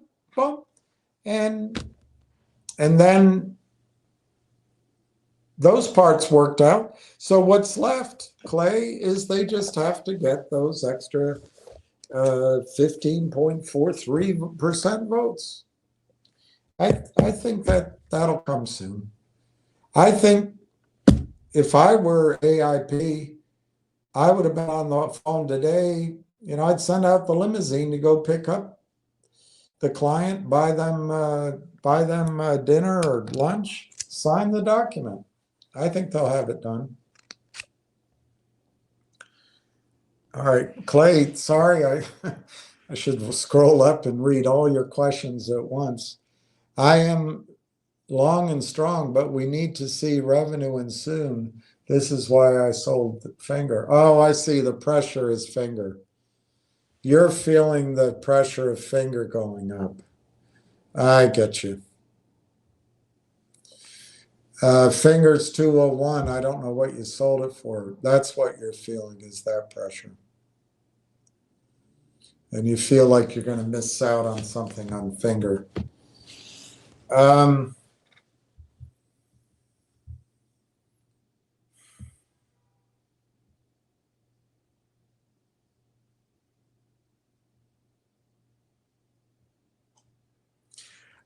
Clay, with finger, I don't think acquiring the lifestyle app is going to meaningfully change the value of the company overnight. But I think it implies that they were lining up or cleaning up some things on their balance sheet, which is probably for the good. Let me look at the chart. The volume is very impressive.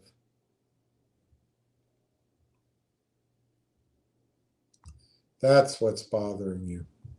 Finger motion is moving and RAILTOWN isn't.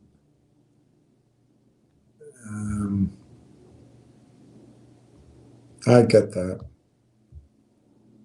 All right, so finger motion broke through the moving averages, it clearly broke above the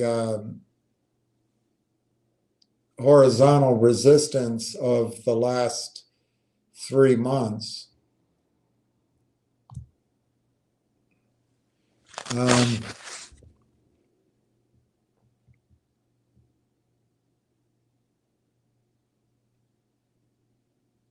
And now it's broken above sort of the June, July resistance.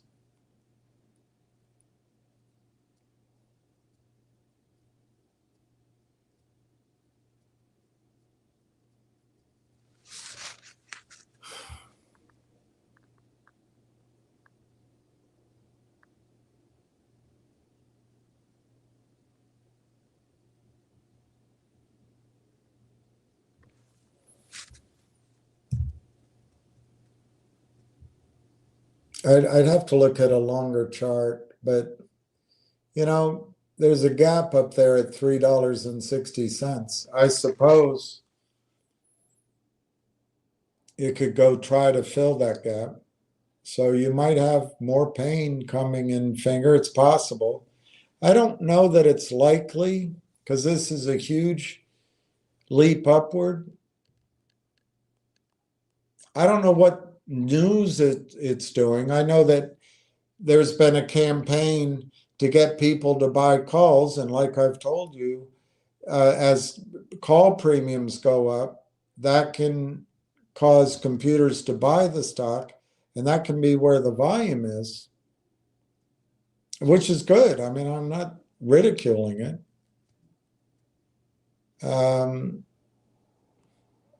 This stock did a similar thing at the beginning or end of July, beginning of August, and then it pulled right back down. But the difference is now it's above the moving averages, and maybe it can get some legs. There is still some resistance. Finger is not, I don't believe Finger is going to squeeze. But if you listen to him, he might give you a different objective. If you need to be Clay in the squeeze stories and the things that are moving, I don't know what to tell you. It's always a risk. These other plays move. When I got out of whatever it was, G-Bucks and Nixie and one other one, I was all worried they were going to run. And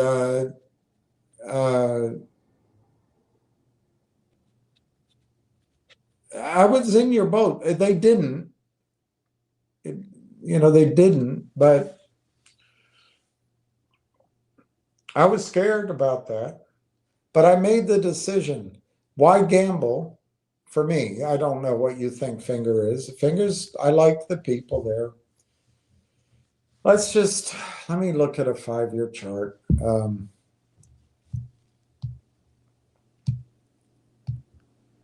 You're putting the pressure on your investment here of the action in Finger, and that's just what I was afraid of. It's the fear of missing out. It's the comparison. If you look at a 5-year chart, it's not as compelling that it's going to really run. I guess I should print out that chart, Clay, and look at it. I can see a bullish pattern horizontally that if I were long the stock, I'd say, wow, this looks good. And I should draw it out so I can show you guys. I'd be saying, wow, I love this. This is an upward trend and that.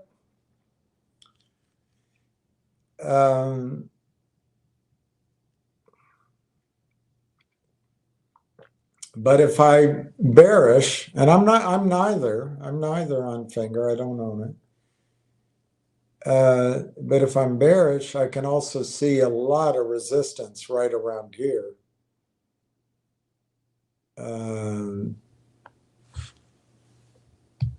Horizontally. Doesn't mean it's gonna hold. It's just something it has to work through.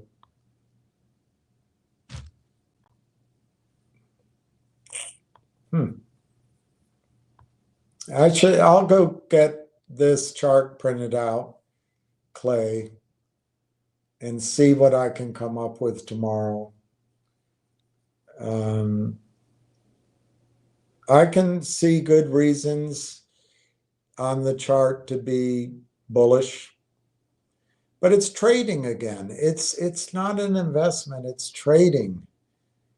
And it's all the risks associated with trading. What's going on with Finger right now, Clay, is Ham is promoting it as only he's par excellence as it comes to Finger. People are buying it.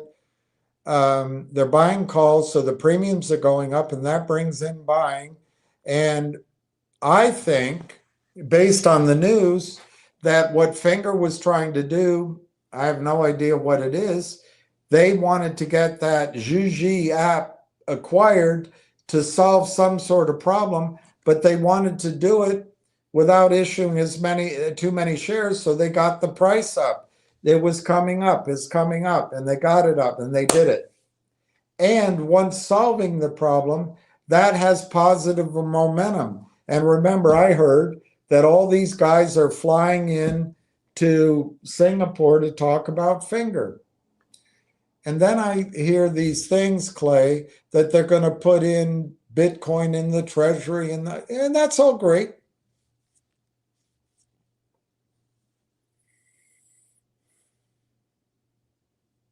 But I don't think it's why the stock's up. You know, the only thing that the only things going on with Finger that I think would make the stock go up, and I have no idea.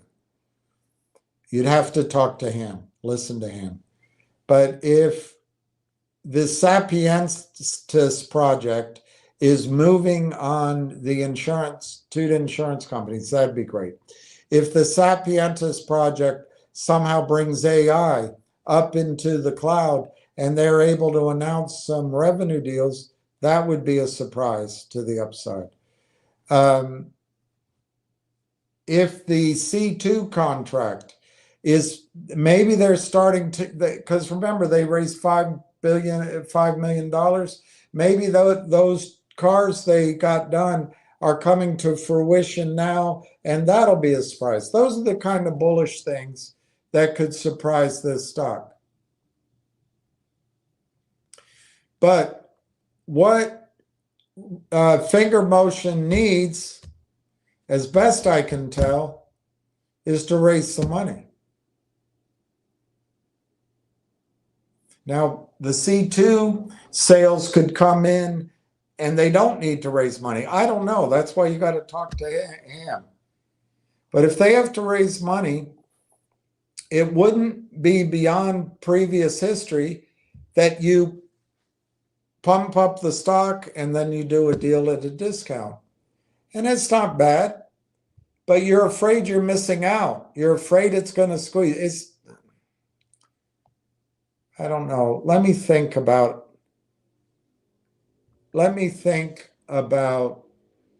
my answer before I go further, because let me see if I can find out any information of what's going on with Finger.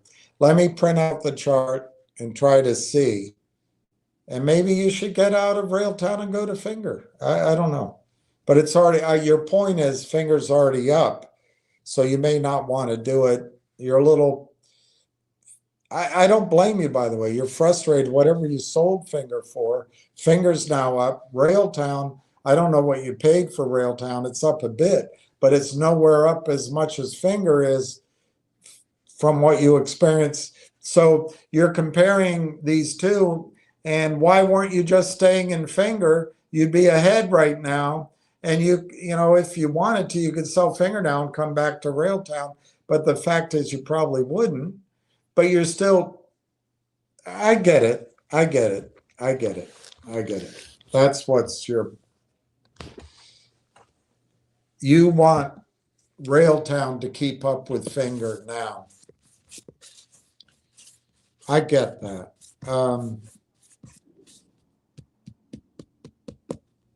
if I were you, I mean, but you know, I'm not a rational person sometimes.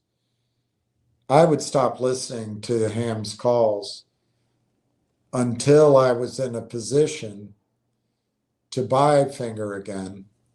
And I don't think that position is, regardless of whatever Finger does.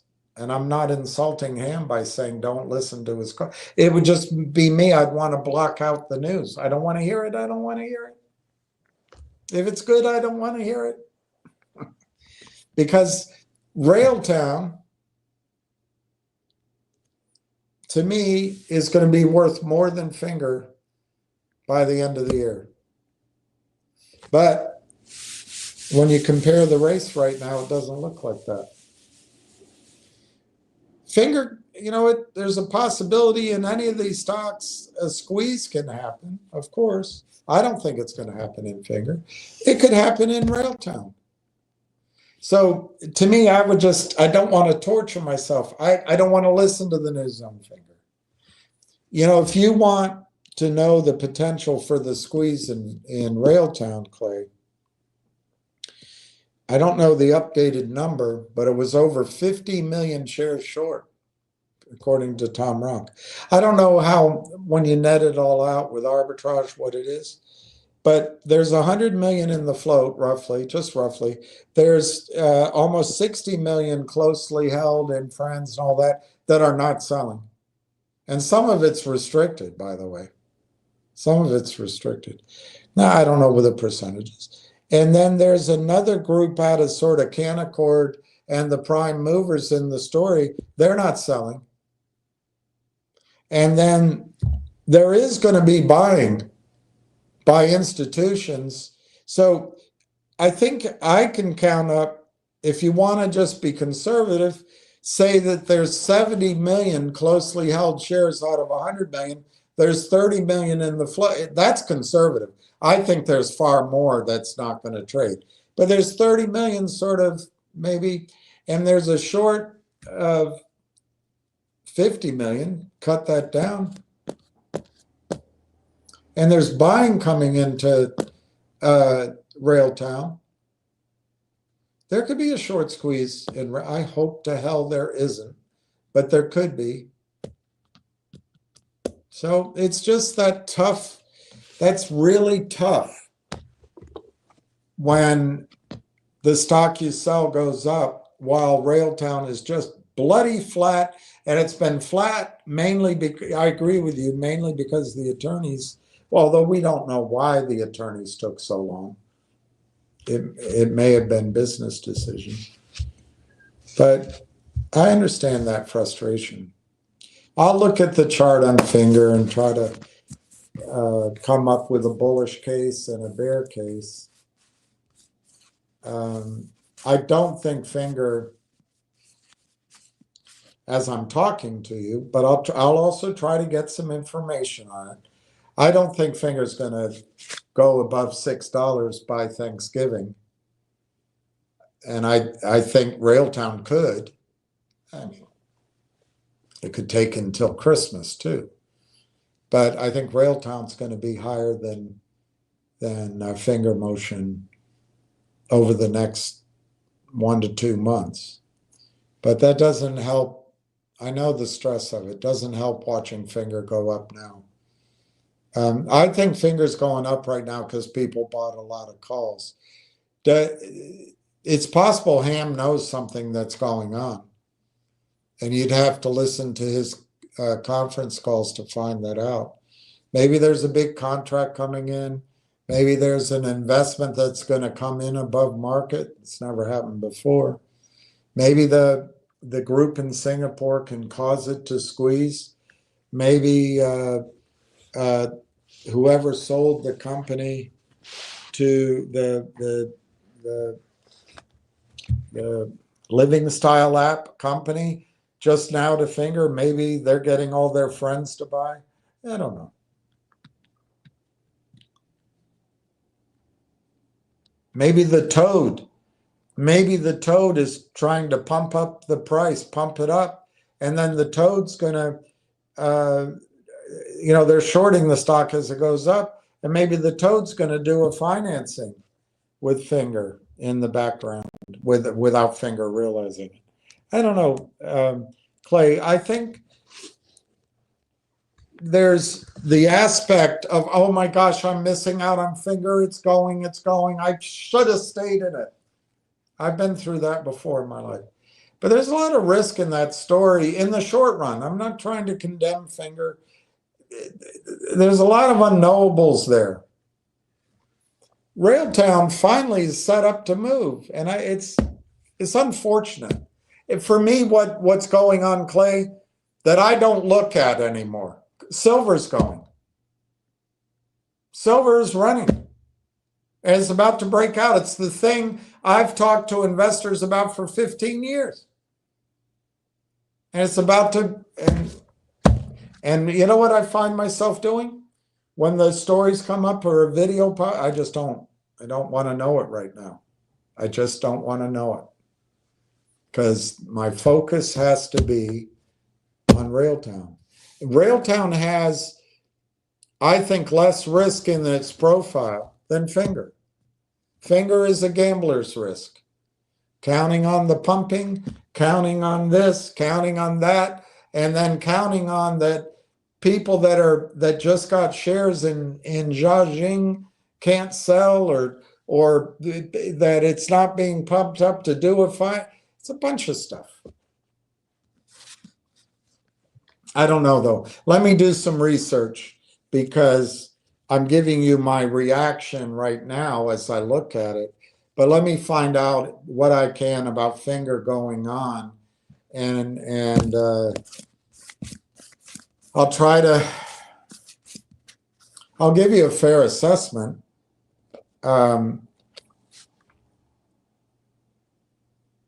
Everything that I wanted to do and have investors do privately in silver, in Dolly Varden, in gold, and in mining shares, all of that is moving like a son of a bitch right now. So please understand, I know exactly what you're feeling. But it's just how it goes sometimes. And I think you're going to find out when RAILTOWN starts to move. It's obviously not today, and it may not be for weeks. It may not be till next year that it does its biggest move. But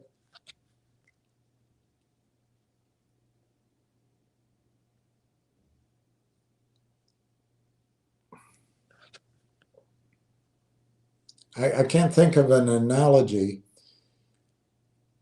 but it's going to be gradually at first, gradually building momentum, and then it has this drama. Who knows? Next time you listen to Ham, after Ham spends time with the one big investor, maybe Ham comes back and is supportive of RAILTOWN. But RAILTOWN, I don't think RAILTOWN's going to put out any compensation for that. They don't need to.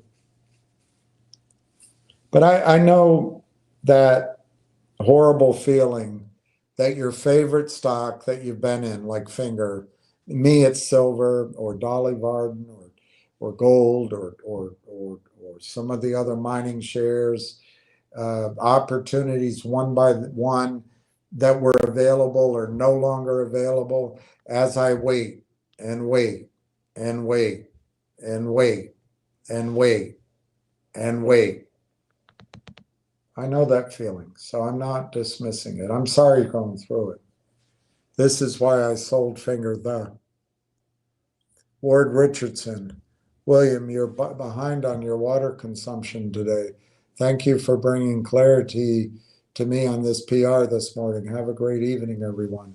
Thank you, Ward. Brandon, guess we're still in a silence period or non-buying. No, I don't think so, Brandon. I think the buying is coming, but I think for some of these bigger buyers who may not be able to buy under $1 or $2 anyway, there are buyers out there that want to know the deal is finalized before they buy. That's just a fact. They'd rather pay more. So that's some of the buyers.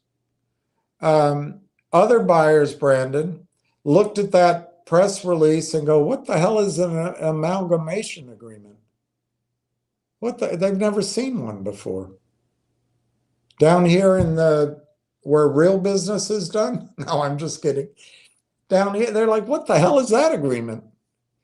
So there might have been some of that going on. And my guess, mostly what happened today is a lot of people called Corey Brandolini. That's what I think happened today. I don't know. So a lot of people want to talk to him. I bet he's worn out. I bet he's just, excited, but like, how do I. So I think it's fine, Brandon. It didn't happen today that the stock popped, but it doesn't mean it's not going to come. Just because the buying didn't come in today, and just because the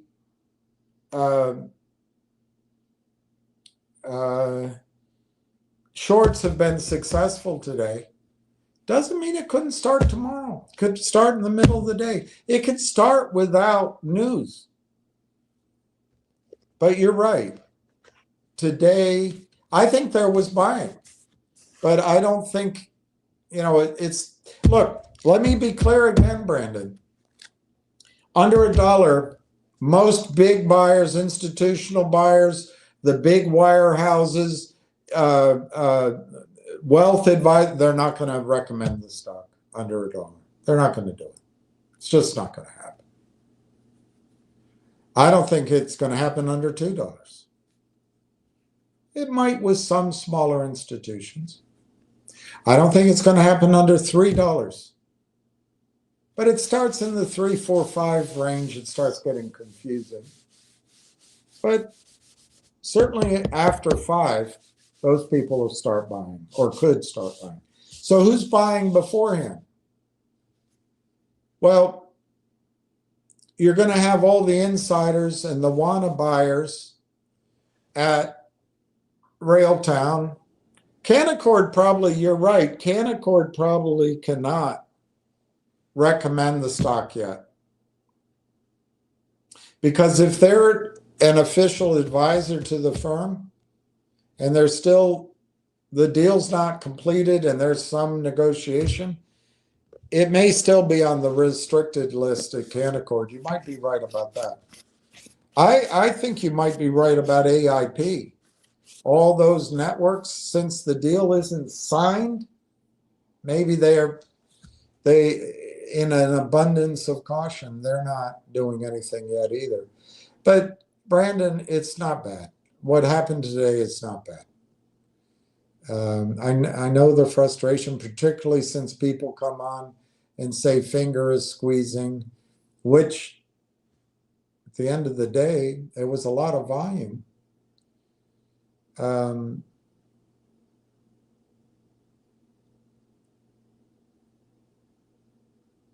But there's part of me, I've heard it, I've lost money trading finger in these kind of, RAILTOwn is not that kind of stock. You don't have to trade that way. And yes, damn it, maybe I could have sold finger higher and bought more shares of RAILTOwn. Maybe I could have done that little reorganization of the chairs on the deck better. But right now I'm in a stock I don't have to be afeared. I don't have to panic. I don't have to do anything. And my day will come. There will be an upward swoosh someday in the stock of RAILTOwn. Last week, you couldn't have predicted this move in finger, although maybe and I'm saying it respectively. Maybe Dirty Randy could have, or Ham could have. I mean, people might have been able to project it, but it might have been all keyed off of this Jiju deal. I don't know. I don't know. I'll try to find out with Finger, but uh, uh, no, I don't think we're in a period where I think this broke the ice. People can buy, people can talk about it, but that doesn't mean it happens all at once. Brandon, I don't know. It's cumbersome communication with human beings. Sometimes you got to talk to them a bunch of times and explain it, and that's the process going on. It'll be weird to watch because as it goes over $1, more buying will come in. As it goes over 2, more. It's just funny, the human psychology. It's so predictable, and I'm not talking about you guys. I'm talking about these new buyers. I don't even know who they are, but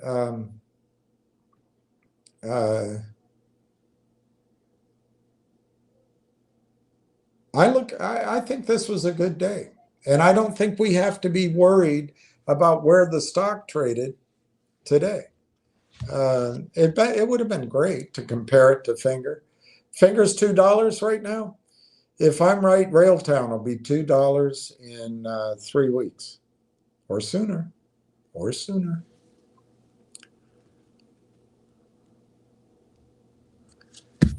Clay Schoolfield, thank you, William. I appreciate it. This news did not make me want to buy more, and it should have.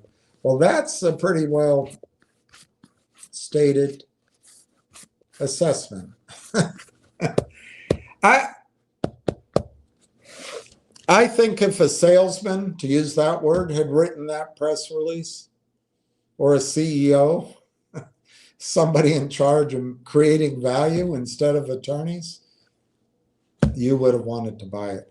But I think maybe that release was written by attorneys simply to get the information out there widely disseminated, which is great. And secondly, maybe they had to juggle things, and maybe, like I said, I don't know, I'm making it up, of course, but maybe there was a there was a roadblock because this Uniservice computer, or whatever it's called, was going to announce, and they had to announce something first. I don't know. We don't know exactly what went on out in the background. I think this is a long day, after we sleep on it, think about it, I think we're going to be fine in it. But I agree with your assessments, Clay. You're not the only one. By the way, you're not the only person that reacted that way. I got a blast of it this morning before I even woke up, before I even understood what the thing said. So you're right. It could have been presented differently, but we all just do the best we can, and there's time constraints, and all in all, I think it was a really good day for us. It may not have been the best communication, but at least it was communication. Steve, hi, Uncle Bill. 7 hours behind. I feel some good vibrations. Go RT. I know. Damn. See, Clay, he does it to me. Go silver. How come I don't own any silver? Well, can't be in everything at the same time. How come I'm not dating Jennifer right now? Well,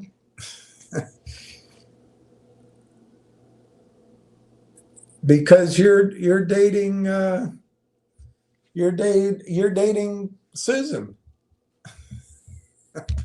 I mean, it's just how it goes in life sometimes. It's frustrating. I go through it. Okay, here comes the trash. We waited 9 months for that. How much money was spent on this horse shit? Shit, I know you. I used to go to your house and eat chicken. Shit, I know you. We waited 9 months for that. No, we didn't wait 9 months for that. Frankly, we didn't. It was February 11th. They made the announcement. They announced that it would get, accomplished within a few weeks. So I don't know if I should count that or not, but let's count that. So it's February 11th to March 11th, April 11th, May 11th, June 11th, July 11th, August 11th, and September 11th. And all right, I'm going to prove you wrong. It was 8 months, not 9 months. All right, I get your point. We waited 9 months for that. How much money was spent on this horse shit? I don't think very much. I looked at the filings. I think it said June 30th. I don't want to look them up now. I'll have to go all over. But what they filed in Canada, anyway, I think it was through the second quarter of our year anyway. And the money spent on the attorneys was, I don't know, 10,000, 15,000. They spent far more on investor outreach and consultants and IR, all of that than they spent on attorneys. Maybe that was a problem. I don't think that's a problem here in MM. I don't think they overspent on it.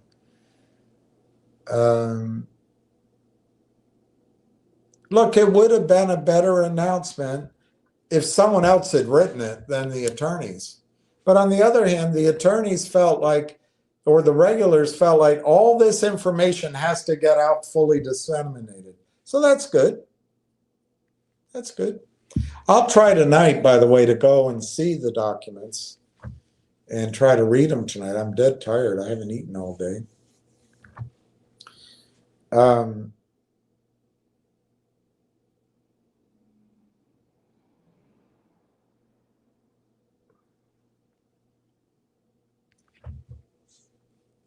Trying to remember what I was trying to answer about your question. I don't think it's horseshit, though.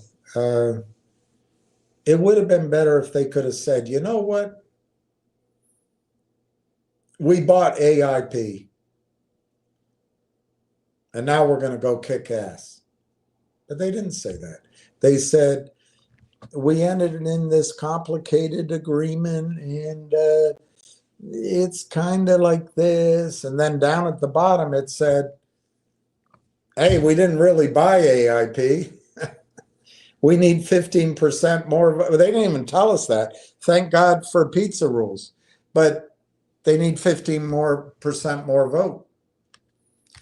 Well, it would have been cleaner if they had announced that we got the vote done. But who knows? I don't know. Maybe it's procedure. Maybe it's how the regulators wanted to do it. Maybe they have to announce it first and then go get that vote.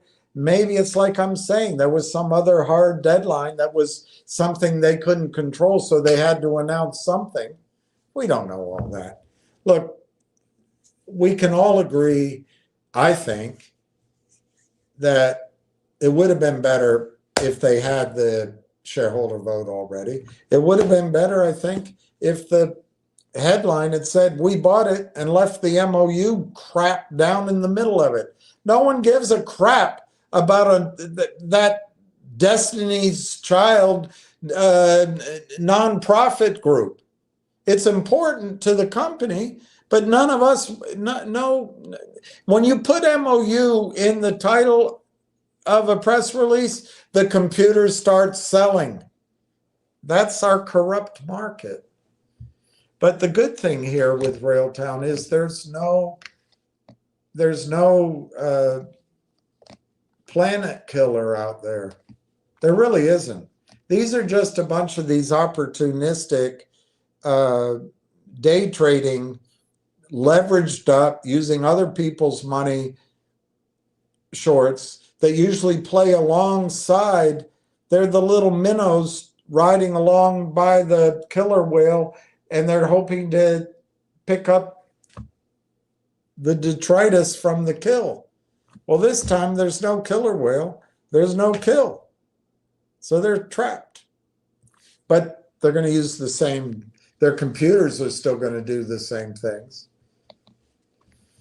So we just got to ride it out.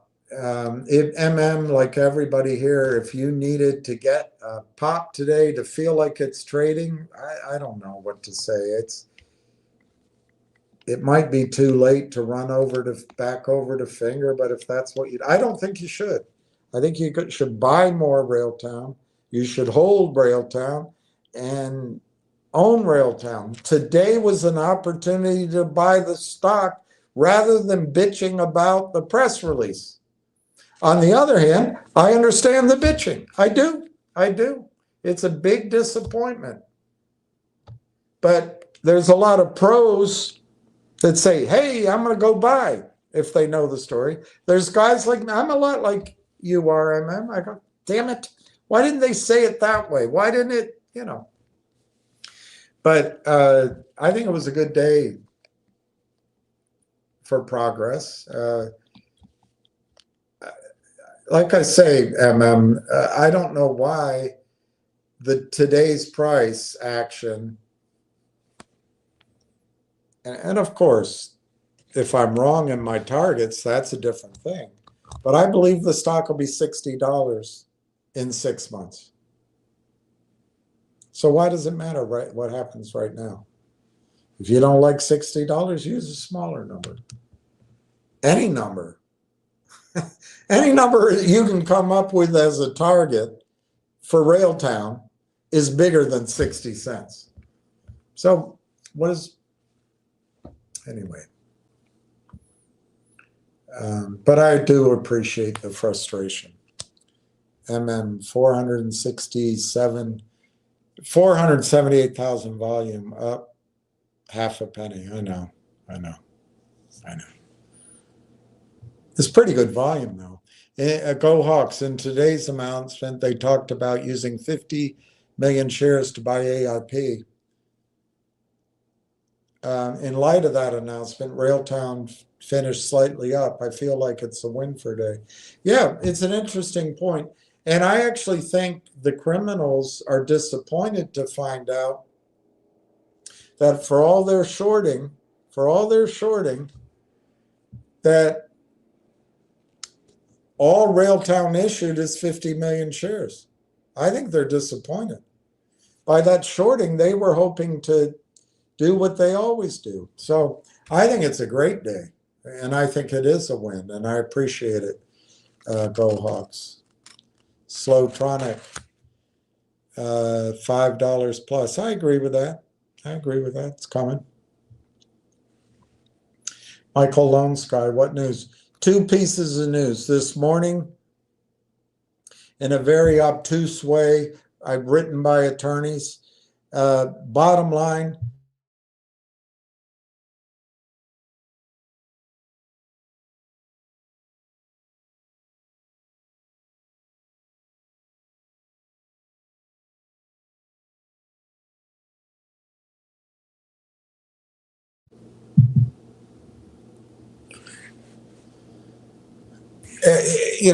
there's other parts to it but boils down to RAILTOWN announced that they acquired AIP Partners pending shareholder approval by AIP Partners. That's what the first announcement was. The second announcement was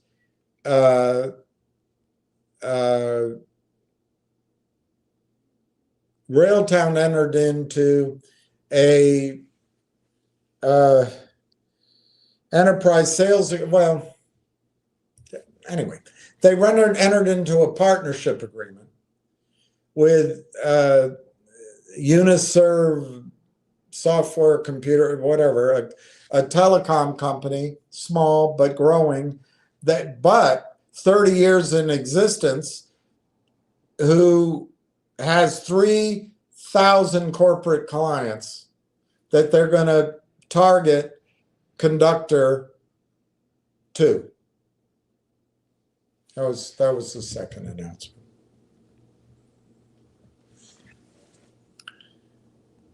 Mike Lonsky just joined. Daryl Valentine, I thought it was closed. I didn't read it. I just came in, but wasn't there a second press release after just hours? Hi, Daryl. I think it's closed. I think what happened is legal juggling, regulatory juggling. Look, the world is real world. Life is real life. Everything's not moot court. Everything's not how it is in the law book or in the novel. And I think what happened, I don't know, Daryl, but I think what happened is they were working on getting the full signatures, which is what the hell was taking so long. But not because the deal had been finalized. I think the deal, look, they're doing 17.8 and 4.5, 22.3. Those are weird numbers. Why not just 20%? Why not just 25%? Why not just start, what about 18%? I think what happened is as the price of the stock moved, it happens all the time. And the criminals do this. Bastards, they should bring back the uptick rule. But so you got two CEOs negotiating as the criminals are destroying the stock price and the valuation, and you know, it's moving, constantly moving. And they both are proud of their baby. And the other CEO says, "Look at my baby pictures." And the first CEO says, "Okay, sure, I'm bored, silly." And then when it's his turn, "Hey, look at my baby pictures." And they're all proud. My baby's smart. You know, it's all that same thing. Mine's more, you know, it's the valuation issue. So I think what it looks like happened, Daryl, is there's a lot of negotiating going on. But I think they both want to be together. And so to me, it sounds like 17.8, whatever the hell, it's an odd number, might be,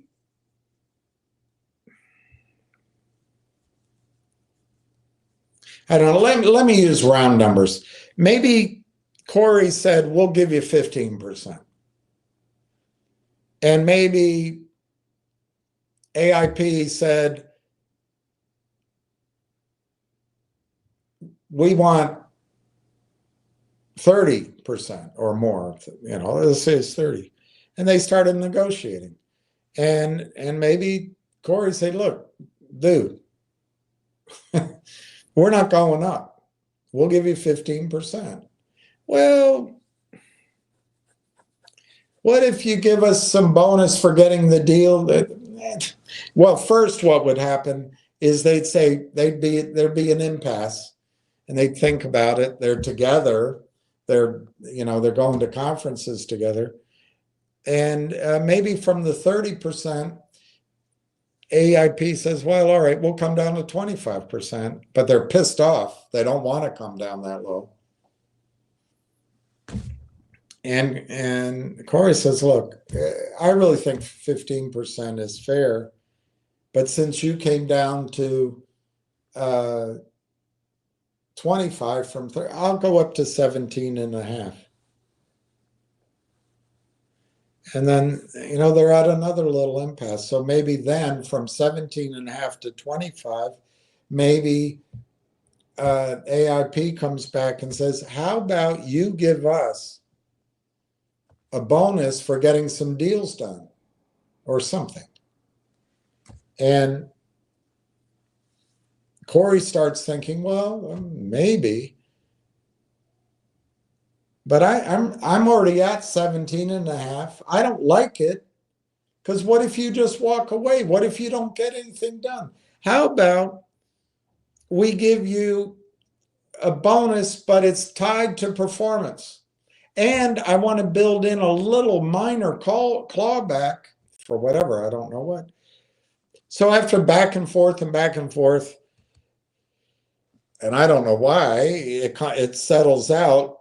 They pay 17.8% to buy AIP, and they add 4.5% in these bonus, or I don't know, milestone payments, and with a tiny bit of a clawback, and it works out to 22.3%. Nobody likes it. I'm making up, by the way, I'm making up my example. But Corey wanted to pay 15, they wanted to get over 30, but they both want to work together. They both see the upside. The time is now. The upside is big. Let's just get going. So that got the deal done. Once they got the agreement done, and it was pretty, well, I don't know. These lawyers, you don't know with them. It probably should be pretty simple to draw it up. Then they needed the vote. So this negotiation might have happened a week or two ago, and they've been out there getting the vote in hard copy with blue signature. And I don't know how many investors they have. I know that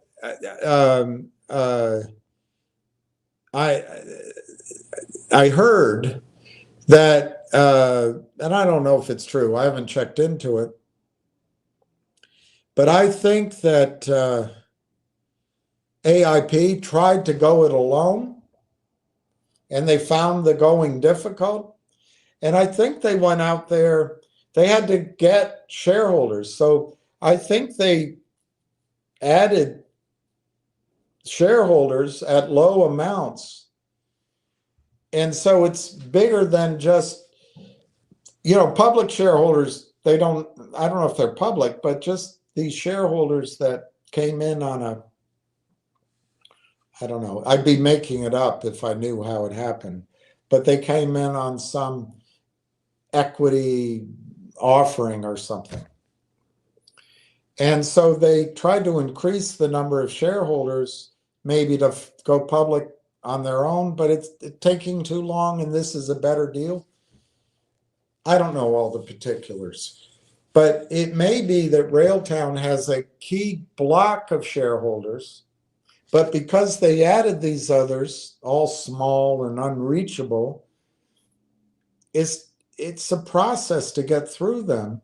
So they have their core voters, but now they got to get through all the, I don't know, maybe it just took time, Daryl. And then they got to 51.2%. They didn't get to 66.6%. And maybe the regulators, or maybe the attorneys, or maybe this other company, some wall was coming up that they had to get it done. So they went with what they had. They let the attorneys draw it up so it comes out like you guys are noticing, like anything attorneys write. And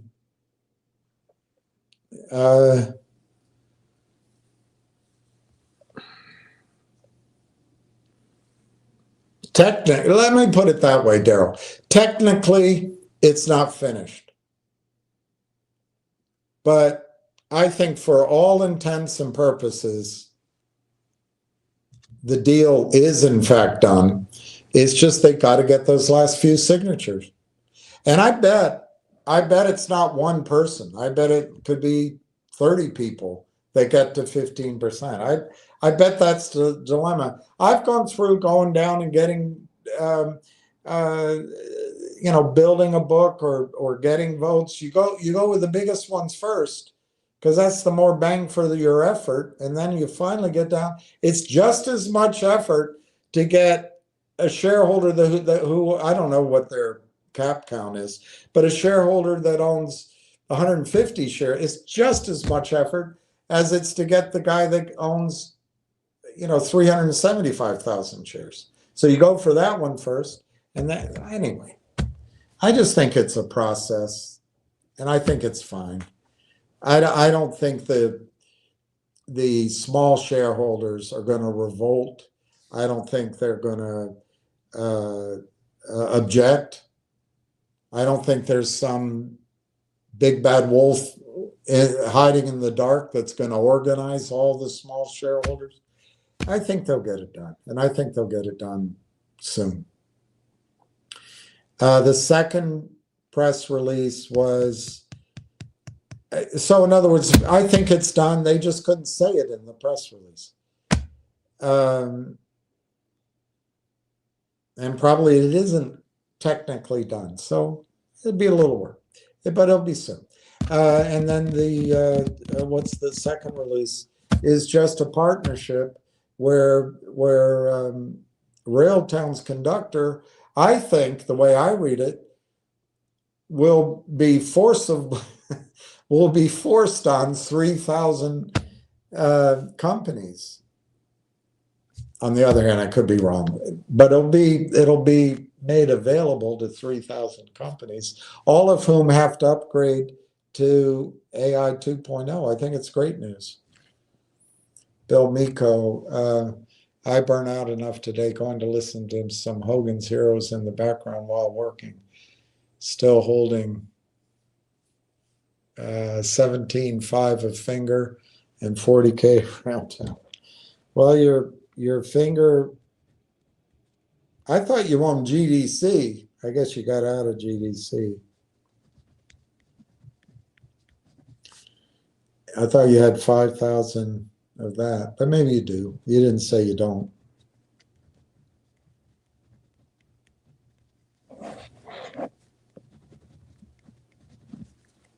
But anyway, thanks for listening. I'm sorry to go on so long, but I'm trying to just be here for everybody. This is what they count on. This is why they shake you out. Shake me out. Account settings. Let's all amalgamate. Let's all amalgamate and thank William for today and celebrate the news. Please eat something, William. I will. And when I get to the end of this, I'm going to sign out. Hey, Jim. RAILTOWN by Yahoo was 813. Wow. By Yahoo. I didn't know that. RAILTOWN by Yahoo was 813,000 shares. Really not far off from 1 million. I like that. I didn't know it was that high. My service didn't show that. Let me see. Maybe they updated after hours.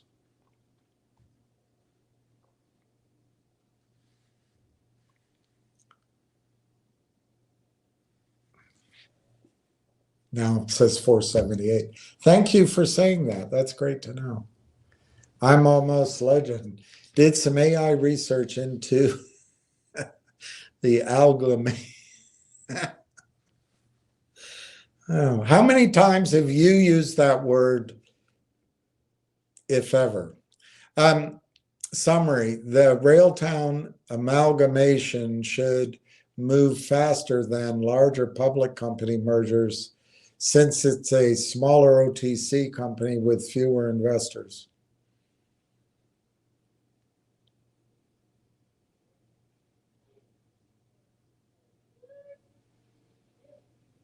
Okay, I'll buy it. I'm not sure it's true that they have fewer investors, but I'll buy the logic. Steve, you're still going. Please eat and take care of yourself. Rest up, Uncle Bill. Thank you, Steve.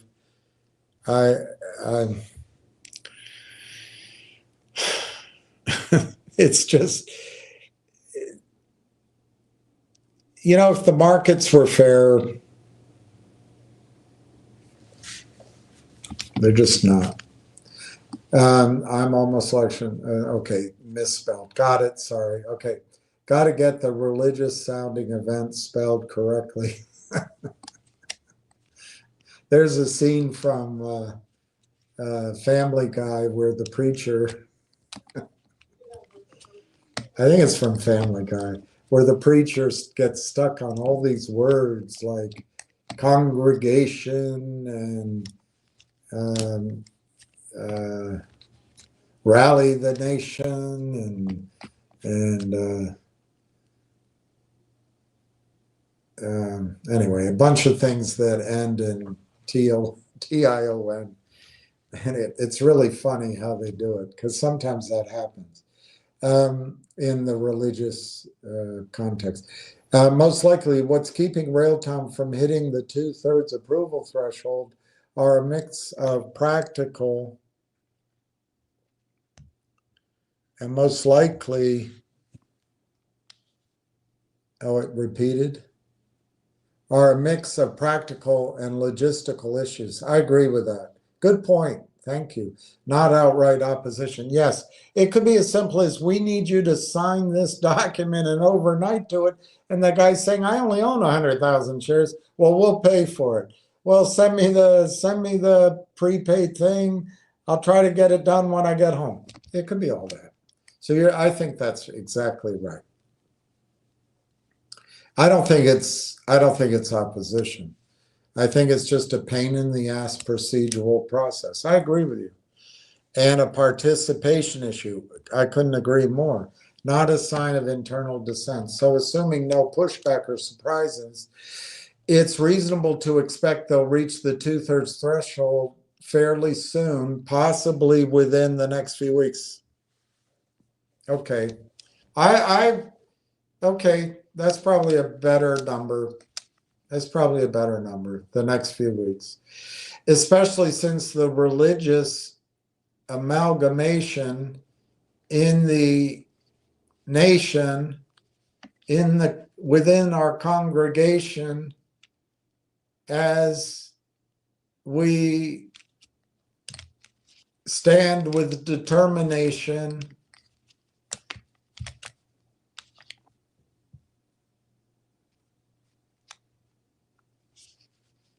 against the vile procrastination.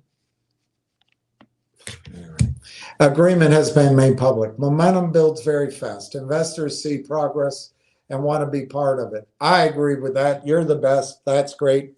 The company, IR team, they may all be busy today. There's a lot. I bet they're busy. Usually follows up aggressively to collect the remaining votes.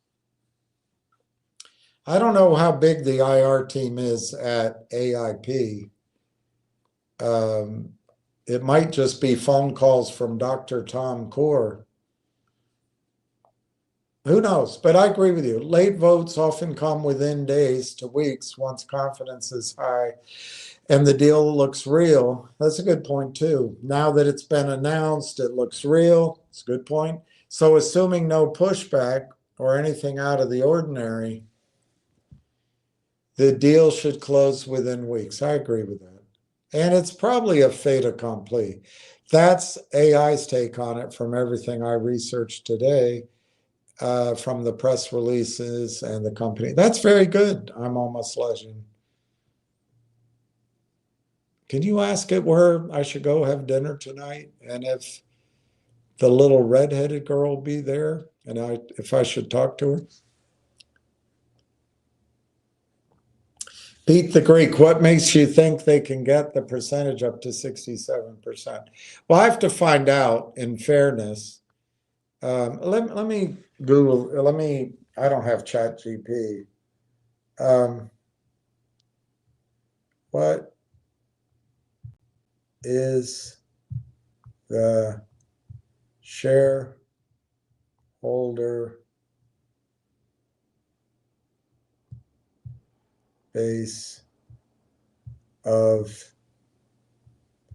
AIP Partnerships Corp? Probably misspelled it. As of October 8th, AI Partnership Corp. has been acquired by RAILTOWN AI Technologies through an amalgamation inside this great nation, which I can share with the congregation.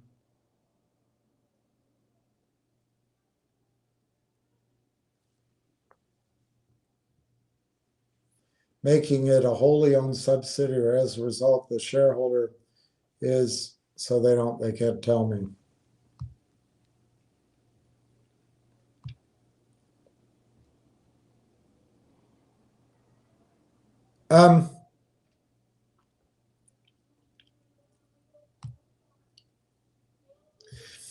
Pete the Greek, I think they'll get to the vote of 67% because I think AIP was set up, and I don't know how to find it quickly or what the numbers are, but theoretically, you had Dr. Tom Core, Ruffalo, Nobrega, the IBM guy, and some employees, and you had some investors that probably came from Mavericks and maybe Omers. I think all of those investors will vote yes.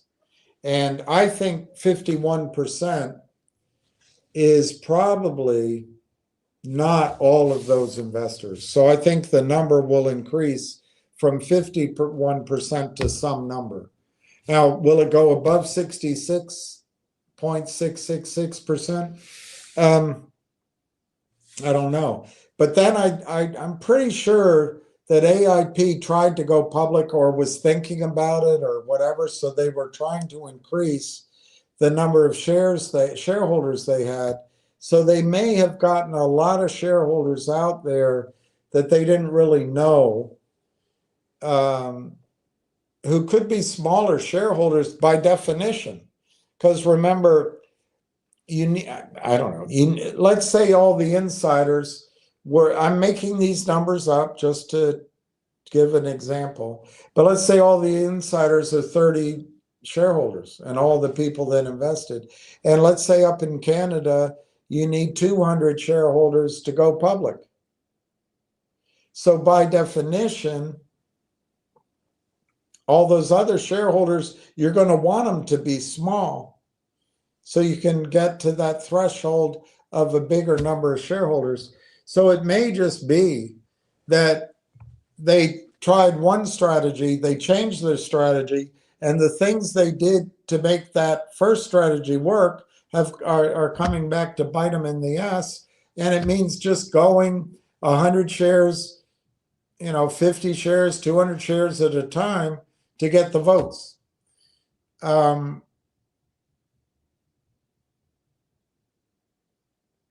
I'm saying that,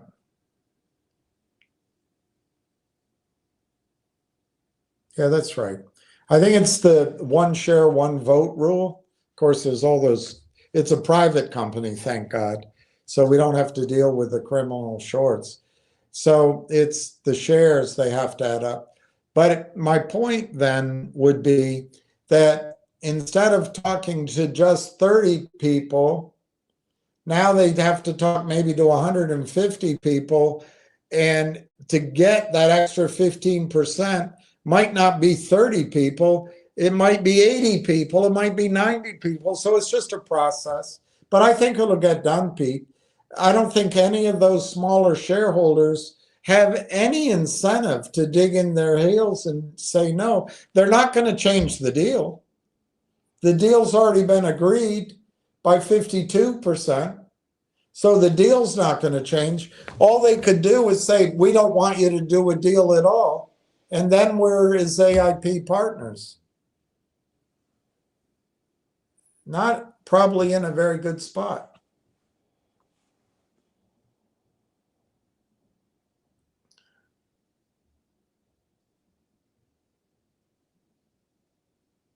Have a moth. So anyway, I'm highly confident they'll get it done, Pete. And I'll try to find out. I hope you bought your stock, but I'll try to find out tonight and early in the morning and get some sense of it. But I think they're highly confident.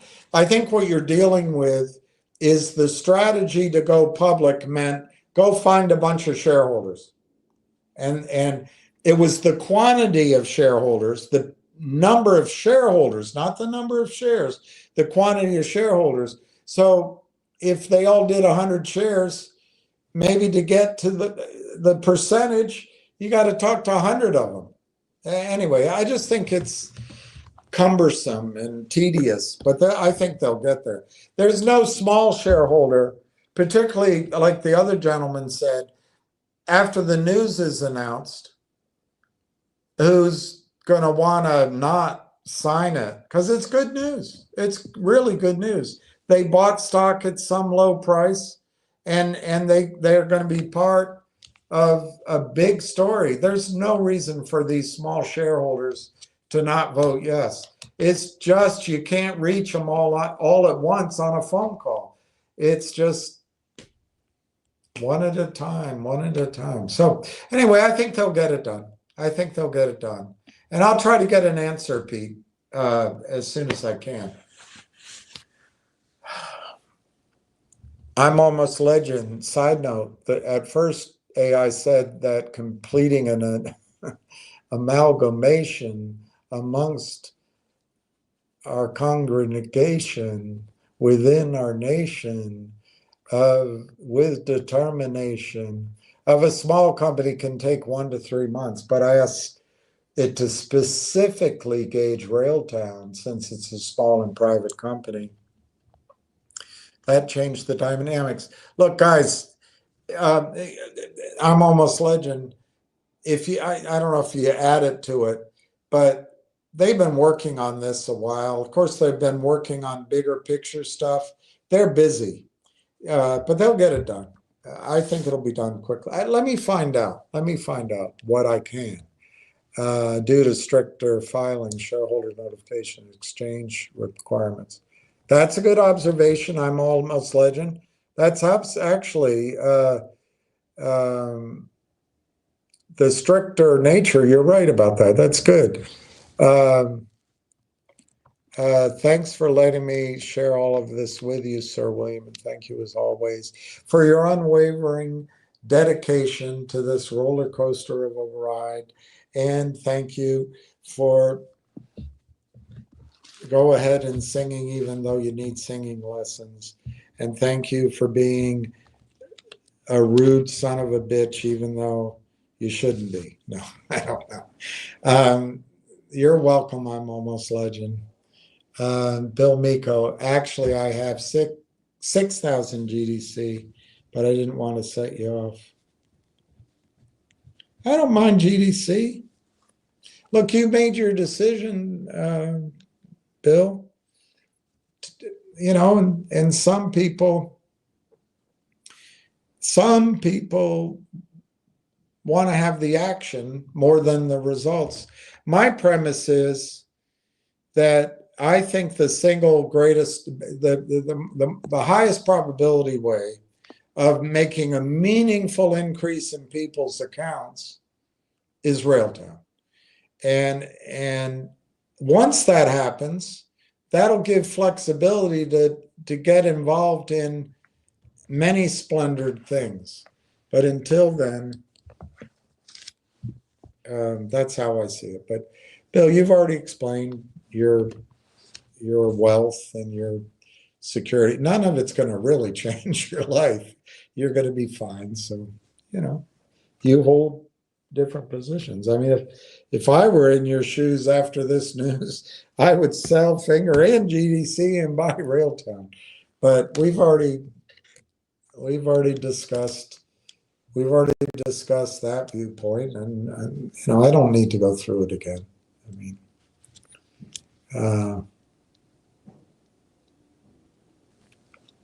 Pete the Greek, I still have 40K. Theo has 100. You already got it on your list. Theo will buy another 500. I'll let you know. I think Theo might become the Greek with capital letters on the. That's great, Pete. Pete, the Greek, that's great. I'm going to make sure those numbers correlate. Theo has 100. 100's a great number too. I hope he gets his 500.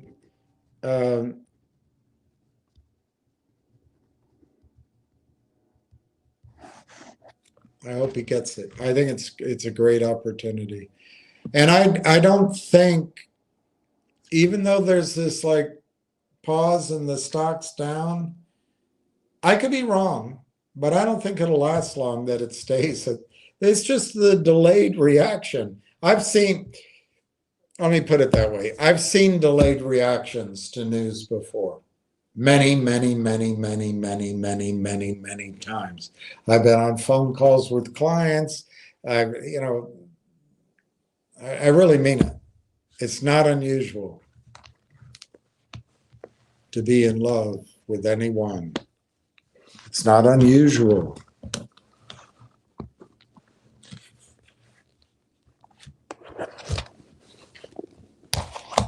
To see my baby cry.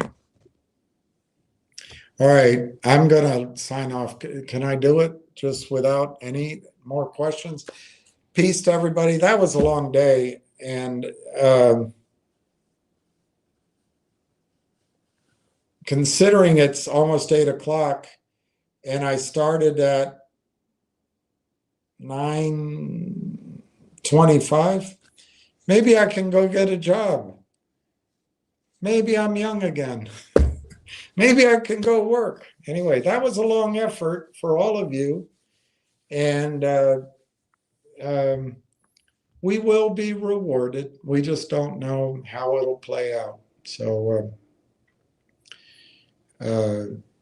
let's all, if we think of it, pray for peace in the world. And,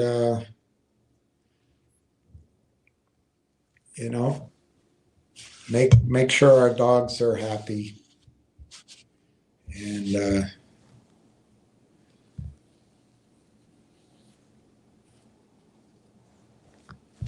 I just wish you the best for the evening. I'll come on tomorrow at some point. Cheers.